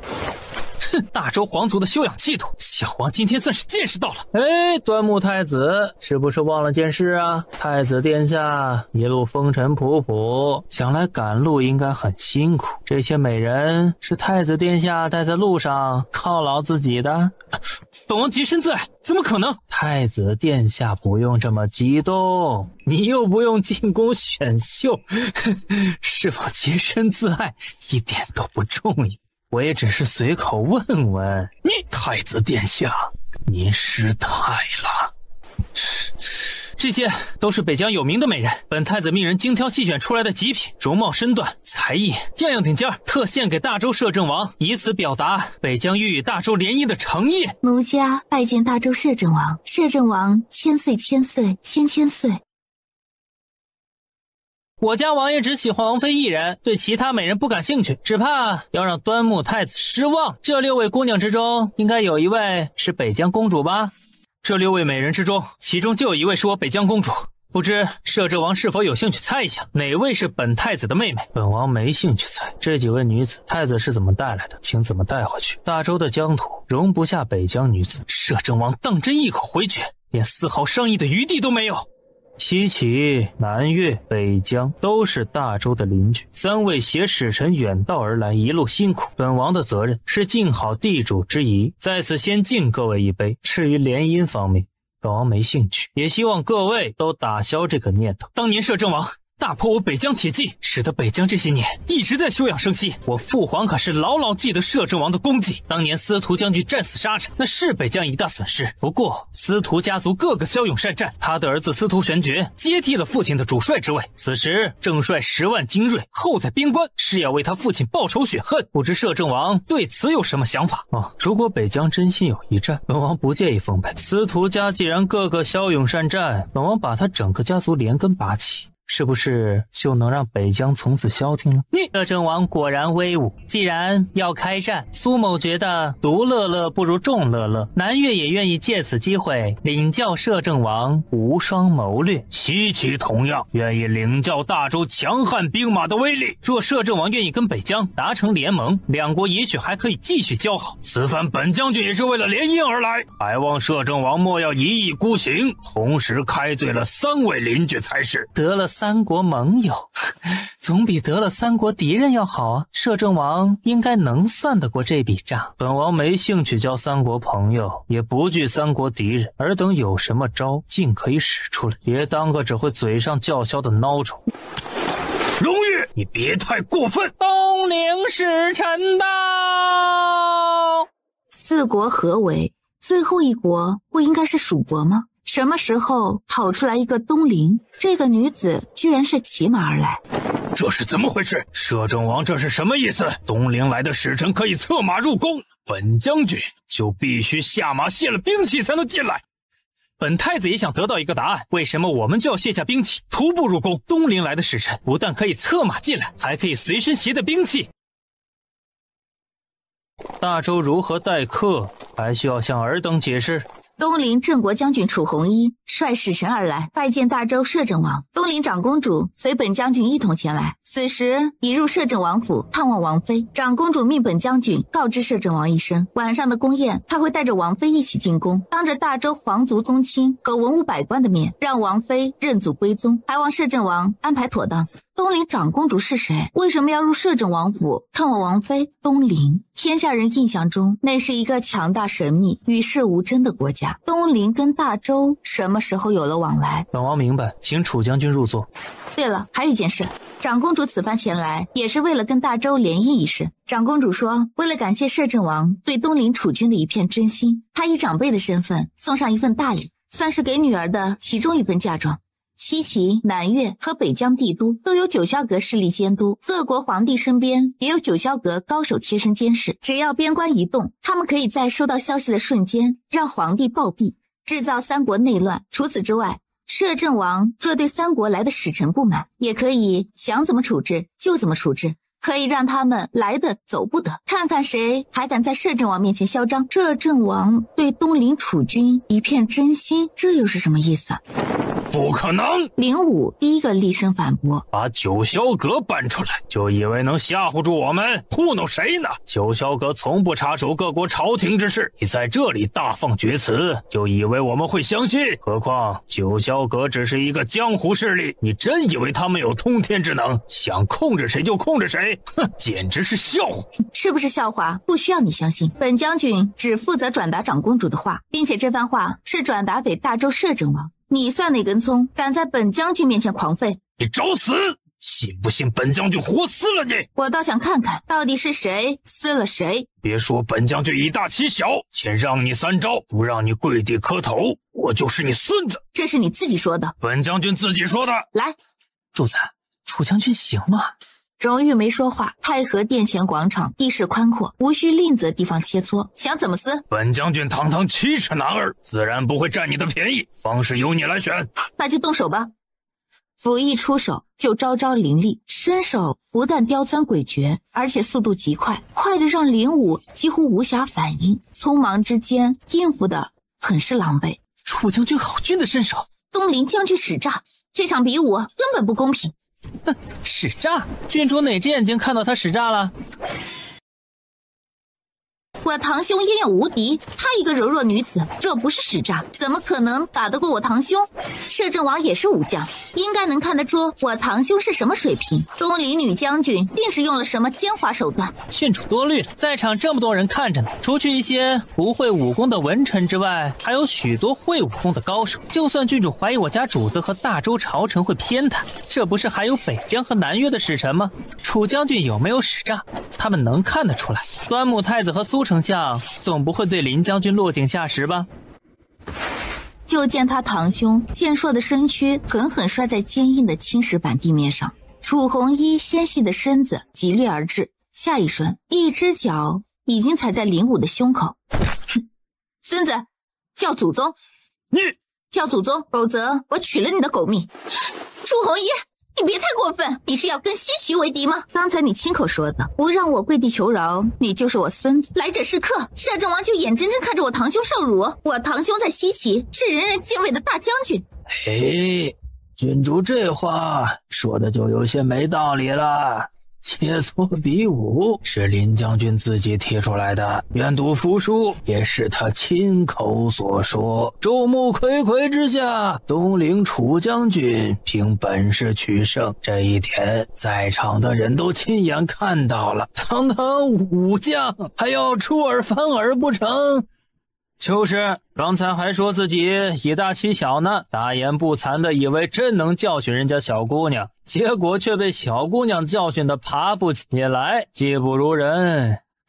就要承认嘛，这愿赌不服输简直丢尽男人的脸呐！你们都是死人嘛，还不快去救下将军！护卫们刚才也是有些发愣，此时听到林宝珠的怒吼，才蓦然反应过来，纷纷上前准备保护将军。然而他们一动，东林高手又怎么可能无动于衷呢？数十人同时出列，挡在了西岐护卫面前，气势森森凛冽，跟西岐护卫形成对峙的局面。林宝珠又惊又怒，你们简直胆大包天！摄政王，苏商起身，林将军到底是西岐武将，尊严不容践踏。东陵楚将军虽然也是武将，可他同时又是个女儿家，脾气难免有些大，还望摄政王从中调和一下，莫要让远道而来的客人寒了心呢。楚将军是否愿意饶了他？不行。不孝孙子见到祖宗不知道叫吗？苏丞相看见了，楚将军根本不听本王的话。东陵也是远道而来的客人，本王同样不能寒了他们的心。何况论年纪，楚将军比林将军小上一轮；论男女体格，楚将军比林将军纤瘦弱小。所有的优势都让林将军占了，并且他自己亲口所说，如果不让林将军跪地求饶，他就是楚将军的孙子。苏丞相有什么理由让本王从中调和？你们别欺人太甚！今日你们辱我西岐武将，来日西岐定会血洗东陵和大周，让你们后悔。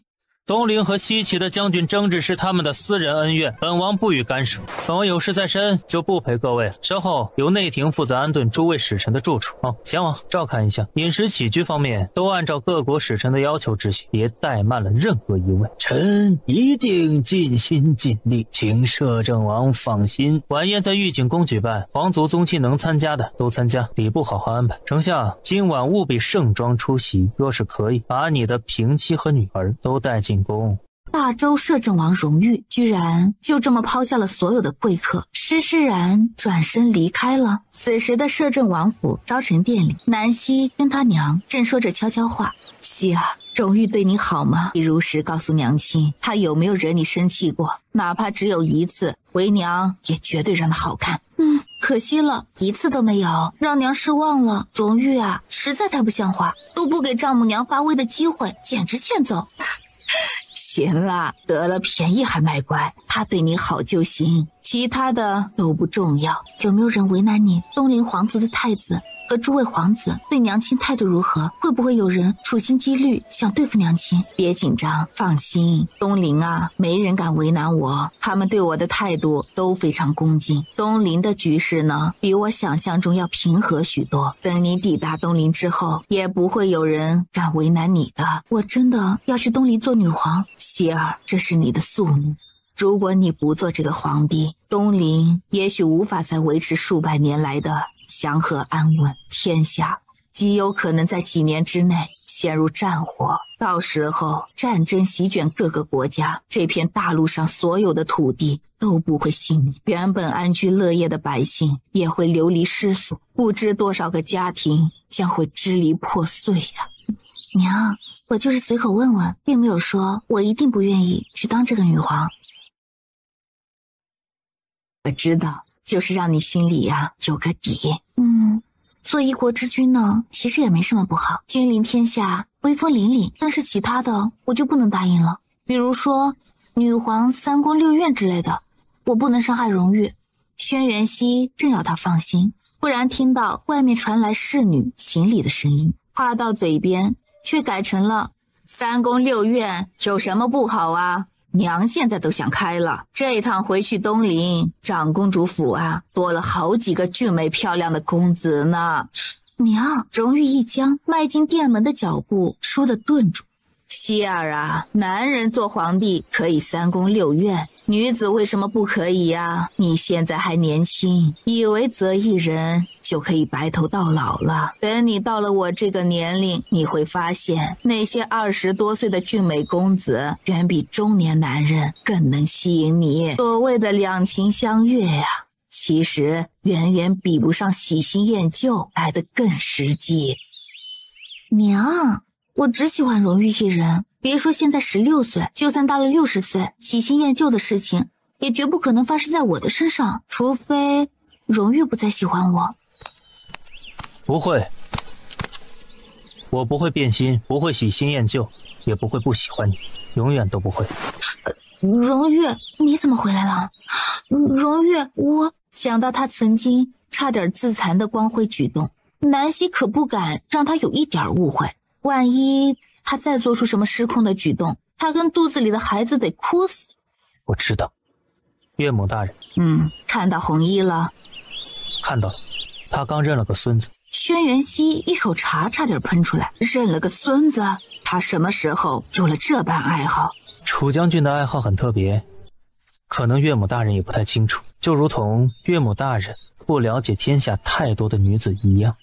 哼，那些与我无关的女子啊，我并不需要去了解她们。希儿跟岳母大人有着不可分割的血缘关系，母女之间若要感情深，必须对彼此的脾性、嗜好深入了解，便于投其所好。比如呢？希儿是一个从一而终的姑娘，就如同小旭是个从一而终的男人。他喜欢的是两个人的白头偕老，而不是三宫六院的乌烟瘴气。这一点上，岳母大人如果真的了解，就会想办法成全他的感情，尽可能的替他解决掉可以解决的麻烦。作为交换，小旭也愿意投其所好，寻遍天下美男子，孝敬给岳母大人。这就是你跟岳母说话的态度？小旭知错，任由岳母大人责罚。娘，说不过荣誉就拿身份压人，这样不太公平。希儿，你有良心没有？娘是在这儿为你撑腰，为你以后打江山做准备，你倒好，净扯我后腿。娘不用担心，我的江山啊不用打，荣誉啊只差没把我当祖宗供着，所以呢我得护着他。轩辕熙忍不住翻了个白眼，有些受不了他们的肉麻，我也累了，先去休息。你们爱怎么着怎么着吧。说完转身就走，到了外殿，朝银月道：小月月，你负责安排我的住处。是。荣誉把他从榻上抱起来，他坐了上去。谢谢爱妃护。我方才挺紧张的，就怕你误会了什么，然后再做出什么极端的事情来。你担心我伤害岳母大人？不是，我担心你伤害自己。只要你不伤害我，我就不会再伤害自己。我怎么会伤害你啊？我爱你都来不及呢。爱，荣誉心头震动，无法言喻的热流刹那间搅动着五脏六腑，眼眶浮现热气。他紧紧地抱着他在这世上唯一的温暖，将头埋在他颈侧。希儿，如果你以后不要我了，我就死给你看。忍不住伸手摸着他的头，不许说傻话，我怎么会不要你呢？这个人啊，当真是爱他爱进了骨子里。等以后去了东陵，我做女皇还是由你做摄政王，就跟在大周的时候一样，你把兵权和朝权都牢牢握在手里，让所有人都听你的，这样啊，就没人敢给我送什么美少年了。荣誉，你觉得这样好不好？领主子只能是你，其他任何人都不行。连你都不可以吗？为什么？世事难料，我不敢冒险，此事以后再说。南越、西岐和北疆三国使臣在宫里表现如何？不足为虑。南希亲了他一下。我就知道夫君最厉害。你也厉害。浮尘的未婚妻人很不错，你跟他应该合得来。浮尘的未婚妻？你刚才说他生了个孙子，是怎么回事？到底是这位楚将军太厉害了，还是西岐来的将军太无能了？西岐幼主登基，辅政大权在摄政王林敖手里。林敖野心不小，但他的儿子是个不学无术的纨绔，担不起大任，所以林敖只能把兵权交给侄子林武来掌管。林氏专权，地位形同虚设。西岐文武百官有一半人投效林氏，而支持幼帝的保皇派根基也不弱，所以西岐眼下才是真正的内乱。林敖此番把他的女儿派来和亲，南越和北疆以为他们是站在同一阵线，实则林武却是真的抱着跟大周和亲的目的而来的。这位摄政王是想让他不学无术的儿子登基为帝吗？可能吧，虽然这个想法不太现实，林敖的儿子就算做了皇帝，也会是个被控制的皇帝，西起动乱在所难免。浮尘呐，貌美如花，却有个如此厉害的未婚妻，也不知道二人是怎么样的相处模式。柔月，我还没有告诉我娘有孕的消息呢。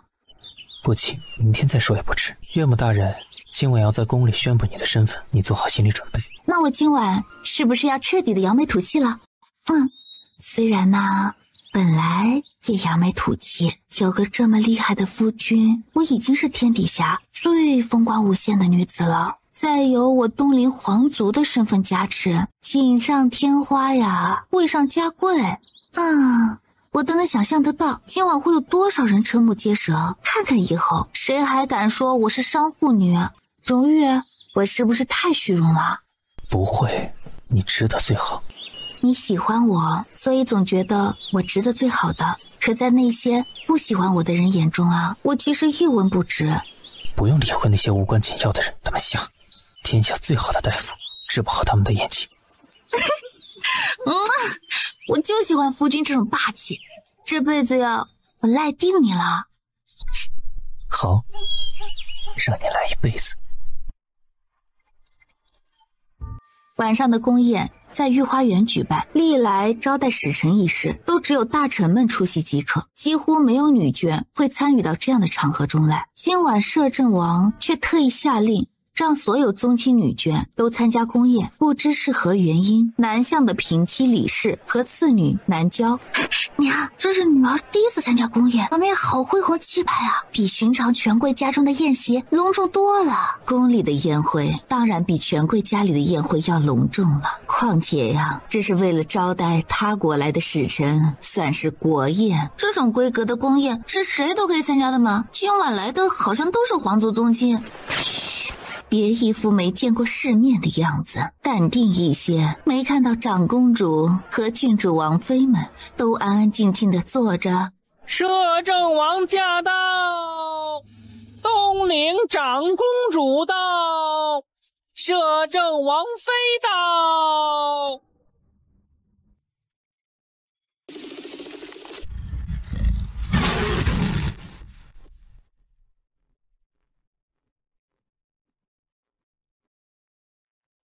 南娇瞳孔骤缩，死死地攥紧了手。为什么？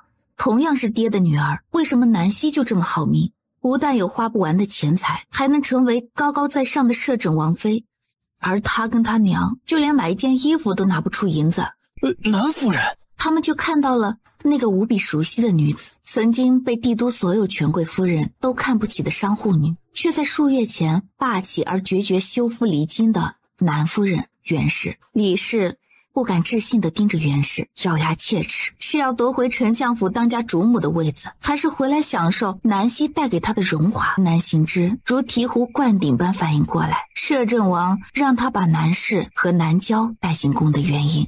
宫宴上一片死寂般的安静，直到一阵脚步声纷沓而来，打破了御台下压抑的静寂。一袭戎装身姿纤长的少女率着整齐的精锐卫队缓缓走来，穿过席间红毯，行到御台之下。东陵镇国将军楚弘一率金甲卫而来，参见长公主，参见凤公主。楚将军请起。谢长公主。作为东陵来的使臣，本宫先跟诸位宣布一件事儿：南希，本宫的女儿，身上流着东陵皇族的血脉，也是东陵这一任皇帝亲自决定的储君人选。2年之后的东陵女皇，全场鸦雀无声。东陵皇族的血脉，2年后的女皇南希。至于本宫的身份，各位呢也不用多加臆测。前因为喜欢一个人，所以本宫隐姓埋名，放弃了皇族公主的尊荣，心甘情愿相夫教子，安心享受平淡安稳的生活。奈何造化弄人，本宫眼神不太好使，喜欢上了一个薄情寡义之徒，以至于白白蹉跎了10多年大好的青春。好在本宫醒悟的还不算晚，懂得及时止损，休夫离开大周，继续回去做了东陵长公主。南行之浑身无力，脸色苍白如纸，感觉这一幕就像是在做梦。他分不清梦境和现实，只觉得上天给他开了一个极为恶劣的玩笑。听说南越、西岐和北疆派大军压境，逼婚都逼到本宫女婿头上了。东陵跟大周才是真正的姻亲联盟国，不管是北疆还是南越，想要开战嘛，直说一声，大周铁骑奉陪到底。至于西岐，林将军觉得自己可以在我东陵楚将军手下走上几招啊？东陵长公主苏某孤陋寡闻，不知长公主归名。长公主归名，其实你可以问的。如果你真想知道，可以先问问本将军手里的剑。苏某只是不太相信长公主的身份，万一有人冒充，本将军觉得你家皇帝的身份也是假的。不知苏丞相是否可以拿出证据证明他的身份？若你拿不出证据，本将军是不是可以认为你家皇帝的身份也是冒充的？何必这么咄咄逼人？端木玉，素闻南夫人嫁给大周丞相10多年，世人都以为南夫人只是一介出身商户的平民，这突然间成了皇族公主，难免让人怀疑，不会是大周摄政王故意找个人过来冒充东陵皇族，给自己撑场子的吧？端木太子今年几岁？摄政王妃这话什么意思？第一呢，我家王爷不需要任何人撑场子，分明不把北疆放在心上。8年前呢，北疆就是夫君的手下败将，如今依然是。对付手下败将，我家夫君动动手指头，就可以让北疆铁骑兵败溃散。若端木太子不服，可以试试。本王妃即刻命人给你准备笔墨，让太子手谕一封，传至边关，命北疆就此发兵征伐大周，你敢吗？你以为本太子怕了大周不成？既然不怕，那就开战吧。来人，伺候笔墨。是。端木玉见他来真的，死死地瞪着端来笔墨砚台的工人，僵硬着身体不动，一时之间进退两难，无比尴尬。苏丞相，南越既然也增了兵，不知道是否有意跟北疆达成联盟，来一个前后夹击，挥兵大周呢？王妃说笑，南越此番是为了两国的和平而来，无意跟大周开战。此言一出，瞬间让三国联盟不攻自破。苏丞相倒还识趣，声势浩大，先兵后礼，人还没到大周，就先驻扎10万兵马在边关。本王妃还以为你们这般声势是真做好了打仗的准备呢。其实呢，不管是我娘的来历，还是白日里楚将军所说的九霄阁监督各国朝局之事，都在于各位相信与否。没有证明的必要，你们也没有这个资格，让谁来证明什么？安息在椅子上坐了下来。若是你们怕了，就安分一点儿，别整日吃饱了撑的，净整幺蛾子。说是不信呢，同样可以拿出你们的行动和胆魄来。大周和东陵并不介意就此开启征伐天下的帝王之路啊！我家夫君麾下铁骑横扫千军，说不定呢，最后真能统一天下，成为千古一帝呢，名留青史，岂不快哉？跟荣誉一左一右，把南西护在中间。荣誉贵为摄政王，大周最高掌权者，却宠妻如命。轩辕熙是东陵长公主，同样把女儿放在心头第一位。南西这个女子，且不论她额外加持的身份有多尊贵，只身边这2个人带给她的荣宠，就足以让天下所有女子羡慕嫉妒。谢谢爱妃护我。荣誉在她身边坐了下来。爱妃威武霸气。夫君过奖了，作为东陵未来的女皇陛下，妾身啊，这是提前练练胆魄，找找感觉呢。不用刻意去找什么感觉，爱妃天生就会。是吗？你对我倒是满怀信心的啊。轩辕熙清了清喉咙，希儿，不要被花言巧语蒙蔽了心智，男人的嘴骗人的鬼。娘不用担心，柔玉啊，不图我的钱，也不图我的色，只图我这个人。虽然我也想不通自己有什么过人之处，奈何呀，他就是对我死心塌地的。退一步说，就算他真对我抱有什么不可告人的目的，最坏的结果也就是被骗财骗色嘛，没什么大不了的。那是摄政王吧？这么多人都在呢，怎么一点形象都不顾了？笑得像个二傻子似的。的确是摄政王。摄政王这是有妻万事足啊！没想到摄政王妃的母亲来历这么大，可惜了。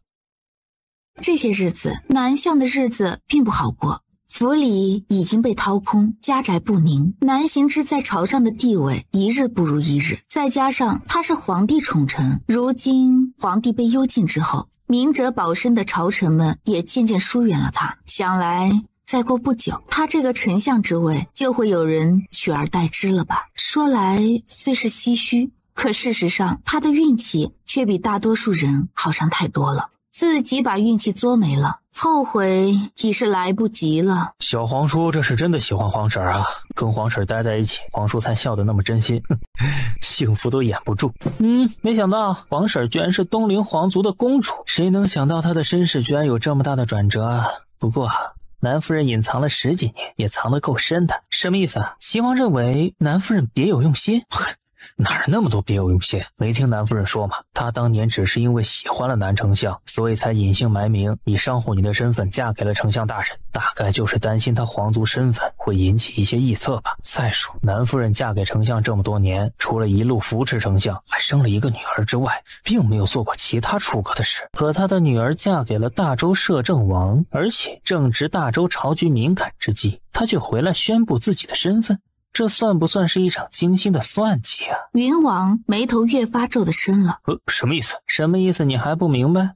摄政王掌握着大周朝政大权和兵权，幽禁了皇帝。这个时候最该做的是废帝另立，可他迟迟不做决定，又在今天让东陵长公主宣布了摄政王妃的身份来历。摄政王的心思不是一目了然了？你是说皇叔想自己当皇帝？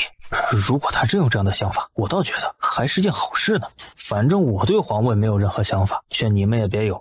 没坐上那个位置的时候，不顾一切想坐上去，坐上去之后又发现自己没那个实力，既想要帮手，又忌惮臣子太强大，整日殚精竭虑，饭吃不好，觉也睡不着，每天都感觉有人想迫害自己，何苦来哉呀？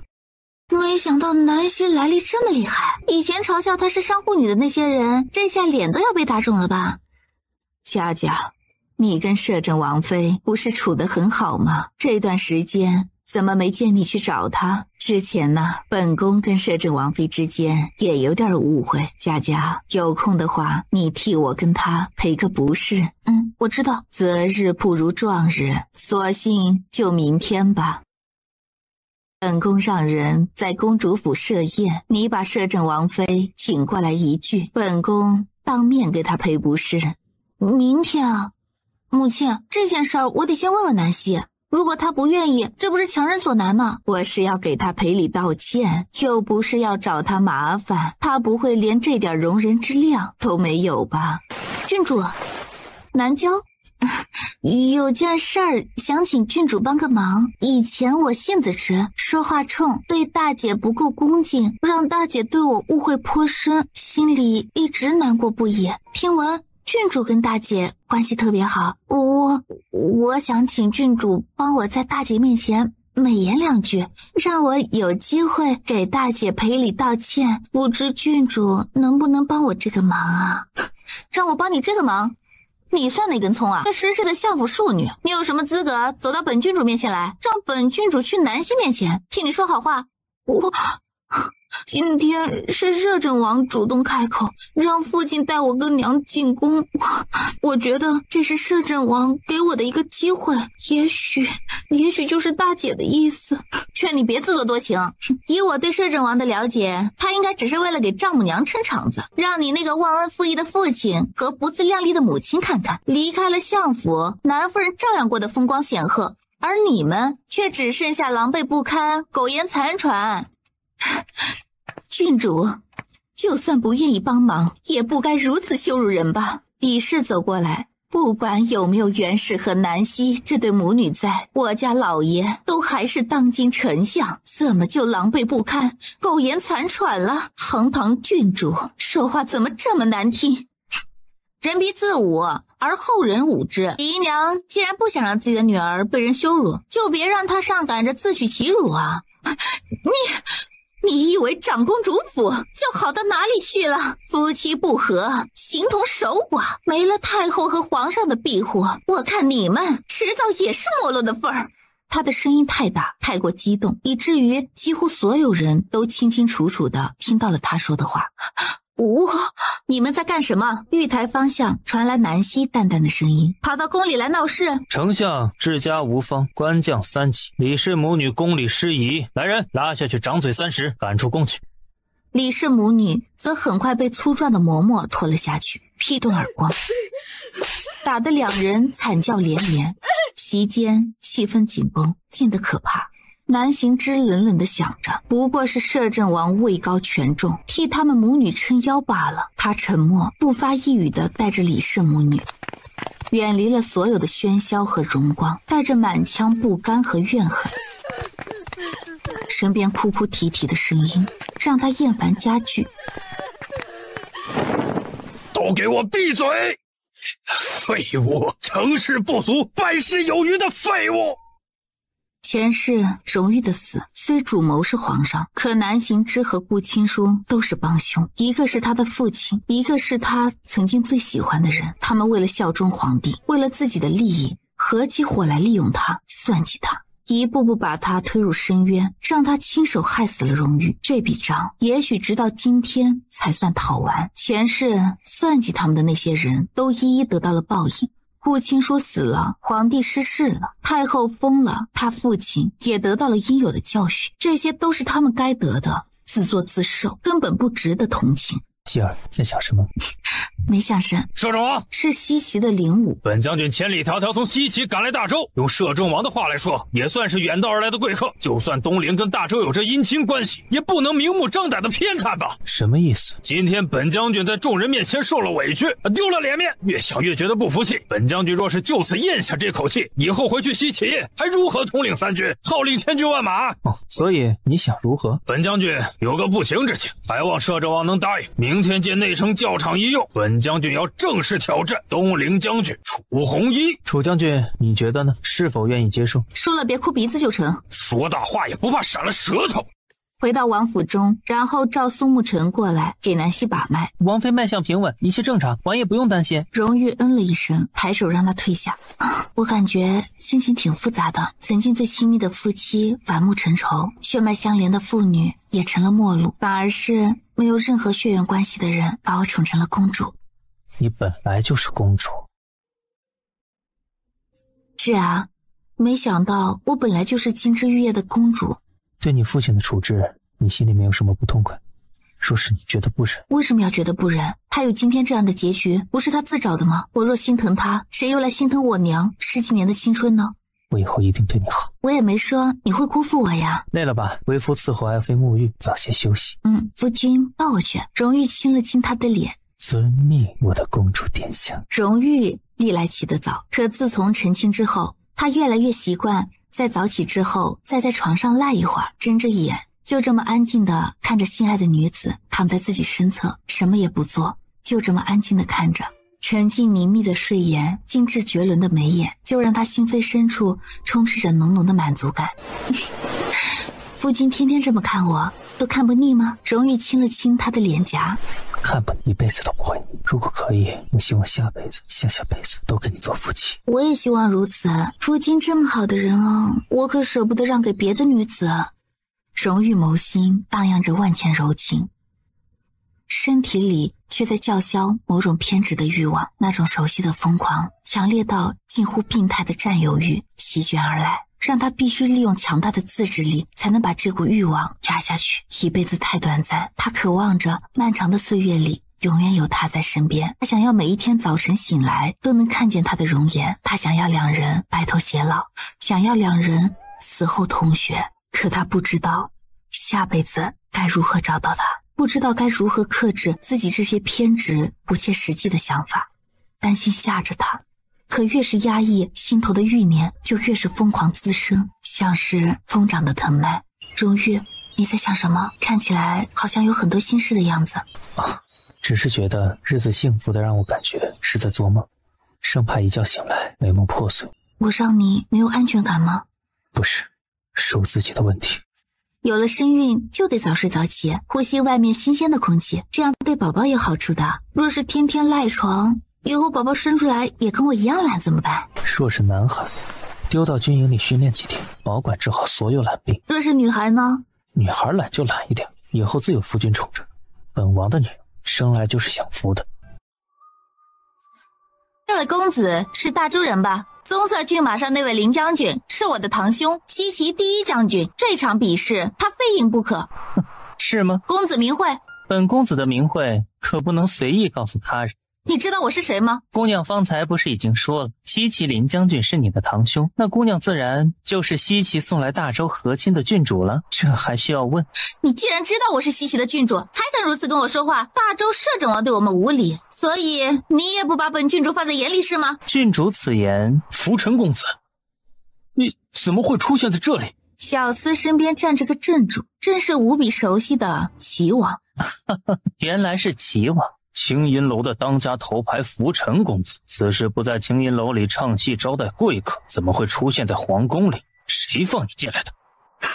原来是个唱戏的公子。唱戏的得罪你了？本王在问你话，你怎么会出现在这里？如果你回答不出来，本王只能以图谋不轨之罪让人把你拿下。本公子出现在这里需要你的同意，难不成齐王觉得自己比摄政王还厉害？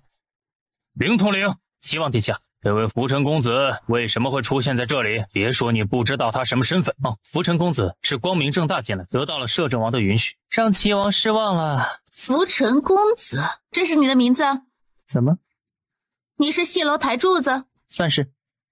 本郡主看上你了，我要你做我的人。什么？听到这句话，饶是也曾生出龌龊心思的齐王都有些不敢置信，惊诧地看着他。郡主说笑了，在大周的地盘上，郡主最好还是顾及一下西岐摄政王的威信，别让人以为西岐来的人都是草包。你说什么？郡主年纪轻轻的耳朵应该好使，本公子说的不够明白。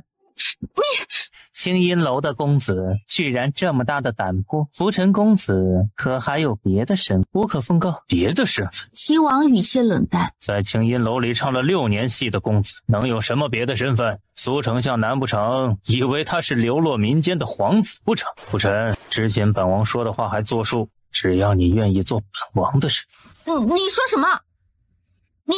你居然有如此恶行的癖好？你怎么这么龌龊？仗着自己位高权重就能肆意侮辱他人，简直！我警告你啊，你要是不想给大周皇族丢脸，最好打消这个龌龊的念头，否则我让你大周名扬天下。本王的事应该还轮不到你一个外人来管，滚开！这个人是我先看上的。浮尘公子，你眼下的处境似乎不妙，你是想给齐王做男宠，还是愿意跟本郡主好？你们俩都有病啊，刚好可以配成一对。本郡主能看上你是你的福气，别不识好歹的。手下败将还有话说。浮尘公子看着教场上那光芒夺目的女子，嘴角扬起一抹笑意，光滑潋滟的眸子里浸润着宠溺的光泽。楚红衣使诈，堂兄还没上马你就背后偷袭，这样的手段简直太过的低级，这场比试不公平。林宝珠见他越走越近，脸色微一白，忍不住后退了2步。你想干什么？枣红色骏马走到教场边缘，楚红衣蓦然扬手，长鞭凌空一甩。救命！黝黑长鞭像是长了眼睛似的，避过在场的所有人，直接卷上浮尘公子的腰，被带到了马背上。楚红衣手腕翻转，攫住浮尘的下巴就吻了上去。众人瞪大眼，震惊的无法言语。他是本郡主先看上的，你给我放开他！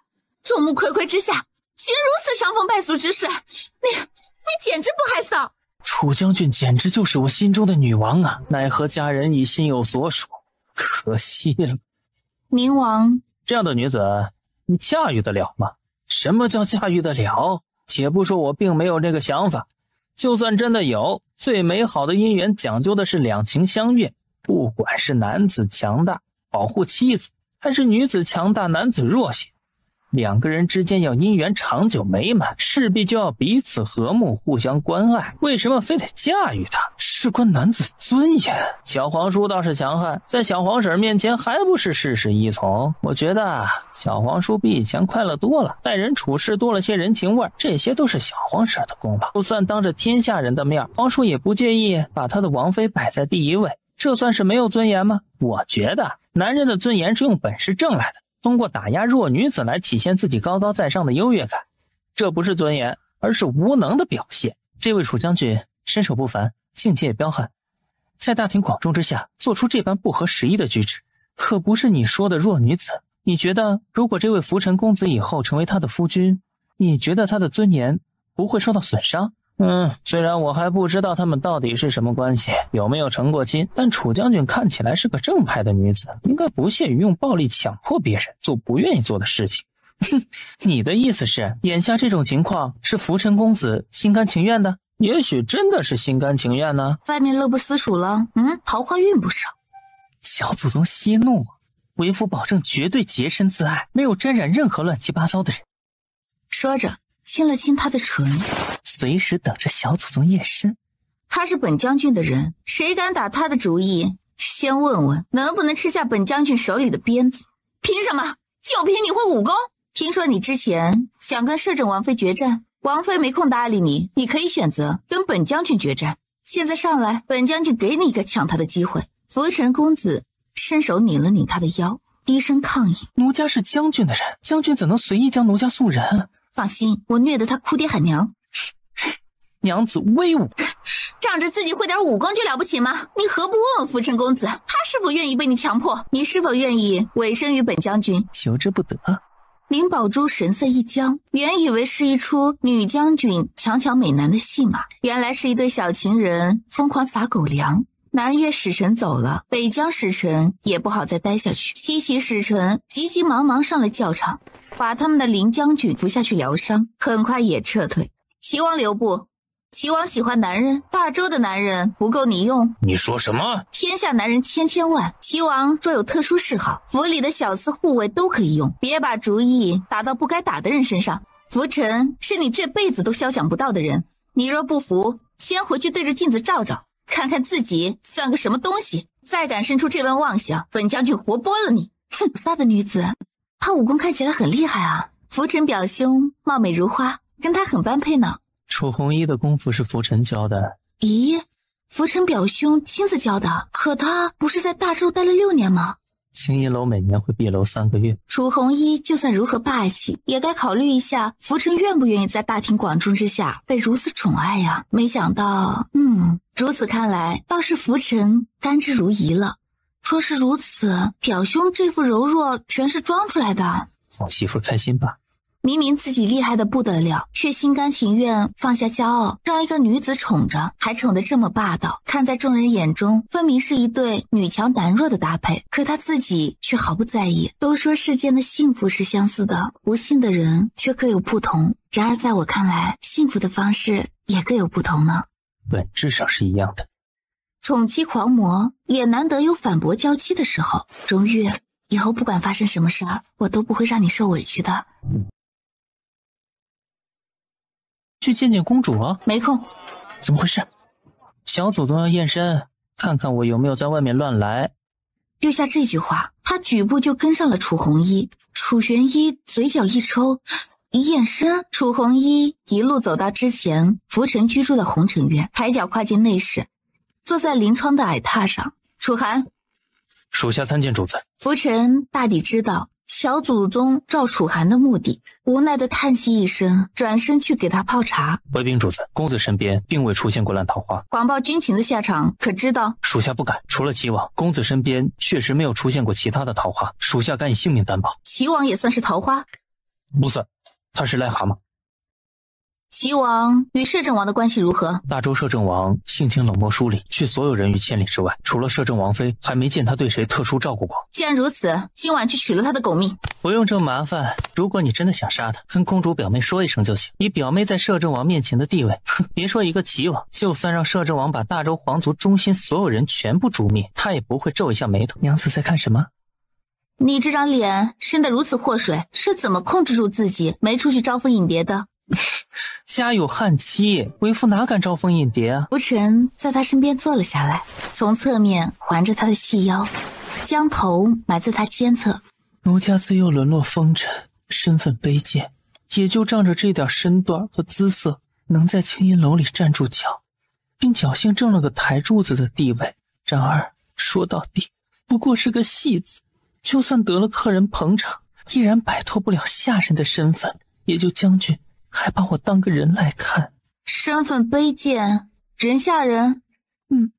戏子不都如此吗？这算是苦肉计？不是，只是戏瘾发作。浮尘失笑，忍不住亲了亲他的脸颊。娘子，有没有想我？我没打算跟你兴师问罪，刚才是故意吓唬你的，别担心，我不会打你。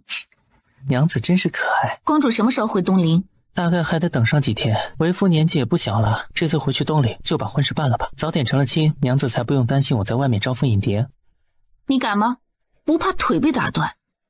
不敢，为夫身心都属于娘子一人，其他任何人觊觎不得。成亲之事还有些阻碍。什么阻碍？你的母妃并不想让我嫁给你。哼，她只怕做不了我的主哦。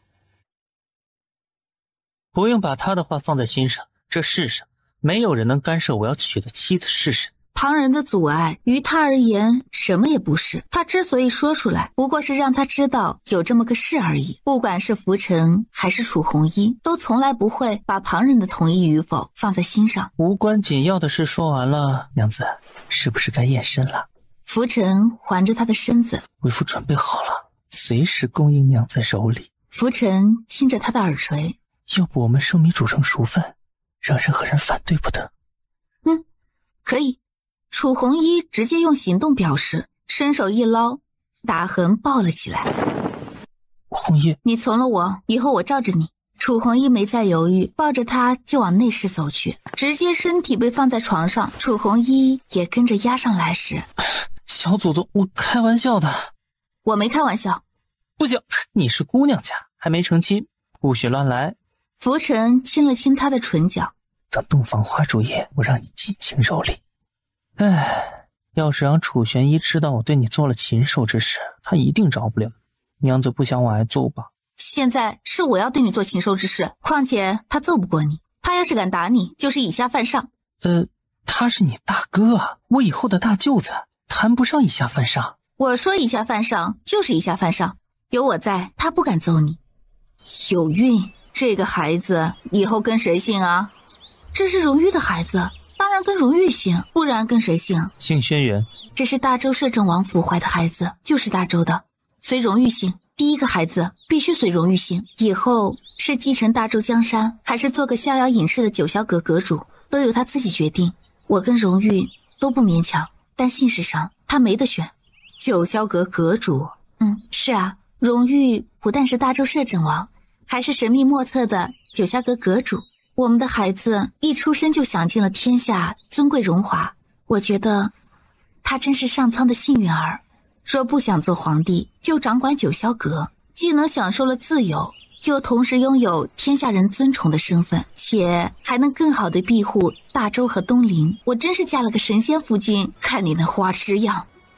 万一是个女孩呢？大周地位肯定不会让一个女子继承，九霄阁嘛，大概也不行。江湖势力跟一国之君可不一样，不是有人效忠就可以的，而是需要强悍的实力让人臣服。女儿家该被娇宠，以后想要驾驭高手如云的九霄阁并不容易。南希沉默片刻，看向荣誉，你觉得呢？等孩子出生再说，看资质和天赋，适合做什么就做什么。反正我的孩子得好好养，以后兄弟之间相亲相爱，千万不能为了权势而自相残杀。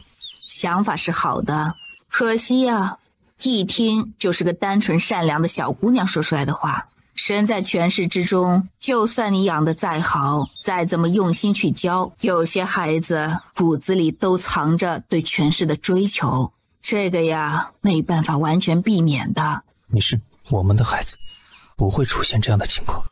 轩辕熙表情微妙，宠妻是这么宠的？他忽然觉得自己坐在这里很碍眼，耽误了人家小夫妻你侬我侬。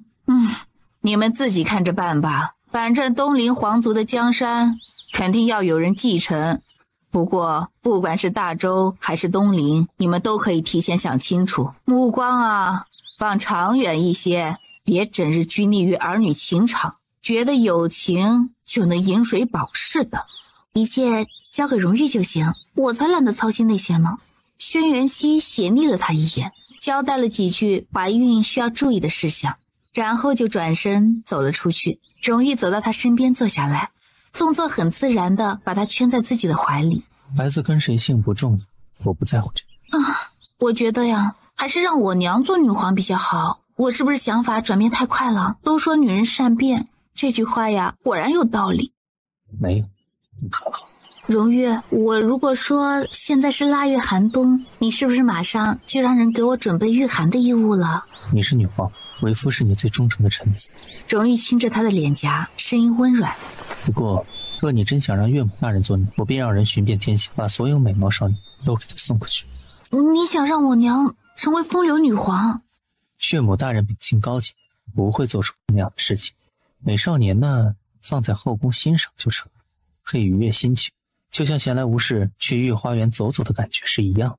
荣誉，我可以认为你是在拍我娘的马屁吗？荣誉，我越来越喜欢你了，怎么办呢？那就喜欢一辈子，要一直喜欢，不许变心。不变心。荣誉，累不累？不累。南希失笑，我什么都没做，怎么会累啊？我是想告诉你，南郊跟北疆太子端木玉之间有了一点牵扯。大周没打算跟北疆联姻，也不会允许任何大臣家的女子嫁给其他国家皇族男子。北疆太子啊，应该看不上一个失势的大臣家庶女的，明媒正娶肯定不可能，彼此做个交易嘛，大概还是可以的，各取所需。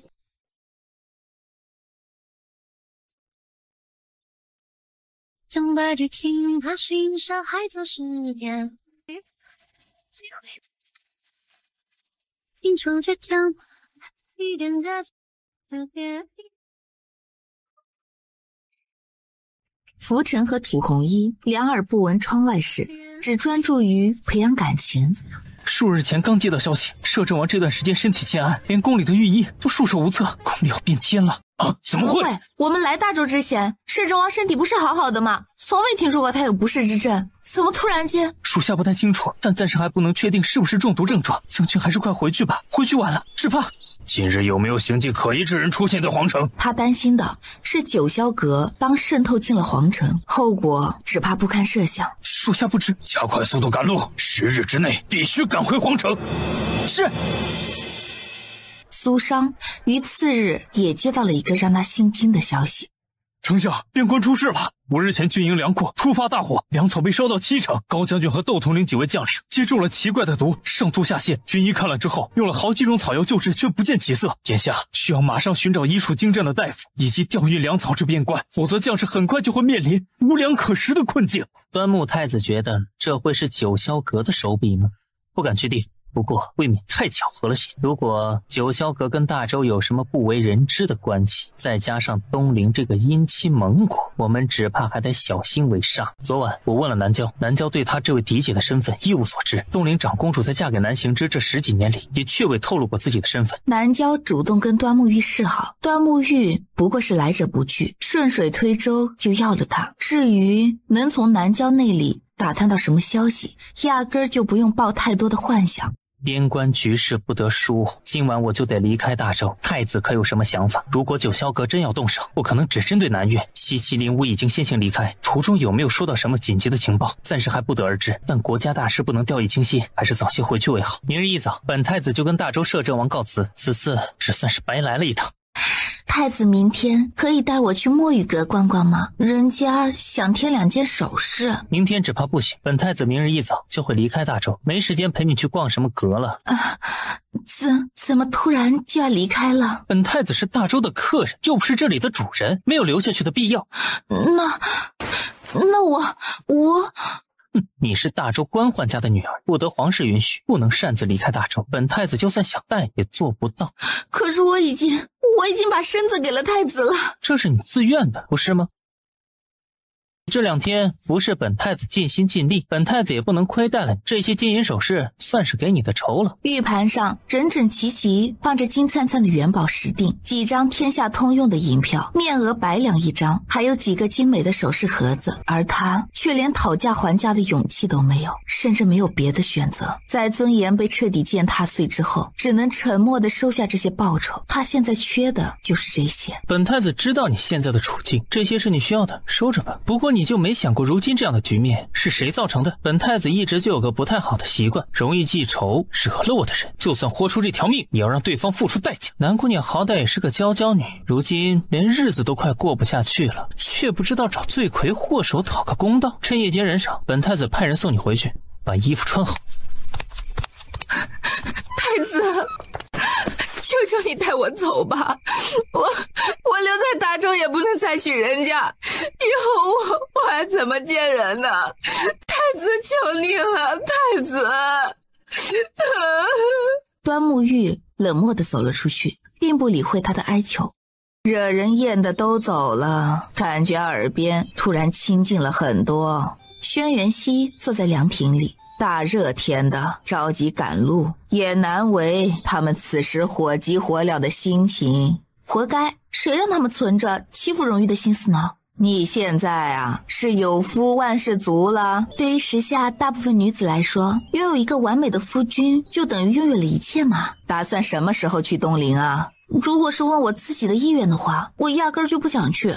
留在大周多好啊，做一个人人羡慕的摄政王妃，享不尽的荣华富贵，穿不完的绫罗绸缎。那些平日里眼高于顶的贵夫人和千金小姐们，在我面前都得卑躬屈膝的，再也使不了以前那般威风了。等我们的孩子出生，就让荣玉立他为皇帝，我们自己啊，就可以过神仙眷侣的逍遥日子了，要多幸福就有多幸福。做万人之上的女皇陛下，不是更威风吗？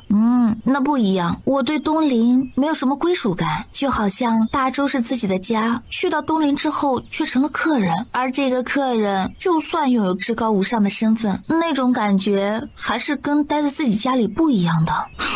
你是担心让荣玉受委屈吧？吴家有女初长成，长成之后就成了别人家的了。这话呀，果然没错。太在乎一个人了，就会患得患失的。我现在已经真正明白了自己在荣玉心里的分量，也明白了他在我心里的重要性。如果可以选择，我这辈子都不愿伤害他一根毫发。可东陵那边的局势，我实在不太清楚，生怕自己在不经意间疏忽了什么，让他受到委屈。荣玉呀，没你想的那么脆弱。荣玉可以承受任何事情上的磨难，却唯独在感情上经受不住一点伤害。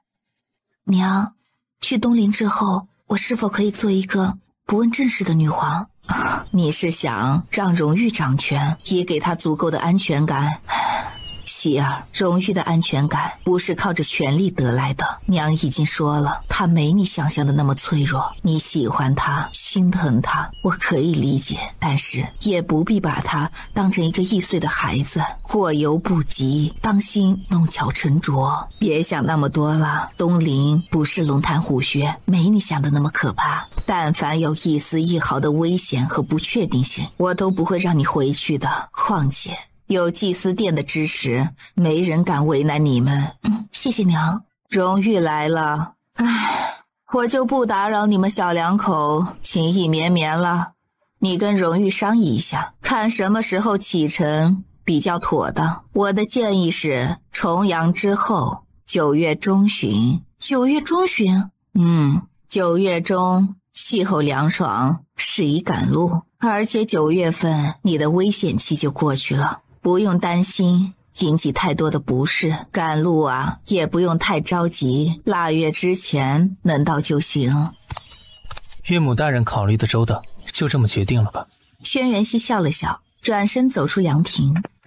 荣玉在南希身边坐下。云亭和叶京城已经到了蜀国。摄政王刚宣布的一件事儿，却让朝臣们众脸懵逼。云王监国，摄政王让云王监国。王妃要回去东陵一趟，本王需要护送她前往。本王不在大周期间，由云王监国摄政。林玲，你依然掌管宫内御林军大权，并在云王摄政期间听其调度，不得有丝毫违背。卑职领命。前往辅政，众位内阁大臣需全力协助云王，6部政务照旧。本王不想听到任何人有懒政的情况出现。从东陵回来之后，本王会对所有官员的职责做一番调整。目前丞相一职空了下来，还请贤王多多辛苦。待本王回来，会择一个合适的人选为丞相。臣领命。皇叔，云王怯生生地开口：“我对政务一窍不通，只怕胜任不了啊。”本王的决定容得你讨价还价，此事就这么定下。本王希望看到各位尽心尽力做好自己分内的事情，所有认真尽职的臣工，本王都不会亏待。但倘若有人在本王离开大周期间胡乱做，生出不该有的心思，做出不该做的事情，本王也绝不手软。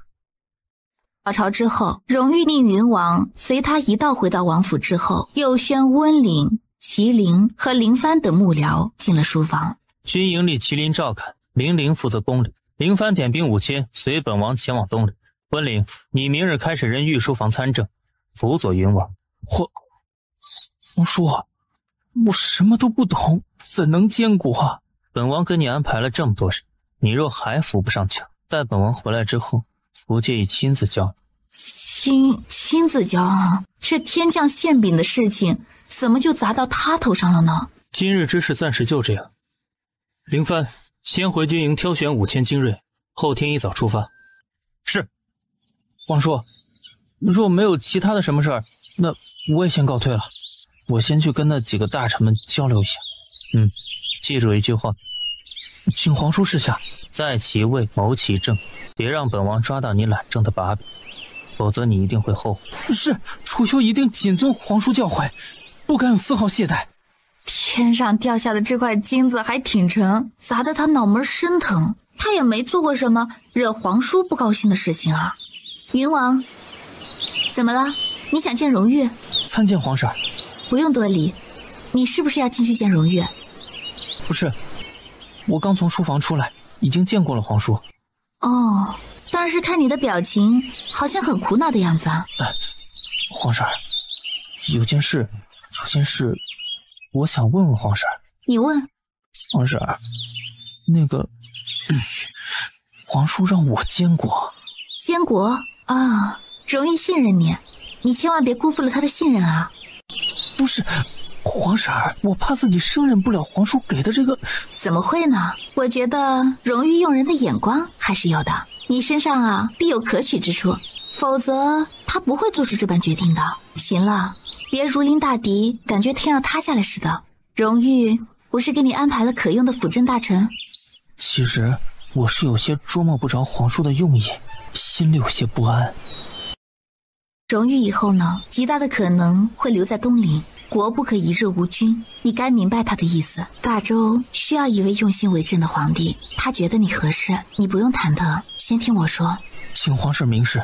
荣誉呢，对地位从来没有野心，可大周周边的国家却虎视眈眈地盯着大周肥沃的疆土。你该知道，不管是曾经的北疆，还是后来的蜀国，他们铁蹄侵伐大周边关时，是荣誉大败他们的兵马，让他们损兵折将，元气大伤，浇灭了他们的野心的。荣誉啊，是因为大周疆土的完整，所以才一直握着兵权不放的。放眼大周，除他之外，你觉得还有谁能让北疆蜀国忌惮的？皇婶说的是，大周无人能及得上皇叔用兵如神，运筹帷幄。可当今皇上啊，却一直想对付他。荣誉的脾气呢，你应该也知道，没有野心，却也容不得任何人算计。荣楚云江山还没坐稳呢，就不思朝政，一门心思的用来算计忠臣武将。如此心胸狭隘之人，不配为帝。我跟荣誉离开大周的这段时间呢，是你培养亲信、学习政务的最佳时机。荣誉给你安排的人都是可靠的忠臣，你可以放心去笼络人心，揽权在手，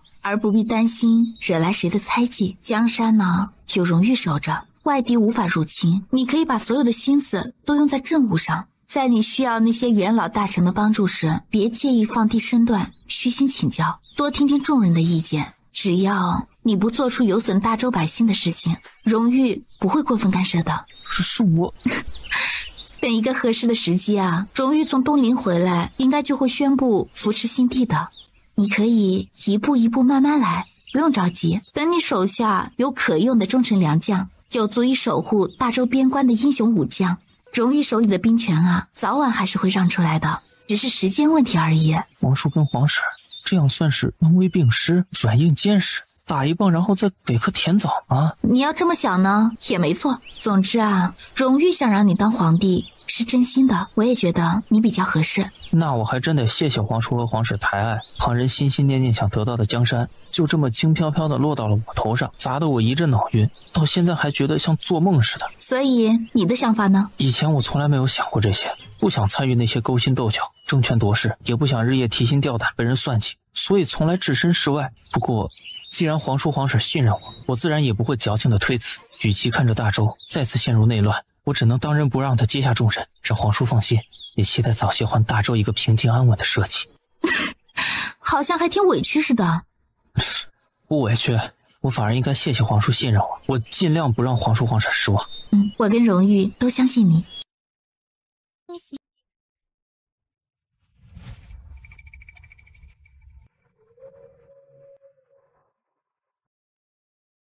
身子被揽进一个温暖的怀抱，谈完了，荣玉嗯了一声，低头亲了亲他的脸颊。云王呢是个聪明的人，他心里什么都明白，脑子也比那几位王爷好使。把江山交给他呀，应该不是一个错误的决定。不留给我们的儿子？女人善变嘛。荣玉，你是不是紧张？九霄阁势力庞大，你对东陵朝局应该不陌生才是。别紧张，没多想。你心里若有什么想法或者情绪，一定要及时的跟我说。夫妻之间没有什么事情是不能说的。我知道。南希看了他一眼，总觉得他这2天情绪有些不太正常，明显是一副心事重重的样子。荣玉，不管以后发生什么事儿，我永远都会陪在你身边的，绝不离弃。9月16，东陵长公主的銮驾离开大周，前往东陵，护送的兵马浩浩荡荡。除了摄政王亲自领精锐5000，还有东陵镇国将军楚弘一手下的精兵铁骑5000，以及九霄阁化整为零远远跟随的高手数百人，沿途护送，声势浩大，保护严密，让坐在马车里的南希都不由自主地生出了一种如临大敌的紧张感。知道的是护送公主，不知道的还以为是押解囚犯呢。即将去往一个完全陌生的地方，会不会水土不服啊？有荣玉在，有什么可担心的？可我瞧着荣玉啊，倒是有点心神不宁的样子。可能是受东陵制度的影响吧，毕竟帝王3宫6院，后宫众多，他又不愿意我身边出现其他的男子，所以去东陵肯定有一场硬仗要打的，需要他应付的事情也多，心思多些也正常的。这倒是。看着坐在黑色骏马上紧随马车左侧的荣玉，荣玉，你饿不饿？不饿，天色已晚，前面再行10里路就可以停下来休息了。因为顾及着他的身体状态，赶路并不算急。这一路赶路其实跟游玩差不多，不过就算如此赶路，腊月之前抵达东陵也绰绰有余，感觉自己做梦似的，到现在还没有从恍惚中回过神来呢。娘，其实我以前真的做过一个梦，一场噩梦。什么噩梦？一场至今回想起来依然让我心痛如绞的噩梦。怎么会做这样的梦？我也奇怪自己为什么会做这样的梦。娘应该还记得我以前喜欢的人是谁，后来突然间性情大变，幡然醒悟一般的跟他断了关系，决定嫁给荣玉，就是因为那场噩梦的关系。怪不得他以前那么喜欢顾青书，喜欢到了死心塌地不顾一切的地步，后来却莫名其妙的坚持要解除婚约。娘，你觉得那是一场寻常的噩梦吗？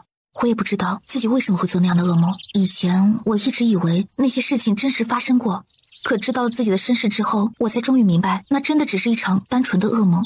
因为梦中没有出现东陵，没有出现娘亲的结局，没有出现父亲的落魄，没有叶倾城和云婷，没有九霄阁，甚至没有南岳、北疆和西岐的使臣挑衅。我只看到了荣楚云坐在锦绣江山上高高在上的尊贵，看到了父亲和顾新书这对温煦位极人臣的风光，看到了荣玉被万箭穿身，临死前他还紧紧地把我护在怀里，然后我就被惊醒了。惊醒之后，决定解除婚约，丢弃了那个品行不端的伪君子，嫁给了一个值得托付终身的男子。直到那人品行暴露，付出了应有的代价，而事实很快证明你的决定是对的。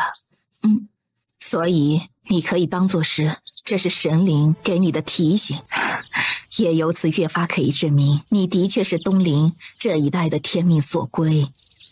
今晚入住的地方是一座郊外别院，清幽宁静，远离繁华城市的喧嚣。军队就地扎营，林帆负责安顿大周玄甲军，东陵铁骑由楚弘毅安置，九霄阁高手则四下散开，去查看周遭的地形和环境，将一切可能会出现的危机全部扼杀在萌芽状态。让岳母大人先陪你用膳，我出去看看。你可以吃饱了再去。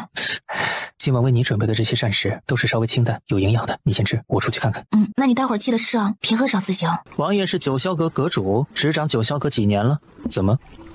我来大周之前，大祭司跟我说了一些话。他说什么？大祭司说，凤公主继位是天命所归，任何人改变不了这个结果，并且继位之时必须是在16岁生辰的次日。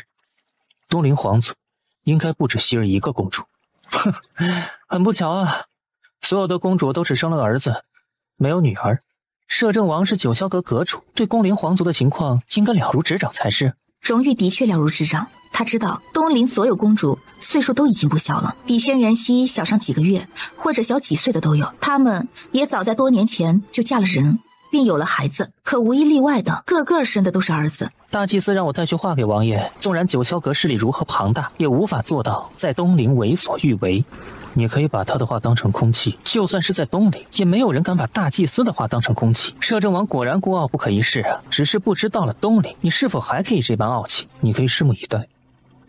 实不相瞒，我也觉得大祭司的话不会对你产生什么影响。不过有件事我想请你帮忙，帮忙可以，需要付出代价。凤公主刚回到东陵，势单力薄，需要各大家族支持。我以为这种时候你应该乐于看到有人请你帮忙。虽然所谓命定天子乃是皇帝和祭司殿共同决定的，但南希以前一直生活在大周，从来不曾熟悉过东陵。此番回去，就算为储或者登基，他都需要各大家族的扶持，这取决于他以后将做一个傀儡女皇，还是有实权的天子。所以收拢人心很重要。本王的确乐于看到有人求他帮忙，但这并不代表忙是白帮的。臣子效忠皇帝是理所当然，你不能妄想帝王效忠于家族。摄政王不同样是皇帝的臣子吗？可我也没见你对大周皇帝多忠心呢。本王的情况跟你们不同，不能一概而论。我跟荣楚云同属皇族，那皇位本王愿意扶持他，他就是皇帝；本王不愿意扶持他，他就是一个废帝。本王身为皇族嫡系血脉，就算有自立为帝的想法，满朝文武也不敢说一句不同意。你楚家有自立为帝的胆量吗？东陵其他家族有这样的底气？还是说你以为女皇帝就一直需要你们各大家族的扶持？家族若不忠，本王可以让家族全部消失。这只怕很难吧？不难，九霄阁高手如云，也就是灭几子门而已。这会引发东陵天下大乱，百姓民不聊生，与我何干？你说什么？东陵大乱与我何干？东陵百姓就算死绝了，与我何干？王爷当真如此决绝？若没别的事，本王不奉陪了。王爷等等，我确实有事要让凤公主帮忙。关于我妹妹红衣跟浮尘2个人的婚事，都说婚姻大事要遵从父母之命，媒妁之言。浮尘和红衣虽然已经有了婚约，可靖王妃有退婚的意思。我妹妹喜欢浮尘，浮尘也认定了红衣不娶。回到东陵之后，若此事真闹大，2家脸上都不好看。这是他们自己的事。作为一个男人，若连自己的婚事都不能做主，最好还是别娶西为好。浮尘的态度很坚决，但2个家族若是因为一桩婚事闹僵，毕竟不太好，所以让希儿去当这个恶人。不是当恶人，她即将成为东陵女皇，一道旨意就可以解决的事情，顺势还能得到红衣和浮尘的感恩，如此2全其美之事，何乐而不为？靖王府大权早晚会是浮尘的，楚家也是红衣掌管兵权，只要他们2人效忠女皇，你家爱妃第一回到东陵就收获了一批忠臣，江山地位等于稳了一半，再有你这个强悍的夫君相佐，我相信东陵很快就是你们说了算。你倒是不遗余力的为他们着想，也不完全是为了他们，更多的是为了楚家。楚家跟靖王府联姻，算是强强联手，同时楚家也成了皇亲国戚。东陵祭司殿最让人印象深刻的一个规矩是，皇室成员之间不能自相残杀，否则会遭到神灵惩罚。只有跟皇族联姻，才能确保楚红衣是真正的臣服在皇权之下，同时宣布楚家的效忠，彻底打消未来帝王的忌惮。是，如果王爷觉得不妥，我没说不妥，本王答应你的要求。南希用完晚膳，就移驾一旁锦榻上休息。荣玉回来了，王爷，替本王传句话给楚红衣，楚玄一正在拿他们的婚事跟本王谈交易。你们说会儿话，然后早些休息。岳母大人，请留步。荣玉说着，走到南希身边坐下。有件事，也许应该让你知道。什么事儿？东陵皇权之下，还有楚家、谢家、苏家和墨家4大家族并列权贵之首。若楚红衣跟福臣成了亲，楚家的地位会更上一层。晋王府在东陵身份本就不低，跟其他亲王权势相当。若足够的实权，加上楚红衣这个将军手里的兵权，地位水涨船高，会直逼皇权。你担心晋王府以后会生出异心？异心倒不至于，可权臣不一定非要取而代之才能让人记得，有时权势太大，只会牵制皇权。我不乐意让希儿做一个有名无实的女皇。你会不会多虑了？福臣没有野心。福臣没有野心，不代表他父亲没有，不代表楚家没有。楚玄一方才来找了我。楚玄一找你？他找你干什么？找你谈红衣和福臣的婚事。如果楚家真的并列4大家族之一，而楚玄一也当真有野心的话，在我们回到东陵之前把条件谈妥，的确是个先下手为强的机会。不过我不太喜欢这种方式。如果我是楚红衣，肯定不希望自己的婚约被人拿来当做谈判的筹码。我也不喜欢。不管楚玄一跟你们说了什么，你们都可以当他是在放屁。是我派人去告诉他的。我的婚事儿我自己争取，谁也无权干涉。女皇也无权干涉。就算他不干涉，我手里的铁骑也会效忠天子，这一点不会因任何人而改变。但我不喜欢被人捏住软肋的滋味。有脾气。说是你们不放心，待我达到自己的目的，就可以交出兵权。东陵镇国将军，谁爱当谁当去。本王也不喜欢自己的感情被人拿来当谈判的筹码，但握住自己的筹码不放手，才是聪明人该做的决定。我明白了，多谢。公主应该明白，喜欢一个人的感觉，为了那个人可以付出所有，与此同时也会坚守住自己的底线，对不该妥协的事情绝不妥协。楚将军说的对，所以公主殿下登基以后，只要不做出伤害福臣的事情，我永远效忠女皇，至死不会生出异心。但任何人拿我跟福臣的感情作为筹码来谈条件，都请公主殿下把他们当成空气。我相信楚将军对福臣表兄的情谊，也相信楚将军的忠心。今晚荣玉所说的话，若有冒犯楚将军之处，我代他跟将军赔个不是。但就如同方才楚将军所说的，喜欢一个人就该坚守自己的底线，该坚守他的底线。所以荣玉的想法就是我的想法。摄政王没有冒犯我，公主殿下不用赔礼道歉。他心里清楚，若没有足够的底牌握在手里，就算他武功高强又如何？区区一副肉体凡胎，能抵挡得住多少刀光剑影呢？说完了话，楚红衣转身离开，踏出房门就看见了迎面而来的浮尘。红衣，小祖宗这是怎么了？看起来好像不太高兴的样子。今晚我们睡一屋。你晚饭吃了？吃了，我让人给你准备点。去沐浴。小祖宗这是怎么了？红衣，是不是摄政王对你说了什么？不是他。那表妹对你说了什么？也不是公主，那就是姑母。聒噪！楚红衣不耐地停下脚步，话不多说，直接把她拦腰扛在肩上。今晚我们生米煮成熟饭，回到东陵之后，谁敢阻止我们的婚事，我灭了他。红衣，你慢点，慢点，慢点！楚将军真是彪悍，他这貌美如花的表兄，大概被楚红衣吃得死死的吧？你这是想让楚家兄妹窝里斗？大周皇帝虽不是你，可你这帝王心术啊，使得真是让人佩服。岳母过奖，这才是开胃菜。我家夫君啊，真厉害！我这上了岁数的老人呐，没法跟你们年轻人比，精神不太好，晚上得早点睡了，就不陪你们唠嗑了。今晚呀，妾身服侍夫君，我给你剥虾。爱妃有事要我做吗？没有啊。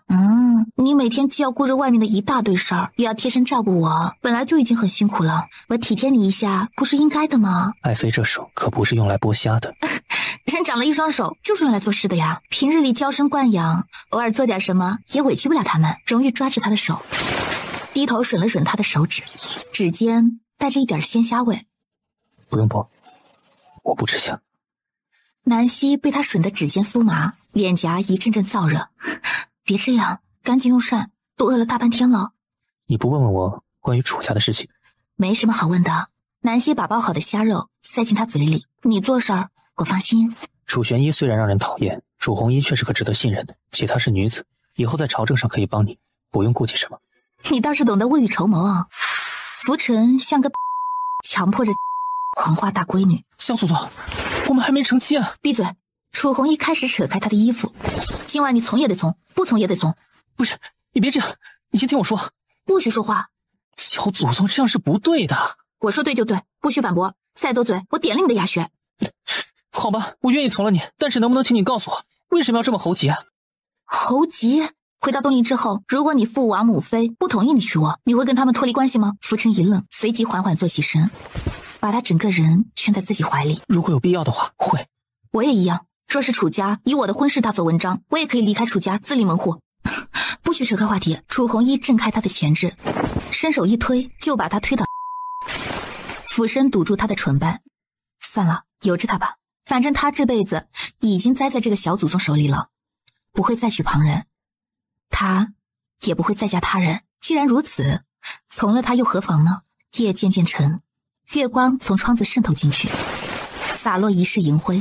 抱着生米煮成熟饭态度的楚红衣，攻势猛烈，却后劲不足，最终被身娇体弱的浮尘美人儿主动进攻，吃了一遍又一遍，从里到外，差点啃得连残渣都不剩。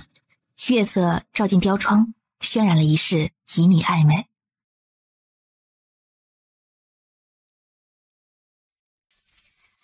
将白驹轻踏寻山海走十遍，最后机会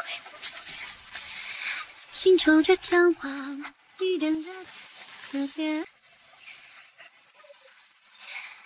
偏偏轮回却指引我的指尖，月色相伴在你的灯火已阑珊，我不经意想。不同于浮尘和楚红衣的激烈缠绵，南希今夜却做了个奇怪的梦。梦里有巍峨皇城，有九重空阙，有繁华锦绣，还有那弥漫了一地的血色。殿阶之下，遍地血色。情长瘦削的身躯跪立大殿之上，僵如石雕，萦绕周身的竟是孤寂绝望，直到长剑入胸，再顾不得华贵仪态。来人！萦绕周身的竟是孤寂绝望，直到长剑入胸，再顾不得华贵仪态。来人！生死一瞬，性命堪虞，嘴角一缕鲜血，是他眼里最后一抹颜色。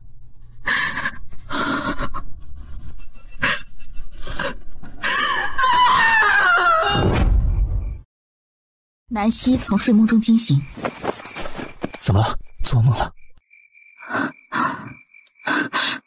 做了个奇怪的梦。梦都是假的。荣月，你觉得人有前世今生吗？相信。荣月，你为什么不问问我梦见了什么？不用理会梦见什么，你只要知道，梦都是假的，让你感觉惊恐不安的梦一定不是真的。可我以前真真切切有过一场漫长而真实的梦境。荣月，我以前经历过一场真实的梦境。梦只是梦，希儿，其实经历过的事情不会在梦境中完整的展现出来。如果那不是梦境呢？你说的对，梦境怎么可能真的完整诉说曾经的经历呢？别太放在心上。不早了，睡吧。这2天感觉怎么样？有没有不舒服？要不要在这休息2天再走？我这一路被照顾的就像玉做的娃娃，生怕被磕了碰了，怎么会不舒服呢？荣玉躺在他身边。荣玉，你心里究竟藏着什么秘密？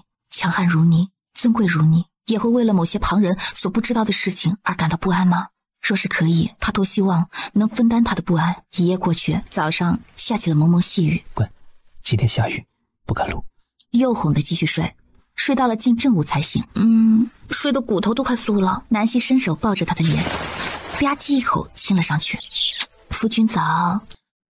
安妃，早。睡饱了吗？饿不饿？要不要起身用膳？荣月，你长得真好看，越看越好看，像花儿盛开一样。男人像花儿一样。是啊，我家夫君啊，比花儿还美呢。早晨起来看一眼，心情好上一整天呢。我天天让你看，夜夜让你看。这样的话，我有没有可能成为一个从此不早朝的昏君呢？各国朝堂上文武百官年纪应该都差不多吧？老头子一群，中年人一群，年轻人一群。不过不管是老年人还是年轻人，大概都长得歪瓜裂枣的，不如夫君一根手指头好看呢。爱妃早上起床就吃了蜜啊。你觉得我这样像不像是一个以色示人的祸国妖妃啊。妖妃最大的优势是倾国倾城的美貌，其次呢就是媚君宠的手段，擅长哄人，而且还哄得恰到好处，甜言蜜语能说进君王的心坎里，把皇帝陛下呀迷得晕头转向，分不清今夕是何夕。虽然精髓还没怎么掌握，但道理嘛，其实就是这个道理啦。荣誉一颗心，简直柔化成一团。爱妃什么都不用做，就足以颠覆这红尘天下。荣誉，你被我感染了。以前的你啊，尊贵如苍天白鹤，俯瞰天下苍生如蝼蚁。现在的你已经被我拖入了凡尘，再也回不去曾经的淡泊高贵了。你不喜欢我这样？喜欢的无法自拔呢。苍天白鹤呢，只可仰望。入了凡尘的夫君啊，才让我敢放开一切束缚去爱呢。我是凡人，只能喜欢凡人，所以呀，才把夫君拖下来，陪我共享尘世繁华，体会人间的七情六欲。不过夫君啊，你最近这情绪波动是不是太大了？总是忍不住笑得如此开心，就不怕有损你摄政王的威严吗？不怕。有他在身边，威严算什么？要克制，把喜悦藏在心里，做到喜怒不形于色。爱妃这是为难我。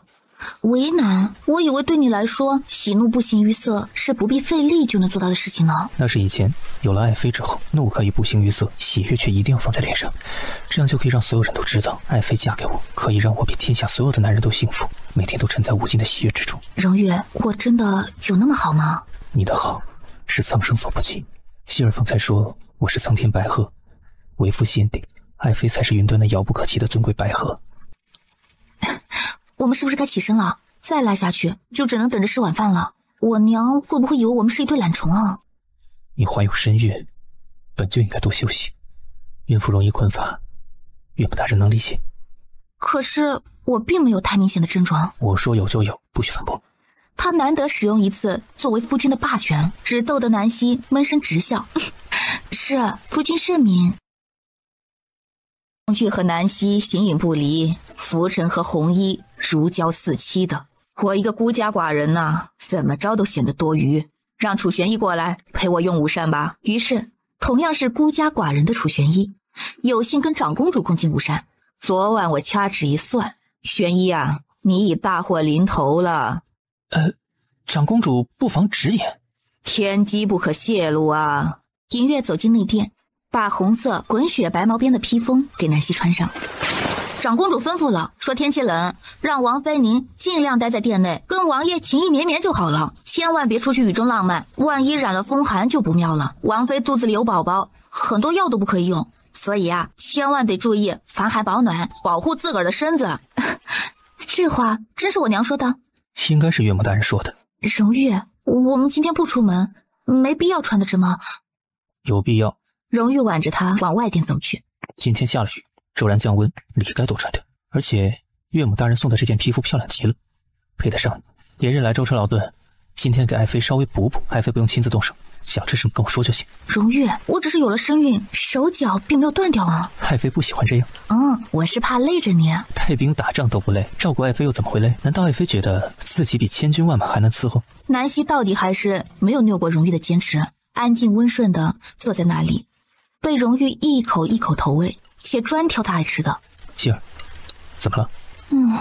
荣誉，你是不是给我灌了迷魂汤了？我觉得你是世界上最好最好的夫君，我好像越来越离不开你了。我都不敢想象，倘若以后你不在我身边……别说傻话。荣誉抬手抵着他的唇，我怎么可能不在你身边？这辈子必想摆脱我。威胁我？威胁？你走到哪里我跟到哪里，休想把我甩掉。用完午膳，坐在暖亭里。希儿，怎么了？荣誉，东陵上一任女皇是个怎么样的女子啊？怎么会突然对她感兴趣？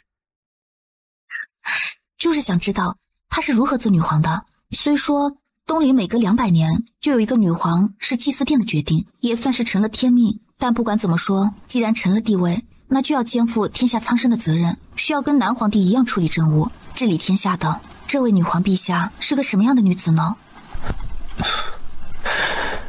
前些日子我翻阅过东陵正史，史上2位女皇都是英明睿智的女子。是吗？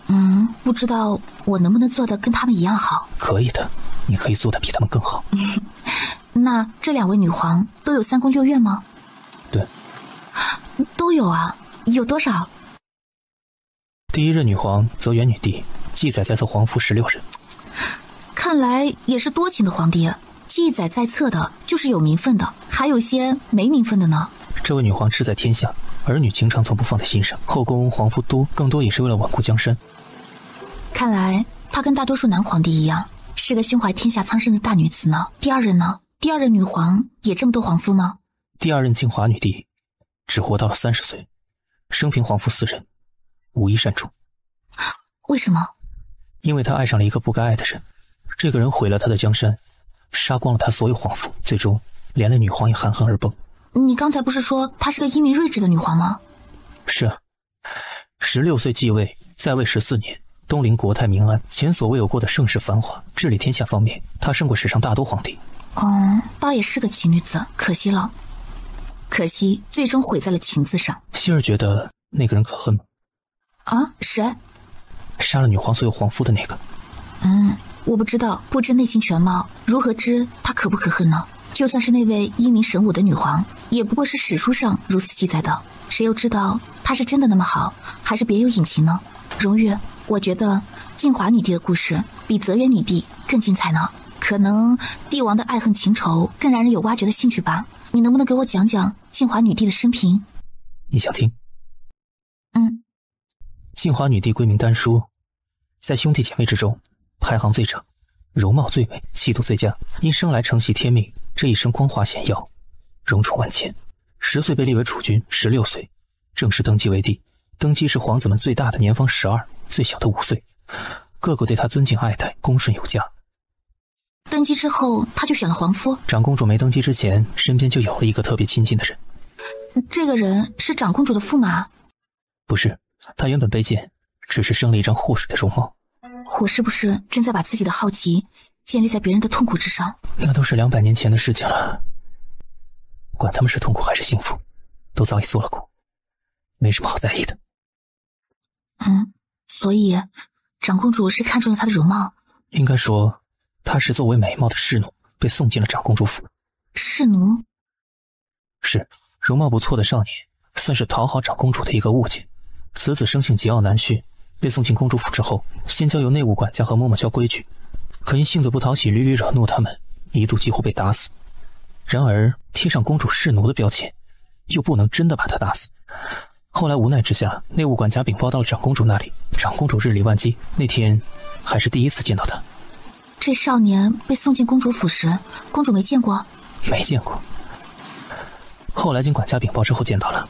这少年容貌不错，痞子性子又如此难驯，实在少见，一时起了兴趣，就亲自把少年带在了身边。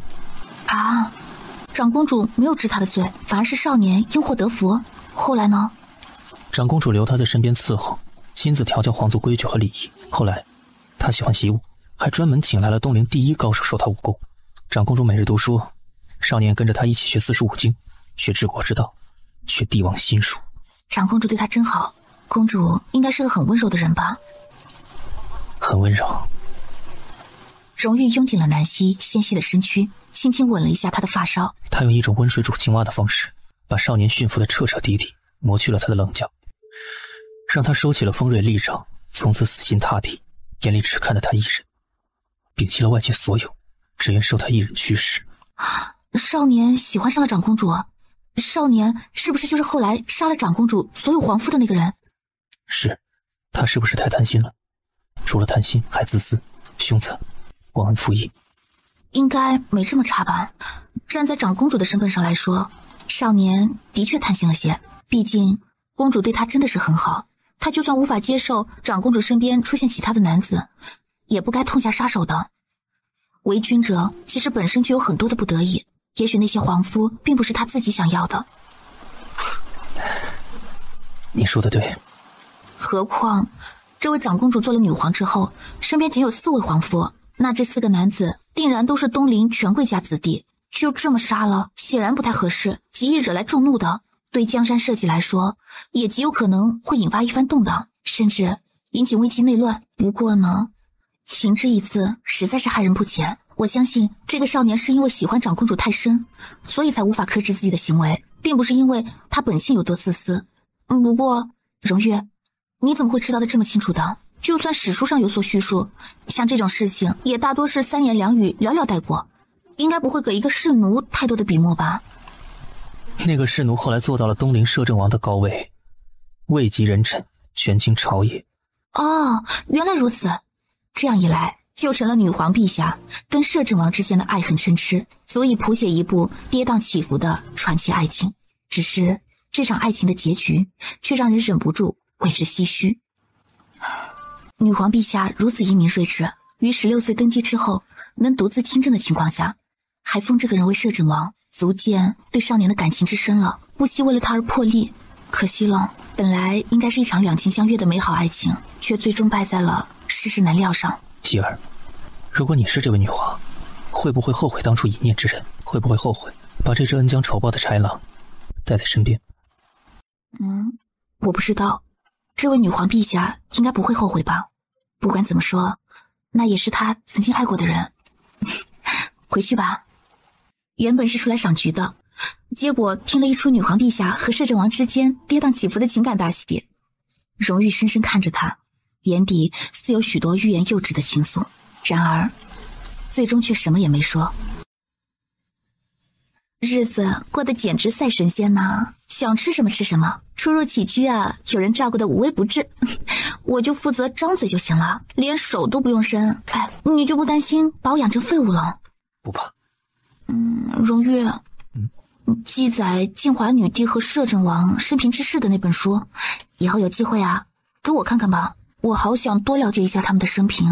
怎么了？没什么，以后回到大周再看。你的书房里有吗？荣誉，你在暖亭里给我讲的故事，不会是你自己编的吧？不是编的，不过书上没有记载的这么详细。那你是如何得知这么清楚的？难不成你看过一些不为人知的秘史啊？也不知道为什么，这2个人的爱恨痴缠有些触动我。可能女子天生对跌宕凄美的爱情故事就比较感兴趣吧，不像你们男子志在天下，眼睛看得到的都是万里江山、家国抱负。男人跟女子的眼界心胸啊，到底还是不同的。这天夜里，南希又做了一个梦。你叫什么名字？告诉本宫你的名字，以后就不必再看他们的脸色，不用再挨他们的打。本宫不太喜欢不听话的人，你若是不愿意待在这里，可以现在就回去，本宫会让你的爹娘对你好一点，也不会因此而责怪于你的。本宫再问你一次，你叫什么名字？既已入了公主府，往日名姓便当化作烟尘，公主喜欢叫我什么就叫什么。这是让本宫赐名的意思？是。这是他们的第一次见面，寥寥几句对话，注定了一生的痴缠牵绊，不知是孽是缘。你姓什么？本宫问话，你需及时回答。我也罢，既然你不愿再冠以前的姓，本宫就赐你一个荣姓，包容之意，名怀瑾，寓意美好。希望你以后能做一个性情高洁、海纳百川之君子。少年没说话，只是那一瞬间无法掩饰心扉的震动。即日开始，你就跟在本宫身边，做些舐犊研墨的活，不用理会其他的。不管你父亲把你送来的目的是什么，本宫对你都没什么兴趣。你不用把自己当成侍奴，也不用做棋子。那一日之后，他跟在长公主身边，形影不离。白天他看书写字，他就负责替他研墨。长公主14岁生辰，宫中大摆宴席，权贵家子弟和贵女在长公主面前恭敬祝贺。少年跟在他身侧，收获了满满的敌意和嫉妒。他们觉得他身份卑贱，配不上长公主的高贵优雅。怀瑾年纪小，你们应该包容他。怀瑾，以后他做你的教习师傅，你喜欢习武就好好学，这不是坏事，不用偷练的。我没有偷练。半夜不睡觉偷偷起来练武，不算是偷练。以后每天上午跟着师傅习武，下午在本宫身边试读，每日自虐似的不断习武，日夜钻研兵书谋略，只为了让自己不断的变得强大。16岁那一年，他在所有人震惊到完全不敢置信的目光注视下，击败了皇朝第一高手，就此出师。他有3分超于常人的资质，7分异于常人的毅力，所以有这样的成果倒也不算是奇迹。只是很少有人能做到。3分异于常人的资质，3分异于常人的毅力，还有4分归功于师傅的倾囊相授，恩师的功劳绝不能忘。长公主16岁登基，登基之前的正月里，东邻西南疆域有藩王内乱，长公主问少年有没有出战的想法。若是评判有功，能得到奖赏吗？能。少年点头，奉长公主的命令，领了兵马去评判。楚军登基前夕，朝政大权基本都已掌握在手里，他一个初出茅庐的少年领军评判，自然会引来诸多权贵世家的不满。历经4个多月，于6月烈日炎炎之下，少年带着第一批属于他麾下的忠臣将士，携捷报和一身荣光凯旋归来。少年坐在高头大马上，一眼就望见城楼上那个迎风而立的身影，似乎漫天的光芒都黯然失色，他的眼里只有那个被思念折磨了4个多月的倩影，再看不到其他。自马背上一跃而起，跃上高高的城楼，屈膝而跪。众目睽睽之下，他执起他纤白的手，放在唇边亲吻。公主答应给我奖赏，那么可以容我自己提一个要求吗？你想提什么要求？少年却迟疑了片刻，心底千言万语，一条又一条越了分寸的请求堵在喉咙里，却一个字都说不出来。有什么想法但说无妨。登基之后能不能先不要选皇夫入宫，就只是暂时？到底没敢太过得寸进尺。好，我答应你。真的？真的。刻骨的思念让少年完全明白了自己对长公主的情愫，曾经的桀骜不驯，曾经的叛逆棱角，于这次凯旋之后彻底化为乌有。长公主也不掩饰自己对这个少年的在意，可帝王的感情从不是儿戏，而是事关江山社稷，是君权与臣权的结盟。9月份登基大典，女皇陛下正式入主大正宫，少年成了她身边最忠诚的影子，也是最特殊的存在。没有晋升，却可以随时随地的进出女皇陛下的寝殿，贴身伺候女皇陛下的起居。早上随女皇陛下上朝，他成了宫廷第一高手，御前行走第一将军，也是女皇陛下手里最锋利的一柄宝剑。再休息一天，希儿，在想什么？又做噩梦了？没，就是觉得你特别好看。南希走出房门，安静地站在廊屋下，遥望远方被雨水冲洗之后干净湛蓝的天际。距离如今已经过去了200年的静华女皇，跟自己究竟是什么关系？荣玉跟那个荣怀瑾又是什么关系？希儿，娘。轩辕熙走到近前，怎么了？轩辕熙目光在2人之间打量，你俩闹别扭了？闹别扭？怎么可能？我跟荣玉感情这么好，娘，你别挑拨我们之间的感情啊！我看今天天气不错，原本以为会继续赶路的，东西都让人收拾好了，没想到你们又改变了主意。天气乍凉，娘要注意保暖。我知道。娘，我有些事情想跟你了解一下。什么事儿？去屋子里说吧。夫君，我跟娘聊一会儿。昨天下了雨，你去看看林帆和将士们那边安顿的是否妥当，让他们好好吃些热食，别受了风寒了。荣毅在他脸上吻了吻，轻轻点头。好。即将抵达东陵，可我对东陵的很多制度还一无所知呢，所以想提前了解一下。娘不介意给我讲讲吧？你想知道什么，可以直接问荣玉。他是个男子，性情跟一般人又不太一样，对一些宫廷秘闻肯定不怎么了解的。东陵史上有过2位女皇，听说都是世名无双的君王，政绩不逊于历代男皇帝呢。娘，你对他们的生平了解多少？你担心自己做不到前2位女皇这么好？的确有点担心。没什么好担心的，有荣誉在，怎么也会让你做个让天下人称颂的好皇帝的。我比较想知道的是静华女帝的生平事迹。你想了解的是她的感情经历吧？娘亲好敏锐的心思。泽元女帝和静华女帝在位时的功绩都不小，2人最大的不同就在于静华女帝曾深爱过一个人，而泽元女帝呢，在感情上没什么可让人评价的。静华女帝只活到了30岁。她算是一个奇女子，亲手培养造就了一代权臣，却也因为这个权臣而因华早逝，差点毁了江山啊。静华女帝登基时已经16岁了，应该不需要摄政王了吧？为什么身边那个人会被封为摄政王啊？你对静华女帝倒是挺了解的嘛。了解的不多，就是听荣誉提了几句。其实有些事情我也不太清楚，史书上并没有详细记载，只知道静华女帝跟摄政王确实相爱过，或许女帝爱得更深一些。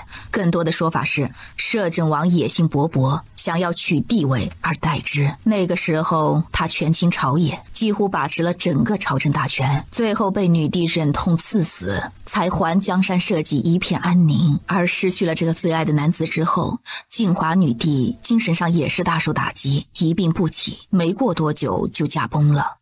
摄政王权倾朝野，野心勃勃，史书上是这么记载的，很多大臣呢也坚信这一点儿。可东陵有祭祀殿在，不是说没人敢谋反吗？把持朝纲，权倾天下，谋不谋反还有什么区别吗？他利用静华女帝对他的喜欢，而一步步收拢势力，架空女皇的权力，就算不谋反，朝政大权实际上也是掌握在这位摄政王的手里。这应该不是事实，是不是事实不重要，重要的是后世的皇族子嗣引以为戒，不会眼睁睁看着静华女帝的事情再度发生。所以你这番回到东陵，只怕还有一场硬仗要打呢。娘觉得摄政王真的是野心大过感情吗？东陵皇宫藏书阁里有一本静华女帝的手札，已经被珍藏了好些年了。你若真的想了解内情，也许可以找来看看。娘，我的态度始终很坚定，这一生我嫁给了荣玉，就只会有他一个夫君。荣玉呀，也不可能眼睁睁看着你跟其他男子有什么名分的。既然今天不赶路，娘就趁着这个机会再好好休息一天嘛。若是想进城逛逛呢，就让银月银霜陪你去。这是迫不及待要去找你的郎君了，看样子是想通了一些事儿，想去找荣玉说清楚吧。不过呢，我还是很好奇，你突然间对静华女帝和摄政王之间的感情生了兴趣，是担心自己和荣玉步他们的后尘？不是。女大不由娘，我就不多问了。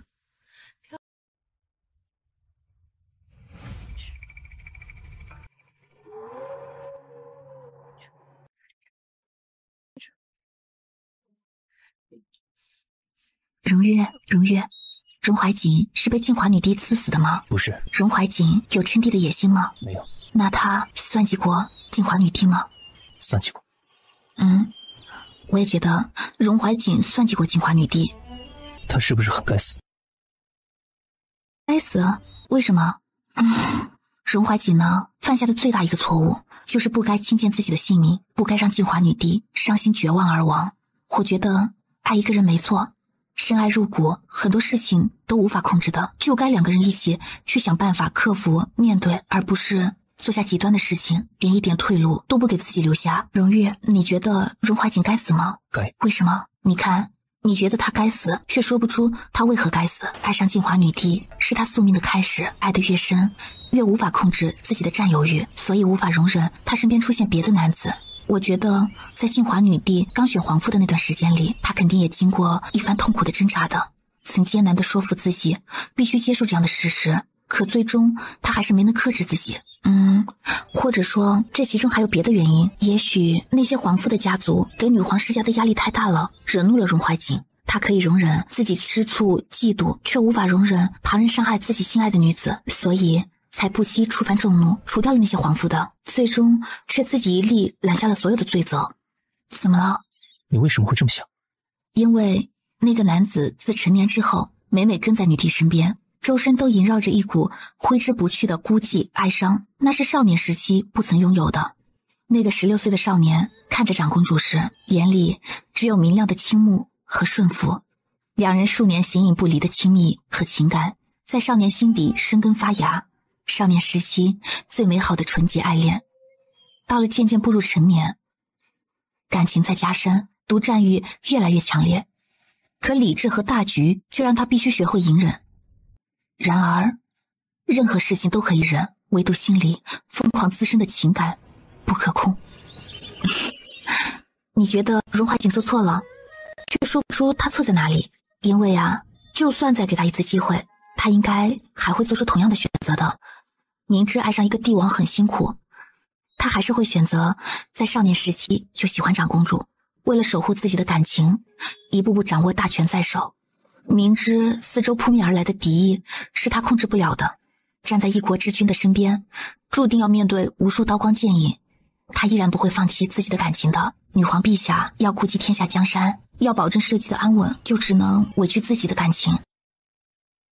在万万人之上的那个位置，谁都有自己的无奈，不能任性妄为的。感情和理智时时刻刻都在漩涡中挣扎，爱上他的那个人注定要彷徨不安，看到女皇身边出现其他的男子会极度的发狂。当他权力越来越大，而各大家族打着清君侧的旗号逼迫女皇除掉权臣，当忍耐到了极限，他依然会选择痛下杀手的。所以从年少时开始，这个结局就是注定好的，一步一步按着上苍安排好的方向走完，直到终结他们的一生，谁也无法改变。荣月，你不问问我是怎么知道荣怀瑾这个人的吗？你是怎么知道的？你觉得呢？血母大人告诉你的？不是，我昨晚又做了个梦。荣月，你有没有觉得很奇怪？我这几天经常入梦，且那么巧的，刚刚你昨天告诉我关于静华女帝和那位权臣的故事之后，我晚上就梦见他们了。你觉得这是巧合吗？不是巧合。那该如何解释？荣月，你在不安什么？怕重蹈覆辙，怕悲剧重演，还是怕我最终会离你而去？荣玉看着他，薄唇抿紧，素来淡漠深邃的眸心似是翻涌着狂风巨浪，目光顺也不顺地盯着眼前姑娘，明媚温柔的笑意仿佛与记忆中的人重叠，依然是那般柔和包容。夫妻呢，同为一体。我猜当年静华女帝若是可以选择，她不会选择当皇帝的，而更愿意与自己喜欢的人平平淡淡相守一生。只是责任绊住了他们的幸运，亲着他的唇角。人非圣贤，谁都有七情六欲。如今200年岁月已经过去了，不管是当年的荣怀瑾还是静华女帝，都已成为历史了。我们茶余饭后呢，可以把他们的故事拿出来回味，感动于主人公的执着，唏嘘着结局的不完美。可前人的故事啊，对我们来说是个警醒，也可以当作激励和指引，让我们得以未雨绸缪，做出更多更好的准备。荣月，你说是吗？东陵啊，虽然是我母亲的故土，可于我而言却是一个完全陌生的地方。到了那里，我还需要你的庇护呢。你要把所有的心思都放在我的身上，不能整日沉浸在莫须有的不安之中，分神他过。世间很多事情呢，其实并没有那么复杂，往往都是作茧自缚的结果。你这么厉害，这么强悍的人，理应傲视群伦，别整日胡思乱想，跟那些姑娘家似的，悲春伤秋，对花惆怅。我没有对花惆怅。你对着我惆怅了，别以为我不知道。你这2夜都没睡觉，整夜盯着我看，心里无定在彷徨些什么呢？不管静华女帝如何，也不管以前的荣怀瑾如何，他们是他们，我们是我们。我喜欢的是你，爱的是你，这一生要执手偕老的人也是你。所有妄图拆散或者破坏我们夫妻感情的人，都是我们的敌人。也许他们都带着属于各自那一份独有的记忆，不管是或奈何桥时忘了喝孟婆汤，还是因为其他的一些特殊原因，南希都没有深究的想法。他愿意让一切随风而去，美好的记忆可以回味，让2人都伤怀落寞的记忆则可以完全被埋藏。希儿，如果静华女帝知道荣怀瑾算计了她什么，也许不会原谅的。不会原谅，所以这才是他心底最大的症结和不安所在。那就别让他知道，多简单的事儿啊！何况原不原谅又能如何呢？反正静华女帝已经不在人世了，总不可能从陵墓里跳出来再刺死他一次啊！荣月，有件事儿一直没告诉你。什么事？还记得当初我被你困在摄政王府，突然间性情大变吗？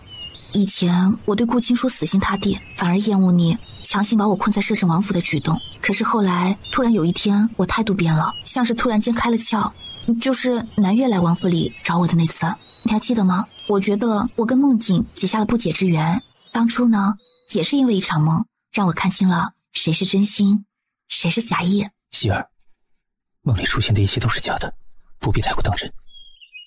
如果那不单单是一场梦呢？如果那些梦能起到警醒的作用，你可以当作是上苍的安排，若不是，你也不用太过当真。梦境真真假假，没必要太过放在心上。今天天气不错，你想赏花吗？去园子里走走吧。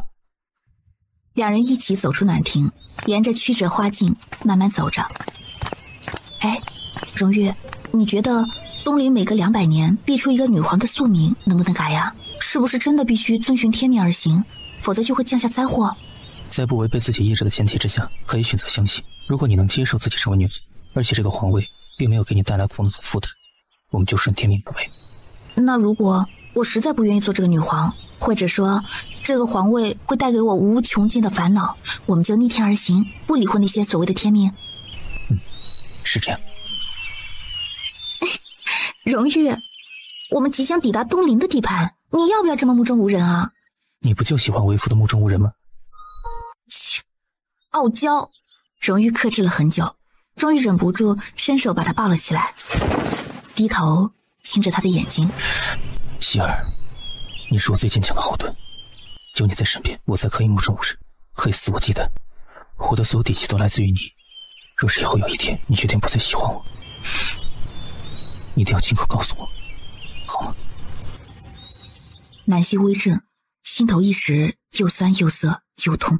告诉你之后呢，你又要独自离开这个人世，留下我一个人吗？荣玉，我的喜欢是一辈子，不会半途而废，也不会中途变心，所以永远都不可能不喜欢你的。以后你只要没有从我的嘴里听到任何不喜欢的话，你就不能一厢情愿的以为我不喜欢你了，更不许做傻事，知道吗？我以后啊，要对你好一点，一天比一天好，让你每天都活得幸福满足，不会战战兢兢的胡思乱想。以后呢，我还要对你严厉一点，不许你整日胡思乱想，杞人忧天的。若是你不听话，我就要惩罚你。惩罚我什么？惩罚你跪搓衣板，让你做个剧内的摄政王。等我们回到东陵，入住皇宫，就可以让宫女去准备了，可以多准备几块放在寝殿里，以备不时之需。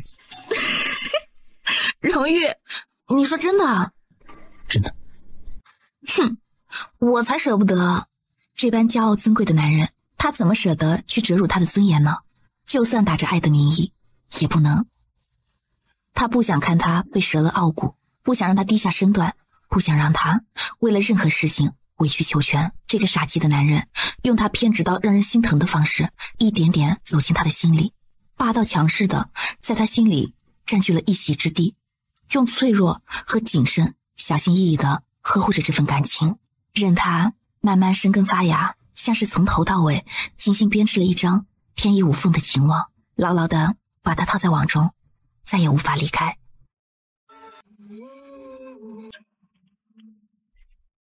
皇上，大祭司凤公主来了。来了，让她进来吧。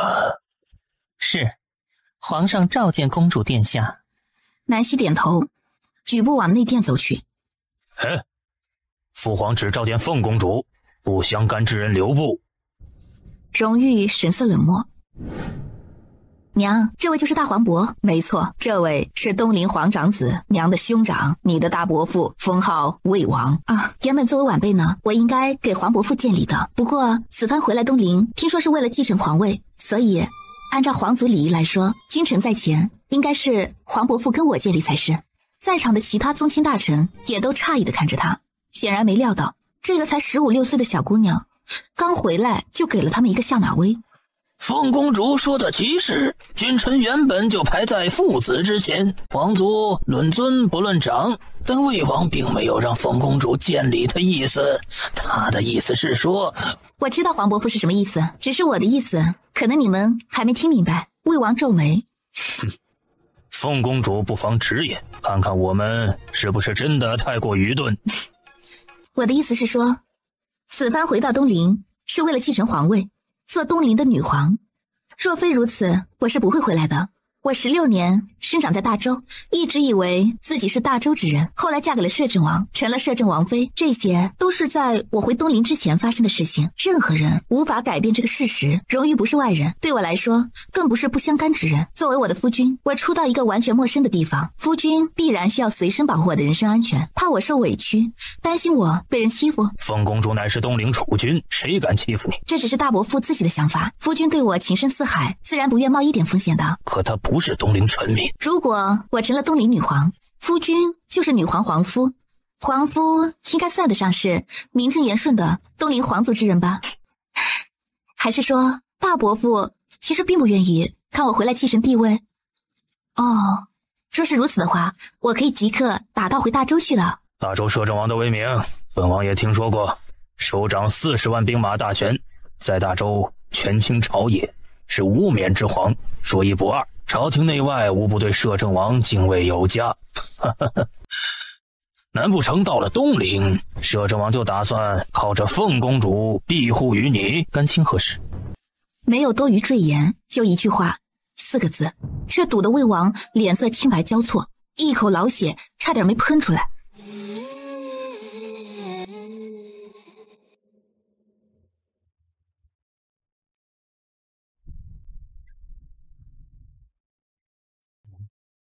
陛下等着见凤公主，请凤公主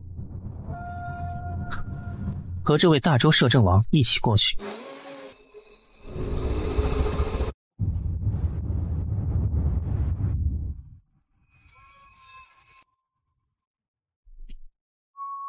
凤公主殿下，进了宫要给皇上行礼。他没给任何人行过礼，到了这里不会。面圣跪拜是任何一个国家的君臣礼，不管是大周还是东陵都一样。摄政王这是故意要挑衅君威，还是根本没把东陵皇族放在眼中啊？凤公主是父皇和大祭司共同决定的储君不假，她以后会继承江山，可不代表你能仗着大周摄政王的身份对东陵的规矩指手画脚。大桓伯何必如此震怒呢？规矩是人定的，东陵皇族把我接过来做女皇，不就代表这江山以后由我说了算吗？荣誉是我的夫君，也是东陵以后的正宫皇夫。大桓伯这样也算是以下犯上吧。你够了，都吵什么？朕让人接你回来是为了继承皇位，这话是不假。不过想要坐稳皇位，却不单单靠自己，也要靠皇族宗亲和众位元老大臣们的忠心辅佐。刚一回来就得罪皇室族长，是不是不太合适啊？皇上圣明。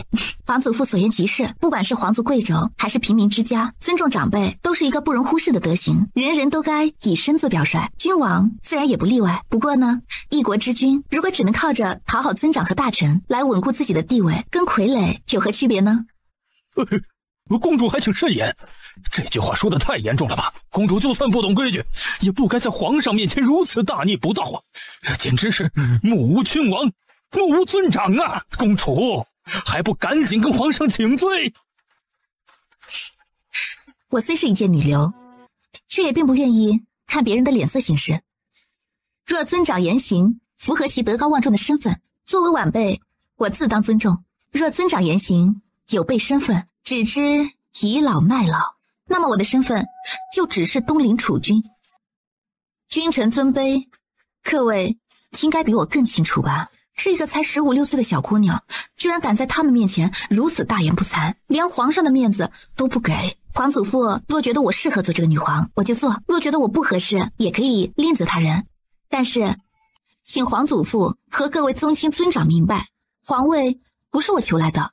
若有人仗着长辈的身份，在我面前颐指气使，甚至试图对我的言行横加指责，对我的夫君无礼，那么我肯定是不乐意的。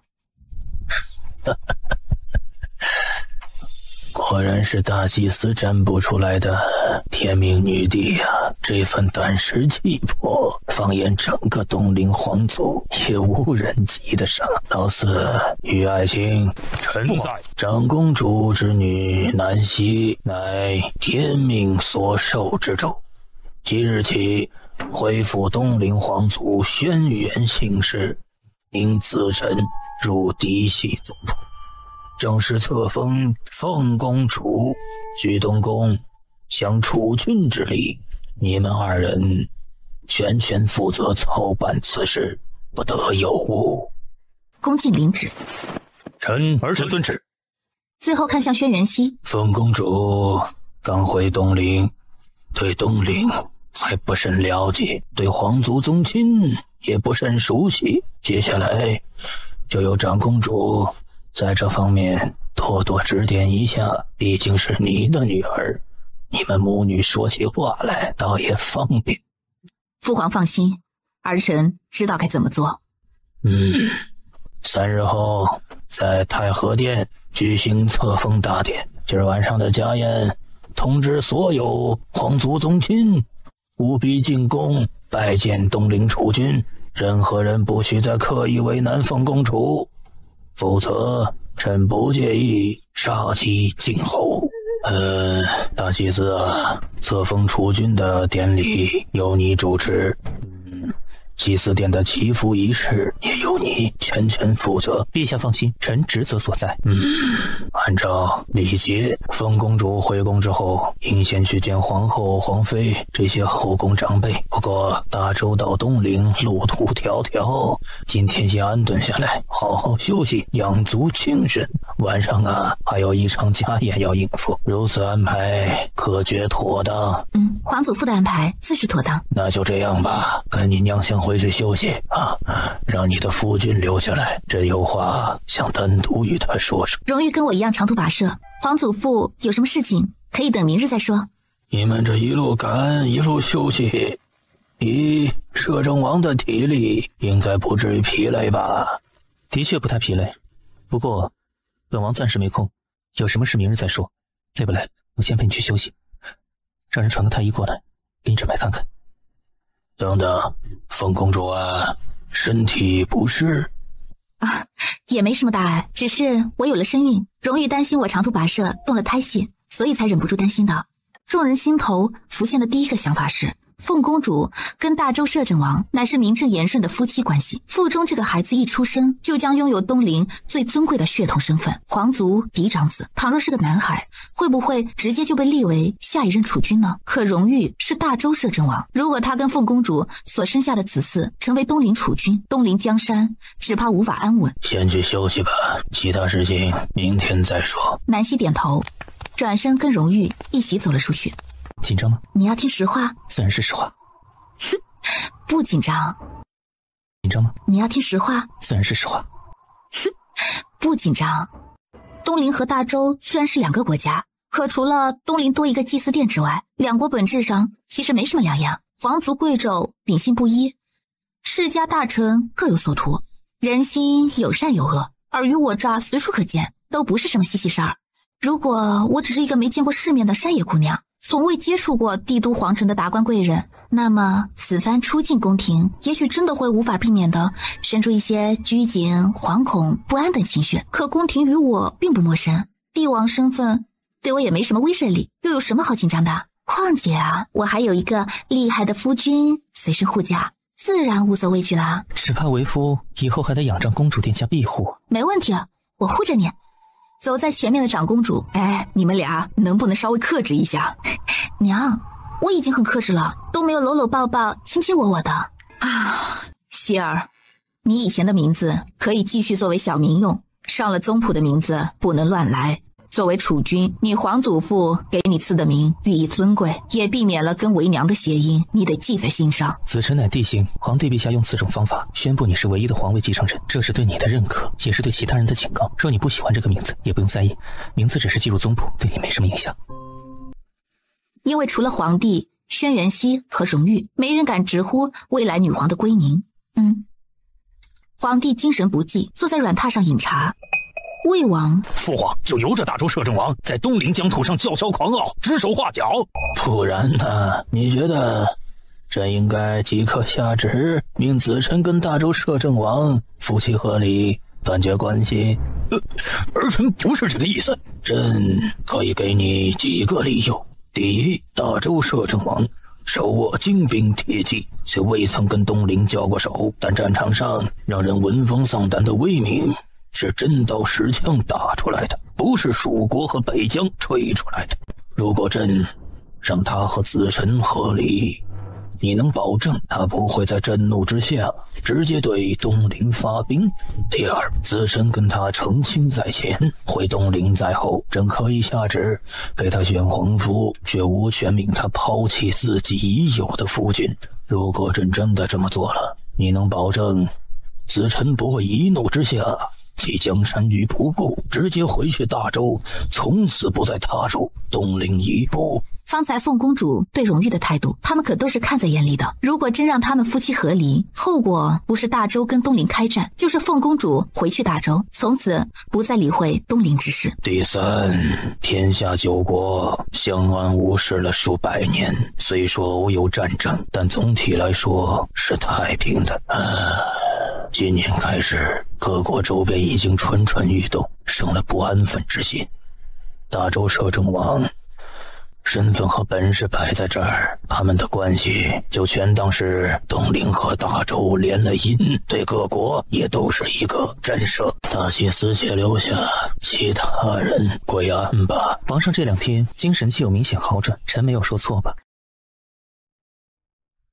你说凤公主回到东陵能带来祥瑞，这话有几分可信度？从朝廷的探子回报凤公主兰驾入了东陵边境开始，皇帝的身体就一天比一天有了起色。这是大半年来所有太医日夜精心用药照顾都无法达到的效果，容不得否认。对于大周那位摄政王，皇上的真实想法是怎样的？你觉得呢？他的存在是否会颠覆东陵朝纲？不会，他只会让凤公主后宫空设，在感情上霸道强势，江山权势方面没什么欲望。没什么欲望？若真没什么欲望，他为什么至今把大周40万兵马大权拿着不放？若将兵权放手，他又如何维护自己的情感？你的意思是说，他手握40万兵马大权，盯着大周皇帝的忌惮和东陵文武满朝的敌意，只是为了守护夫妻情感？虽然皇上觉得不可思议，但事实的确如此。皇上甚至无法想象，为了保护他跟凤公主之间的情感不受破坏，他可以做到什么程度。废帝不在话下，杀人不在话下，若有必要，他甚至可以覆灭江山。所以凤公主只能有他一个皇夫。虽然臣并不赞同这样的结果，然而最后结果必然是如此。不行，子臣到底是个女子，重以感情用事。如果皇父只有荣玉一人，这江山以后是姓轩辕还是姓荣，朕都不敢保证。朕不能眼睁睁地看着东陵落入旁人的掌控。臣言尽于此，皇上的决定臣不会干涉。妍儿这2天身体如何了？跟皇上一样，在凤公主进入东陵之后开始有所好转。如果把凤公主一直留在东陵，继续让妍儿登基，你觉得如何？臣之前已经告诉了皇上答案。凤公主来到东陵是受了神灵庇佑，可以带来祥瑞。然而这个祥瑞的前提必须是遵从神灵谕旨行事，若背了神旨，只会给东陵降下灾祸。皇帝不死心，始终想打破200年出一女帝的魔咒，可天心难测。纵然他贵为天子，也没有违背神旨的权利。天心难测，皇上不用干涉太多，只要遵行神旨即可。凤公主虽是神意挑选的女帝，但帝王之路却还需要承受一番荆棘磨练。皇上应该知道各大世家家主的心思。女帝归来，帝都权贵和满朝文武都在观望，那颗蠢蠢欲动的心并不会就此便安分下来。君权与臣权互相制约，才是这位女帝以后需要面对的。算了，朕已经老了，无力再去考虑将来的事情，就听你的吧。东宫暂时就住在这里，登基以后啊还得搬，所以也就住上2个月而已。之前那位储君没住这里？没住，他压不住这里的贵气。自打被封了储君之后，身体就不太好，一直住在魏王府。他的父王母妃也方便照料，这些是以后留在东宫伺候的宫人。紫菱、月童，即日起，你们就是东宫的人，以后唯凤公主之命是从，东宫荣华就是你们的荣华。倘若有人做出什么背信弃义之事，这宫里的规矩你们是知道的，别怪本宫事先没提醒你们。奴婢不敢。身后4排宫娥服服帖帖地跪在地上。希儿，今天先好好休息，晚上家宴别忘了参加，在其位谋其政。做储君跟做王妃不一样，东宫要有东宫的规矩，有些事情若你不方便做，可以交给荣玉，御下这方面他比你在行。这不就是说我没荣玉有威严吗？你觉得你有威严？他有，没有人比希儿更适合做女皇。轩辕熙默默无语。算了，他就不该多话，简单交代了几句。轩辕熙很快带着长公主府的下人离开了东宫。各位只要做好事情，就不会动辄得咎。本宫不是喜欢迁怒打发下人的人，但正如我母亲所说，若是犯了宫里的规矩，后果你们是知道的。入殿之后，一阵暖意扑面而来。南希走到临窗前的雕花锦榻上坐了下来，这都是今天刚从御茶房拿出来的新品，殿下先尝尝。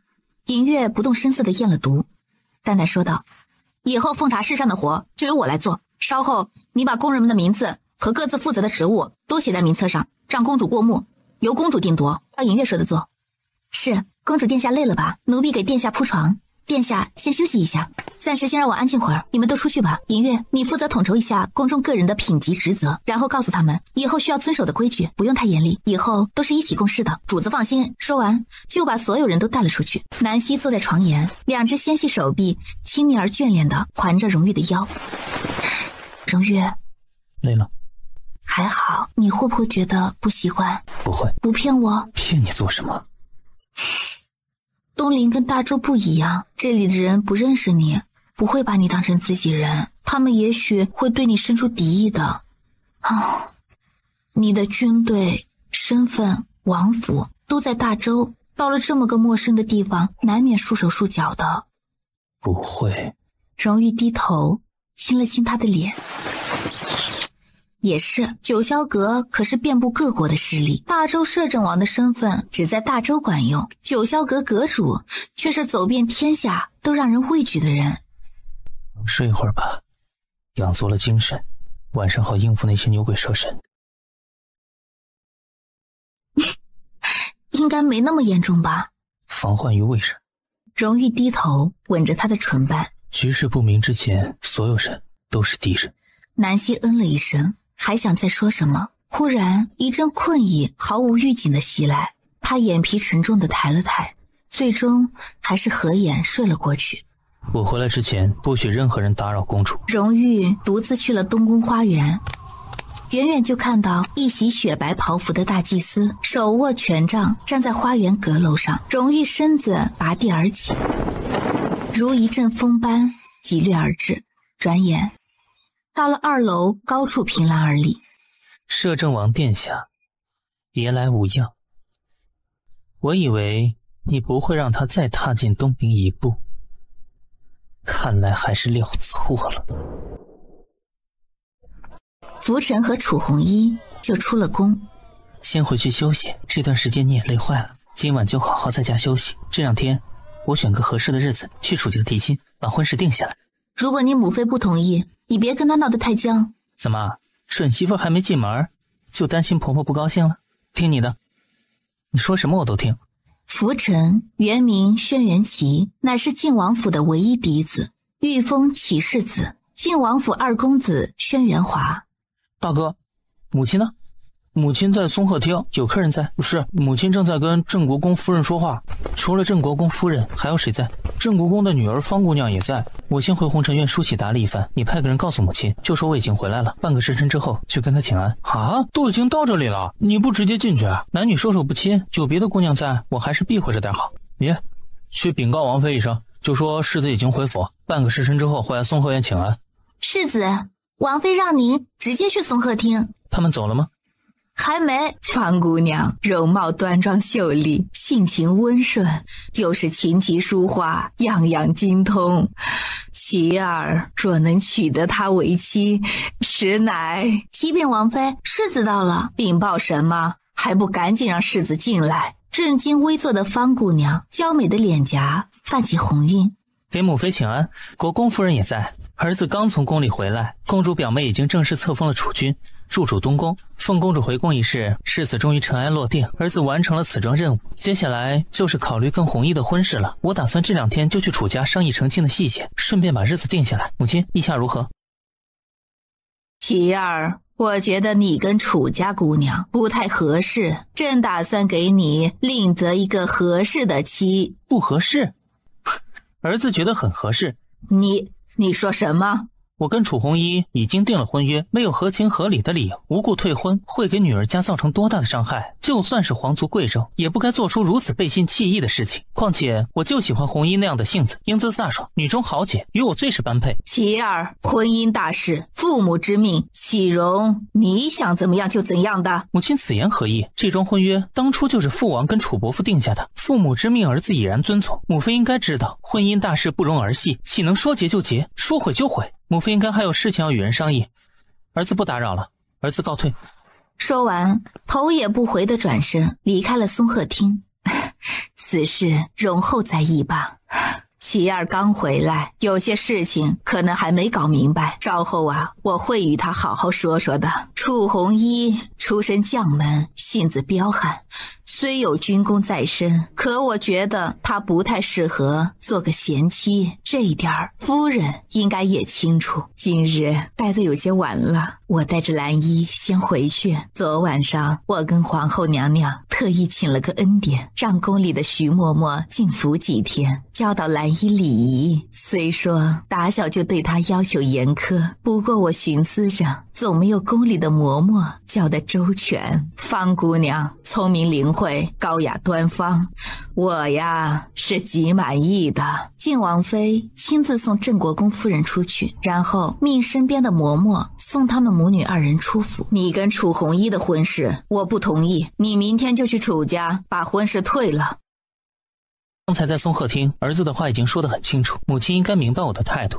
楚红衣不适合做你的妻子，你刚回来，可能还不知道，我方才就是在跟郑国公夫人商议你跟方姑娘的婚事。方姑娘是个端庄华贵、谦恭有礼的姑娘，她才适合嫁进晋王府做你的妻子。母亲看重的应该是他谦恭有礼的性子，最好能在母亲面前诚惶诚恐，尽心侍奉，任由母亲招之即来，挥之即去，最好还能做到打不还手，骂不还口，如此才最适合做晋王府的儿媳妇。母亲是这个意思吗？你就是这么跟我说话的？儿子在外面待的时间久，已经不太习惯晋王府的规矩，若有冒犯母亲的地方，母亲就多多包涵吧，毕竟你也就我这么一个儿子，应该做不到跟我断绝关系。只要我在一天，楚红衣就休想进晋王府的大门。哼！除了我跟红衣，任何人做不得我婚事的主。母亲若不想娶这个儿媳妇，我可以入赘楚家。方才我见了二弟，虽然二弟是晋王庶子，但同样也是父王的儿子。这些年侧妃教子有方，二弟好学上进，谦恭内敛，学识人品皆是上乘，连太傅都对他赞誉有加。母亲若觉得方家姑娘不错，可以和郑国公夫人商量一下，是否可以给二弟许了这门亲事。当然若是可以，我这世子之位让给二弟也无妨，如此也不算委屈了方家姑娘。只是庶子继位到底符不符合规矩，大概还需要父皇到皇祖父那里好好说一下，看能不能让父皇破例一次。母妃若没其他的事情，就去歇着吧，儿臣告退。离开了红尘院的浮尘心情不太好，直接就去了楚家，让骑士子直接过来。是。楚红衣手握兵权，寻常出入军营接触的都是男子，因此楚家人对他的教导上并没有严苛的男女之防。怎么不在府里休息？想你了，一日不见如隔三秋，半日不见也思念成狂。我们分开还不到1个时辰。是吗？差不多1个时辰了。所以呢？你看起来不太高兴。心情不好。谁惹你生气了？晋王妃？小祖宗，我想跟你商量一件事。什么事儿？关于我们的婚事。你要退婚？不是。说着，猛地伸手把他整个人抱了起来，向内室走去，把他压倒在床上。我是想说，你能不能收留我？你母妃要跟你断绝关系？大概吧。要不我也交了兵权，我们私奔。私奔？我们可以去闯荡江湖，可以做镖师或者武师，反正只要人在，总不会饿死的。浮尘忍不住失笑，盯着这小祖宗看，越看越是欢喜。浮尘高兴是真的，感动也是真的，情不自禁的低头啄了啄他的唇瓣。做镖师或者武师啊，赚不了几个银子，不如我们选个比较有名气的青楼，我卖艺你收钱。你找死！怎么了？我这也是为了养家糊口。男子汉大丈夫就要顶天立地。换他把浮尘压在身下，哼！你要是敢出去拈花惹草、抛头露面，我打断你的腿。你舍得？为什么舍不得？打断我腿就没法走路了，以后靠谁养？我养你啊！小祖宗，你嫁给我，以后我好好打仗，多立几次军功，然后就可以离开楚家，自立门户。你嫁给我之后，将军府的一切就都是你的。红衣，方才我跟你说笑的。我跟母亲没有断绝关系，虽然她不同意我们的婚事，但这件事她做不了主。晋王府就我一个嫡子，除非她想把世子之位让给轩辕华来继承。不过就算她真的愿意让，我也无所谓，世子之位比不上我家娘子可爱。如果你真的丢了世子之位，我会收留你的，不用担心无家可归。好，余生我就靠小祖宗养活了。公主到。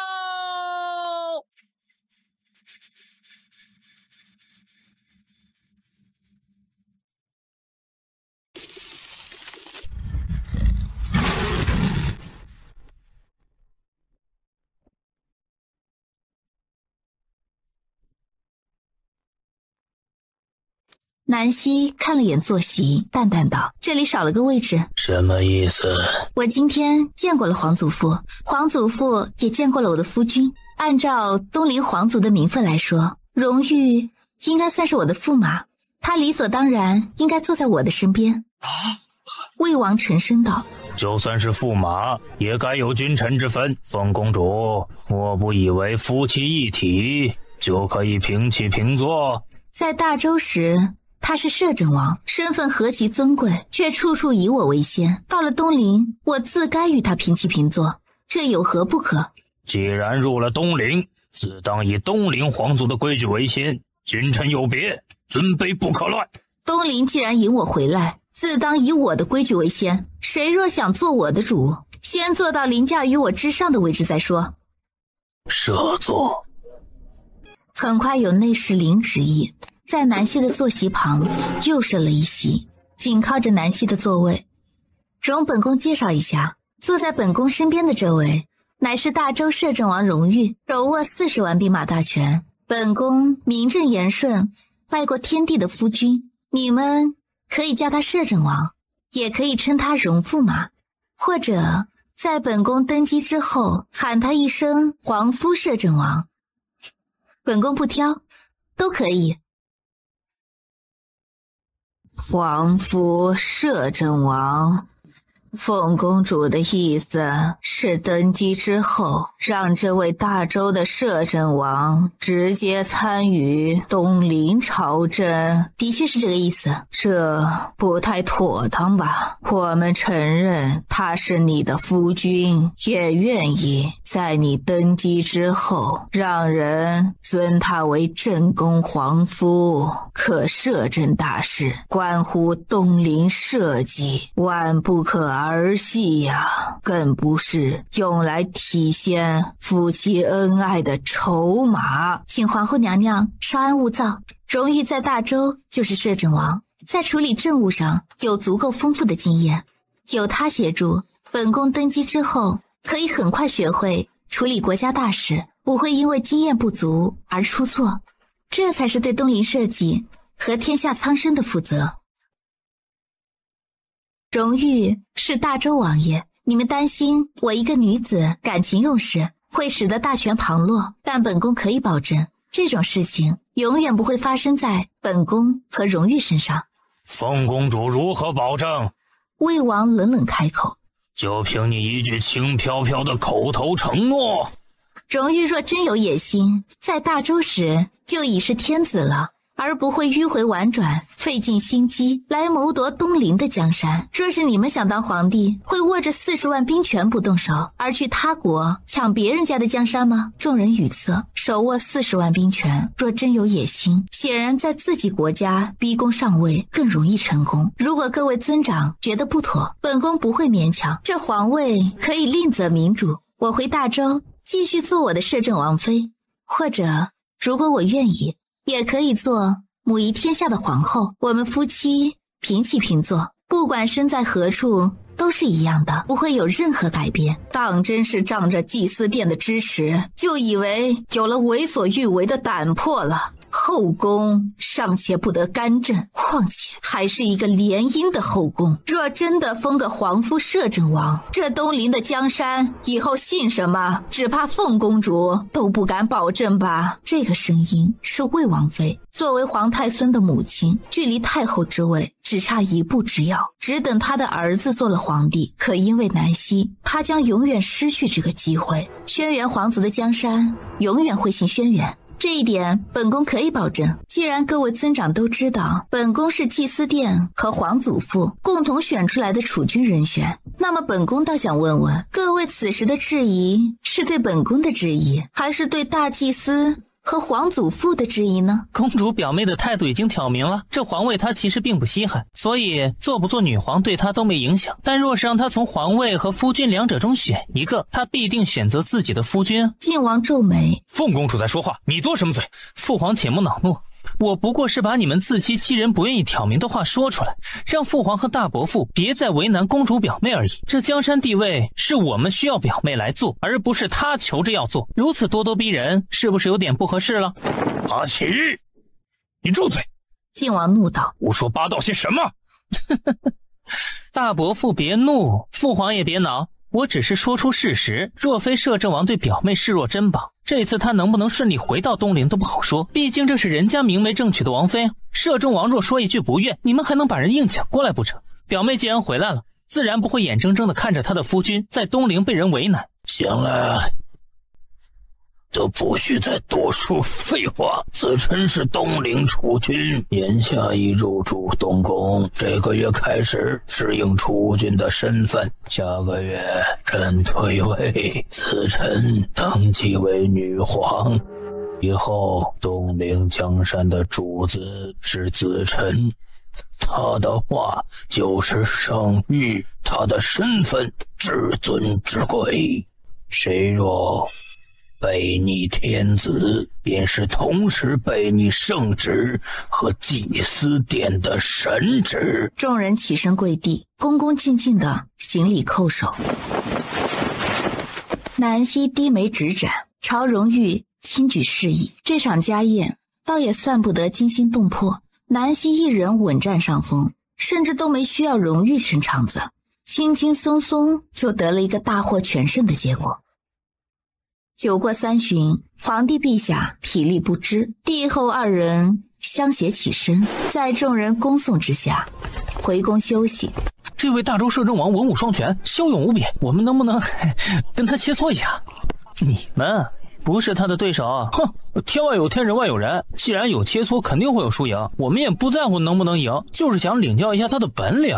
今晚大概不行，你们要真有这个想法，可以去跟他说一下，然后约个时间去教场上比。回宫的第一个晚上，纵然是没人敢做什么找死的事情，可作为爱妻如命的人，荣玉绝不可能抛下南希一个人，自己去跟人比武什么的，这样的风险他不会冒。什么时候比不重要，只要能有这个机会就行。几个小郡主则恭恭敬敬地起身扶礼，参见凤公主。不用多礼，都坐吧。凤公主生得好美啊，凤公主的夫君也好看，简直是一对神仙眷侣。凤公主的夫君还是大周战神呢。希儿，这个是怀王的女儿丹丹。我是轩辕丹，见过凤公主姐姐。不用多礼，我刚回来也没什么事做，你们明天都可以进宫来找我玩，我让人在东宫设宴招待你们。真的？凤公主好温柔啊，那我可以带朋友吗？那我可以跟摄政王说话吗？怎么了？我说错什么了？没什么。容易呢，性子比较冷，若是你不担心被他吓到，自然可以跟他说话的。还是保持一点距离比较好，君臣有别，男女有别，不能没了分寸。既然知道分寸，当着凤公主的面就该少说话。希儿，这是靖王府的小姐，福臣的妹妹佳佳。没关系，我以前在大周有个朋友也叫佳佳，所以一听到这个名字啊，觉得亲切的很呢。若是佳佳不介意啊，以后可以经常进宫来找我。多谢凤公主殿下。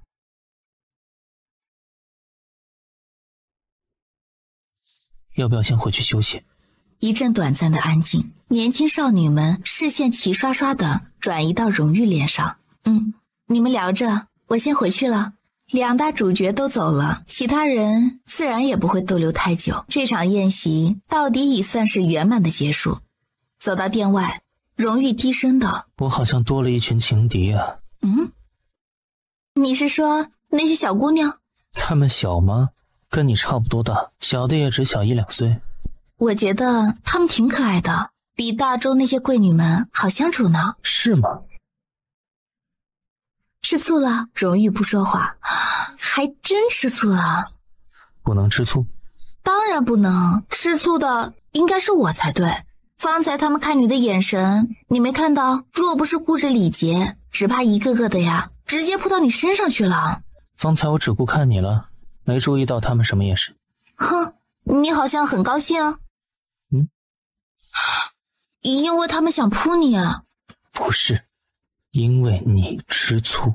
南希沉默片刻，这才想起从嫁给荣玉到现在为止，她似乎从未有过争风吃醋的时候。不是因为她不吃醋，而是因为你没给我吃醋的机会。你身边呢，从未出现过让我觉得可以吃醋的女子，就连那位非要嫁给你的温岚，我自始至终也都没把她当成情敌，因为啊，她没资格。荣玉从不近女色，除她之外，她的身边没有出现过任何一个乱七八糟的女子，就算她想吃醋都没机会。回到东宫，荣玉，你一个铁骨铮铮的大好男儿，怎么就栽在美人手里了呢？荣玉心头一悸，从四肢百骸传来的酥麻让他忍不住情动，怀里的姑娘在撩拨他。因为你是美人。世间美人这么多呢？不，我眼光高，若我眼的美人仅此一人，倾国倾城无人可比。你呀，是个傻子。傻就傻吧，傻一点也没什么不好。沐浴之后，南希躺在熏了香的床上，注视着近在咫尺的荣玉。荣玉，荣玉低头亲了亲他的脸。不早了，睡吧。荣玉，今天折腾一天了，该累了，早些休息。可是我不困，要不我们来做点加深感情的事情啊？虽然我有孕在身，不过宝宝早过了4个月之后，应该没什么大碍了。南希轻轻吻着他的唇瓣，声音轻如柳絮，酥酥麻麻，像是故意在撩拨着他的心弦。你不用克制的。荣玉神经微紧。希儿。南希朝他怀里凑去，抬头吻着他的脖子。女子身子柔软纤细，刚沐浴之后，身上散发着让人沉迷的馨香，正一点点摧毁这个强悍男人的自制力。希儿。他低头吻着她的眉眼，薄如蝉翼的吻一个个落下，密密麻麻的将她覆盖。希儿，我爱。熟悉而灼热的气息弥散在彼此之间，让人心神荡漾，意乱情迷。相爱之人的肌肤之亲总容易让人上瘾，不曾体会过的人大抵不会明白各种滋味，而一旦深刻体验过一番之后，才知道什么是食髓知味，欲罢不能。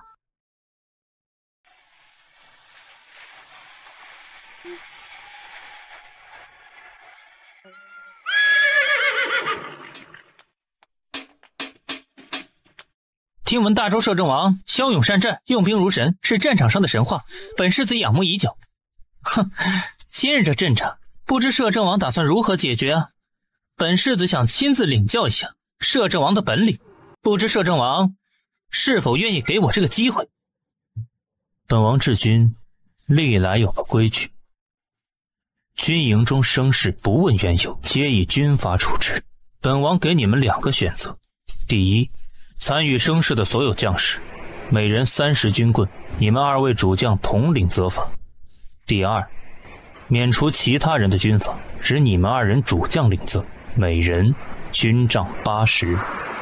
本王如果赢了你，你乖乖受罚；若是本王输了，同样接受80军杖，作为御下不利的惩罚。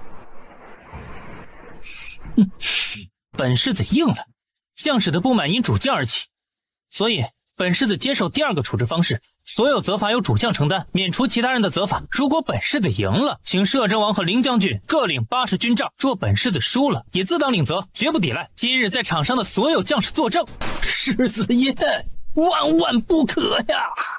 大丈夫一言九鼎，岂可出尔反尔？你们不必担心，今日若本世子输了，受下80军杖也是技不如人，跟任何人无关。不许因为这个理由挑起2军敌对混战，清楚没有？世子，听到没有？是。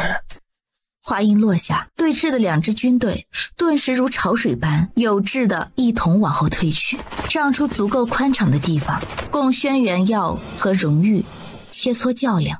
2匹高大的战马沉默对峙。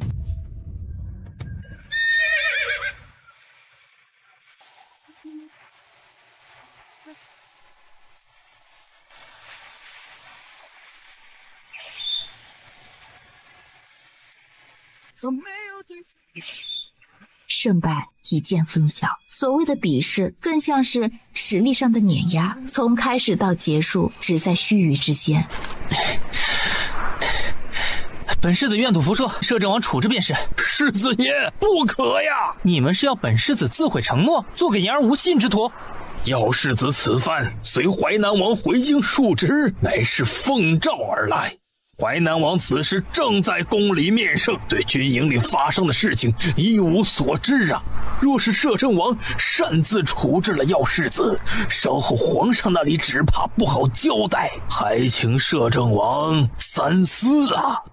轩辕耀，你说，本世子方才已经说了，愿赌服输，你还在啰嗦什么？本世子不常回京，所以不识得你的身份，但男子汉大丈夫一言九鼎。说出去的话，泼出去的水，若自毁承诺，以后还如何服众？这淮南王震怒，万一把人打出个好歹来，淮南王痛失爱子，失控暴怒之下，只怕不知道会做出什么事来。此事我会派人跟父王说清楚。今日我心甘情愿跟摄政王立了赌约，不会迁怒旁人。可是凤公主驾到！马车哒哒的声音由远及近而来。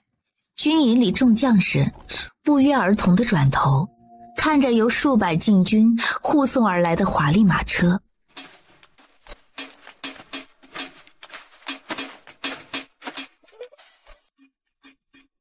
凤公主殿下驾临虎贲西营，都还站着干什么？不知道要行礼吗？话音落下，楚红衣的虎贲军刷刷跪地，万人同时参拜的声音震天。荣誉飞身而下，很快到了他跟前。你怎么来了？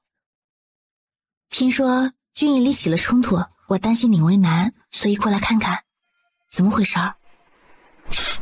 我若连这点事情都处理不了，以后还如何在东林立足？这不是怕你为难吗？好，轩辕耀拜见凤公主。臣轩辕耀参见凤公主殿下。世子行起。不用起了，来人，军帐伺候。什么军帐？军营中生事，按军中的规矩处置。轩辕耀和林帆各领杖责80。摄政王还请三思，军杖80的责罚有些太重。淮南王世子他自己愿赌服输，任何人不必多说，还愣着干什么？动手！轩辕耀双手撑在地上，摆好受罚的姿势。林帆不发一语的摆出同样的姿势。摄政王，请摄政王手下留情啊！请摄政王手下留情啊！今日之事是我等鲁莽，末将愿跟世子爷一道承担，各受30，还请摄政王允准。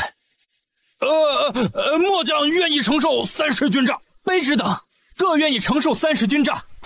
启禀王爷，末将愿意分担林将军的责罚。末将也愿意分担，卑职都愿意，求王爷准允。本宫有话要说。希儿，你想说什么？本宫虽然还不知道他们起冲突的原因是什么，也不了解小世子愿赌服输之前跟你赌了什么，但军营中皆是铁骨铮铮的忠诚男儿，他们保家卫国，尽忠职守，他们愿意承担责任，忠肝义胆，本宫甚为钦佩。国有国法，军有军规。是，可军规之外也有人情，况且摘了赌约的军法已经不再是单纯而严肃的军法，本宫在此替他们求个情，犯错呢肯定要付出代价，可这个代价不需要如此严重。我觉得80这个数字有些可怕，不如酌情减些下去。公主殿下觉得减多少合适？世子爷愿赌服输，本就坦荡磊落，不失君子风度，且愿意独自承担惩罚，更是一种爱护手下的表现。本宫觉得军法虽大，可人品难得，索性小惩大戒一番，军帐数量折半如何？谢凤公主，手下留情。公主殿下英明，谢凤公主殿下，殿下千岁千岁千千岁。军营有军营的规矩，公主殿下原本不该插手军营里的事情。摄政王此言差矣，凤公主乃是东林储君，以后的东林女皇，东林疆土皆是殿下之疆土，东林子民皆是殿下之子民，东林疆域之内所有的事情，女皇陛下都有权干涉，朝堂如是，军营亦不能例外。楚将军所言极是，东陵将士子民皆须臣服陛下，为陛下尽忠，保陛下社稷江山。东陵子民臣服女皇陛下，保陛下之江山社稷。东陵子民臣服女皇陛下，保陛下之江山社稷。凤公主殿下有令，本王自当遵从。轩辕耀和林帆每人40军帐，其他人免除责罚。动手。话音落下，淮南军彻底松了口气，大周玄甲军也松了口气，兵士抬起手，杖起杖落，沉重的军杖狠狠地砸向两人脊背，从军杖砸到脊背的声音可以听出下手的力道没有丝毫放水，打得结结实实。皇上，城郊军营里出事了，淮南军跟大周将士起了冲突。怎么回事？发生了什么事？是淮南军先挑事，说大周玄甲军乃是外来者，没资格享受跟东陵将士同等的待遇。大周玄甲军不服，两军将士冲突加剧，几乎闹到了动手的地步。后来大周摄政王及时赶到，然后赶到之后呢？他是怎么处理的？军营中生事，按违反军法处置，两军主将各打80军杖。这怎么可以？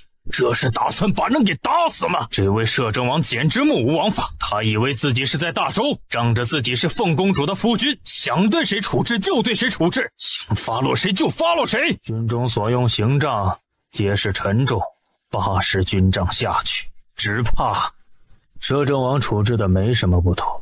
军营乃是治军重地，人数众多，军纪严明，如果人人都如耀儿这般任性，军营还如何管辖？身为一军主帅，带头闹事在前，本就应该受一番责罚。与人比试挑战在后，更该遵照约定履行赌约，如此才不失军人气度。大周摄政王如今身份有些微妙，麾下将士违反了军纪，他自会处罚。可既是淮南军先动手，他当然不可能眼睁睁看着自己的将士平白受一番委屈，能在维持公平正义的前提下替自己的将士出头，才让人敬佩呀。可是他刚刚到东陵，如果真动用跟凤公主是夫妻关系这层身份来压制东陵将士，将士们肯定不会服他。淮南军与他从未谋面，自然也不会对这种处置方式服气，到时候只会引发更强烈的两军冲突，甚至会导致两国敌对，让夹在中间的凤公主左右为难。80军杖还是有些太多了，万一把耀儿打伤。回禀皇上，后来凤公主赶到，跟摄政王求了情，80军杖折半罚。每人40。摄政王荣誉这是借着立威的机会帮凤公主笼络军心吧？五弟，不去看看吗？不管事情起因如何，大周摄政王荣誉跟耀儿这梁子怕是结下了。本王现在去了也没什么用，该处置的已经处置了，该打的这会儿大概已经打完了。我去了能干什么？不如叫2个太医给挨了打的耀儿和那位大周林将军治伤才是正事啊。没错，先派2个太医去看看，其他的等他们回宫了再说吧。说着吩咐内侍赶紧去太医院传旨。受罚的林帆和轩辕耀则被扶进了主帅的营房，由军医先诊治着。你们都出去，世子爷疼。荣誉接过军医手里的药膏，坐在床沿。出去吧，别让任何人进来。荣誉动作熟练地把药抹在轩辕耀脊背的一道道伤痕上。还是打得少了，若不是希尔说话，本王今日打算断你一条腿的。我是冲动了一些，可我觉得这样的方法可以在最短的时间内达到最佳的效果。一点皮肉伤换来东陵所有将士的服从，这顿打挨的也值。手握20万兵权的淮南王世子都败在了摄政王手里，还乖乖跪下认打，其他人除了忌惮，不会再敢生出逆反之心。所以你就自作主张，经过本王同意了吗？若主上还是生气，等我伤势好些，再打一顿咯。轩辕耀很是惧他，别看方才在教场上挑衅的时候胆气很足，此时却恨不得直接晕过去才好。我知道错了，我以后不会故意挑衅主上。林帆是受你连累才挨了这顿打，有时间跟他赔个罪。是。别再折腾其他的事情，东陵这边该如何做，等我心里有数，不需要你用皮肉来换。再敢自作聪明，就做好待在床上养伤1年的准备。主上，以后你真的打算留在东陵？怎么了？为了一个女子而放弃这大好河山，值得吗？值不值得是本王的事情，跟你无关。希儿会成为东陵的女皇，也是你以后要效忠的君王。你若敢生出什么其他的心思，本王不会轻饶了你。有主上在，就算借我2个胆子，我也不敢生出其他心思。东陵皇族是迫于祭司殿的选择，才让凤公主登基为皇，为的是不愿让东陵参与到天下纷争之中。可主上该知道，眼下各国局势已经紧张了起来，维持了数百年的和平即将被打破。现在各国君王都也按捺不住野心，就算东陵不愿参与天下纷争，不代表其他有野心的国家会放任东陵置身事外。凤公主是个女子，性格温柔宽厚，在天下太平时做个让子民爱戴的明君完全没问题。可若是遇上战乱，凤公主没有征伐天下的魄力。这不是你该操心的事情，谨守本分，效忠女皇，这是你的职责。其他事本王自有安排。如果东陵被逼到了不得不应战的境地，主上会如何选择？东陵不会，没有人敢对东陵发兵，如果有，只有死路一条。说完这句话，他抬脚走了出去。这天下如果还有一人能做到征伐天下，令天下归一，那么只有荣誉，别无他人。这是多伟大的抱负，多让人心血澎湃的丰功伟业，为什么非得在一个女子身上吊死呢？轩辕耀郁闷。等久了，天气冷，以后别一个人往外跑。不是一个人，有楚将军陪着呢。那也不行，万一遇到危险怎么办？好，我尽量。不过今天情况特殊，来了也好，刚好借这个机会立立威。荣誉，淮南王世子跟你是旧识。希儿果然聪明，不愧是女皇陛下，这份敏锐的洞察力让臣望尘莫及。不许贫嘴，方才在教场上分明是一副冷峻威压的模样，这会儿怎么不装了？教场上那么多将士，为父就算自己不要面子，也得顾着凤公主殿下的威严，不是？淮南王世子跟你是怎么认识的？他以前在我麾下历练过。啊？他在你麾下历练？那时候你还小。小？哦，所以你的势力以及麾下众多的忠臣良将，大多都是在14岁上战场之后开始积累的。跟轩辕耀的结识是个意外。那次大败北疆的战争影响较大，本王的名字很快在各国传得沸沸扬扬。一场战绩之后，天下的目光聚集过来。身为淮南王嫡子的轩辕耀也是在那个时候关注到你的。跟北疆结束战争之后的次年冬，轩辕耀带着18位随从找上了，刚一见面，当时才14岁的少年就不自量力地说要挑战我。反正他找上我的时候也就13、14岁，带着一股不愿服输的劲儿，非得跟我比。那一整天里，他挑战了荣誉2个项目。你已经欠下了120遍，确定还要继续比？为什么是120？上次是50，此次翻倍，你连输了2场，加20。你师从何人？小爷打小勤练武功剑术，钻研兵法布阵，从未有过懈怠偷懒之时，都未曾达到你这般水平。你资质愚钝。屁话！小爷从小听到的最多的一句就是资质佳，天赋好，是个天生的将才。你是第一个说我资质愚钝的人。鉴于他今日口出不敬，惹怒了荣誉，当日的鞭子打得格外重。120鞭还没打完呢，轩辕耀就晕了过去。今日若是你输了，接下来1年时间里给本将军为奴。你说什么？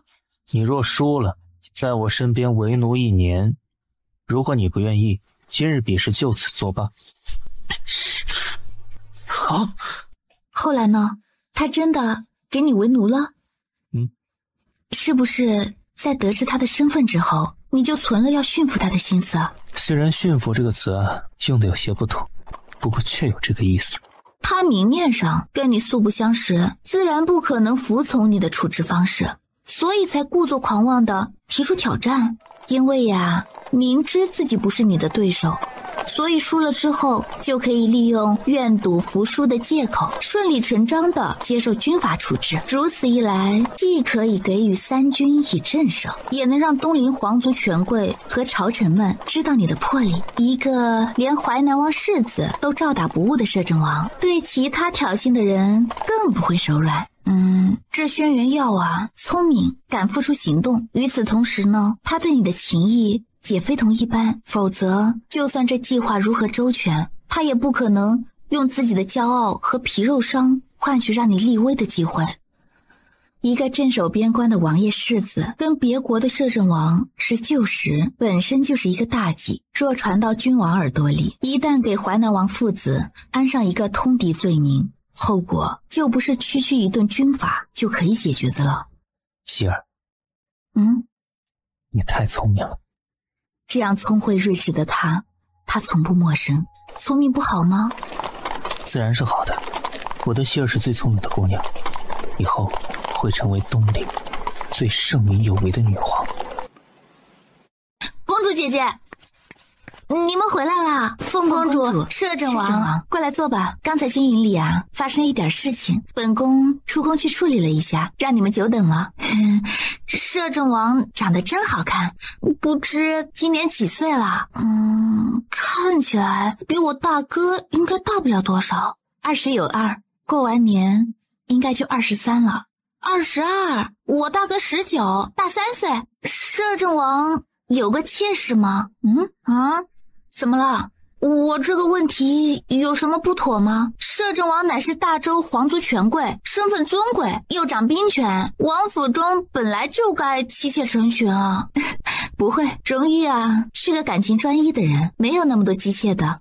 说到世子方才军营里发生的事情正跟你大哥有关。我大哥怎么了？他犯了点规矩，被罚了军杖，眼下正在军营房里养伤。谁敢打我大哥？我大哥是世子，谁敢对世子动手？摄政王下令打我大哥，是又如何？你个暴君，长得好看有什么用？如此冷酷无情的心肠，活像个煞神似的，纸质里还冷着一张脸，好像谁欠了你800万两银子没还一样。凤公主怎么会看上你的？你根本就是个暴君！本宫轩辕雪灵不听，哼了一声，转身拂袖而去。没料到淮南王家的小郡主脾气如此火爆跟他哥哥截然不同呢。听说淮南王妃对这位小郡主比较宠，淮南王又是武将，对女儿没有太严苛的要求。本来武将世家的女子性子就有些不拘一格，所以荣誉，你长这么大还没被人指着鼻子骂过吧？你要留他们用膳吗？改天吧，眼下天气寒凉，公主殿下身子特殊，要多多休息，我们就先告退了。去把本宫准备的礼物拿给2位小郡主。奴婢不敢，奴婢只是晋王府的庶女，那也不用自称奴婢。本宫啊，是因为自小长在大周，跟你们不亲，不然也算是表姐妹呢，不必过分生疏。银月把2个锦盒塞给2个姑娘，她们道了谢，很快告退离开了。怎么了？看什么？看你长得多好看呢！果然天下无敌的漂亮。荣玉，你脸红了。没有。有，让我看看。荣玉不让，硬是把她按在胸口。荣玉，你好可爱呀，我越来越喜欢了，喜欢的不得了。南希环着他的腰，他觉得夫妻之间就该不吝于情话。谢谢你一直以来对我包容，也谢谢你当初不顾一切的坚持，还谢谢你。希儿，不用谢，谢来谢去没意思，不如来点实际的。来一场白日宣淫。为父求之不得。方才没生气吧？生气？生什么气？淮南王的女儿不过是个被宠坏的小姑娘，不必理会她。真没生气？荣玉叹了口气，拥着她一起倒在床上，轻声附住她娇嫩的唇瓣。不用为了一个无关紧要的人破坏气氛。那你给我讲讲。以后再说。我们去沐浴，洗个鸳鸯浴。白日宣淫好像也没什么不好，反正今天没事做。口是心非似乎不太好，对吧？荣玉忍不住笑，一把把他从床上抱了起来。对，一国之君要诚实，不能口是心非。一国之君似乎该注意形象，不能耽于美色。荣玉，你会让我成为昏君的。不会，为父保证让你成为东陵史上最圣明的女皇。今天时间过得很快，上午耽搁了那么一出，回来之后又耳鬓厮磨了一阵。荣玉吩咐摆膳时，已经过了正午，南希肚子饿得咕咕叫，尤其是在经历过一番稍微有点激烈的运动之后，感觉胃口特别好。宫女精心准备的膳食又散发着诱人的香味，引得她食指大动。很多女子怀有身孕的时候都会吐个不停，我这个除了肚子一天天渐大之外，好像没什么特别的反应，能吃又能睡。因为你是真命天子，有神灵庇护。听说啊，贤惠体贴的妻子都会时常下厨，亲自给夫君做几道美味佳肴。我要不要给亲亲夫君做几道菜，牢牢抓住夫君的胃呀？若是需要女皇陛下亲自下厨，御膳房的一些厨子可以全部推出午门外斩首示众了。凶残，还不解风情。为父以后一定会好好学解风情，但绝不是以让你洗手做羹汤的方式来表达。那应该以什么样的方式？你要不要睡一会儿？虽然本宫不介意陪你白日宣淫，但次数太多总归是不太好。你笑什么？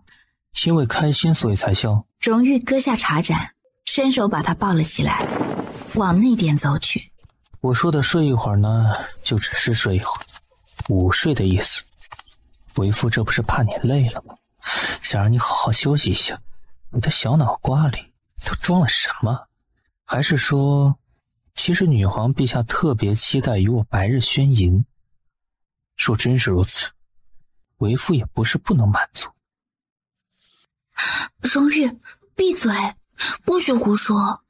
遵命，女皇陛下。南希沉默，她发现荣玉好像有点变了，变得让她有些招架不住。东陵崇明皇帝册封储君大典起始。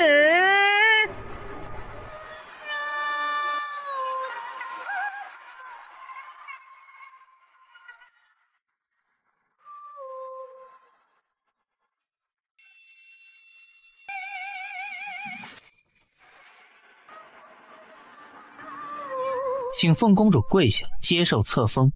她不能跪，他不能跪，把册封圣旨给他，直接授宝册，金印即可。哎呦，这什么意思啊？册立储君乃是非常严肃的一件事，大周摄政王这是要搅局吗？为什么不能跪？公主此时还没登基呢，在皇上面前为何不跪啊？天下之大，万万民皆要跪拜皇上，不能因为凤公主是神灵所选储君就特殊啊，更不能恃宠而骄。哎，否则皇族尊严何在呀？祭祀殿威严何在呀？这是在册立储君，按照礼节，凤公主必须跪拜皇上。我说了，她不能跪。摄政王，别太过分！这里是东陵，不是你大周朝堂，不是你仗着身份胡搅蛮缠的地方。摄政王不让凤公主跪，是因为凤公主怀有身孕吗？恕臣言语无礼。凤公主腹部隆起，应该是早已过了女子有孕的危险期呀。此时下跪不会影响到母子安危。如果大祭司坚持，那么册立储君的大典就此作罢，他不会跪任何人。南希不会跪，不跪的原因他们心里都清楚，这些人没有资格让他下跪。朕以为此事应该不由摄政王做主。陛下圣明。子臣你觉得呢？我听荣誉的，南希都知道自己应该与荣誉站在统一战线，无条件的支持他，信任他，哪怕因此而引发不必要的臆测、不满、愤怒也无所谓。大周摄政王今日因为一个本该有的礼节就能指手画脚，意图掌控凤公主的举动，来日等凤公主登基为皇，是不是还要掌控东陵江山社稷，甚至直接谋朝篡位呀？东陵皇族之事应该轮不到一个外人在这里。荣誉不是外人，他是本宫在大周的夫君，3书6聘，明媒正娶，也是本宫在东陵的驸马，以后的皇夫。若东陵一直当他是外人，那么本宫大概也只能是外人了。不管他什么身份，在皇上面前就该维持小辈该有的恭敬，而不是长着身份就可以无法无天，在东陵的地盘上横行霸道。各位大人尽可放心，荣誉对权势没有那么多的欲望，谋权篡位这种事情他不会做。本宫在此可以保证，如果以后有朝一日他真的生出了异心，本宫愿意自裁以谢东陵先祖。但有本宫在一天，就不会允许任何人欺他。今日不跪，的确是因为本宫身子特殊，此事本宫之前曾劝说过，但荣誉不同意，生怕本宫有个意外。事实上，自从知道本宫有孕之后，大多时间里荣誉都寸步不离地守在本宫身边，小心谨慎的态度让本宫也不得不跟着谨慎起来。还望各位王爷、各位大人能体恤他的不安。是，不跪就不跪嘛，反正1个月之后也就成为女皇了，现在纠结跪不跪还有什么意义？凤公主肚子里怀的说不定就是未来的小皇帝，娇贵着。闭嘴，这里有你说话的份儿。就这样吧，大祭司开始吧。遵旨。凤公主对摄政王当真是言听计从啊。他是我的夫君。今年3月份里，凤公主是不是做过一个冗长的梦？梦里出现一些让你痛苦的画面。大祭司，请注意你的身份。本大祭司是在跟凤公主说话，摄政王急什么？你想说什么？那场梦境，凤公主应该记得格外真切。是不是那梦境之后，凤公主才幡然醒悟，决定要嫁给姬承元？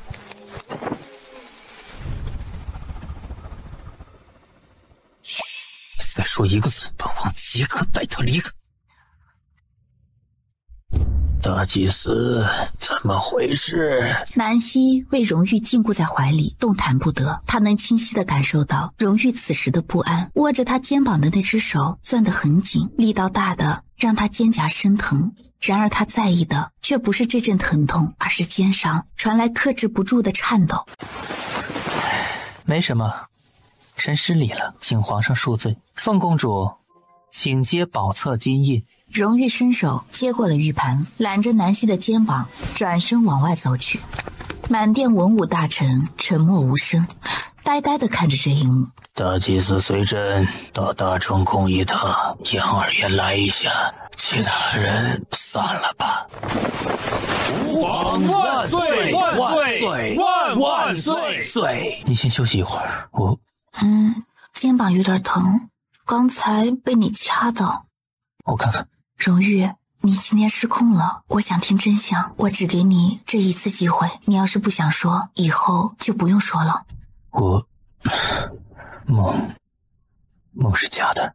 你要是不想说就算了吧，我看大祭司似乎很想告诉我一些什么，等有时间我去问他也行，他也许知道的比你还多。荣玉脸色猝变，丹溪跪在地上，他也许知道的比你还多。荣玉脸色猝变，丹溪跪在地上，垂眸握住他的脚踝。我不是故意要骗你，我只是没办法了。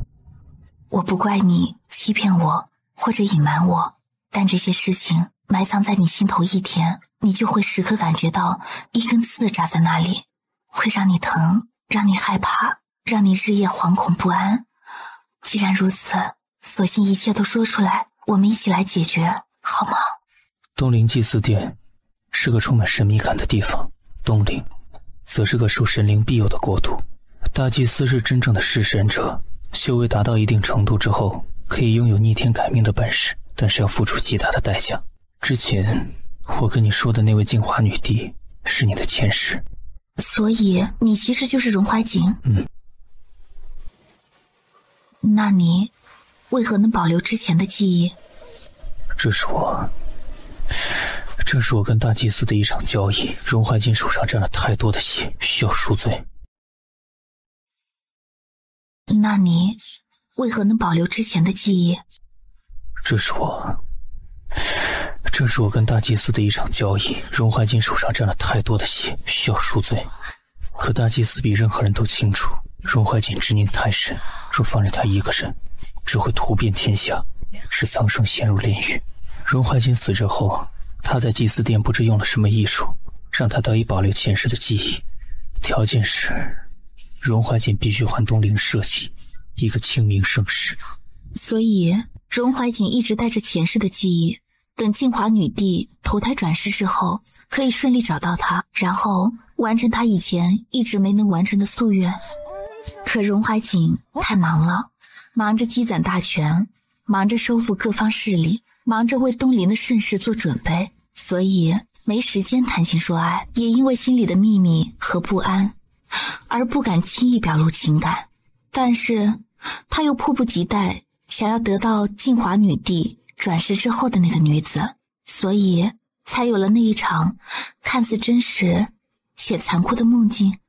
是，大祭司认为是荣怀瑾毁了镜华女帝的一生，觉得她是祸水。可偏偏镜华女帝早逝，肩负的宿命尚未完成，并且她跟荣怀瑾的孽缘尚未结束。作为东陵维护正统和天道的大祭司，他本该除掉荣怀瑾这个祸患，但这个祸患宿命记在镜华女帝身上，偏又动不得，所以心里堆积了太多不满。镜华女帝所立的皇夫仅有4人，他一个都没放过。荣怀瑾做了摄政王，掌大权在手，他又犯下那么大的错误，各大家族的人怎么会放过他呢？引发了众怒，大祭司自然不可能保他。可偏偏荣怀瑾和镜华女帝孽缘未尽，偏偏镜华女帝身上责任未了，所以大祭司才跟荣誉，准确来说是跟当时的荣怀瑾做了交易。他要荣怀瑾和镜华女帝重新还东陵皇朝一个清明盛世，而南希的宿命又是在16岁前就要回到东陵，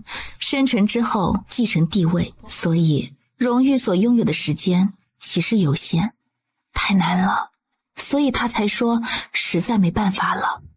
他吃了多少苦，遭了多少罪。既然故事说的差不多了，还不赶紧起来看看我的肩？你手劲儿那么大，只怕被掐出痕迹来了，给揉揉。你不是会按吗？轻轻揉一下，把有指印的地方揉开就好了。荣誉沉默的照做。你不生气吗？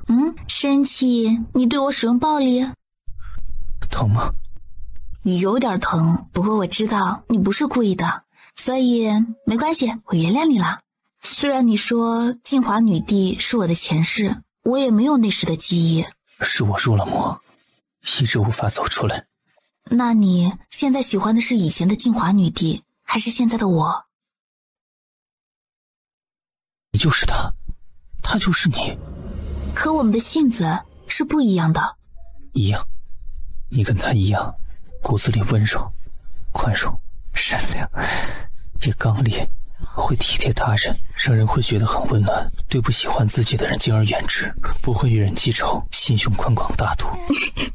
荣玉，你说的是我吗？我会记仇，你忘了当初我是怎么对待南岳他们的？这不是记仇，是他们该得的教训，以德报怨，何以报德？好吧，算你说的有理。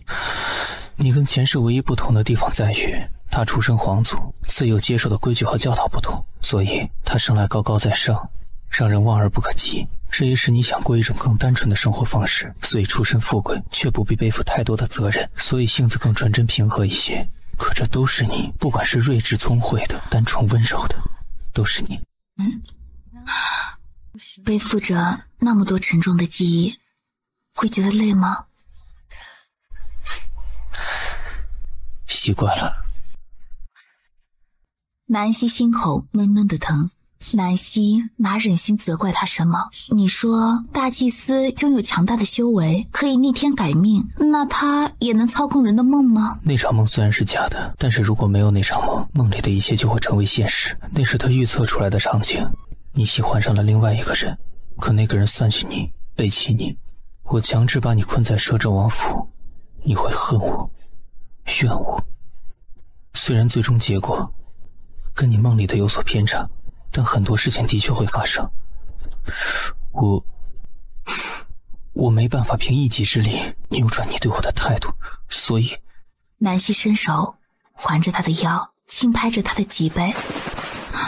好了，都是我的错，我有眼无珠，我们看上了那么个混账东西，别难过了，他已经死在了你的手里，就当是报了一箭之仇了。你不怪我？怪你什么？比起对你欺骗我的愤怒，我更心疼你的无助。况且我又不打算跟你分开，也不想重新嫁人。既然如此，浪费时间与你计较那些已经过去的事情有意义吗？荣玉唇角抿紧，眼眶莫名的开始发热。何况大祭司都说了，你是一只入了魔的兽，离开了我是要途经天下的。所以呀，就算为了无辜的天下苍生，我也该把你牢牢攥在手里，在以后漫长的日子里啊，好好治治你这个偏执的脾气，不能让你出去为所欲为。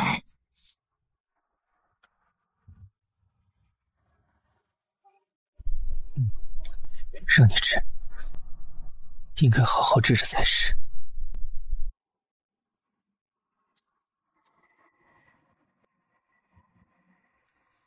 卷腹液嘛，我觉得可以有。你在打什么主意？你猜啊。重点不在选夫，而在于了解那些世家子弟的秉性。不过既然以选夫为由头，自然也该有个标准。什么标准？以我为标准，容貌胜过我，才学胜过我，以及武功胜过我。怎么，你觉得这样不妥？妥极了。他敢说不妥吗？好不容易拔了这人心里的一根刺，万一哪句话说错，惹了他小心眼的误会，他跳进护城河也洗不清。明明2天前这人还一副小心翼翼、诚惶诚恐的模样，可自打他说不会与他计较过去的事情之后，他好像就开始顺着杆子往上爬。以前不都是他哄着他吗？怎么现在反过来轮到他时时照顾他的情绪了？在想什么？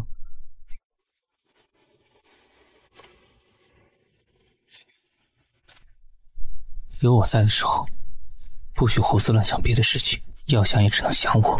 我方才是在想啊，我的夫君真是天下无敌好看，天下无敌强悍，别说东陵，就是放眼整个天下九国，只怕也无人能及啊！我说的对吗？有没有一个色彩能将所有雾霭都涂盖？有没有一朵花开，可以让乌云都驱散开？有没有一种你说的都对，可以覆盖所有的悲哀？有没有一种心态能够让……那都对的话，就听我的。以后不许随便吃醋，不许随便闹脾气，不许使小性子，也不许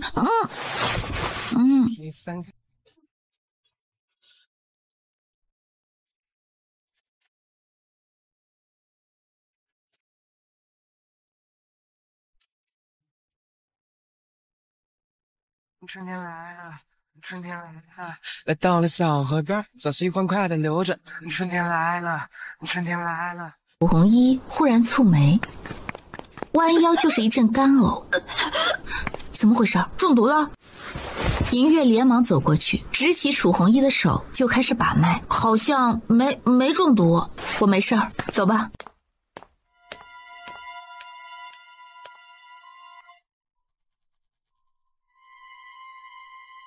方姑娘，她来干什么？有帖子吗？没有帖子。方姑娘说有事情跟王妃禀报。你最好还是跟这位方姑娘说清楚，别给她太多幻想，到时候惹怒了妻儿，只怕你自己都下不来台，还能管得了别人？晋王妃转头吩咐侍女把方姑娘带去暖亭里喝茶。世子去哪儿了？世子不让打听他的行踪。滚他的臭毛病！蓝衣冒昧上门，还请王妃娘娘见谅。说的这是什么话？我在府里呀，也闲得无聊，还巴不得你能来陪我说说话呢。哦，刚才来的时候，我偶遇了楚将军，不过楚将军似乎不太愿意搭理我呢，这是挑拨吗？他也是过来人，此时只觉得小姑娘使的手段太稚嫩了些。楚家楚红衣性子冷漠孤傲，素来目中无人惯了，他愿意搭理谁呀？王妃切莫动怒，我也就是随口一说。若是因此影响了王妃娘娘的心情啊，就是蓝衣的罪过了。启禀王妃，世子爷回来了。琪儿，方姑娘过来干什么？你跟我说话就是这种语气？不然母妃觉得我应该用什么语气啊？顺从母亲的意思，退了跟红衣的婚事，娶了这位温柔贤淑的方姑娘。我有话问你。什么事？你们都退下。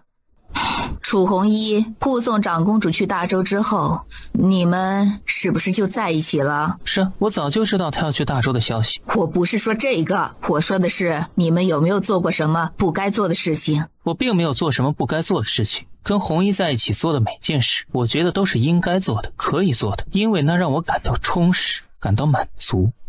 你给我正经点儿！我跟红衣已经有了肌肤之亲，是我强迫她的，因为母妃不同意我跟她的婚事，所以我就先下手为强了，生米煮成熟饭。若是方姑娘，绝不会在成亲之前做下这样的事情的。说是方姑娘，我也没什么兴趣，对红衣我是喜欢的情难自禁，若是换了个人，就算脱光了躺在我面前，我也不会有一点反应。轩辕齐，你给我闭嘴！母妃可以问问这位方姑娘，她若有意为妾，晋王府也不是容不下的。父王这么多年也就一妻一妾嘛，多一个方姑娘应该也不多。母妃若是实在喜欢她，就把她纳进府里，做个伴也挺好啊，说不定父王还赞你一句贤惠大度。你简直放肆！你眼里还有没有我这个母亲？平民百姓上至孝顺父母，在爹娘面前谦恭顺从，你倒好，事事跟我唱反调，为了个楚红衣就对我冷嘲热讽，有你这么做儿子的吗？都说母慈子孝，母亲若做到让儿子心服，儿子自然恭敬母亲。你是不是非娶楚红衣不可？除了她没有别人。若是我偏就不同意呢？之前我跟母妃说过了，我可以入赘楚家，所以这个不是问题。你父王就你这么一个嫡子，你去入赘？母妃也就我这么一个儿子，为什么非逼我娶一个我不喜欢的人？就因为红衣掌兵权，会武功，母妃就觉得她不是个好妻子。我是怕你降不住他，他武功那么高，以后若发生口角，你这个文弱的小身板够他摔的吗？楚红衣她可能已经有身孕了。母亲，你说什么？我说她可能已经有身孕了。哼，你把人家姑娘的肚子搞大了。站住！母妃还想说什么？快来坐下。如果你想让楚红衣顺利进门的话，她是不是真的有孕我还不能确定，但你既然夺了人家的清白，此事自然不能就这么算了。若真有了孩子，孩子在肚子里会一天天长大，你是想让他拖着个大肚子见人？他不在乎这个，那是晋王府的子嗣。如果我入赘楚家的话，那孩子就是楚家的，应当随楚家的姓。你敢当着你父王的面这么说？有什么不敢？母妃若觉得有需要，我现在就可以去跟父王把这件事情说清楚，以后我就负责给楚家传宗接代，晋王府的子嗣传承可以让轩辕华来负责。母亲把方姑娘许给二弟，两全其美。让楚红衣进门也不是不可以。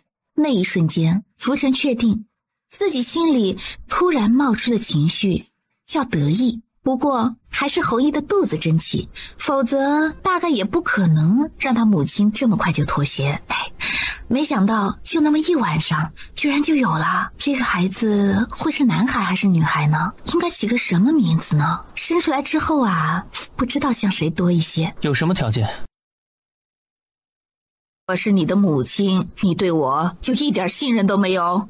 我常年不在家，对母亲的印象还留在小时候母亲的嘘寒问暖之上，但人都是会变的。以前没有婚事上的问题，我还没觉得自己跟母亲有什么分歧，可眼下只一桩婚事就让我跟母亲闹到差点反目，这个时候谈信任似乎没有意义。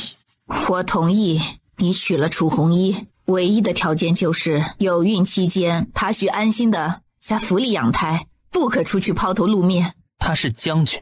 我当然知道他是将军，将军也不是非得整日往外跑嘛。现在东邻平安无事，没有战争，凤公主很快又要登基了，有大周摄政王和淮南王在，她就算安分一点，待在家里也不会有人说什么。还有别的要求？新媳妇进门，每日晨昏定省，这是规矩。这是第二个要求了吧？母亲方才不还说了她有身孕，需要在家安心养胎吗？行，这点应该可以做到。红衣习惯了早起，只要母亲不刻意为难她，该守的规矩她会守的。皇家不比寻常之家，你不可能只有一个妻子。母亲这是要给我纳妾？不是我要给你纳妾，而是你必须守2个妾室在身边。楚红衣有孕在身，身子多有不便，有些事情……母亲若这样说，我看还是不用谈了。有些事情我可以妥协，晨昏定省也好，母亲要立规矩也罢，身在皇家，这种事情都在所难免。更何况侍奉公婆本也是媳妇分内的事情，没什么可委屈的。红衣的性子也不会觉得有什么为难，可母亲似乎总不明白我的原则是什么，不知道我的底线在哪里。既然如此，我觉得没什么可谈的了。楚红衣有了身孕，你打算一直拖下去不成？我会跟红衣成亲，但不是在晋王府。母亲以为我这些年在外就没有一点自己的产业吗？脱离了晋王府，脱离了东陵皇族的荣华富贵，照样可以活得很好。母亲以后就别替我的婚事操心了。你……另外，容我提醒母亲一点，楚红衣愿意嫁给我，是因为她喜欢我，就如同我娶她是因为喜欢她一样，并不是为了她手里的兵权，她也不是贪图晋王府的门第。所以还请母亲不要以居高临下施恩般的姿态对待她。皇家子弟哪个没有3妻4妾？哪个都能有，就我不愿意有。若母亲闲着没事的话，多去后院走走，跟侧妃一起商议一下，看能不能给父王挑2个妾室。到时候母亲大概就能明白什么是己所不欲，勿施于人了。说完这句话，优雅的颔首告退。他捧在手里的宝贝是展翅翱翔的苍鹰，是光芒四射的太阳，不是缩在宅内与一些上不得台面的人玩弄心思的小妇人，更容不得任何人欺辱他、打压他、贬低了他。去问问那位方姑娘今天是不是去了楚家，顺便帮我查一下镇国公和他的夫人最近都做了些什么。是。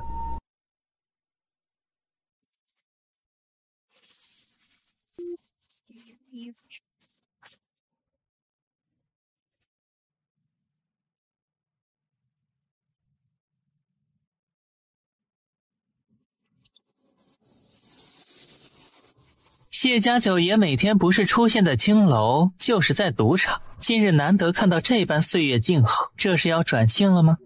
岁月静好，你这说法关在九爷身上，就不怕侮辱了他？侮辱倒也是能把人身上的肉一片一片削下来，还要烤熟了看着对方吃下去。除了九爷，怕是没有第二个人做到这般狠辣了。岁月静好的确跟他没什么关系。这是什么时候发生的事情？我怎么不知道？哼，你常年不在帝都，消息有闭塞也是正常。说吧，找我来什么事？明日进宫参加凤公主的选夫宴，我们3个都去。选夫宴？我没听错吧？如果你耳朵没毛病的话，那应该就没听错。若是不去，你知道后果的。这是搞什么鬼？秦叔，这不会是主子的意思吧？是，东陵大臣们催得紧，总得应付一下。万一凤公主看上了我，可怎么办啊？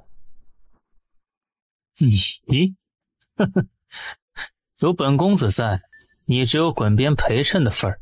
凤公主看得上你，今早出门忘了照镜子了。看不上才好，我还能多活2天。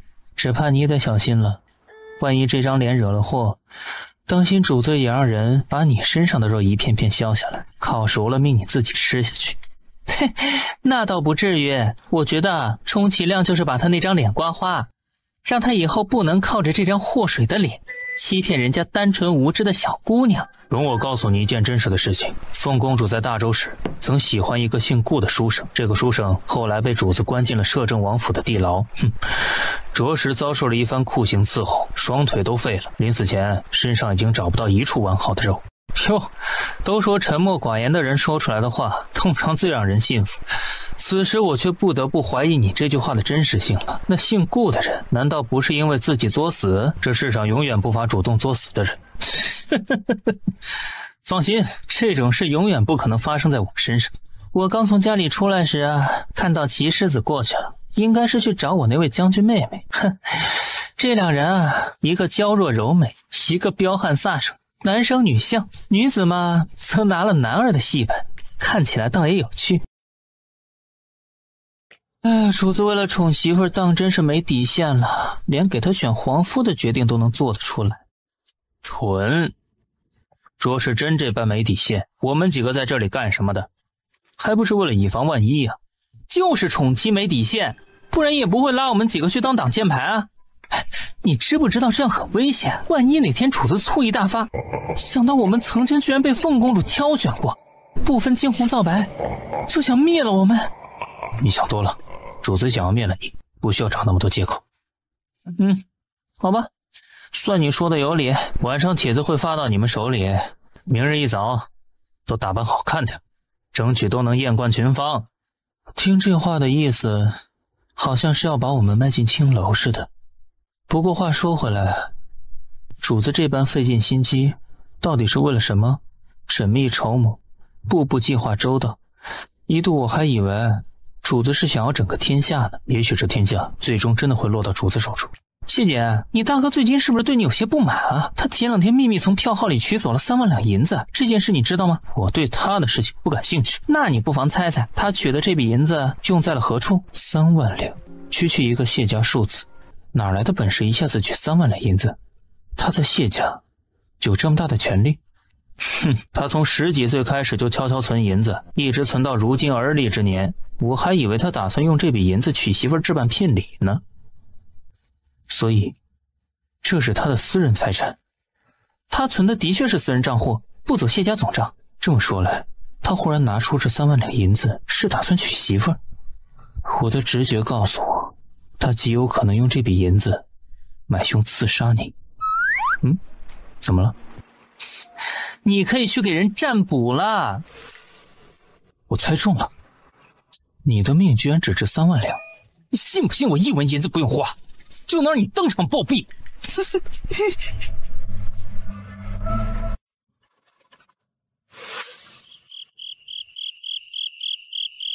这些都是帝都贵公子，这些画像画的都是本人。若真是如此，他忍不住都要怀疑，是否东陵盛产美男子了。画像上的公子个个贵气精致，环肥燕瘦，各有千秋。画师的技术不错，若放在寻常女子身上啊，只怕个个看呆了眼，不知选哪个好了。你觉得他们都好看？没你好看。有你这个大美人夫君啊，其他男子就算美若天仙，也入不了我的眼。这个是当朝首辅唯一嫡子，谢家公子谢瑾。他看起来年纪不大，应该17、18岁吧。这个是楚家庶子楚南一，楚玄一的庶弟，楚弘一的二哥。选夫宴是嫡子庶子都可参加的？都能。选夫跟选妃不同，以前帝王选妃大多需要家世、容貌、才学、秉性各项都符合标准，要严格要求。但女皇选夫选的是男子，男子大多需要传承子嗣，沿袭血脉，所以若家中仅有一个嫡子，自愿进宫做皇夫的人则极少，这都是需要考虑到的问题。庶子若才华品貌出众，也可以入宫，但位分不会太高。那明日进宫，他是过来凑数的？明天进宫的所有人其实都是凑数的，反正也不可能真的选夫。还有这个是秦书，你见过的。他不是九霄阁的人吗？他明天也会进宫。南希一时不知道该说什么好。荣玉为了不让他选夫，当真是准备周全呢。哎，这个人是谁？外甥多像舅，你感觉他面熟，是因为他容貌长得有3分像魏王。东陵六公主的儿子，驸马姓苏，东陵帝都并列4大家族之一的苏家二房嫡子苏寒玉。六公主应该是我娘的妹妹吧？那这个苏寒玉跟我不是有血缘关系吗？按照关系来说，我得叫他一声表哥。原则上说，这样的关系是可以成亲的。苏寒玉跟轩辕炎走得近一些，这位前皇太孙对他比自己的亲弟弟好得多。苏家家大业大，轩辕炎跟他又是表兄弟，交好也正常。不过我不喜欢这种乱七八糟的关系。不喜欢就不喜欢，不用想那么多。他的画像出现在这里不奇怪，不管是魏王或者轩辕炎的主意，苏家都不会拒绝。况且若真能进宫，对苏家二房也是好处。苏家掌权的是大房，也就是苏驸马的哥哥，二房除了驸马一个名头，并无其他实权，所以才想通过嫡次子来改变一下自身处境。南希把画像一张张收拾了起来，随荣玉一起转身朝内殿走去。荣玉，我觉得我不是做皇帝的料，人心难测，我根本做不到面面俱到，也做不到你这般缜密的布局，说不定哪天就被人算计了。你担心什么？不是有我在吗？跟你比起来呀，我觉得自己好像从未踏出过深闺安稳之地，抬头呢，只看到极小的一片天地，而你呀，在所有人都不知道的时候，悄悄布下了这么大的一张网，把多少优秀儿郎都网了进去，让他们心甘情愿听你驱使。我根本无法想象你是怎么做到的，越想就越觉得你竟是如此厉害，厉害到几乎无所不能。东陵4大家族，荣玉算是已经控制了谢家和楚家2个家族。南希一想到荣玉曾经是怀着怎么样的心情在布局这些，心里就一阵阵压抑的难受。这个人是否从懵懂的幼儿时期开始，就早已在心里摆好了一盘以天下为盘，各方权贵高手为棋子的棋局。别人享受的童年他没有，他的时间太金贵，那些年里他忙的只怕连休息的时间都是硬挤出来的，痛和累都自己受着，没有人能帮他。如果他把自己前世所做的那些事情当成是罪孽，那么今生付出的这些代价也未免太大了些。明日赏花宴之后，再也不理会那些人催命鬼似的奏折了。作为一国女皇，若是连自己这辈子要几个夫君，跟谁共度余生都不能做主，那么这个女皇不做也罢。明天也不算是选夫宴，主要是让你多认识一些人，况且进宫也不全是男子，不用介怀，我不在意的。那以后我就负责做一个被娇宠的女皇，外面的事情都由你做主。荣玉没说话，安静地把她圈在怀里。荣玉，如果我不做一个勤政慎民的女皇，你会失望吗？为什么会失望？因为前世的金华女帝是个圣明无双的女皇，荣怀瑾喜欢的应该是这样一个女子吧？你都说了，那是荣怀瑾喜欢的，可她已经死了。我喜欢的是你这个人，不是你为了江山社稷能出多少力，也不是喜欢看你胸怀天下的模样，所以别胡思乱想。宝宝今天有没有闹？没，我感觉他好像挺安静的，偶尔动上一下，都不像是5个多月的孩子。应该是个男孩，性子看起来比较沉稳。沉稳？你怎么不说是个安静的小姑娘？是男孩。为什么？你不喜欢女孩子？喜欢，男孩子可以尽早培养当皇帝。女儿不能当皇帝吗？如果他想就可以。不早了，去沐浴。荣玉抱起他往御殿方向而去，沐浴之后把他从御殿抱到了床上。南希半躺在床上，轻轻抚摸着自己的腹部，感受着一个小生命在肚子里慢慢长大。南希甚至会在脑海中勾勒出一个缩小版的荣玉模样，然后就会心一笑。男孩子不能宠。荣玉躺在他身边，长臂一伸，就把他整个人揽进了怀里。帝王更不能宠，须得严苛教导。对待自己的孩子要严格，但是不能严苛。将来要做皇帝的人，不能娇惯。我没说要娇惯他。荣玉，我们来打个商量。打什么商量？你说我都照做，不用商量。不，这件事情的确需要商量。关于孩子，我觉得小孩得有小孩的童年，你说呢？你说的对。孩子小，不能跟成年人相提并论的，就算需要好好教导，也不能沿用你在军营里操练士兵的那种方法，小孩子吃不消的，你觉得呢？所以孩子的教导是要循序渐进且言辞相济的，就是你既要让他明白父亲的严格，也要让他感受到爹娘的疼爱，对吗？是，你说的对。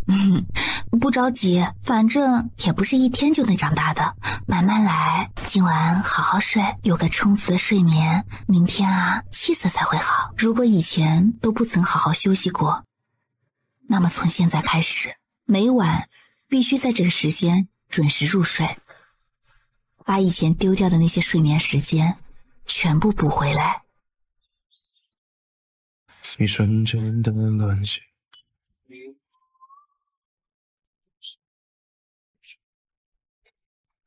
这里风景真不错啊，男俊女俏，养眼。这就是做皇帝的好处啊，可以光明正大的收尽天下美人。只可惜只能看看。咱们这位主子是个醋意极大的，别说现在，就算凤公主登基之后，这后宫只怕也得虚设。怎么，你还真想进后宫试试感觉啊？要不要我去给你美言两句啊？你大概是怕我死得不够快吧？哼，你要是真闲得无聊想杀人呢，不如把这位公子哥送上去，我眼瞅着他应该对后宫有兴趣。苏驸马的嫡次子苏寒玉，齐世子今日是来凤公主的赏花宴上谈情说爱的。听说最近靖王妃跟郑国公夫人走得比较近啊。南一，你这位妹妹似乎不得靖王妃的喜欢呢。靖王妃喜欢性格温顺的，郑国公府的方姑娘更合她心意。打扮得格外清丽淡雅的方兰依朝齐世子方向走了过去。这位方姑娘看起来对齐世子有些意思。南一，你妹妹有竞争对手了。切，珍珠和榆木，齐世子还是分得清的。其他都听你的，婚事听我的好吗？稍后我跟表妹说。齐世子，兰姨冒昧打扰，还请齐世子见谅。哼，既知冒昧，便该离我们远些。方姑娘没看到我们在说事情吗？兰姨有话想跟世子单独说，不知世子能否？不能，男女授受不亲，还请方姑娘自重。表哥这话说的不太对吧？既然男女授受不亲，表哥跟楚将军为何就能单独在这里说事呢？难道楚将军不是女子啊？本世子跟谁见面跟谁说话，需要经过季姑娘的同意。何况楚红衣是本世子的未婚妻，你们算什么？表哥怎么这么说？我们是表兄妹，难道不比楚红衣的关系更近吗？她现在还没嫁进靖王府呢，况且我姑母也没答应让她嫁进来。你以为她跟你很亲密吗？我跟轩辕齐的关系轮得到你知会？你算个什么东西？你说什么？本将军方才是在问你，你算个什么东西？你你知不知道姑母最是疼我？你居然敢骂我！滚！你说什么？你敢让我滚？楚将军仗着自己有兵权在手，所以就如此对待季姑娘吗？婉儿是晋王妃的侄女，是齐世子的表妹，他们是一家人。楚将军，谁跟谁是一家人？季婉儿姓季，本世子姓轩辕，哪里来的一家人？婉儿是世子的表妹啊。她跟我是什么关系？用不着方姑娘刻意提醒。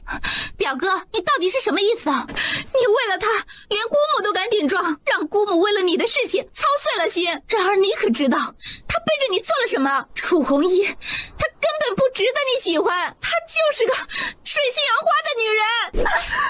齐世子，你想死？想死我可以成全你。你居然为了他打我，表哥，你知不知道他背着你有了别人的孩子？这个还没出嫁的女人，现在已经是不洁之身了。表哥，你别被他骗了，她就是个不要脸的女人。本世子向来不打女人，但嘴贱的例外。即日开始，晋王府跟季家断绝来往，季家任何人终生不得再踏入晋王府一步。有趣，这个方姑娘似乎挺有心机，柔柔弱弱站在一旁，任由季婉儿上前替她理论，临了惹怒了齐世子。承担怒火的却也是季婉儿。你们说，这样的女子若真嫁给了齐世子，楚将军会是她的对手吗？谢九爷对女人的心机不屑一顾。对手？那楚红衣一个指头就能把她捏死，还需要跟她玩心机呀？来了，走吧，准备迎接凤公主。麻烦方姑娘以后离本世子跟楚将军远一些，我对你没兴趣，也希望方姑娘懂得自尊自爱。我们先走。楚红衣，你等着，我要去告诉姑母，一定不会让你嫁进晋王府的。齐世子，我确实有件重要的事情要跟你说，稍后还请世子能给我这个机会。打扰了，抱歉。然后转身跟季婉儿一起朝凤公主所在的方向走去。还是早些成了亲了事，免得总有人惦记你家夫君。最近吃斋念佛，不想杀生，否则他不会有那么多次说话的机会。给我们的孩子积福？虽然我也觉得当着孩子的面杀生不好，不过对付自己主动找打的人，给些教训还是可以的。毕竟我们要以身作则，告诉孩子不能一味的容忍，该出手时就出手。季姑娘的脸怎么了？哎呀，小姐别哭了，方才起了一点误会。轩辕雪琳皱眉，误会？什么误会？能把好好一个姑娘家打成这样的？看着脸上明显是男子的掌印，哪个男人这么没品啊？居然连姑娘都下得去手？是我打的。这齐世子，求公主殿下给臣女做主。季姑娘，臣女季婉儿参见凤公主。臣来说吧，她对红衣出言不逊，臣不高兴，就出手打了她。只是一个误会。误会？方姑娘的意思是季姑娘出言不逊是误会，还是我打她是误会啊？我不是这个意思。出言不逊也不至于严重到动手的地步吧？况且楚将军是个武将，心胸宽广，应该不会在意季姑娘言语上的一点无心之过。本宫倒是很想知道季姑娘说了什么，到底是无心之过还是有意为之呢？不管季姑娘说了什么，齐世子毕竟是个男子，对一个姑娘动手总归是不大好。况且季姑娘脸皮子薄，此番又着实受了委屈，臣觉得齐世子还是应该给季姑娘赔个不是。此事就这么接了过去，不知齐世子意下如何呀？苏公子倒是会做人呢，男子汉大丈夫，不必跟女子一般计较，有失风度。风度是什么？能吃吗？齐世子不必如此咄咄逼人。没错，是我出言不逊在先，可我说的有错吗？楚红衣没成亲就有了身孕，如此伤风败俗，简直丢尽女人的脸。她能做出如此败坏名节的事情，我为何说不得？你怎么知道楚将军有了身孕？本宫肚子5个月多，你能一眼看出我有孕在身。可你说楚将军有孕，不知从何处看出来的，季婉儿迟疑了片刻，转头看向方兰依：“你看方姑娘干什么？难不成是方姑娘告诉你的？”重点不是谁告诉我的，而是楚恒仪的确做了伤风败俗的事。不，这件事儿你是怎么知道的非常重要，本宫必须要弄清楚，因为这事关一个女子的名节和教养。公主殿下为什么一直在质问季姑娘？我觉得齐世子对一个柔弱的姑娘家动手，不是一件有风度的事。公主殿下应该先让齐世子跟季姑娘赔罪，至于季姑娘说的是不是事实，让太医来诊个脉，不就知道了？是啊，苏公子说的有道理啊，只要太医诊脉，确定楚将军真的有孕，那季姑娘就不是无辜谩骂楚将军的，齐世子动手就没了正当的理由，理应跟季姑娘赔礼道歉，没错，这样才能以理服人。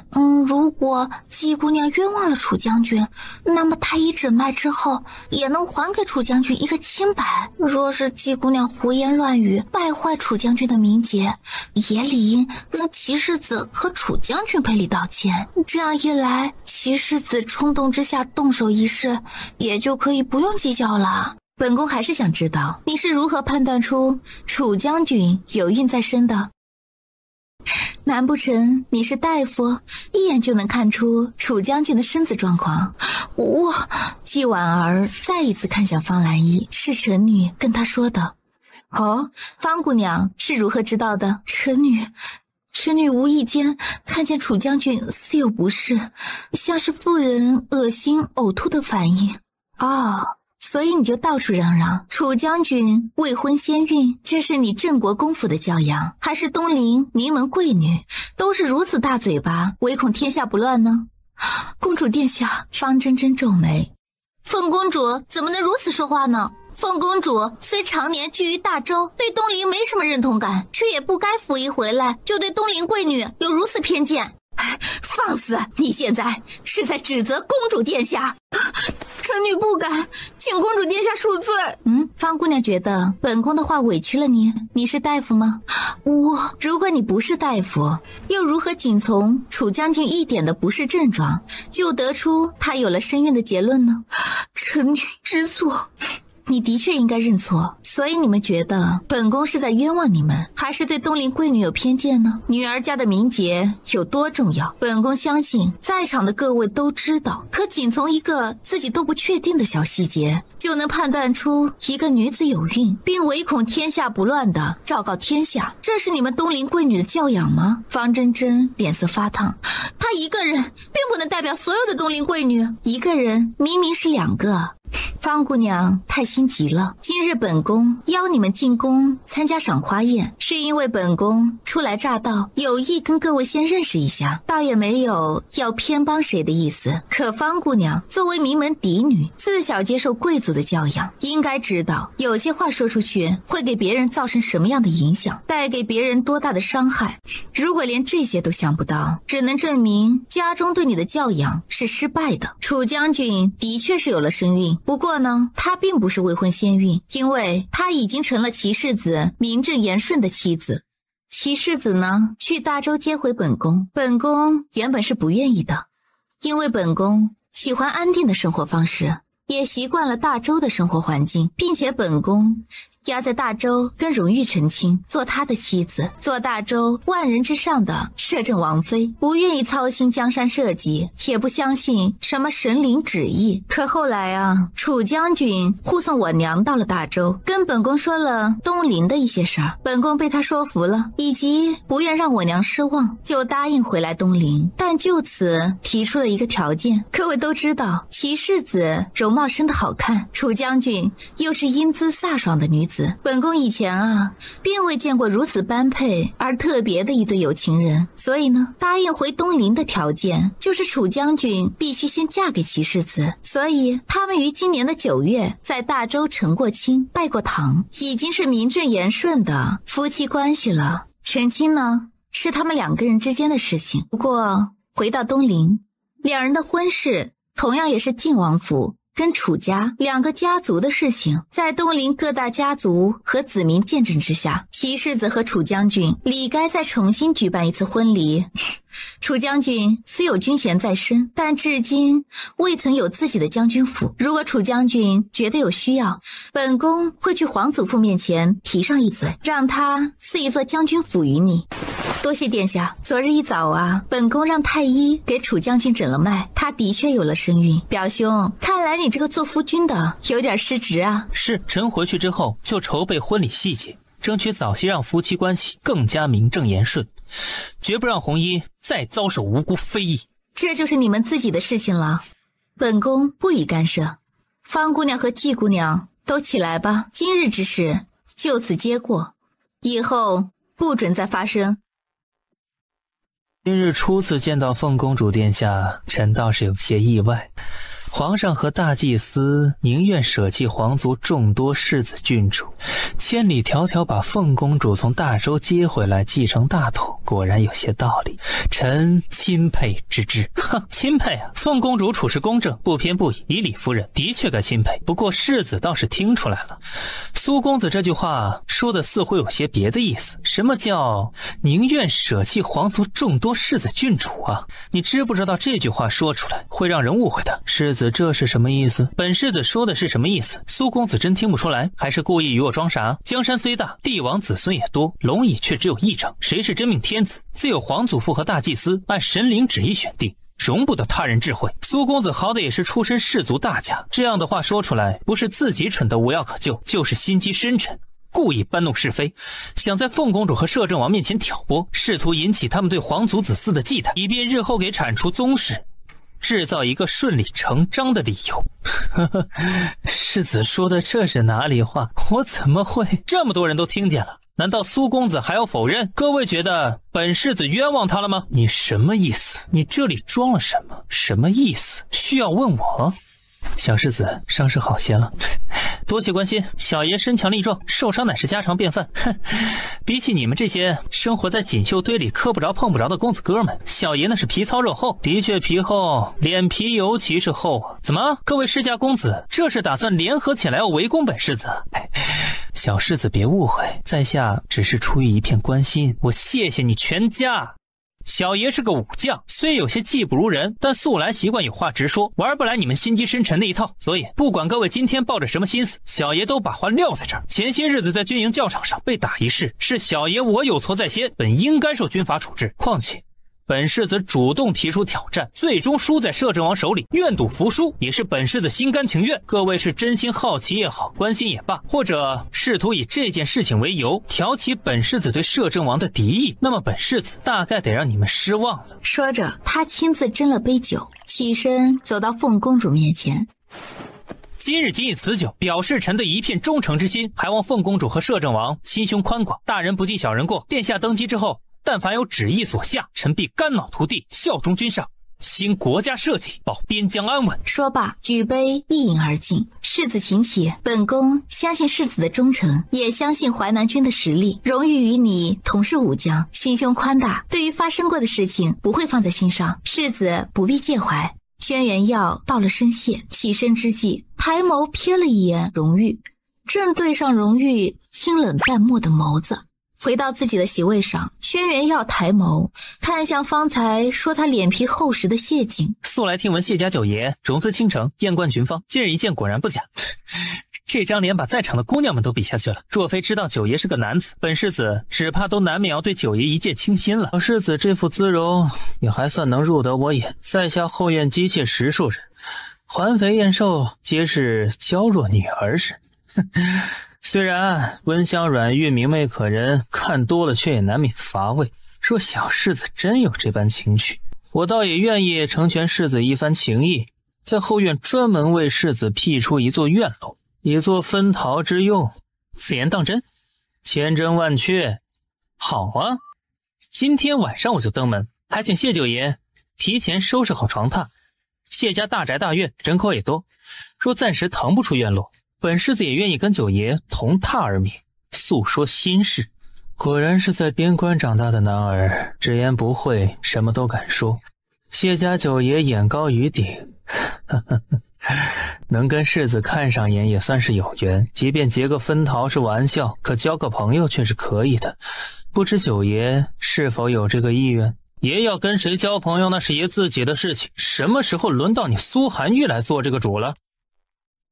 如果爷真的答应了跟轩辕耀交朋友，改日你是不是打算连爷的婚事也一手包办了？我不过是随口一说，你这么激动做什么？谁要一手包办你的婚事？我又不是你爹。原来你知道自己是个什么东西啊！哼，你若不说，我还以为你真是我爹呢。恕我失言。本宫想去园子里逛逛，你们谁愿意陪同啊？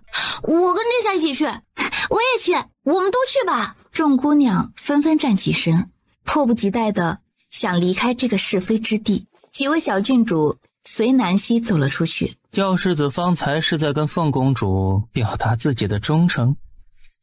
谢九爷年纪轻轻，耳朵应该没问题。爷耳朵没什么问题，就是想确认一下你是真心还是假意。毕竟一个手掌兵权的人，常年驻守边关，若是有什么异心，天高皇帝远呐。那谢家对凤公主忠心吗？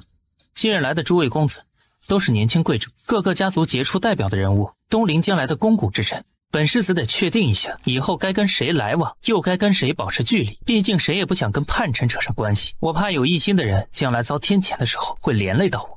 耀世子这是要结党营私吗？结党营私？哼！如果莫公子要这么认为，本世子也不否认。毕竟所有对君王忠心耿耿的臣子都是一党的，统一称作女皇党。你意下如何？墨家嫡子莫玄武。耀世子说的有道理。耀世子一片忠君之心，让人佩服。靖王府以后会如何，我暂时还不敢承诺。不过我跟红衣二人却是忠心君上，大祭司选定了凤公主，我自然也忠诚于凤公主。任何人试图从我这里离间君臣宗亲之间的关系，都是痴心妄想。谢家也一样，有我谢瑾在一天，便只认皇上和大祭司选出来的凤公主。苏家自然也是效忠凤公主的，不会有任何异心。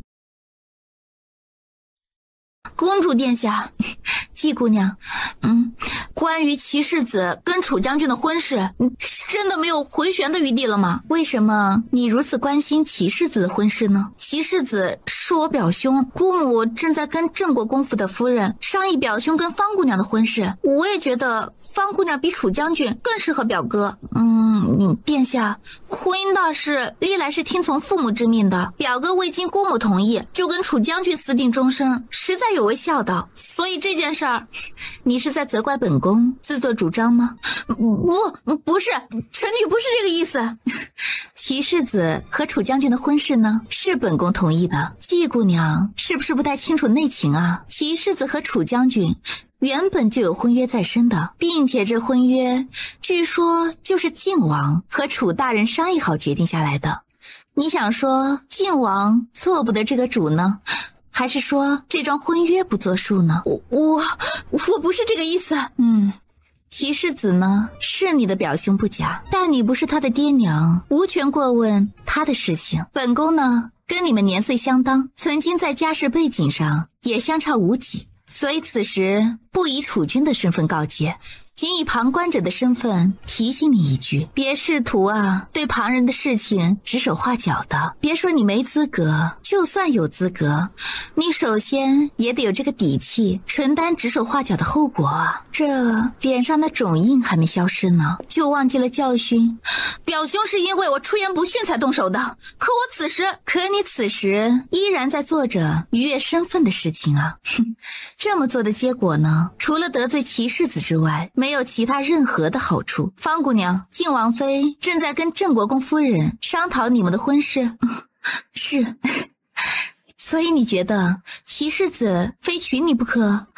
臣女不是这个意思。不是这个意思啊。你去三番两次的让季姑娘替你出头，到底想做什么呢？季姑娘为了你已经挨了齐世子2巴掌了，你还想让她继续挨楚将军的鞭子？公主殿下帮着楚弘毅，是不是因为她以后可以为公主所用？方姑娘，你还真是冥顽不灵呢。你觉得本宫是在帮楚将军？难道不是在帮他吗？首先，齐世子跟楚将军有婚约在身，这一点儿你应该知道。看来你是知道的，所以他们成亲不是理所当然的。本宫在大周时只知道他们是一对有情人，且还是有婚约在身的有情人。既然如此，本宫让他们成亲，他们也心甘情愿，这一点儿应该没碍着旁人的利益吧。就当本宫是为了让楚将军以后能为我所用，你觉得这犯了哪一出哪一条呢？再者，你觉得楚将军需要本宫维护吗？如果本宫不干涉此事，方姑娘以为自己就能把齐世子从她手里抢过来吗？她想说的是，她能，只要凤公主不干涉，她有的是办法让靖王妃促成这桩婚事。楚红衣擅长领兵打仗，不代表她擅长别的手段，况且靖王妃不喜欢楚红衣，只这一点，她就能让楚红衣永远进不了靖王府的大门。这最后一点呢，方姑娘，你大概还没搞清楚自己的身份和角色吧？别说齐世子和楚将军两人本就相爱，就有婚约在身，容不得其他人插足了。就算他们什么关系也没有，本宫想要给他们赐婚，应该也无需征求你的同意吧？臣女知错。你嘴上知错，心里呀，其实还是不服气的。不过呢，你服不服气，本宫也不在乎。即日开始啊，好好记着自己的身份。本宫虽是一个宽容大度的性子，却不是任人冒犯，还能保持温柔和气的脾性。尤其是作为一个即将登基的准天子，至高无上的身份，容不得任何人不恭敬。即使你的家世给了你足够的底气，在本宫面前，你也得学会规矩和礼仪。是，臣女知错。今日本宫不罚你，但本宫说的话，你最好记在心上。如果还有下次，本宫不会对你客气。是，谢殿下不罪之恩。起来吧。南希说了这3个字，就没再理会他，转身往前走去。要不就这么算了吧。我看凤公主啊，也不是个软性子，而且楚红衣肚子里怀的孩子居然是表哥的。一开始我以为她跟别人不三不四，没料到她早就跟表兄有了夫妻之实。蓝衣，靖王姑父不会让靖王府的子嗣没名没分的流落在外面的。这件事儿有点不太好办。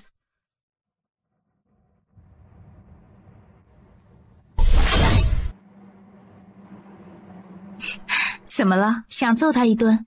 哼，此事本将军自己解决也可以，只要最终导致的后果，镇国公府能承担得起就行。本将军不屑与你玩弄闺阁里的那些小手段，但你若因此就以为自己天下无敌，本将军也不介意让你知道什么是自讨苦吃。轩辕岐是本将军的人，谁敢打他的主意，本将军让他生不如死。楚将军威武霸气啊，对付这种人就应该给他点颜色。听说最近许多大臣都上了折子，想让凤公主在登基之前选几个侧夫，不知摄政王对此是什么看法？谁有进宫的想法，现在可以提出来，本王会予以斟酌。今年这个冬天是不是不太冷啊？京城刚开了一家卖扇子的铺子，扇子打折卖。本世子看起来像是买打折物品的人，这是皇祖父御赐的折扇，你去京城哪家铺子买到，算我输。本公子并不关心你的扇子值不值钱，能不能买到，而是对各位装风度这种无聊的举止嗤之以鼻。凤公主不在，楚将军也不在，你们这孔雀开屏式的风度装给谁看？谢家就我一个嫡子，我爹打下偌大的家业以后是要留给我的，我对进宫没兴趣。我爹虽然权力不大，可我同样也是家中独子，我若进了宫，以后保不齐连命都没了，谁来给墨家传宗接代？我可不想做这个不孝子啊！命都没了？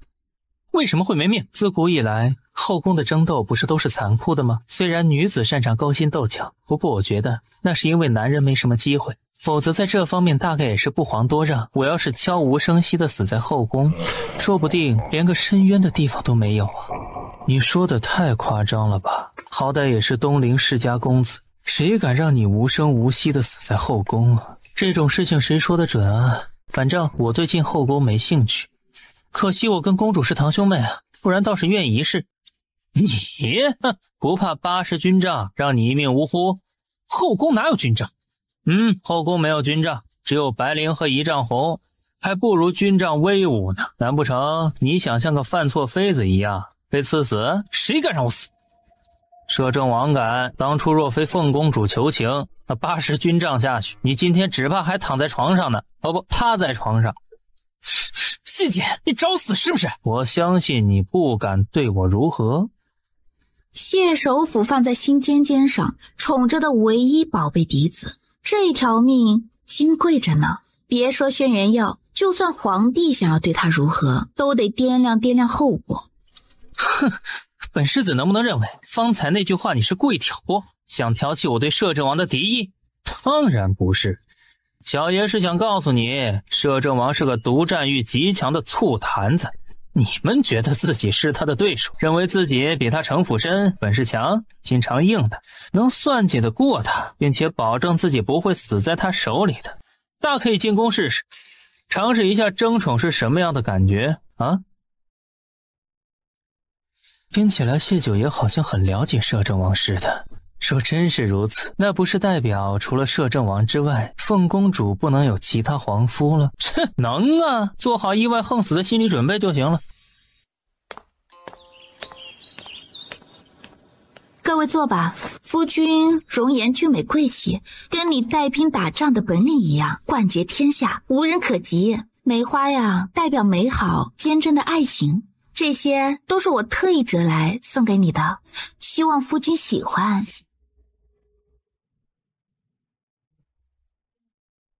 谢公主殿下，我很喜欢。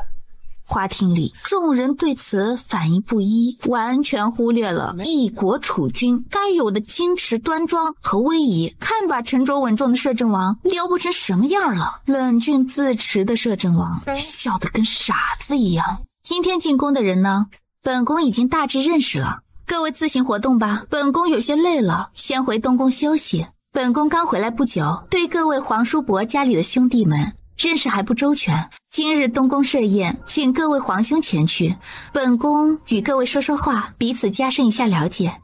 不管是嫡子还是庶子，今天都一样，希望各位给本宫这个面子。殿下言重了，殿下开口乃是储君谕令，谁敢不给这个面子？就是，我可不想再挨80军帐。你话很多吗？本世子又不是美人，干什么都这么盯着我。我以为世子对摄政王会生出一些不满，没想到。不过这样也好，毕竟我们都是东陵臣子，忠心君王乃是本分。就算是手掌兵权的武将也一样，安分点才能让君王安心。小世子你说呢？我说苏寒玉，我俩名义上也算是表兄弟吧，本世子觉得挺郁闷的，怎么跟你这么蠢的人扯上关系？表弟，可别攀亲带故，本世子本来就觉得够悲催的，要是真跟你扯上点关系，就更要霉运当头了。所以啊，你最好离我远一点。小世子这是什么意思？意思就是说你蠢，你听不出来？看来还是个迟钝的蠢货。哟，世子弟弟会说话就多说点，小爷爱听。你占我便宜？哟，这偌大的帝都，想让小爷占便宜的人多的是，也肯占你便宜，你该觉得荣幸。我要不要跪地谢恩啊？这倒不用，今晚爷把床榻收拾好，别忘了来找我啊。谁上谁下，爷的地盘爷做主，爷让你怎么做你就怎么做。哼，信不信本世子让你直不起腰啊？众人惊骇，这是什么虎狼之词？这里还有2位不解世事的少年，你们2位要不要注意一下分寸啊？华公子应该满18岁了吧？年方17。是个可以开荤的年纪了。这位是魏王府的陈公子，你应该也满18岁了吧？多谢九爷关心，阿晨今年也刚满17。哦，那不算是不解释的少年郎了。哎，不过你们的脸色怎么这么难看啊？真被爷吓到了。没，阿晨这2天偶感风寒，身子有些不适。哦，他既然偶感风寒，那就该多穿些衣服嘛。怎么看起来一副弱不禁风的模样？谢锦说着，打了个响指，立即有谢家的下人走过来，把随身携带准备给自家主子御寒的狐裘披风递给轩辕城。轩辕城微微诧异，多谢九爷好意，阿晨不用。披着吧，新做的披风，小爷都没穿过。多谢九爷。阿锦这么关心他，就不怕我吃味？今晚我可以给你加倍的宠爱。哎呀，我们都是正经公子，听不来这种打情骂俏。走吧，先去东宫。南一，跟我去趟东宫，稍后有事跟你说。小狮子吃味了怎么办？没关系，今晚补偿给我就行。方姑娘，论先来后到，齐世子跟楚将军有婚约在前，论感情呢，人家小夫妻2人情深意浓，如胶似漆的。如今楚将军更是连齐世子的孩子都怀上了，你继续纠缠齐世子，除了让自己名节扫地之外，还有什么意义呢？你肚子里的孩子真是齐世子的？这叫什么话？不然还是你的？楚将军是不敢回答吗？兰姨只是问你。哎，季婉儿，你娘当年生你的时候，是不是奶水不够，把你饿傻了呀？你这里没问题吧？你什么意思？什么意思？被人当了枪使犹不自知，脸上的巴掌印还没消呢，就忘了教训了？本郡主啊，虽然不聪明，却还没见过像你这么蠢的人呢。你还有方姑娘，人嘛，贵在有自知，贵在自重。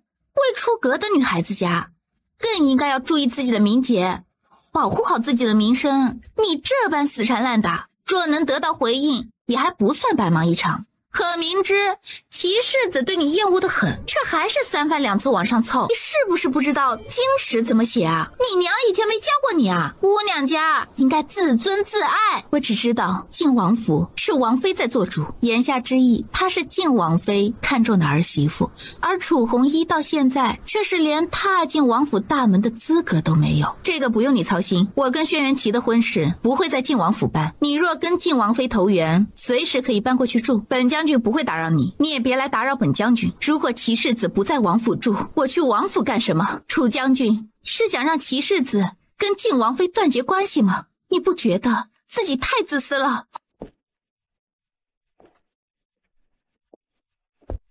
方兰一，你大概还不知道自己是个什么东西。我这2天脾气好，不想动手打人，不代表我是个没脾气的人。你若再在我面前造次，信不信我让你这辈子都嫁不了人？你放开我！楚红叶，你干什么？你放开他！还有你，如果轩辕琪的2个耳光没打怕你，本将军不介意让你尝尝鞭子的滋味。你敢？你可以试试。滚！娘子霸气，为夫爱极了娘子这副模样。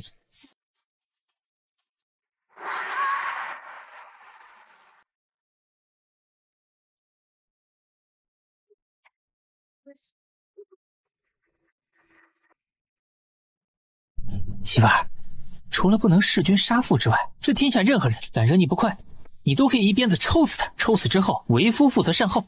齐世子看着貌美如花，文文弱弱的，原来这么霸气。方兰一死死地攥着手，心里的嫉妒如噬骨剧毒，如藤蔓疯长。他不甘心，凭什么楚红衣轻而易举就能得到他的喜欢？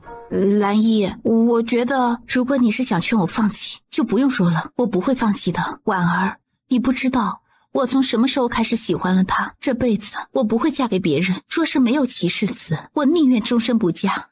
可齐世子心里只有楚红衣一人，会有办法的。只要我真心想得到他，总会想到办法的。红衣有孕？什么时候的事情？消息从宫里传出来的，凤公主殿下已经传太医给楚将军诊过脉，确定了此事。楚将军已有身孕1月有余。女儿家有孕本就是私密的事情，为什么会传得沸沸扬扬？听说王妃的侄女季姑娘在宫宴上辱骂楚将军，被世子动手打了耳光，惊动了凤公主。凤公主一问之下才知道，季姑娘因为楚将军有身孕一事出言不逊，辱骂楚将军伤风败俗，因此惹怒了世子才被打。凤公主不愿楚将军在众人面前坏了名节，就告诉他们楚将军跟世子在大周已经成了婚，孩子是世子的，所以此事才这么传了出来。季婉儿，她怎么会知道楚红衣有了身孕？是镇国公府的方姑娘告诉她的。方兰依，好一招借刀杀人啊！王爷，齐儿要跟楚红衣成亲，可成亲大礼居然不在靖王府办，这件事儿王爷知道吗？简直大逆不道，他眼中可还有我们这对爹娘啊！你还好意思说？之前我就跟你说过，他们早有婚约在身，妻儿就是认准了楚红衣，你非得跟他们过不去，还要把镇国公的女儿扯进来，现在可好，弄到如此境地，看你如何收场。我这不也是想要个温婉端庄的？温婉端庄是你喜欢还是妻儿喜欢？你觉得方兰依温婉端庄？她若真是个温婉端庄的女子，就不会算计季婉儿替她出头，在那么多公子贵女面前败坏楚红衣的名节。如此心机深重的女子，我靖王府要不起。此事是我考虑不周，我也没料到方兰依行事如此没有分寸。只是齐儿跟红衣的婚事，你说该怎么办？我去跟楚红衣说，婚事该怎么办就怎么办。楚红衣是个识大体的姑娘，应该不会眼睁睁看着齐儿跟我们断绝关系吧？你现在知道识大体了，早干什么去了？我不就是想要个听话的？他舞刀弄枪，只怕齐儿以后啊被他压得死死的。压什么压？这些年你对儿子了解多少？楚红衣那一身所学，你以为谁教的？齐儿让他压着是因为喜欢，不是因为技不如他。好，我不管了还不行吗？以后齐儿的事情啊都由他自己做主，我再也不插手了，他想怎么样就怎么样吧。只要楚红衣安安稳稳的把这个孩子生下来，我以后啊就待在家里含饴弄孙，其他的什么都不管了。我现在呀就去楚家走一趟。本王跟你一起去。妻儿跟楚红衣成亲，对靖王府和楚家都有好处。妻儿又如此喜欢楚红衣，你若想让母子关系缓和，以后最好别再找楚红衣的麻烦。公主的意思是可以赐我一座世子府，或者赐给红衣一座将军府，让我们出去自立门户。我想先把日子定下来，挑个良辰吉日找媒婆。禀老爷，靖王和靖王妃来了。你跟红衣的婚事，你父王是什么态度？既然靖王和王妃都来了，我们就听听他们的意见。你跟红衣要是不方便听，可以先回避一下。没什么不方便的，既然大家都在，正好趁着这次机会把话都说清楚。不大一会儿，管家就领着靖王夫妇走了进来，恭请靖王夫妇上座。我跟你父王特意过来商议一下你们的婚事。红衣呢，如今身子特殊，婚事啊不宜再耽搁，当尽早办了才好。方才我跟世子也在讨论此事，孩子们都任性，我们做长辈的就得多操心。红衣此番行为实在有违规训，若非楚家家风一直开明，定要对他施以家法，把他逐出家门去，以正家规呀。嗨，楚兄这是哪里话？要说有错，也是齐儿的错，是本王教子无方，才平白委屈了红衣，遭受非议呀。若非急着商议两个孩子的婚事，本王真想把他提回去，好好用家法整治一顿，如此才可消楚兄与本王心头之火。一个巴掌拍不响，此事也不能全怪到世子身上。照我说呀，就该两人一起罚，免得以后越来越无法无天啊！妻儿皮糙肉厚，罚他一人即可。红衣现在娇贵，得好好护着才是嘛。对，红衣呀，现在娇贵着呢。虽说成亲前做了一些不该做的事儿，的确该好好教训一顿。不过呢，两个孩子感情正是浓时，又有婚约在身，也算是情有可原嘛。只要我们做长辈的不苛责，其他人啊也没资格说什么。话虽这么说，可我呀还是觉得这样的事情实属不该。红衣从宫里回来的时候，我就训斥他了。虽为武将，可到底是个女儿身，女儿家的名节呀，还是该在意一下的，不能什么事儿都由着性子来。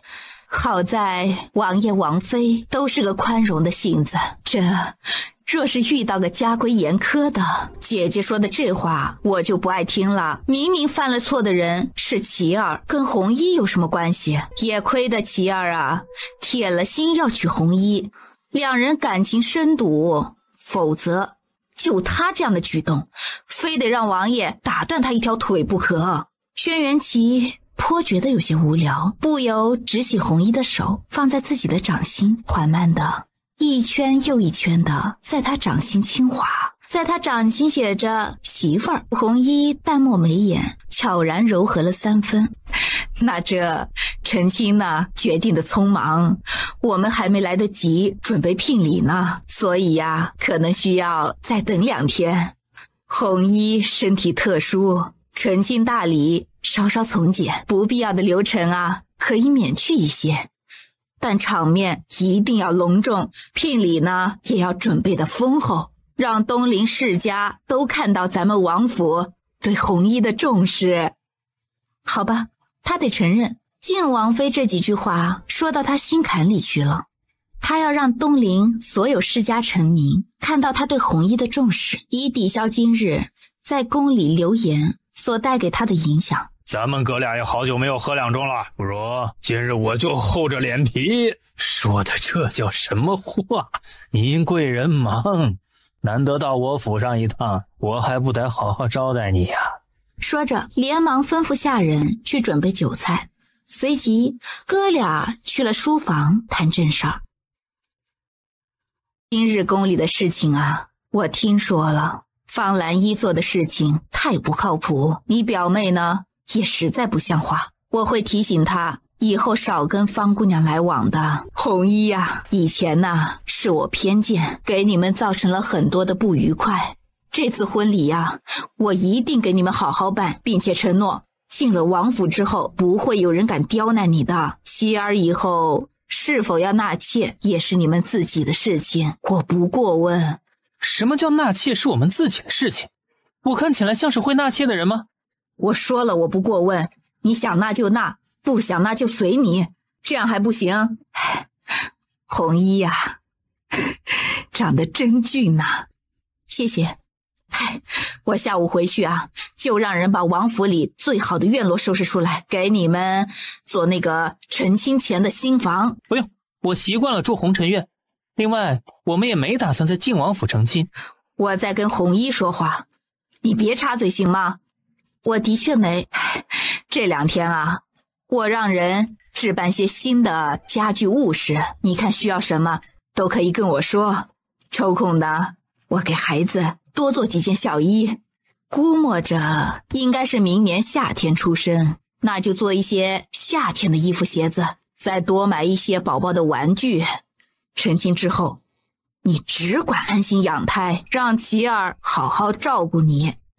等孩子出生，我给你们带孩子，你可以继续掌你的兵权，我跟王爷啊都不打算干涉你们的事情。你觉得这样可以吗？这是我跟红衣的事情，我们自己会。我在跟儿媳妇说话，你能不能安静一会儿？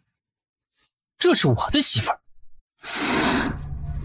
你父王已经跟你岳父把婚事谈妥了，你要是真想在大喜之日惹他的不快，继而闹得大家脸上都不好看，大可以任性。母亲不是喜欢方家姑娘吗？我现在不喜欢了，不行吗？行，当然行。不过我媳妇儿以后要住在哪里是她的自由，她想住哪就住哪。她肚子里怀着孩子，太医说了，要保持心情愉快，不能受气，要多注意休息。所以晨昏定省什么的大概也没办法做到。而且我决定在成亲之后每天陪着她睡到太阳晒屁股。轩辕琪，闭嘴。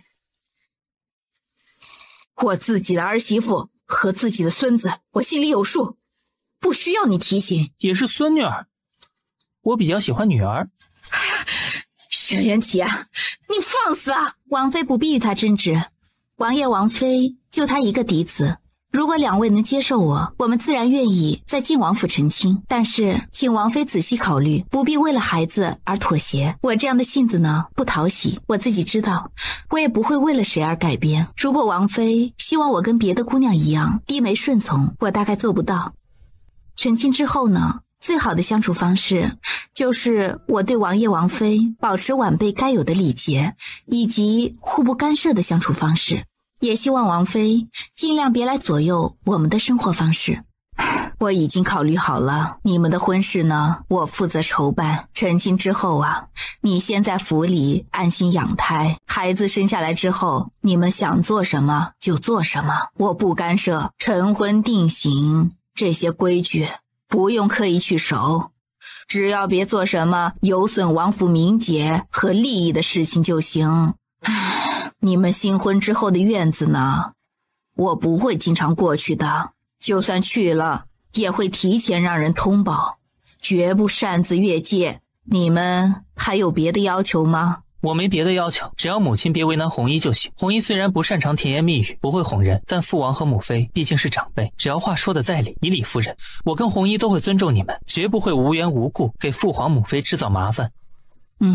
好，既然如此，你们今晚回王府一趟，关于成亲的细节和新房的布置，我们坐在一起啊，再商议一下。除了掌兵权之外，我会学着做一个好儿媳，有什么不懂的也会跟您请教。好，媳妇儿，正经点儿。我很正经啊，我跟红衣感情好，在母亲面前不能表现出来吗？母亲这些年一直端着架子，也该累了。其实父王不是个风流多情的人，母亲偶尔可以也不要那么强势，试着放软一下心态，跟父王相处，也许会收到意想不到的效果。你胡说什么？女子谁不喜欢让人宠着？一家人就该有一家人的样，若处处守着规矩端着架子，自己不觉得累，旁人也会有压力。也亏得父王不是个风流多情的男人，否则母亲以这般强势的态度，不就是把父王往别的女人怀里推吗？行了，你少说两句，稍晚我们会过去的，成亲一事麻烦您了。今天呢，来的匆忙，也没带别的，这个先给你。我知道你们练武之人呐，不爱带这个，不过呢，这是我的心意，收着吧。稍后我进宫一趟，去皇后那儿啊，讨2件更好的给你。我跟你父王要进宫一趟，就不留在这里打扰你们了。成亲一事要上报宗亲，让你父王去皇祖父跟前禀一声，顺便呢，我再去见见凤公主。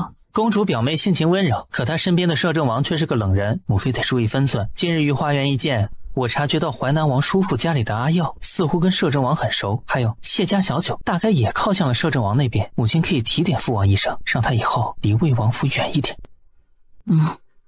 我知道了。陈弟弟，把你的东西收拾一下。随爷去谢府暂住，常穿的衣服鞋子收拾2件，重要的书册带上几本就可以了，不用收拾太多，有什么其他需要的到时候再买。谢公子这是要干什么？纵然你爹是首辅，本王的府里也轮不到你放肆。方才不是跟魏王说了，小侄是领了摄政王和凤公主的吩咐，要把阿晨弟弟带在身边调教2天，考察他的学识如何，看有无资格在摄政王身边做侍读。至于太医，这是因为阿晨弟弟说乔姨娘身体不好，他得留在家里照顾，所以凤公主就顺道吩咐太医过来给乔姨娘瞧瞧。魏王觉得有何不妥？凤公主是要插手管我魏王府的事情了。王妃这是何意啊？雷霆雨露皆是君恩，况且凤公主还没降下雷霆呢，只是派太医过来瞧瞧乔姨娘的身体状况，这算是恩典吧。魏王妃若是觉得不妥，我稍后如实禀报就是。不过今日既然领了命过来，就得办好摄政王和凤公主的差事，还望王爷王妃好好配合一下，别让我为难才好。二弟这是想抱着摄政王的大腿，就此脱离魏王府吗？我没有。魏王府，不愧是前皇太孙的府邸呀！各个架子大得很呐，搞得我这差事都不太好办。即日开始，你们俩轮流守在乔姨娘的院子里。乔姨娘屋子里有我安排的侍女，她们负责这里的一日三餐和乔姨娘的汤药。其他任何人不许踏进这里半步，谁若强行闯入，格杀勿论。是。每日膳食你们记得验毒，如果乔姨娘在这里出了任何事情，你们俩以死谢罪之前，魏王府所有的厨子全部格杀。是。谢锦，你是要造反吗？魏王府容不得你放肆！哈哈哈，严世子这是要跟凤公主叫板？凤公主，就算她是凤公主，也无权在我魏王府放肆。哦，那严世子若是觉得有什么不满，可以去宫里找凤公主抗议嘛。与我说没用，我又做不得凤公主的主。话音刚落，却见太医从屋子里走了出来，低声在他耳畔回禀：侧妃娘娘是中了一种慢性毒，不致命，却能让人身体衰弱，生活无法自理。多久了？10多年了。还愣着干什么？收拾好东西跟我走，这魏王府的空气实在不太新鲜，九爷不爱待在这里。轩辕晨缓缓点头，转身走进内室，去跟母亲说几句话。他知道此时听谢景的才是正确的决定。这个17岁的少年早早体会过人间疾苦，他以为自己这一生都得困死在这里，直到母亲熬不下去，直到自己被逼至绝境，也许他们双双才能得到解脱。娘，摄政王让我跟在他身边任职，以后我就不用被困在这里了。能离开就别再回来了，这里呀，不是什么好地方。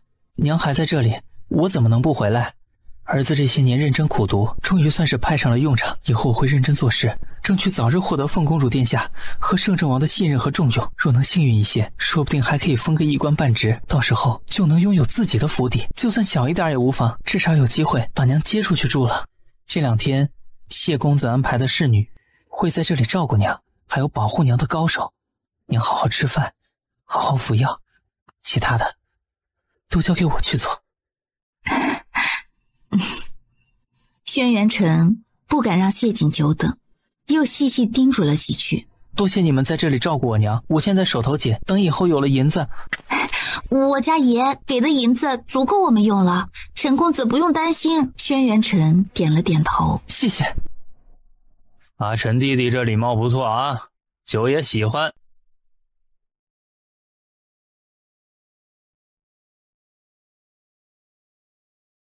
轩辕晨，你这是要叛家？这是摄政王和凤公主的命令，我不敢违抗。今日敢踏出这府邸一步，从此你就不再是本王的儿子。本王会昭告天下，把你逐出家门，把你的名字从宗籍除名。你最好给本王想清楚。哟，连恐吓的手段都用上了。陈弟弟别怕，有爷在，他不敢。林太医，今晚开始，你负责准备好乔姨娘的药材，我会派谢家手下去太医院取，没有我的手令，任何人不能从太医院把药取走。阿柳，爷，晚上我让丁峰送药过来，除他之外，任何人给你的药都别接。是，便带着轩辕晨往外走去。谢公子当魏王府是你家呀，想来就来，想走就走。哼，严世子是想与我动手？谢某今日是奉东宫旨意而来，若真是动上了手，那就不是简单意气用事了，而是公然犯上，有不臣之心。严世子最好还是想清楚后果。什么后果？我就不信皇祖父会杀了我不成。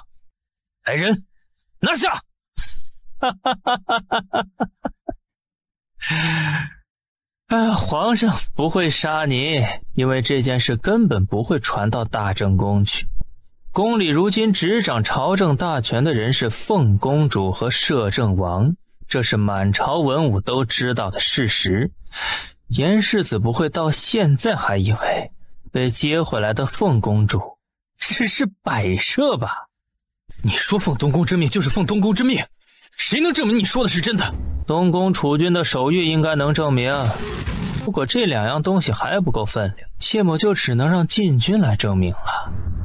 王爷想不想看看禁军是如何在1盏茶的时间内包围魏王府的？让他走。父，严世子道行显然还不够深呢，只顾着逞一时之意，却忽略了逞能之后会引发的后果。好好修炼修炼，大好时光应该拿来读书习武，做一个正直善良的人，而不是研究怎么做个畜生。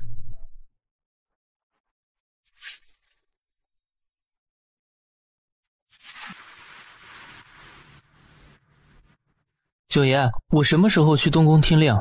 怎么？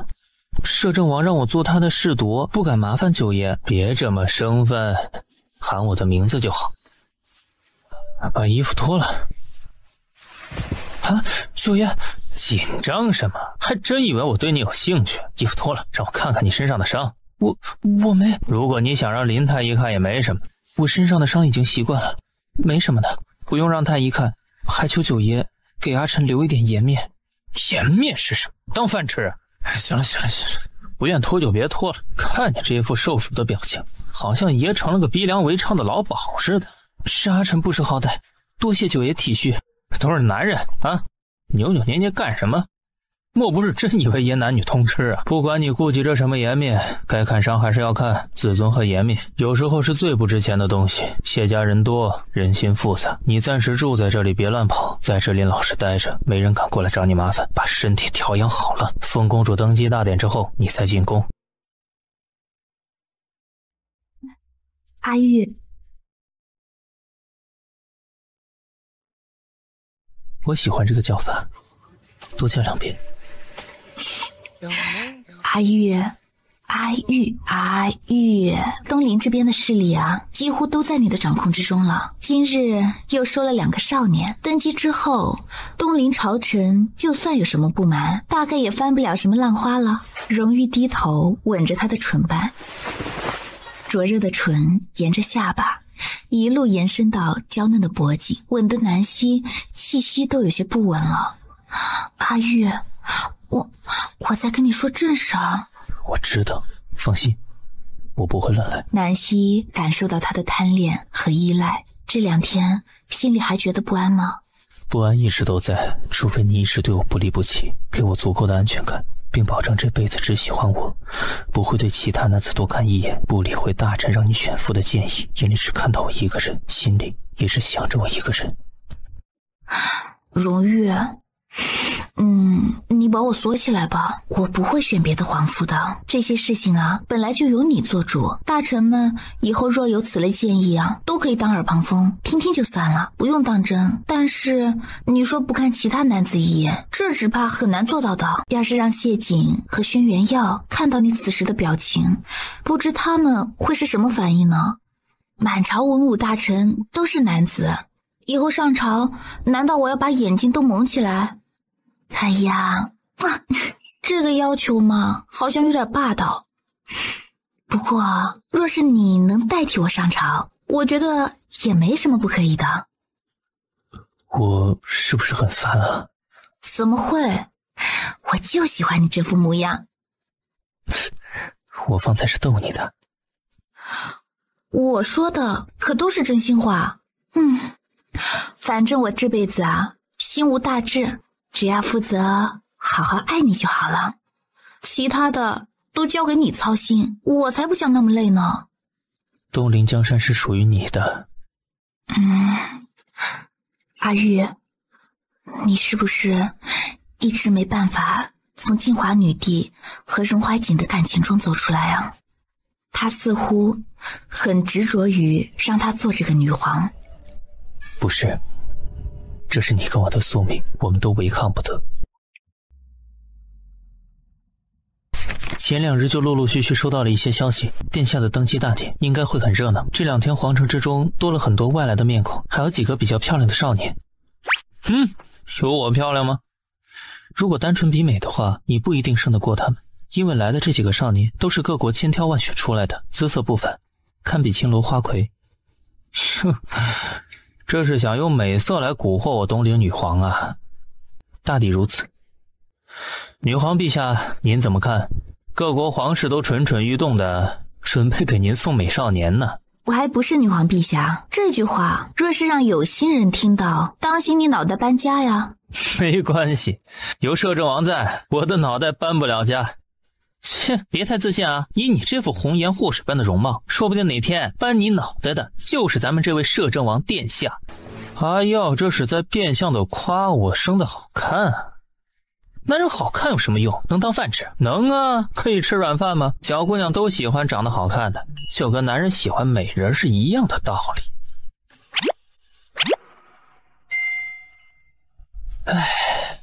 哈姐真是妖孽。如果你真想吃软饭，我觉得放眼整个东里，大概也只有女皇陛下的软饭可以让你吃了。女皇陛下的软饭，吃不起。你可以主动低夫做小啊。虽然本宫觉得听你们说话挺有趣的，感觉个个都可以出去说书卖艺了。不过呢，聪明人啊，不能只图一时之爽，还得考虑考虑这些话说出来会不会引发什么严重的后果。毕竟呢，据我所知啊，某人吃起醋来是六亲不认的，万一被误杀了，算是谁的责任呢？南希是真心佩服这几个胆大包天的家伙，当着荣誉的面就敢开这些玩笑，也不担心荣誉直接命人把他们拉出去杖毙。殿下说这话可就伤人了。臣等都是为了谁啊？还不是在讨论如何该应付那些个抱着献美人态度而来的各国居心叵测之人。主上若是连这个都分辨不出来，只会冤杀忠臣良将，平白伤了我们这些忠臣的心啊。你跟我说有什么用呢？能不能分辨得出来也不是我说了算呢。谢家小九长这么大还从未体会过廷杖的滋味，稍后希儿若是有兴趣，可以让他体会一下，全当是登基之前的立威。小舅舅既然知道我身娇肉贵，还真忍心拿我立威啊？我还以为天下真有那么巧的事情，个个都跟我有一样的经历呢。原来不是被鞭子驯服的。被鞭子驯服？原来阿耀好这一口。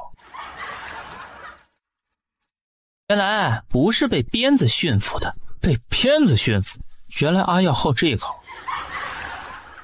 耗你个头，使我一掌！我这连奏折都赶上，简直目无君上啊！该立即拖出去杖毙！主上方才说了，先让你尝尝廷杖的滋味。主上素来公事公办，六亲不认，别以为你们沾亲带故就可以横行霸道。阿耀真可爱，说话都说得这么好听，不如多说两句。都评够了没有？说正事。谢景和轩辕耀同时静了下来。我瞅着谢九爷和药师子似乎很投缘，主子要不给他们撮合撮合，干脆配一对算了。跟他配一对，他能生孩子吗？我父王就本世子这么一个儿子，以后要传宗接代的，他能给我生几个？做个暖床的倒是可以。本世子虽然没有这方面的癖好，不过看在阿锦容貌不错的份上，倒也可以勉强接受。方才还说阿耀可爱，这还真是越说越可爱。信不信爷今晚就把你洗干净扔床上办了？要不要我再给你们办个时辰，让你们评个够？不用。目前各大世家的动向基本都已经落入掌控，齐世子和我小妹的婚事定在腊月16，殿下登基之后他们再办婚礼，目前已经稳当。主子要的2位公子侍读也稳妥了。陈公子现在住在谢府，他身上有些伤，比较严重，谢世子是打算让太医给调理一下，同样等登基大典之后再入宫，到时候可以直接随主子左右做御书房侍读。魏王夫妇和轩辕岩对此事非常不满。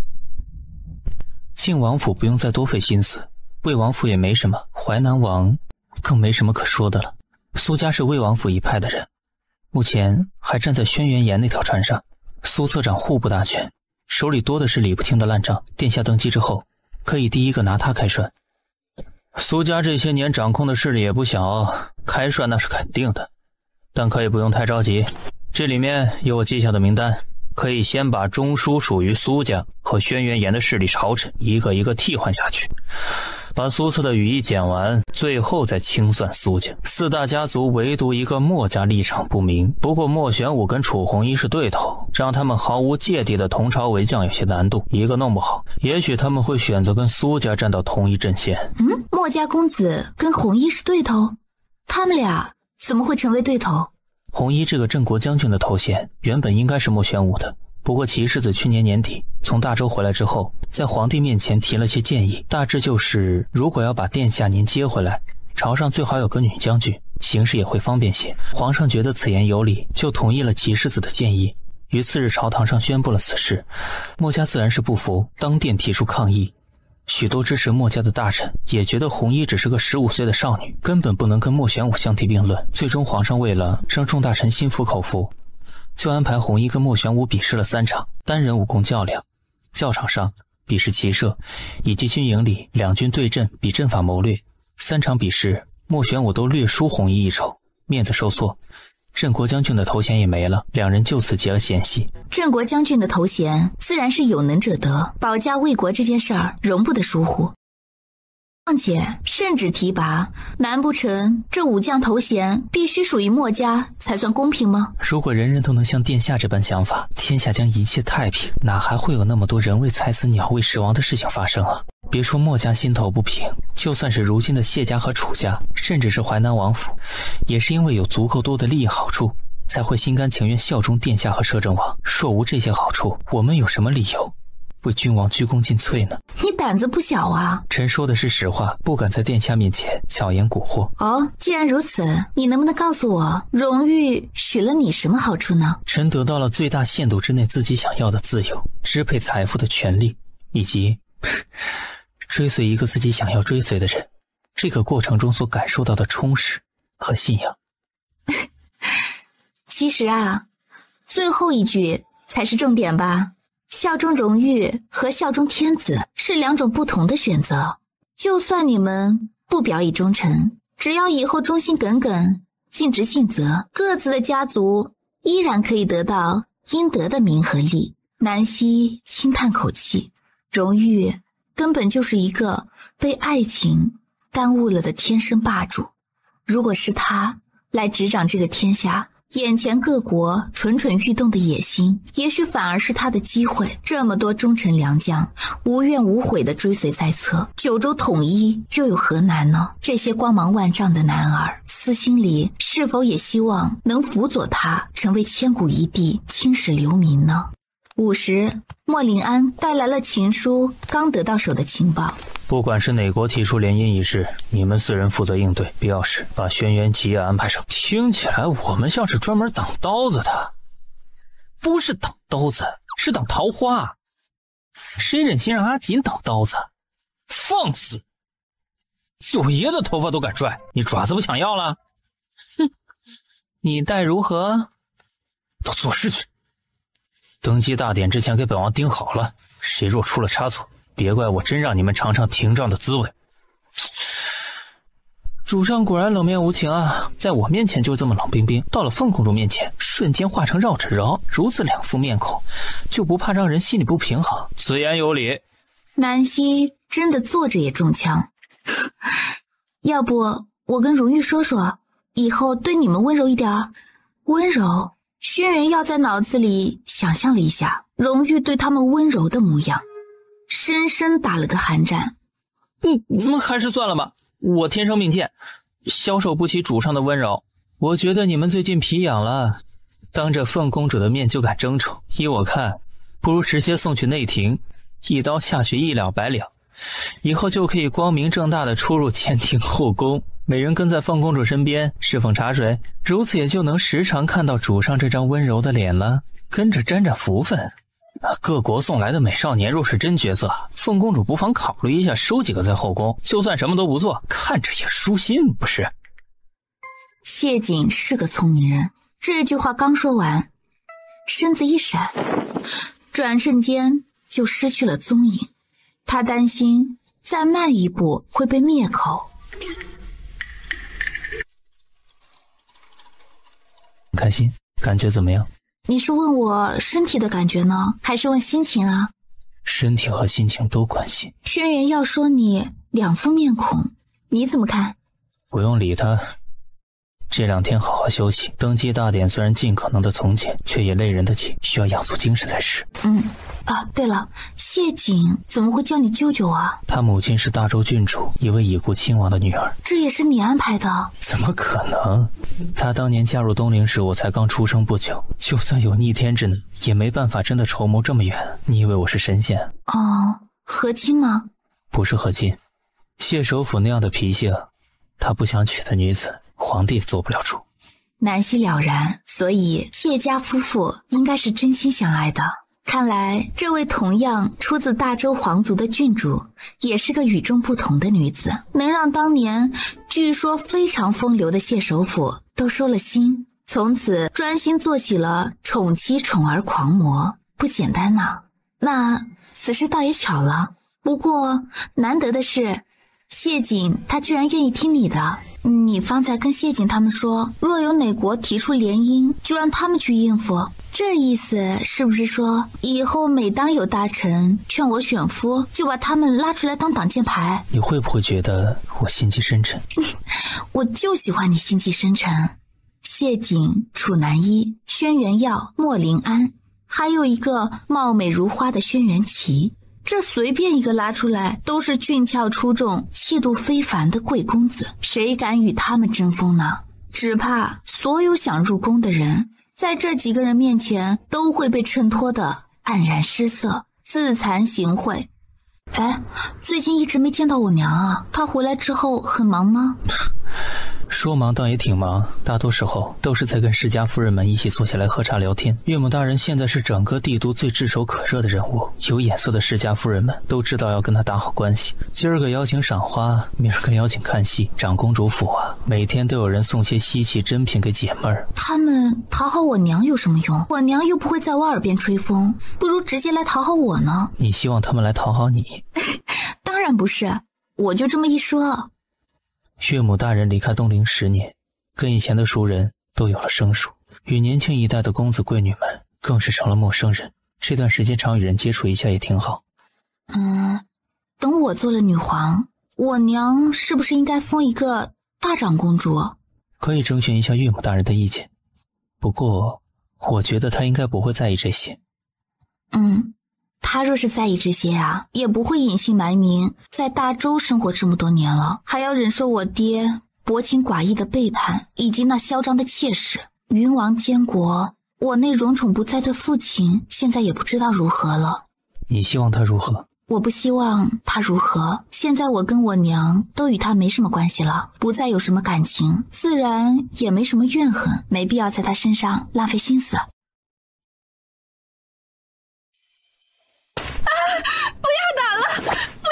南行之，你住手！你个丧门星！若不是你，我怎会落到如此这般地步？以前袁氏在的时候，你整天不是要钱就是挑拨，还妄想一家主母的位置。现在可好，袁氏走了，当家主母之位给你了，你倒是给我撑起这个家呀！贱货，我真后悔当初让你进门。你这个丧门星，贱人！府里仅剩的3、2个下人都躲得远远的，根本不敢靠近。这样的情况1个月来已经发生了10数次，几乎每隔2、3天就要发作一次。自从被摄政王连降3级之后，南行之在朝堂上的地位一日不如一日。南郊失身一事也让他遭到帝都世家夫人贵女们的耻笑，唯一的儿子更是因频频与人打架而下了学堂。南行之和李氏一家现在就像过街老鼠，成了所有世家眼中的笑话，在朝堂上更是几无立足之地。什么时候南行之打累了，惨叫声什么时候结束。贱人，都是一群废物。南行之，袁氏，南希，我诅咒你们，不得好死！南行之在府里动手打李夫人的事情，很快就传得沸沸扬扬。最近南之行越来越不像话了，正事一件都做不成，整日拿女人撒气，还有没有一点男人的气节？云王就由着他这般狂躁，不然呢，王爷应该给他一点惩罚。云王真的不去东陵走一趟，据朝廷探子快马禀报，各国使臣都已经到了东陵境内，个个带着贺礼去祝贺女皇登基大典。我们若是不去，会不会显得不礼貌啊？皇叔离开大周之前，并未交代我要去参加什么登基大礼，他只是让我尽快学着处理政务，把大周朝政处理好。我若擅自前往东陵，让皇叔不高兴了，你们担得起这个责任？可其他国家使臣都去了，那又如何？本王现在只负责监理国事，就不是真的一国之君，这样的事情本王能做得了主吗？哎，皇帝说的这叫什么话？皇叔眼下不在大周，你既然领了这个监国的重任，自然什么事情都做得了主。况且大臣们都觉得东陵应该去，谁要去谁自己去，反正本王不去。皇叔说了，你们听话，他回来就给你们加官进爵，你们不听话，到时候别怪我如实相告。不要打了！你这个丧门星，贱人！不要打了，南行之！谁要去谁自己去，反正本王不去。皇叔说了，你们听话，他回来就给你们加官进爵，你们不听话，到时候别怪我如实相告。历史不是平期了吗？大周哪条法律有平期一说的？没什么其他的事情就退下吧，麒麟和温岭留下来就行。众臣很快告退，御书房里安静了下来。皇叔最近有没有什么指示？王爷走了还没多久呢，东陵那边最近应该很忙，哪有空指示大周啊？云王殿下这是想念王爷了？我又不是皇婶儿，想念皇叔干什么？麒麟，你觉得北疆有没有可能趁着皇叔不在，率铁骑攻伐突袭啊？北疆经过2年休养生息，随时都有发兵攻打的可能。不过王爷在边关布下边防，也不是他们轻易就能破的。而且因着东陵跟大周现在的姻亲关系，北疆就算有一战之力，也会仔细斟酌。所以云王殿下不用太过担心。王爷不去的话，摄政王会不会对王爷生出猜疑之心呢？觉得王爷眼中没有摄政王和东陵女皇？礼貌上欠缺一点，皇叔不会计较，可若是擅离职守，误了朝政，皇叔一定会震怒。到时候谁来承受他的怒火？东陵算是独立于其他国家之外的一个特殊存在，因为不参与战争，又有祭司殿护佑，往常其他国家跟东陵并无多少往来，如今女皇继位，却引来这么多国家的关注，你们就没想过为什么？不就是因为摄政王是跟东陵女皇的夫妻关系吗？没错，就是因为这层关系，所以他们不得不关注。南越、北疆和西岐此前派使臣来大周，不就是不怀好意吗？尤其是北疆狼子野心，一直觊觎我大周疆土。你们只想着会不会失了礼数，却不曾想如果边境失守会有什么后果。各国越是活跃，我们越要沉住气。至于南行之，他的品级是皇叔下令降的，不过皇叔只降了他的级，却没说给他安排什么职务，我也不好擅自做主，暂时先晾着他呗。他的家事你们不用管，若实在做得过分，到时候再处置也不迟。清官难断家务事，何况人家也就是夫妻打架，没做其他什么过分的事情，一个个都急吼吼的干什么？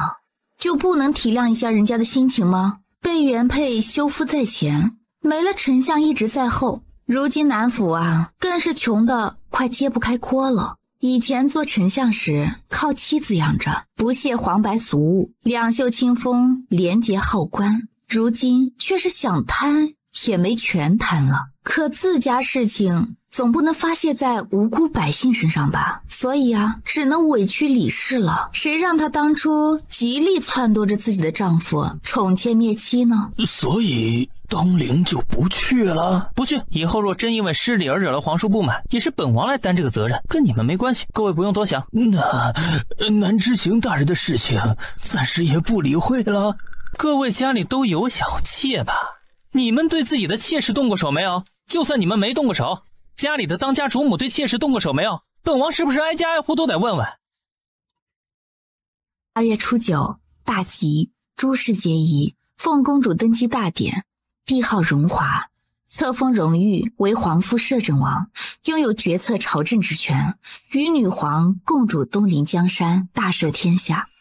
荣誉携南溪，踏上通往祭坛高台的白色长街，满朝文武权贵安安静静地站在祭祀殿宫院里。跪。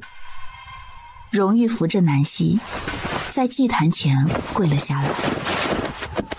这不是跪拜先祖，而是跪拜东陵人人信仰、福泽四海的神灵。不管是谁，到了这里都没有任性狂傲的资格。东陵祭坛之前，历来只有天子可进。今女皇陛下登基，承神灵恩泽，领社稷重任，须以天下苍生为主，创东陵盛世，还神灵之恩。若有负苍生，必受神灵责罚，以慰天下。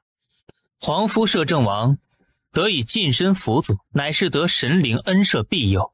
然数百年来仅此一次，需皇夫摄政王以鲜血来祭祀还恩。此言一出，南溪脸色微变，骤然抬头。金边。荣誉没说话，只是握着他的手予以安抚。有位年轻的侍者走到大祭司面前，双手呈上一条黑柄龙纹金丝鞭。皇夫摄政王，请宽衣。大祭司想干什？神灵面前，请殿下晋升。这是祭司殿的规矩，任何人违反不得，除非殿下放弃让摄政王执掌朝政的决定，从此以臣子代之，则今日血祭可免。没事的，别担心。不行，这是他对我的惩罚，为我曾经犯下的错，这是我该受的。这是他强行逆天所需要付出的代价。他们心里都清楚，所谓的祭司殿规矩只是说给下面的大臣们听的，真正的原因只有他跟大祭司自己知道。荣誉放开南溪的手，抬手宽衣，解开自己身上代表着皇夫摄政王身份的绣龙纹袍服，跪在祭司殿最至高神圣的祭坛前，承受着这迟了200年的惩罚。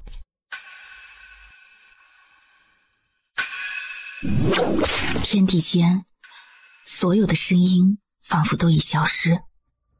南溪脸色刷白，荣誉伸手握着他的手。希儿别慌，下面很多人看着，一国之君必须保持最完美的仪态。一声疾风厉响，血色再起，脊背上再添一道血痕。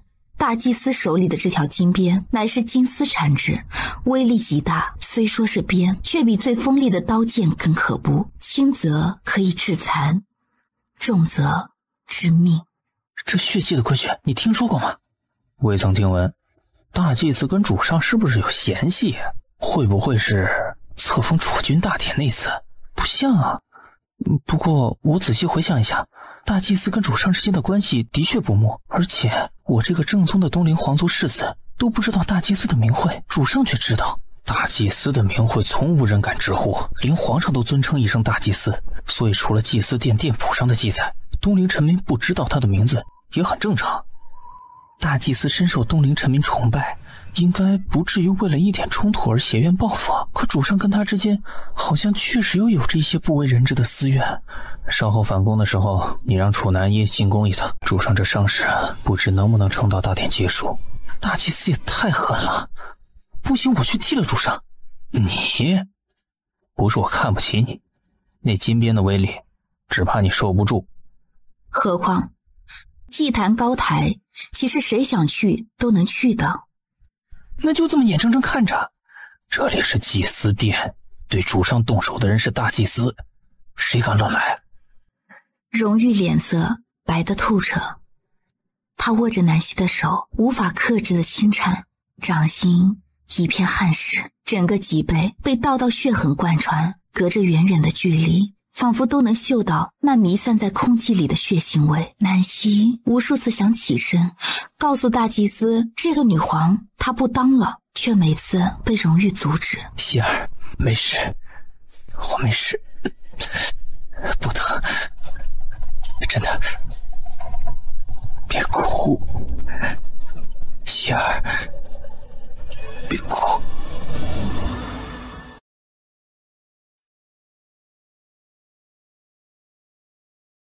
南希眼前一阵阵晕眩，透过朦胧的泪眼，眼前这鲜血淋漓的画面刺激着他的神经，晶莹的泪珠随着他的动作从眼角滑落，耳畔道道划破空气的尖锐厉声还在有节奏的回荡，金边带着狠辣的力道落上脊背。南希在一阵阵眩晕中，仿佛看到了金殿上那个被禁军包围的青年。荣怀瑾该死，他手上沾满鲜血，是个冷血无情的恶魔。荣怀瑾恃宠而骄，仗着陛下宠爱，擅权跋扈，铲除异己，嗜杀成性。今日还请陛下跟臣等一个交代。荣怀瑾是东陵的罪人，必须以他的鲜血祭天下。南希豁然睁开眼，凌厉的声音不知第多少次划破空气。住手！荣玉形长的身体摇摇欲坠，却凭着一股强大的自制力强撑着不让自己倒下去。大祭司下手实在是狠，今日若换作旁人，只怕早就惨叫连连，甚至疼到昏厥过去。可他自始至终没有发出一点点声音。就这样吧，祈福仪式结束，祭祀到此为止。说完，他拿出袖子里柔软的绢子，小心替他擦拭着额头上的汗水。我让他们叫个太医过来。不用，别耽误了祭事。强行把翻江倒海般的情绪全压了下去，扶着他从地上站了起来，替摄政王更衣。原本该是7749鞭，可因陛下突然叫停，还欠着食物。大祭司当年的事情非他一人之过，如果真要追究下来，静华女帝才是真正的罪魁祸首。地位可有可无，社稷随时可弃，苍生可管可不管，唯有一个荣誉无可取代。你帮他的目的是为了还东陵一个清明盛世，为了这份情，我跟荣誉都愿意退让一步，承下这份责任，完成曾经留下的遗憾。可如果大祭司觉得他非得接受如此残酷的惩罚才能赎他曾经的罪孽，那么我也不介意告诉你，天下苍生与我无关，东陵社稷与我无关，我要的仅仅是一个荣誉。他若不能安好，我绝对不介意让东陵天崩地裂，改朝换代。脸色苍白如纸，此时看着他的眼神里却透着一场明亮的光泽。喜儿，不怪他，既然是我愿意如此，否则他生不了我。你自愿的，既然如此，就受着吧。两个侍者上前伺候荣誉穿上摄政王袍服，能穿下吗？不影响。还是应该让他们传太医过来。登基大典比较重要，其他的稍后再说。接下来就交给大祭司，本宫先返。女皇陛下该自称朕了。多谢大祭司提醒，朕以后会好好履行一国之君的职责，也请大祭司安分守己，别再做逾越本分的事情。臣遵旨。稍后，臣还要替女皇陛下和皇夫摄政王祈福，也祈求神灵庇佑东陵，国祚长盛不衰，就不送陛下。替我们祈福？大祭司有心了。荣誉听他说话，心头一暖，挽着南希的手转身，沿着石阶一步步走了下去。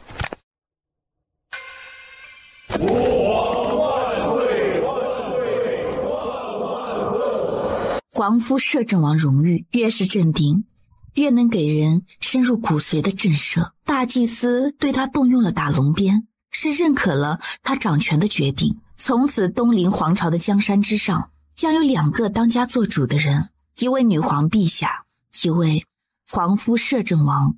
今日之伐，收获的不是蔑视嘲笑，不是幸灾乐祸，而是一种真真正正彻彻底底的震慑与臣服。虽然南希一点都不想做这个女皇，她很想做个小女人。如果她只是个小女人，此时定会毫不犹豫地选择丢下这里所有的事情，不再在乎什么江山社稷，而是立即带着荣誉去治伤，处理好伤势，让她好好休息，而不是拖着这么重的伤继续未完的繁琐流程。可荣誉选择了大局，她就只能做个大女子，忍不了也得忍。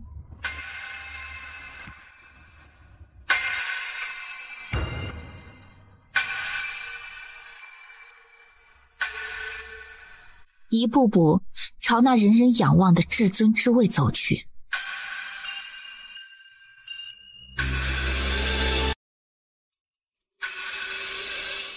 直至坐上龙椅。吾皇万岁万岁万岁！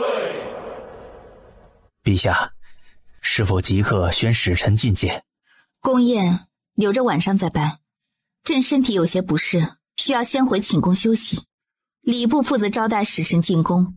可是使臣特意来恭贺陛下登基大典，若是怠慢了礼仪，只怕会落人口舌呀。眼下各国贵胄使臣已经候在了玄武门外，等着陛下下旨召见呢。朕的身体重要，还是招待使臣重要？臣该死，请陛下恕罪。若陛下龙体欠安，可以让摄政王全权负责接见使臣。各国使臣已至宫门外，若是拒而不见，总归是失礼呀。女皇陛下龙体欠安，摄政王心头定是担忧牵挂，哪还有心情在这里招待使臣呢？你们负责把使臣接进来，先安置在行宫，稍歇片刻，陛下休息半日再来招待不迟。世子说的不错，陛下腹中怀有龙子，龙体金贵，万不可有失。若是因为招待使臣而使龙体抱恙，他们承担不起这个责任。丞相和诸位内阁大臣皆在，有你们说话的余地。接掌使臣事关数国邦交，容不得怠慢。你们2个懂什么？各国使臣既然已至玄武门，怠慢了确实失礼，宣他们进来。阿玉，我身体不适，让银月银霜护送陛下回宫休息。南希一滞，顿时一句话说不出来。他明明知道他的意思，他是想早点让他回宫处理身上的伤，宣太医来给他好好看看，哪里是他身体不适啊。外人只看到他冷峻强悍、铁面无情的一面，却看不到那衣袍下伤痕累累的惨烈。南希心头紧了紧，知他心意已决，也不愿意在这么多人面前驳了他的颜面。登基之初，摄政王的威严胜过一切。好，依摄政王所言，宣各国使臣觐见。女皇陛下有旨，宣北疆太子、南越丞相、燕国大王子觐见。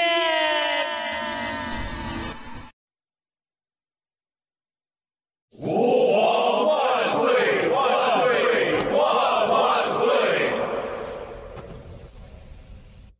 撑得住吗？放心。北疆太子、南越丞相、燕国大王子觐见。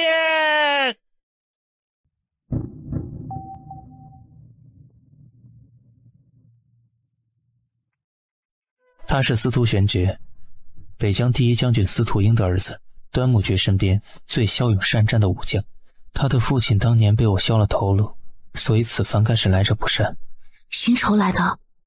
吾皇听闻女皇陛下登基，特命小王携使臣前来祝贺女王陛下登基大典，在此送上薄礼一份，恭贺女皇陛下，恭贺皇夫摄政王，愿女皇陛下万寿无疆，东邻国祚，繁荣昌盛。小臣苏尚来恭贺女皇陛下登基大典，在此送上薄礼一份，愿南越与东陵永世交好，恭祝女皇陛下龙体康健，东陵国祚绵长。端木太子和苏丞相不远千里而来，朕深感荣幸。此番路途迢迢，二位赶路想必也辛苦了。朕命人先安置两位前去休息半日，晚间设宴再招待两位贵客。端木玉淡淡一笑：女皇陛下圣明，小王虽是远道而来，不过皆是白天赶路，晚间休息，倒也并无多少疲惫。此时心里有些话想跟女皇陛下说一说。你想说什么？此前小王在大周已经见过了女皇陛下和摄政王，不过那时摄政王是摄政王，女皇陛下却还不是女皇陛下。没想到短短数月不见，大周的摄政王妃摇身一变就成了东陵尊贵的女皇，小王觉得挺神奇的。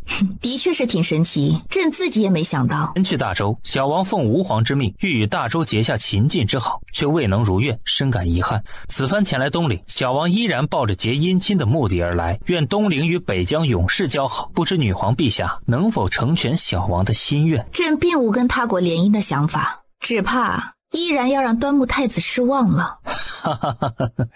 还是请女皇陛下先看一下小王带来的人，之后再下决定也不迟。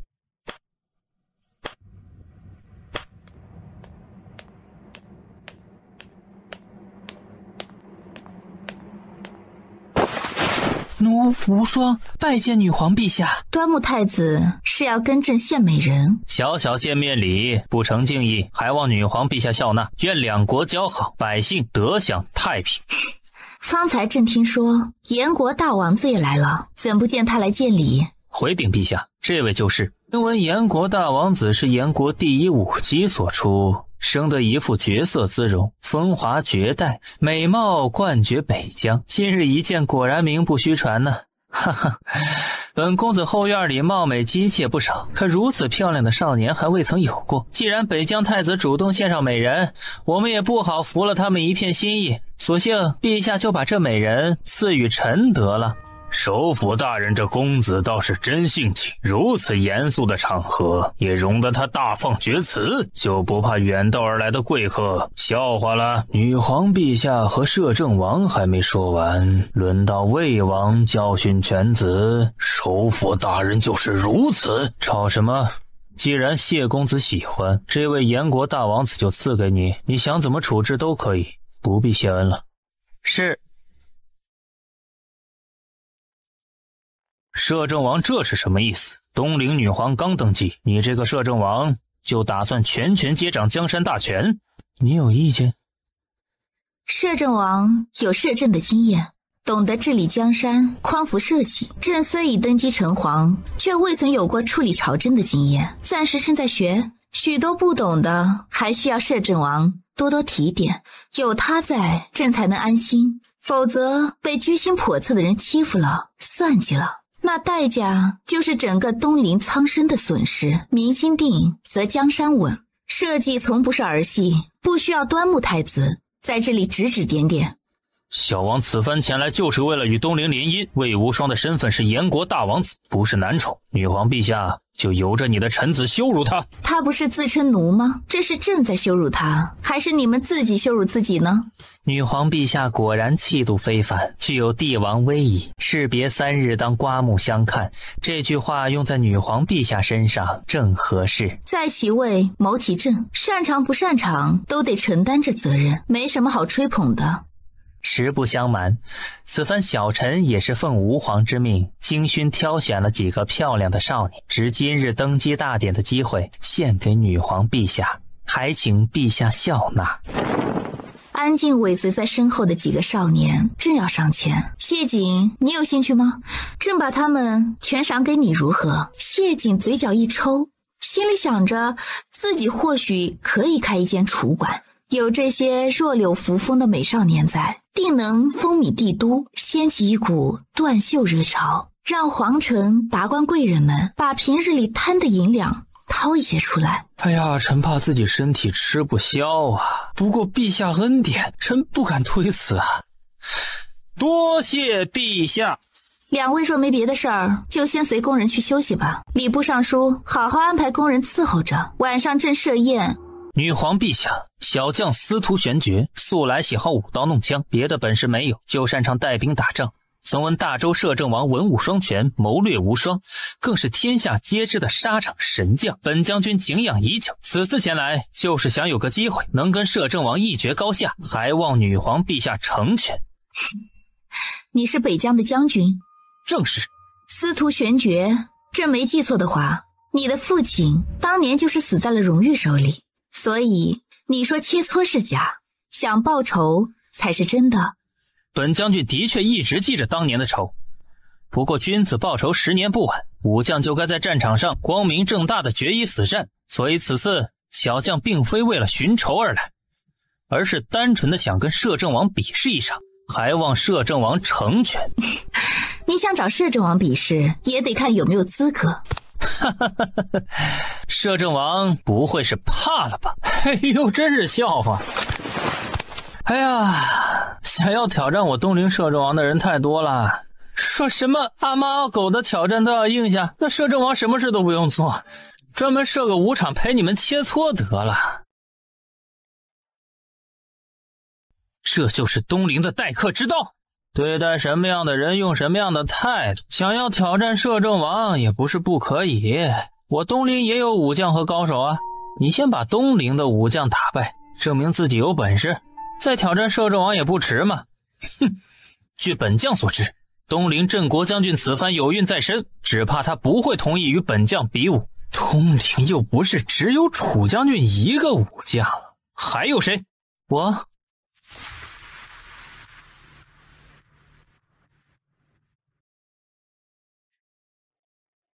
内子有孕在身，我这个夫君替他应战，再适合不过了。还有本世子，小子不才，曾是摄政王的手下败将。司徒将军若有兴趣，我们可以一个一个切磋，立时让司徒将军尽兴，且保证做到公平公正，绝不以多欺少。司徒将军若能胜过了本世子，自然可以跟摄政王挑战了。朕累了。接下来就由首辅大人和陆丞相替朕招待贵客，谢景、齐世子和耀世子，可以跟司徒将军商议一下切磋的方式。如果这3位都不是司徒将军的对手，按照待客之道，摄政王自然会接受司徒将军的挑战。我想回去了，摄政王送。女皇陛下若是累了，可以先回去休息。小王觉得摄政王应该……荣誉，朕肚子。女皇陛下，荣誉拦腰抱起南希，疾步往殿外走去。传太医！荣誉几乎是一路疾奔至寝宫。阿玉，放我下来，我没事儿，刚才骗他们的。你主子，楚公子已经在此候了半个时辰了。参见女皇陛下，参见摄政王。别跪了，都退下，稍后太医来了，也让他在外面候着。一月。打热水。是。南希看着一动不动站着的荣誉，需要我抱你吗？南医，进了。说着就要抬手宽衣。别动。南希抬手给他把身上的袍服解开，小心翼翼地褪去了王袍，随即就看到身后那已经凝结发暗的血迹。既然能动，就自己到床上趴着吧，我大概没办法做到美人抱。希儿，荣誉于是就没再说什么，缓缓朝床上一趴。楚南一提着药箱走进来，抬眼就看到荣誉脊背上的惨状，整个后背只能用惨不忍睹来形容。啊，怎么会这么严重？做你的活就行。我实在无法相信，主上带着这样的伤势，居然还能表现得跟个没事人一样。您的身体是没有痛觉吗？你家主子是个铁打的身体，哪里会有痛觉呢？他转身打开药箱，从里面拿出一个黑色瓷瓶，倒出一粒丹丸在掌心。主上，把药服下，睡一觉吧。主上，把药服下，不然我没法下手。不用，就这样治，治不了就滚。这药是管什么的？安眠养神。主上这伤势太重，处理起来需要耗费很长时间，而且剧痛难忍。虽然主上能忍，可人到底都是血肉之躯，为什么要清醒着遭这么大的罪呢？给我吧。楚南一松了口气，连忙把药递到南希手上。南希从里面倒出一颗，只能服1颗吗？2颗也行，不过练武之人素来不能睡得太沉，这药性强，2颗药服下，主上大概会睡到半夜了。晚上若是要设宴招待来客，会耽误事儿。南希没理会他的话，直接把药倒出来，递到荣玉嘴边。张嘴，阿玉。荣玉沉默片刻，转头把脸转到另外一边。不用。你是故意想让我心疼？尹月，搬张椅子过来。是。你治伤的时候，我保证一直在这里守着，不会趁你睡着就离开的。稍后派人去跟谢首府传个话，今晚宫宴取消，我留在这里陪你，好不好？还有啊，方才我不是故意跟你冷战的，我只是气你逞强，不爱惜自己的身体。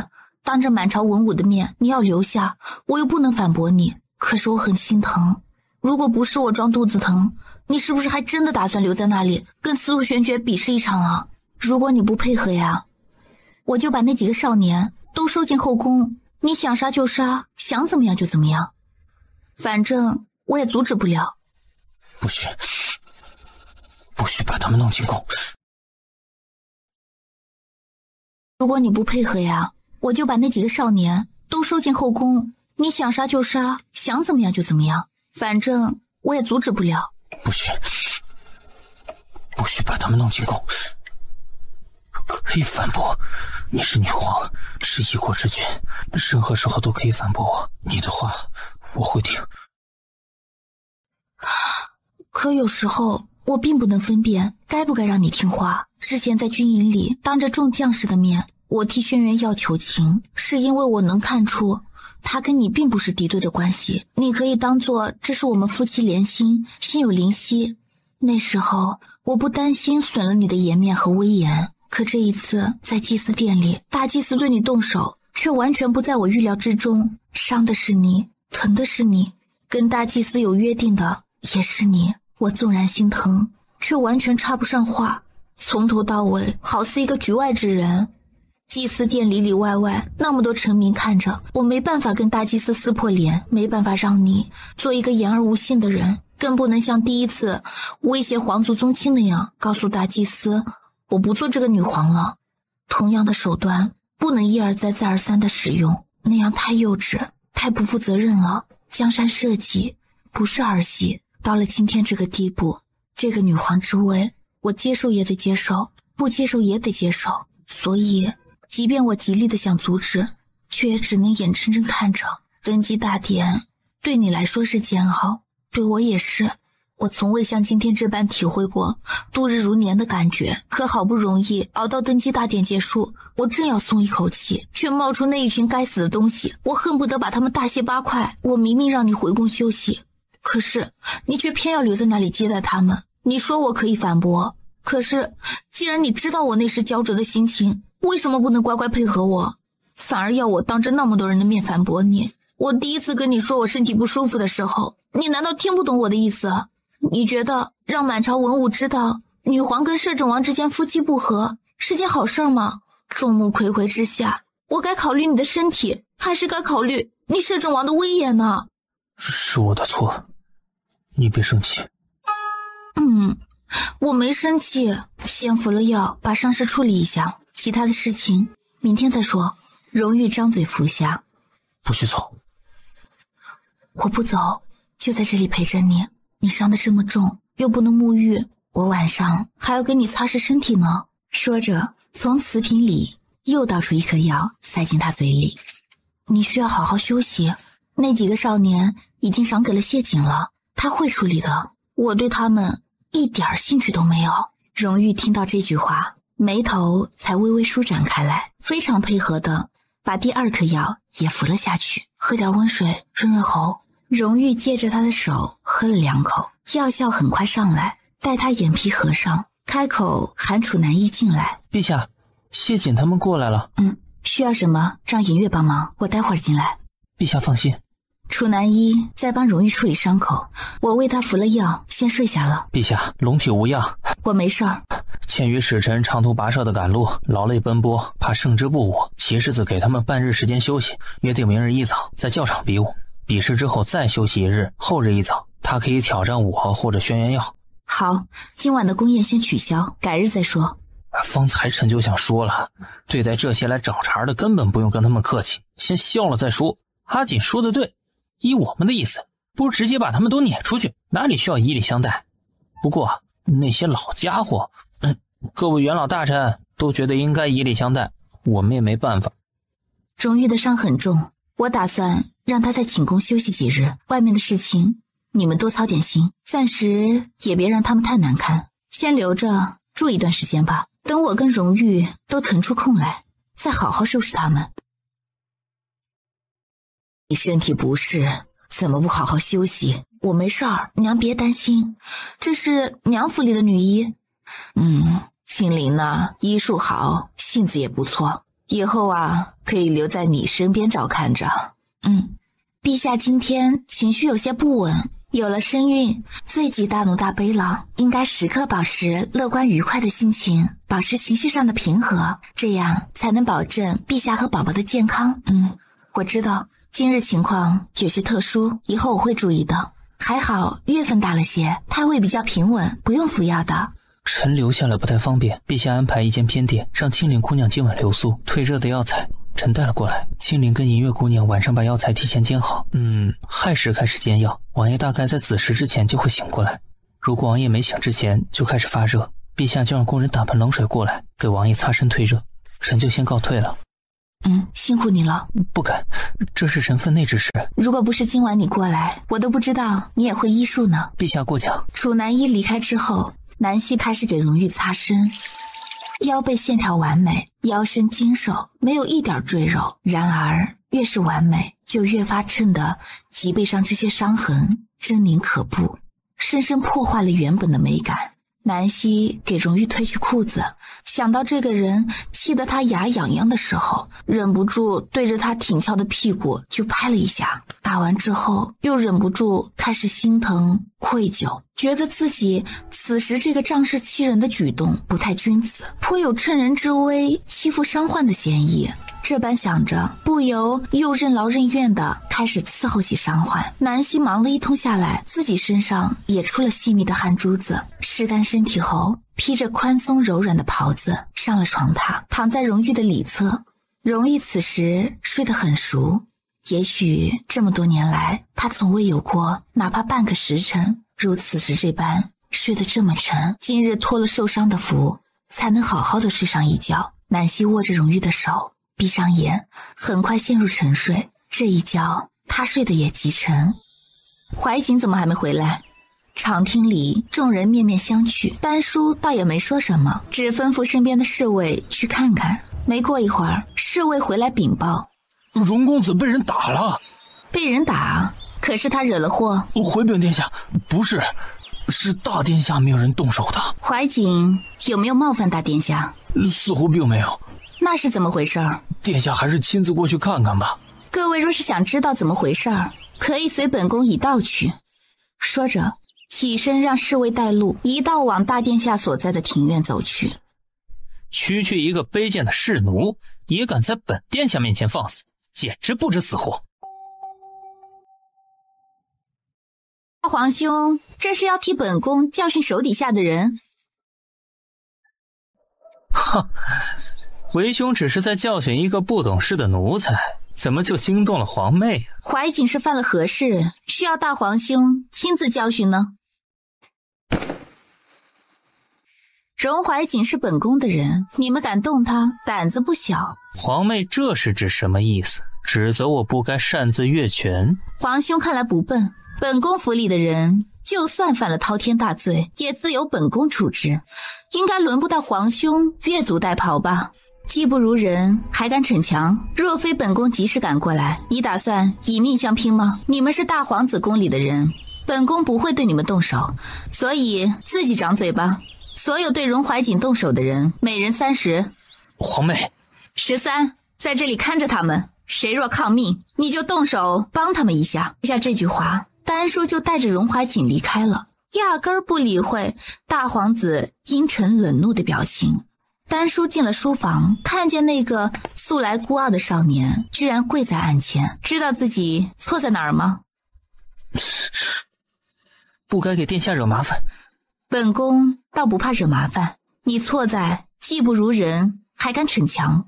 今日若不是本宫在场，你觉得自己会是他们的对手吗？不服，不愿认输妥协，就努力让自己变强吧。服不服，不是嘴巴说了算。起来去练字吧，左岸给了你字帖，照着练，稍后本宫检查。陛下。南希猛地睁开眼，什么时辰了？亥时了。青灵姑娘已在外面候着了，银霜正准备跟她一道去煎药。陛下是没休息好吧？要不要再多睡一会儿？奴婢照看着王爷。不用。原来荣誉能这么厉害，前世多亏了自己，今生他怎么就这么弱呢？一点都没有传承到前世长公主的尊贵和聪慧。阿玉，你醒了？这一觉睡得怎么样？荣誉沉默片刻，慢慢支起身体。别动，你身上的伤还很重呢，就这么老实趴着，不许起来。希儿，你是不是厌恶我欺骗了你？欺骗？我应该早些与你道出真相，而不是让你在一无所知之中被推着坐上皇位，然后还要被迫想起以前那些早该被遗忘的事情。倒也不是厌恶，毕竟如果你不曾带着前世的记忆，或者我跟静华女帝真要划清关系，这一世啊，我们二人或许不会有任何牵扯。毕竟像我这样的姑娘，别说大周了，就算是在任何一国世家闺秀之中都不算少见。你这样的性情怎么可能无缘无故就喜欢上了我呀？还如此死心塌地的在我这样一个不识好歹的人身上吊死。荣誉熟知那些过往，所以会一如既往的爱着南希，可他怕南希在这根刺的折磨下会厌烦，会与他生疏，会渐渐与他离心。他不敢冒这样的险，他也冒不起这个险。如果再次失去他，他将不知道自己活在人世间的意义是什么。他承受不了失去他的痛苦，那样钻心刺骨的，足以让他窒息的折磨与煎熬。今生今世，来生来世，他永远不想再承受，所以只能强制性的把他困在身边，困在江山地位之上，甚至困在丹叔与南希的双重记忆之中，用天下苍生的责任来锁住他，让他割舍不掉前世今生的牵绊。不过我还是不太高兴，姑娘家总会有一些小情绪的，虽然我也不知道自己不开心的点在哪儿，但是接下来的日子里啊，你最好包容我的不开心和小性子。我什么都听你的。你敢不听吗？不敢。这一天半宿累得我够呛，等你身上的伤好彻底了，最好全部补偿给我。荣誉听到这句话，终于忍不住伸手想把他圈在怀里，然而他此时趴卧的姿势实在不太方便。南希伸手拍开他的爪子，老实点儿。希儿，荣怀瑾爱的是丹叔，荣誉爱的是南希。荣怀瑾的爱是卑微，是臣服，荣誉跟南希才是名正言顺的夫妻。我们这一世啊，算是全了荣怀瑾跟静华女帝之间的遗憾了。荣誉忍着身上的疼，到底还是把他紧紧的拥住。今生我依然是你的臣。睡吧。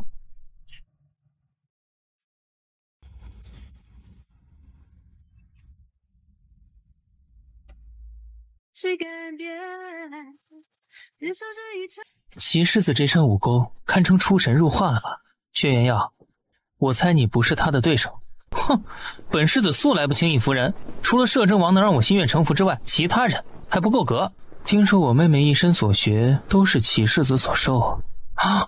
轩辕七还懂兵法，这我就不知道了。反正啊，红衣的本事是他教出来的。哼，那又如何？上了战场，楚红衣也不会是本世子的对手。哎，我觉得眼下我们应该一致对外吧。你们俩谁更胜一筹重要吗？难不成耀耀还打算跟楚红衣战场上见真章？当着这么多人的面，你能不能别这么叫我？把他堂堂一个武将叫得一点气势都没了。哼，那耀耀希望我怎么叫你？阿耀、耀儿、宝贝儿，还是你们俩消停会儿吧。我要去给主上换药，顺便汇报一下战况，你们要不要一起啊？我觉得主上现在并不乐意见到我们，甚至恨不得所有人都消失才好。只要陛下在他身边就行啊。你说的对，但该换药还是得换药，你们继续留在这里盯着吧，我去就回。齐世子身手不错呀，这气度也不是一般人能比的。轩辕齐跟楚红衣这对小夫妻，在外人印象中一直都是女强男弱，他却从来没试图争辩过，心甘情愿当绿叶，衬托媳妇儿的英姿飒爽。哎呀，世间有几个男人能做到这般？你说的没错，今日若非楚将军怀有身孕，这代表东陵出战来使的人还得是楚红衣啊。这对夫妻以后啊，肯定会成为女皇陛下面前最得力的忠臣良将。谢九爷，怎么突然这么生疏？之前不是都叫我阿锦吗？哼，外人面前该正经还是得正经啊。哎，你方才对轩辕齐夸赞有加，是不是代表你欣赏他这种类型的男人？的确是佩服他的胸襟。听说九爷生性风流，喜好美人，后院姬妾无数。哟，怎么？我对你的后院没兴趣啊，只是想知道属于阿锦的那个良配什么时候出现。我觉得等阿锦以后喜欢上了一个人，应该也能做到齐世子和主上这般全心全意爱着对方，为他付出一切，也甘之如饴。最好能是个彪悍的母老虎，把这妖孽治得服服帖帖才好。你为什么会这么想？因为浪子回头也是一件值得庆贺的事情。虽说人不风流枉少年，可我还是觉得太风流了不好。后院女子多，争风吃醋起来也怪吓人的。万一哪天搞出命案来，如果耀耀肯从了也即刻遣散后院姬妾啊，从此专心对耀耀一个人好，再也不看别的女子一眼。男子也不看，就看耀耀一人，为你付出一切，也甘之如饴。你是不是最近美人睡腻了？真想换换口味，玩一玩分桃之恋？不可以？哼，当然可以。女皇陛下不是刚送了几个美少年给你吗？应该够你折腾一段时间了。耀耀，你真是翻脸无情啊！昨日还跟我亲密无间，今日就迫不及待的要划清界限，狠心把爷推给别人，就不怕伤我心啊？你们俩打算什么时候成亲？今日臣就是过来看看摄政王伤势如何，若是无碍，臣就定于年前完婚。荣誉的伤势如何，跟你们成亲有什么关系啊？臣打算邀请陛下和摄政王去给臣做个主婚人。朕不想去，朕怀着身孕，按照民间习俗是不可以去参加新人成亲大礼的，不吉利。况且你父王母妃健在，哪需要我们做主婚人？就不怕你父王母妃伤心吗？是臣疏忽了，不过臣还是想请一道旨意。什么旨意？臣和红衣多年感情，不希望有旁人来破坏。虽然我们都有处理麻烦的能力，可人生短短数十年，若隔三差五就有人来找茬，总归会让人心情不太愉快。把摄政王准备给他们的成亲贺礼拿过来。楚红衣接过锦盒，打开看了看。荣誉说呀，这鞭子不错，用来防身最佳，古来都有尚方宝剑一说。朕今日就赏赐楚将军一根代表身份的尚方宝鞭好了，可以打奸臣，打小人，拥有先斩后奏之权。尚方宝剑也是赏赐给有功之臣。楚将军对于朕这个新女皇来说，也算得上是个有功之臣。毕竟啊，以后用得上楚将军的地方多的是呢。但是有个条件，一切可以随心所欲的前提是忠君。表兄出身皇族，该知道伴君如伴虎的道理。一旦来日生了不该有的心思，今日之荣耀就是来日之杀气。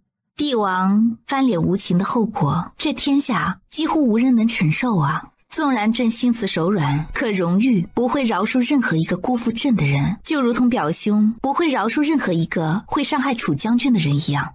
这个道理你应该明白。而偏偏呢，荣誉手里掌握着绝对的权力与实力，他想要做的事情，想要除掉的家族，轻而易举就能办到的。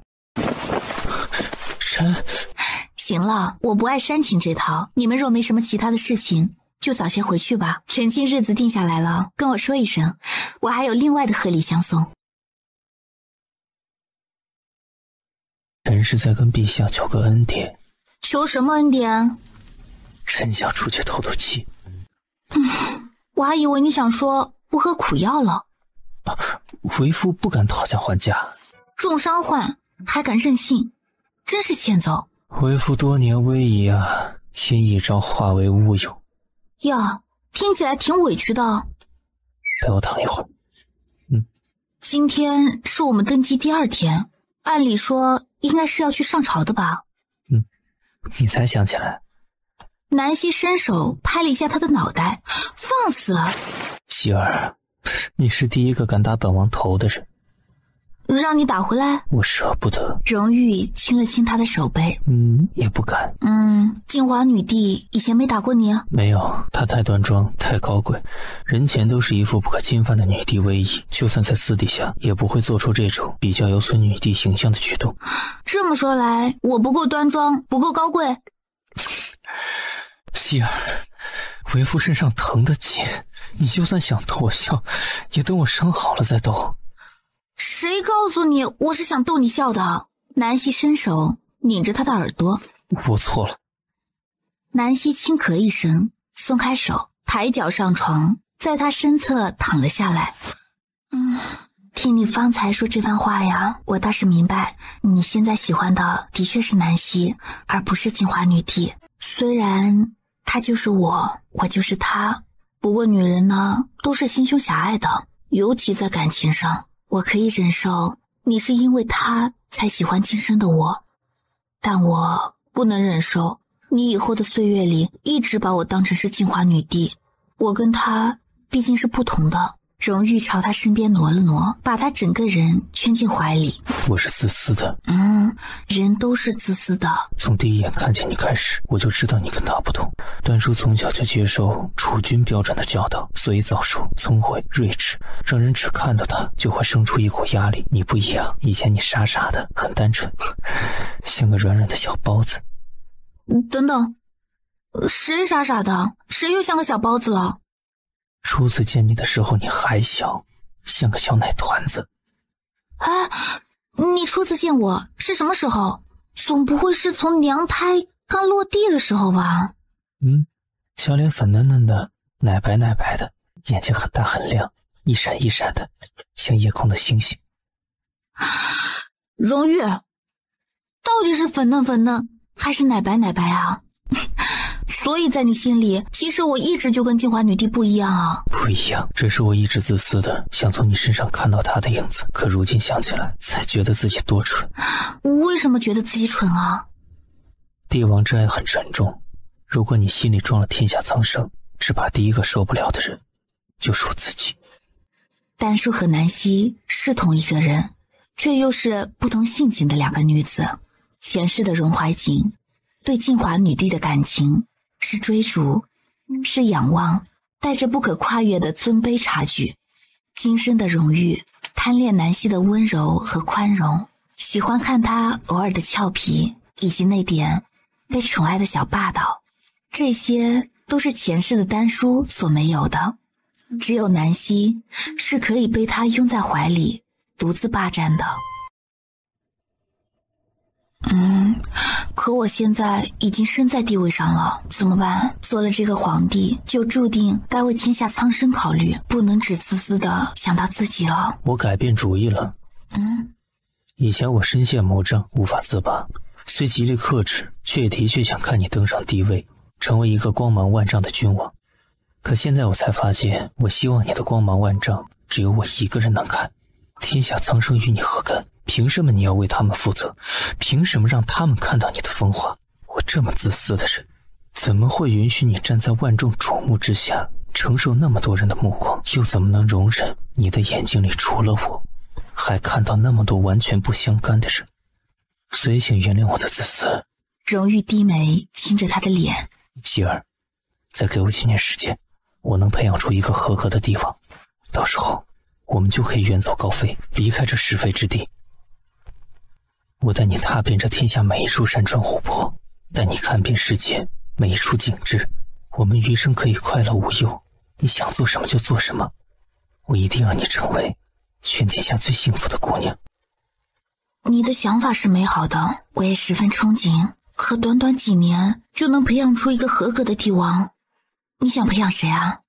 伸手抚着他的腹部。这个儿子还没出生呢，你就想让他累死累活做皇帝，让我们这对爹娘去逍遥自在？万里江山是多少人求而不得的尊荣，我当然得留给儿子。可几年后他也才几岁而已，你不会真打算让一个几岁的娃儿当皇帝吧？我会努力的教。就算如何努力，他也还是个孩子啊！我告诉你啊，儿子14岁之前不允许你有传他地位的想法。我14岁就已经上战场了。你是你，他是他，你们能一样吗？唉，几年之后，朝堂会是焕然一新的朝堂。我给儿子安排信得过的忠臣良将，还有最好的太傅。既然你能把他教好，还要太傅干什么？他应该能独当一面了才是。趁早打消你心里那些个不切实际的念头，睡觉。伤患不好好养伤，净想些有的没的。荣誉伸手把他整个人圈住，一起睡。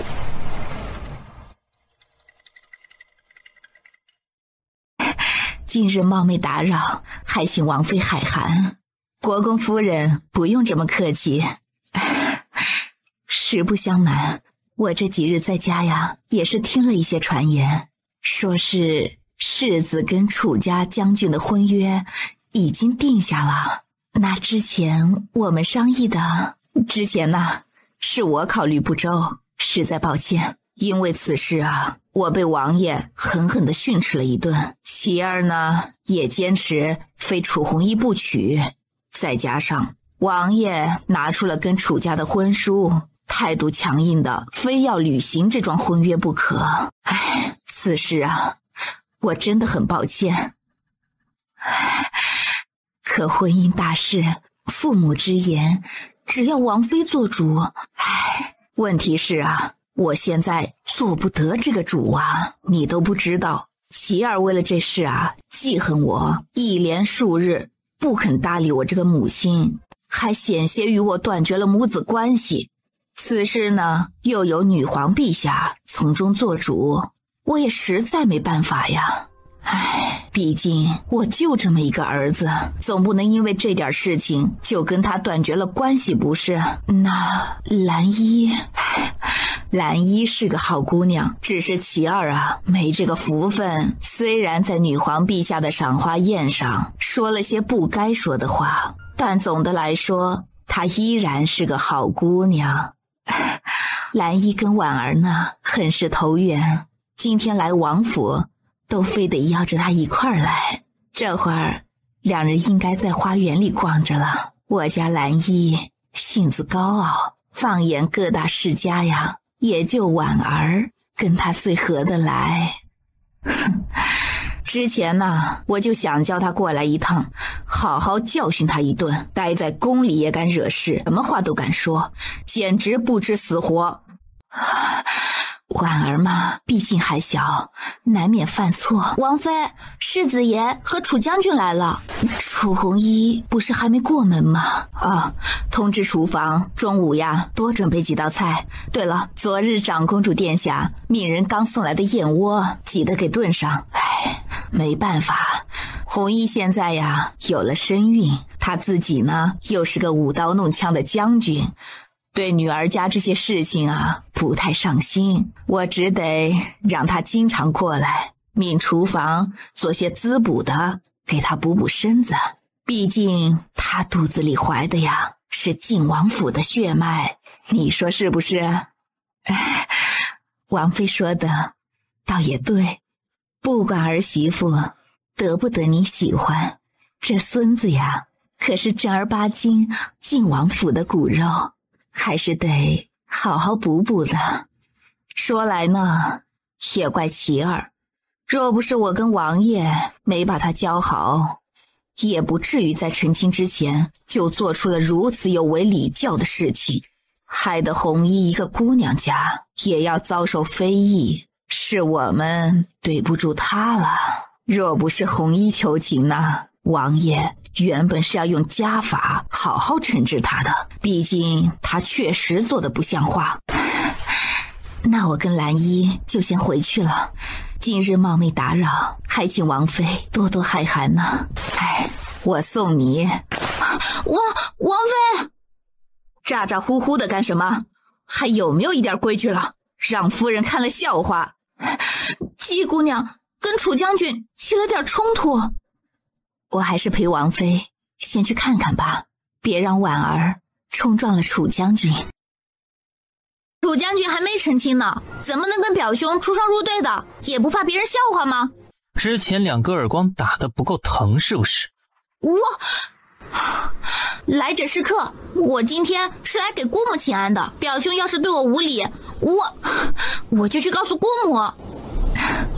楚将军是不高兴见到我吗？今日我是跟母亲一道来做客的，若是将军不喜欢，我即刻离开就是。方姑娘是跟我一道来的，楚将军若是不高兴，有脾气冲着我发就是，没必要对兰姨摆脸色。他算个什么东西？你又算个什么东西？楚将军太……闭嘴！我之前在宫里跟你说过什么？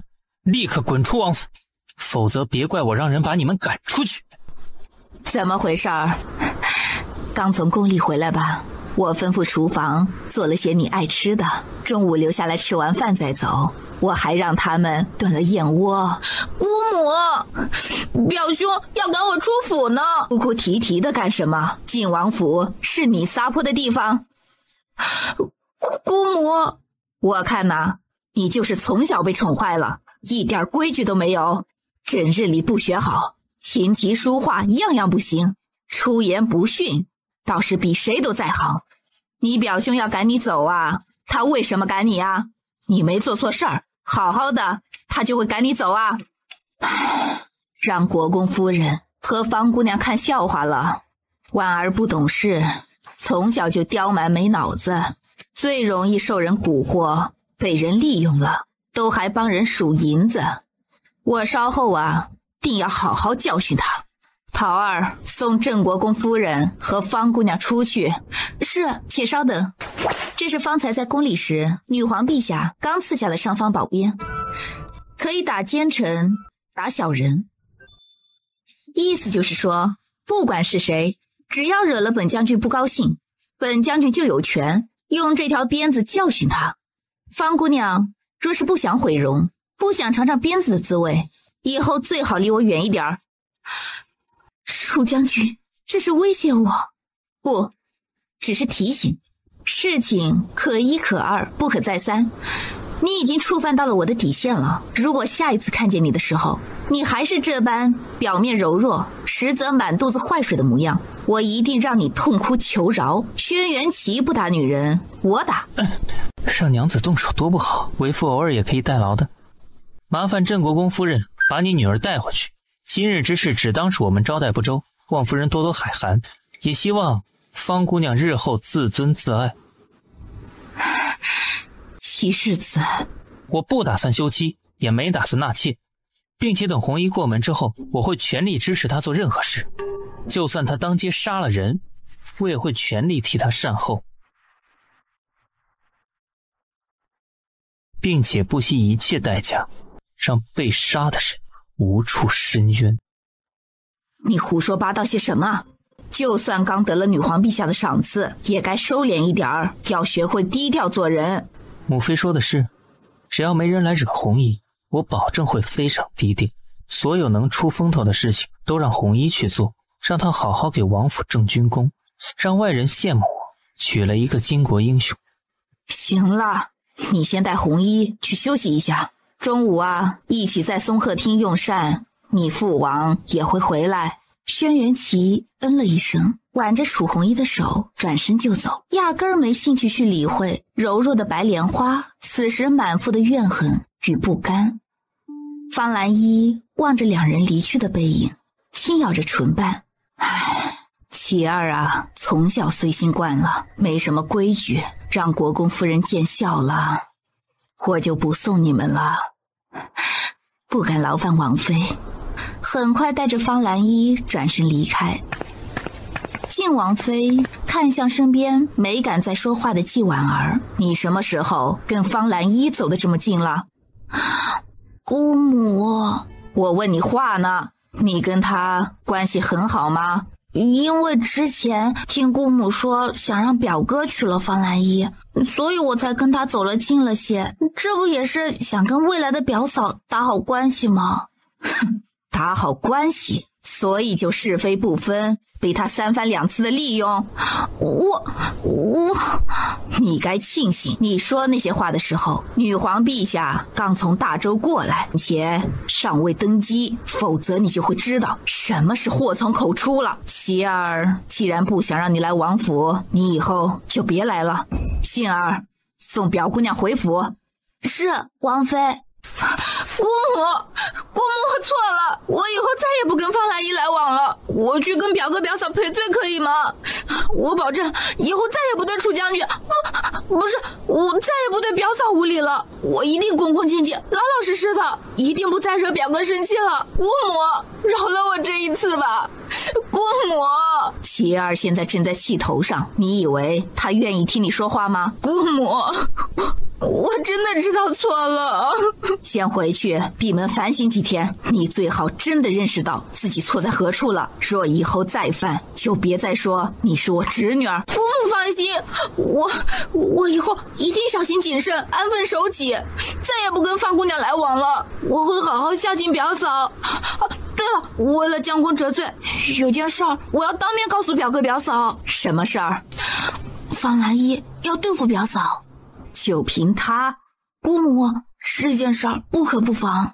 他打算如何对付红衣？过几日表哥和表嫂不是要成亲了吗？成亲自然就要请喜娘。方兰依打点了城中最有名的喜夫人，打算在成亲之日对表嫂下手。成婚之日，喜娘迎亲之后要负责布置新房，床上放有枣子、花生、桂圆和栗子4粒。喜娘铺床的时候只需稍稍动些手脚，只要在床上放一点麝香，表嫂肚子里尚未成型的胎儿就此事你是怎么知道的？你参与了计划？没，我没有，姑母，我真的没有，我对天发誓，姑母，就算借我几个胆子，我也不敢谋害表哥的子嗣啊！够了，跟我去红尘院，你自己去跟琪儿解释吧。你怎么还没走？琪儿，婉儿有话跟你们说。想说什么？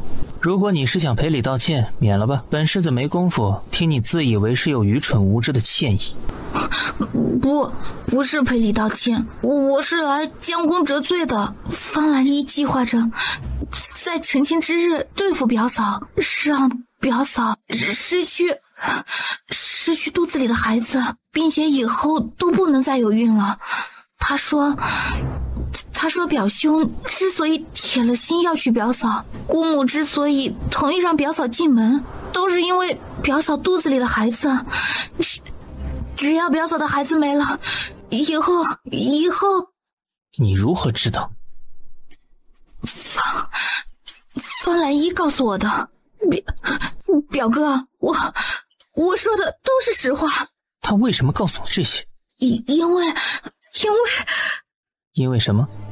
因为喜夫人跟我母亲身边的大丫鬟喜鹊是姐妹。前日我观察到喜鹊不对劲儿，逼问她之后就知道了此事。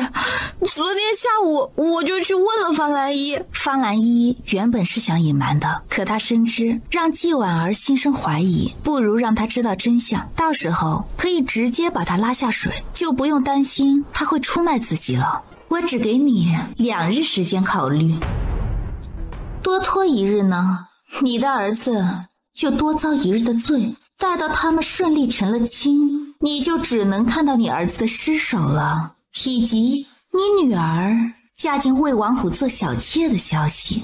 好好考虑一下吧。喜夫人被绝望和恐惧包围，跟呆了一样，久久无法反应。利用成亲铺床的机会，在贵人的床上下麝香，让新嫁娘小产，这是多大的罪孽，多伤天害理的事情呢！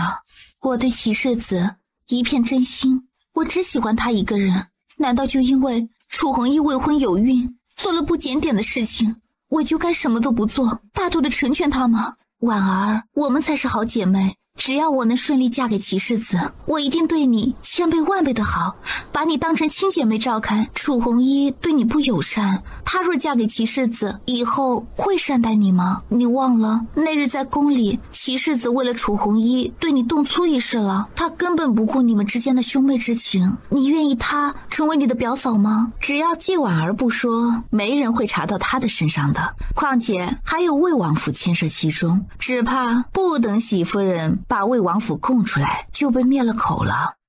你看着我干什么？知人知面不知心，我又不知道他心肠如此恶毒，为了达到目的，可以连孩子都不放过。如果真让那恶毒的女子进了门，定会搅得王府不得安宁。他觉得方兰依才是真正适合生存在后宫的女人，不择手段，心肠歹毒。这样的女人，但凡聪明一些，总能做到很多女人都做不到的事情。然而他的脑子若是跟不上他的歹毒手段，死无葬身之地的人也只会是他。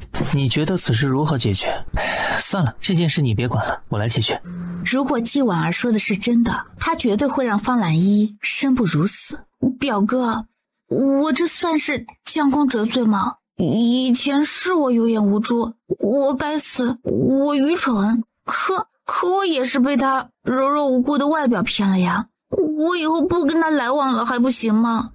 未免夜长梦多，这个月16，我跟红衣就把婚事给办了，娘负责府里操办吧，外面的事情我来安排。好，你做主吧。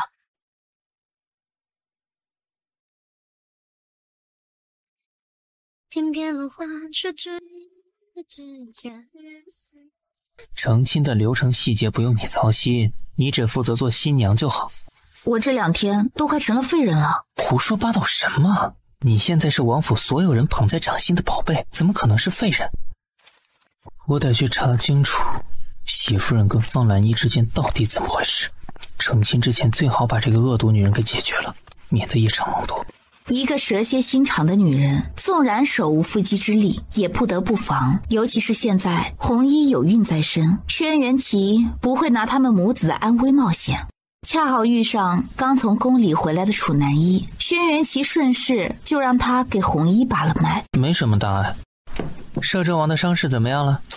这问的是废话，那么重的伤10天半个月根本好不了。不过对于摄政王他老人家来说，只要没死都不算什么大事。摄政王为什么没有让太医诊治啊？太医院好药虽多，圣药却难求，摄政王没时间在床上养2-3个月。你也是九霄阁的人啊。九霄阁富甲天下，高手如云，网罗了天下各种各样的能人异士，珍惜药材又算得了什么呢？哼，既然你是九霄阁的，那么有件事情需要你帮忙。今天晚上我要做件很重要的事情，你手里的好东西给我一点。啊？好东西？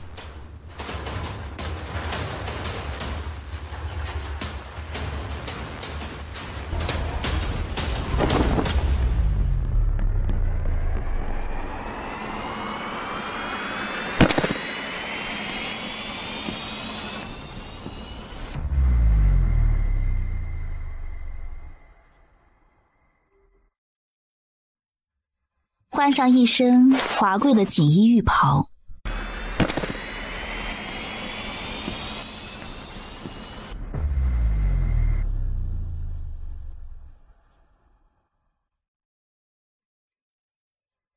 一身华贵的锦衣玉袍，打扮的玉树临风，带着贴身高手去帝都最有名的花楼里逛上一圈，折腾几个貌美小姑娘。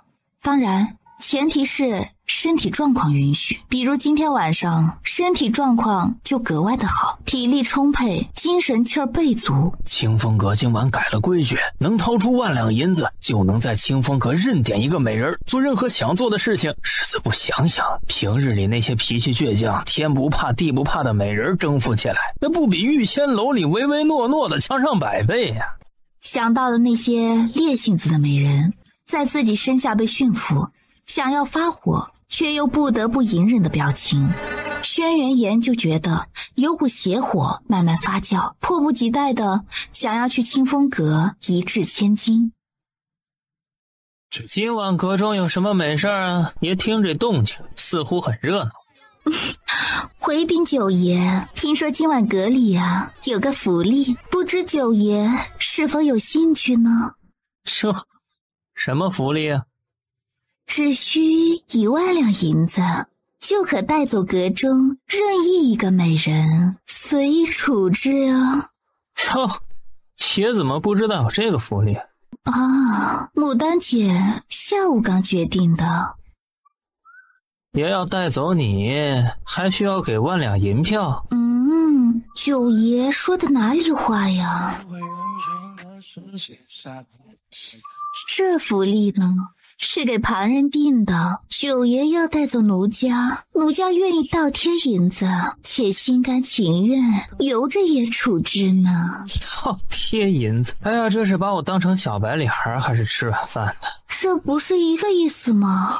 九爷息怒，奴家哪敢有这般想法呀？就算吃了雄心豹子胆，奴家也绝不敢对九爷不敬呢。说吧，今晚的主角是谁呀？前皇太孙，魏王府的严世子，还有镇国公府的那位小姐。谁的声音？不可说。你当爷查不出来呀？反正人家是花了银子的，我们照做就是了，不能泄露客人隐私。10万两白银的入账，再加上今晚所有客人一掷千金的手笔，牡丹姐呀，大概要笑得合不拢嘴了。10万两？当然了，牡丹姐姐的都是大手笔的生意，小生意呀，可入不了她的眼呢。天方亮，还远远没到这2日休养身体该起床的时辰，外面就响起了一阵急促的脚步声。启禀陛下，摄政王，卑职有急事禀奏。谁在外面说话？属下在。怎么回事？是杨统领，他速度太快，而且看来很急，属下来不及反应，才扰了主子清梦，属下罪该万死。去问问杨统领发生什么事了，是不是南越和北疆来的使臣就不安分了？是。入主了这大正宫啊，做了东陵万人之上的女皇，以后呢，免不了要应付各种各样突发事件，没必要大动肝火了。我去处理，你再睡一会儿。你老是趴着，动一下试试。南希没理会他，径自起身下床。回禀陛下，是皇城里出了事。皇城里出了什么事儿？听起来好像挺匪夷所思的。昨天晚上魏王府的世子去了清风阁，然后从清风阁带走一个姑娘。当夜回到王府之后，这个姑娘被他糟蹋了，听说折磨的凄惨无比，浑身伤痕累累。然后早上魏王府世子突然发现，昨晚被他糟蹋的这个女子居然是魏国公府的方姑娘。镇国公府的方姑娘？是，就是之前陛下见过的那位方兰依方姑娘。方姑娘眼下情况如何？还能活吗？听说是奄奄一息，还剩下一口气吊着，但挺危险的。清风阁是什么地方？东陵皇城之中一间比较有名的青楼。传杨统领。参见陛下，参见摄政王。不用多礼了，禁军先去拿人，把轩辕炎打入大牢再说。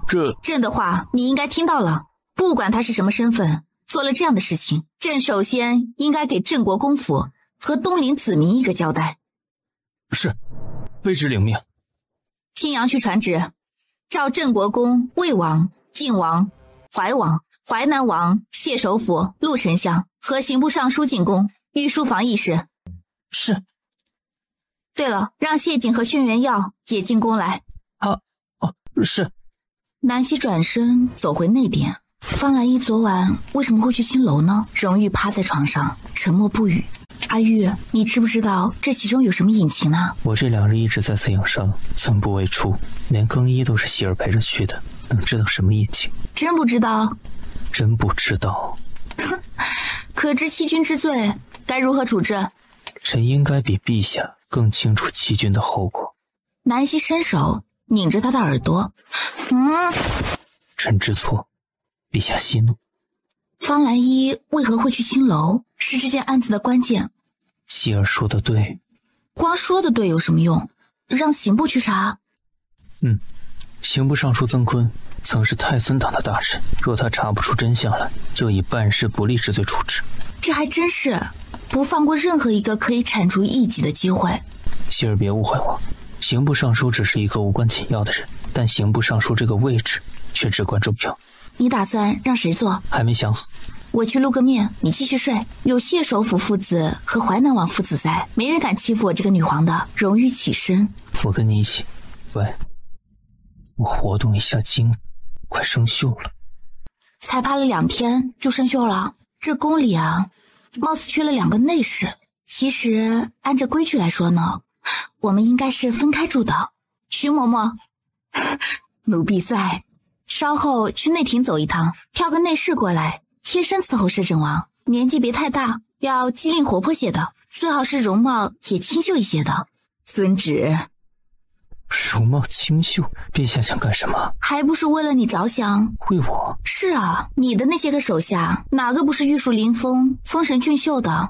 我以为呢，你喜欢长得好看的，太丑的影响你心情怎么办？青灵姑娘正在煎药，摄政王半个时辰之后得喝药了。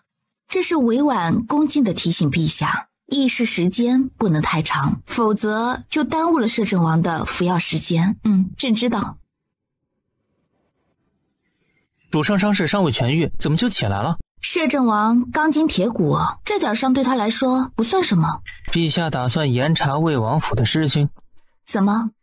臣觉得陛下不妨成全了此事。魏王府世子尚未成亲，镇国公府方姑娘也未出阁，如今既生米煮成了熟饭，索性成全了他们，说不定本就是两厢情愿，只是碍于苦衷而不得已如此呢。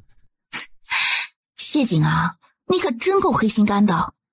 多谢陛下夸赞，臣受之有愧。你是不是知道什么内情？臣若说什么都不知道，算不算欺君啊？算。欺君之罪该如何处置？摄政王比朕清楚。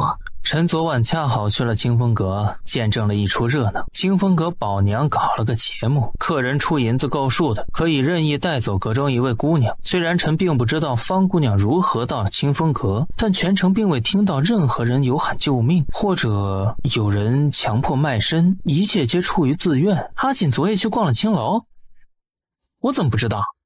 这话说的，小爷逛青楼常有的事，又不是第一次，为什么要让你知道？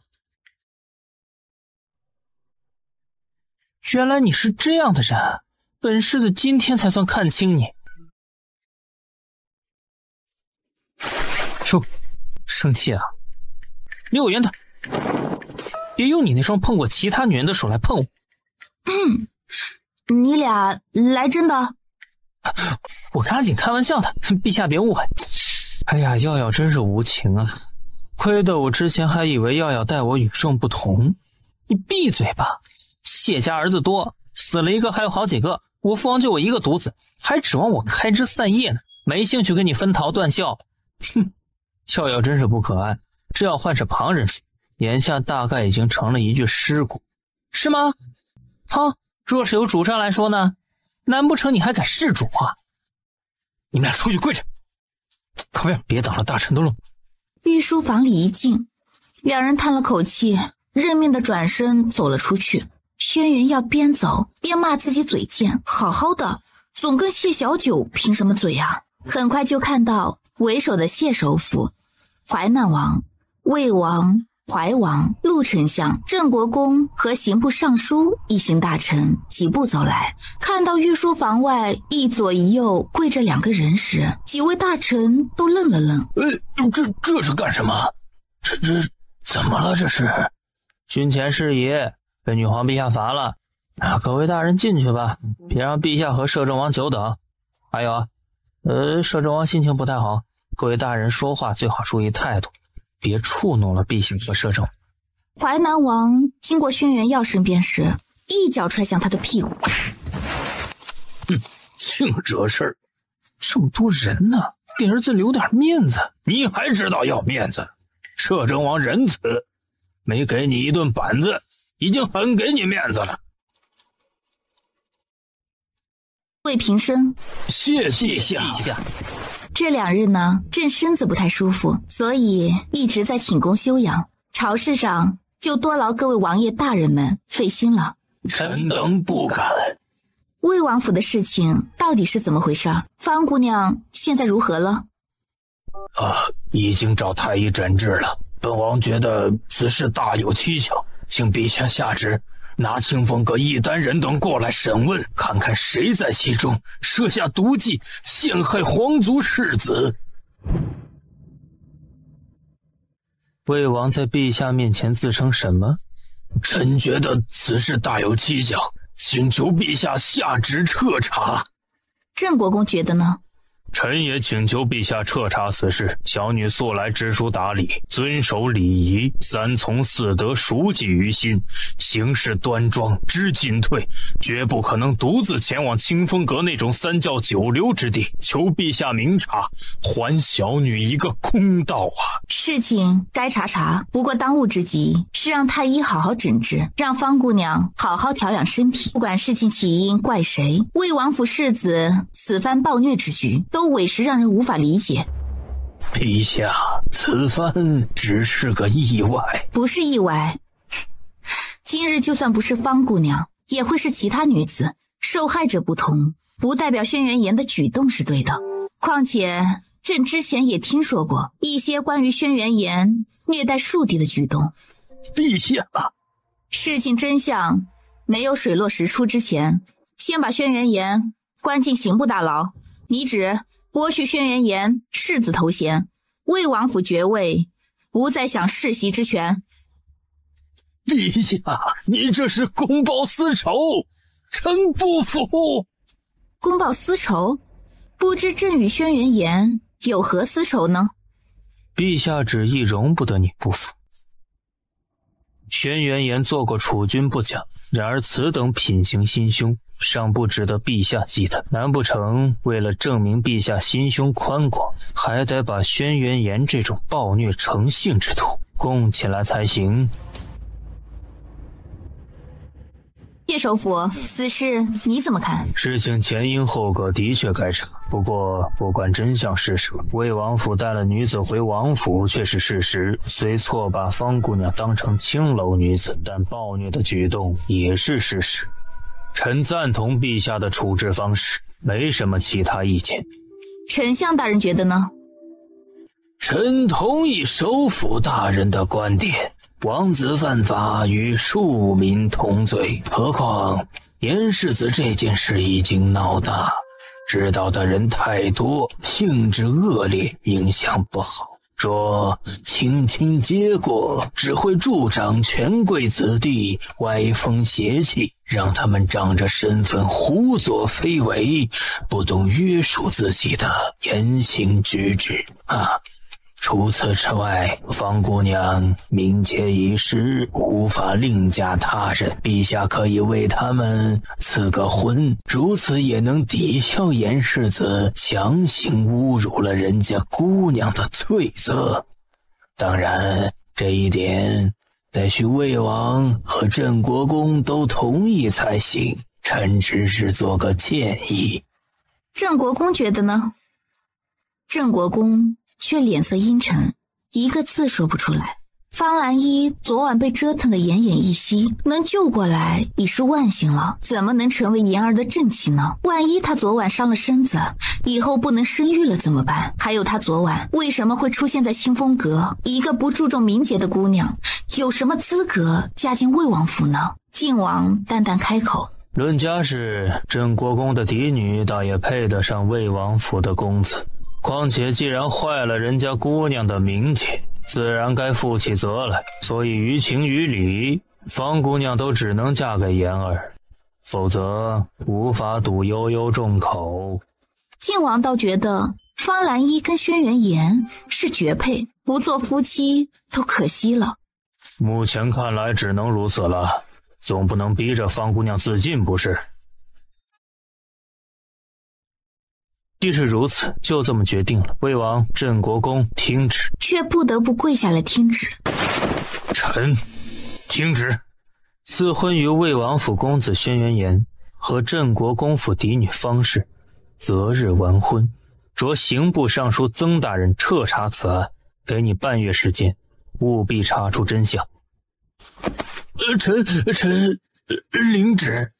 谢瑾。御书房外，谢瑾听到传唤，下意识地转头看向轩辕耀。主上叫你呢，看我干什么？爷不是怕你孤单吗？慢悠悠站起身，爷这一进去，你就没人陪了，自个儿跪在这里，不会伤怀落寞，孤单寂寞？寂寞你个头！说不定是叫你去问罪，你别高兴太早。哎，要不要我替你求个情啊？是，要是不幸被问罪了，我也可以替你求个情。臣在，你协助曾大人调查魏王府一案，给你们半个月时间，若查不出真相，你跟曾尚书一道领责。臣领旨。今日议事到此为止，都散了。臣等告退。众人走出御书房，谢首府停下脚步。妖世子啊，来到帝都之后，已经不止一次惹怒了摄政王，一次军棍，一次罚跪。哎呀，不知世子是水土不服，还是跟摄政王八字相克呀？大概是水土不服吧，多谢首府大人关心。呵呵，不客气。说完，施施然举步离开。陆丞相捻了捻胡须，世子这般年纪，虽大多年轻气盛，可太气盛了些也不好。摄政王让你滚回去。滚回哪去？站起身，跟他父王一道，转身离开御书房。哎，父王，你打算什么时候回淮南？今天就走。今天？这么着急？废话，马上年底了还不着急？难不成留你娘一个人在淮南过节？女皇陛下登基大典已经结束，他们也拜见了新帝，的确得早些回去边关，没有继续逗留帝都的理由。明天再走吧，我想再多留一天。你暂时不回去？我不回去？你留在帝都。女皇刚登基，地位未稳，楚将军又有了身孕，你暂时留在这里稳住朝堂。那5000黑曜军也留在这里听你调遣，为父带着身边亲卫回去就行。这是摄政王的意思，还是父王的意思？你觉得呢？摄政王若没有这个意思，为父敢擅自做主啊？你以为掌兵权的武将想干什么就干什么？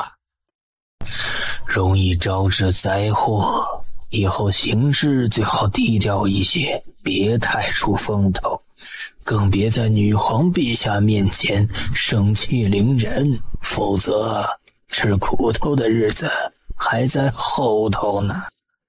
说着这句话，陆丞相也跟着举步离开。在他父王走过来之际道：儿子以后一定好好做人，好好做事，绝不敢盛气凌人，也不倚老卖老。摄政王让你滚回去。滚回哪去？摄政王让你滚回去。滚回哪去？站起身，跟他父王一道，转身离开御书房。哎，父王，你打算什么时候回淮南？今天就走。今天？这么着急？废话，马上年底了还不着急？难不成留你娘一个人在淮南过节？女皇陛下登基大典已经结束，他们也拜见了新帝，的确得早一些回去边关，没有继续逗留帝都的理由。明天再走吧，我想再多留一天。你暂时不回去。我不回去？你留在帝都，女皇刚登基，地位未稳，楚将军又有了身孕，你暂时留在这里稳住朝堂，那5000黑曜军也留在这里听你调遣，为父带着身边亲卫回去就行。这是摄政王的意思，还是父王的意思？你觉得呢？摄政王若没有这个意思，为父敢擅自做主啊？你以为掌兵权的武将想干什么就干什么？纪夫人和坊间一些三姑六婆跪在王府大门外，声泪俱下的哀求魏王妃放了他的儿子。恰逢魏王从宫里回来，滚！王爷这是干什么？这位夫人看起来手无缚鸡之力，可经不住王爷这一脚踹下去。谢家小儿还敢在本王面前放肆！王爷误会，谢瑾奉旨协助曾大人查案，任何可疑之人都得带走问话。当然，对于该出手保护的相关人等，也得及时保护下，否则万一被灭了口，谢瑾失职是小事，王爷这会儿再担个杀人的罪名，可就不太妙了。王爷说是不是？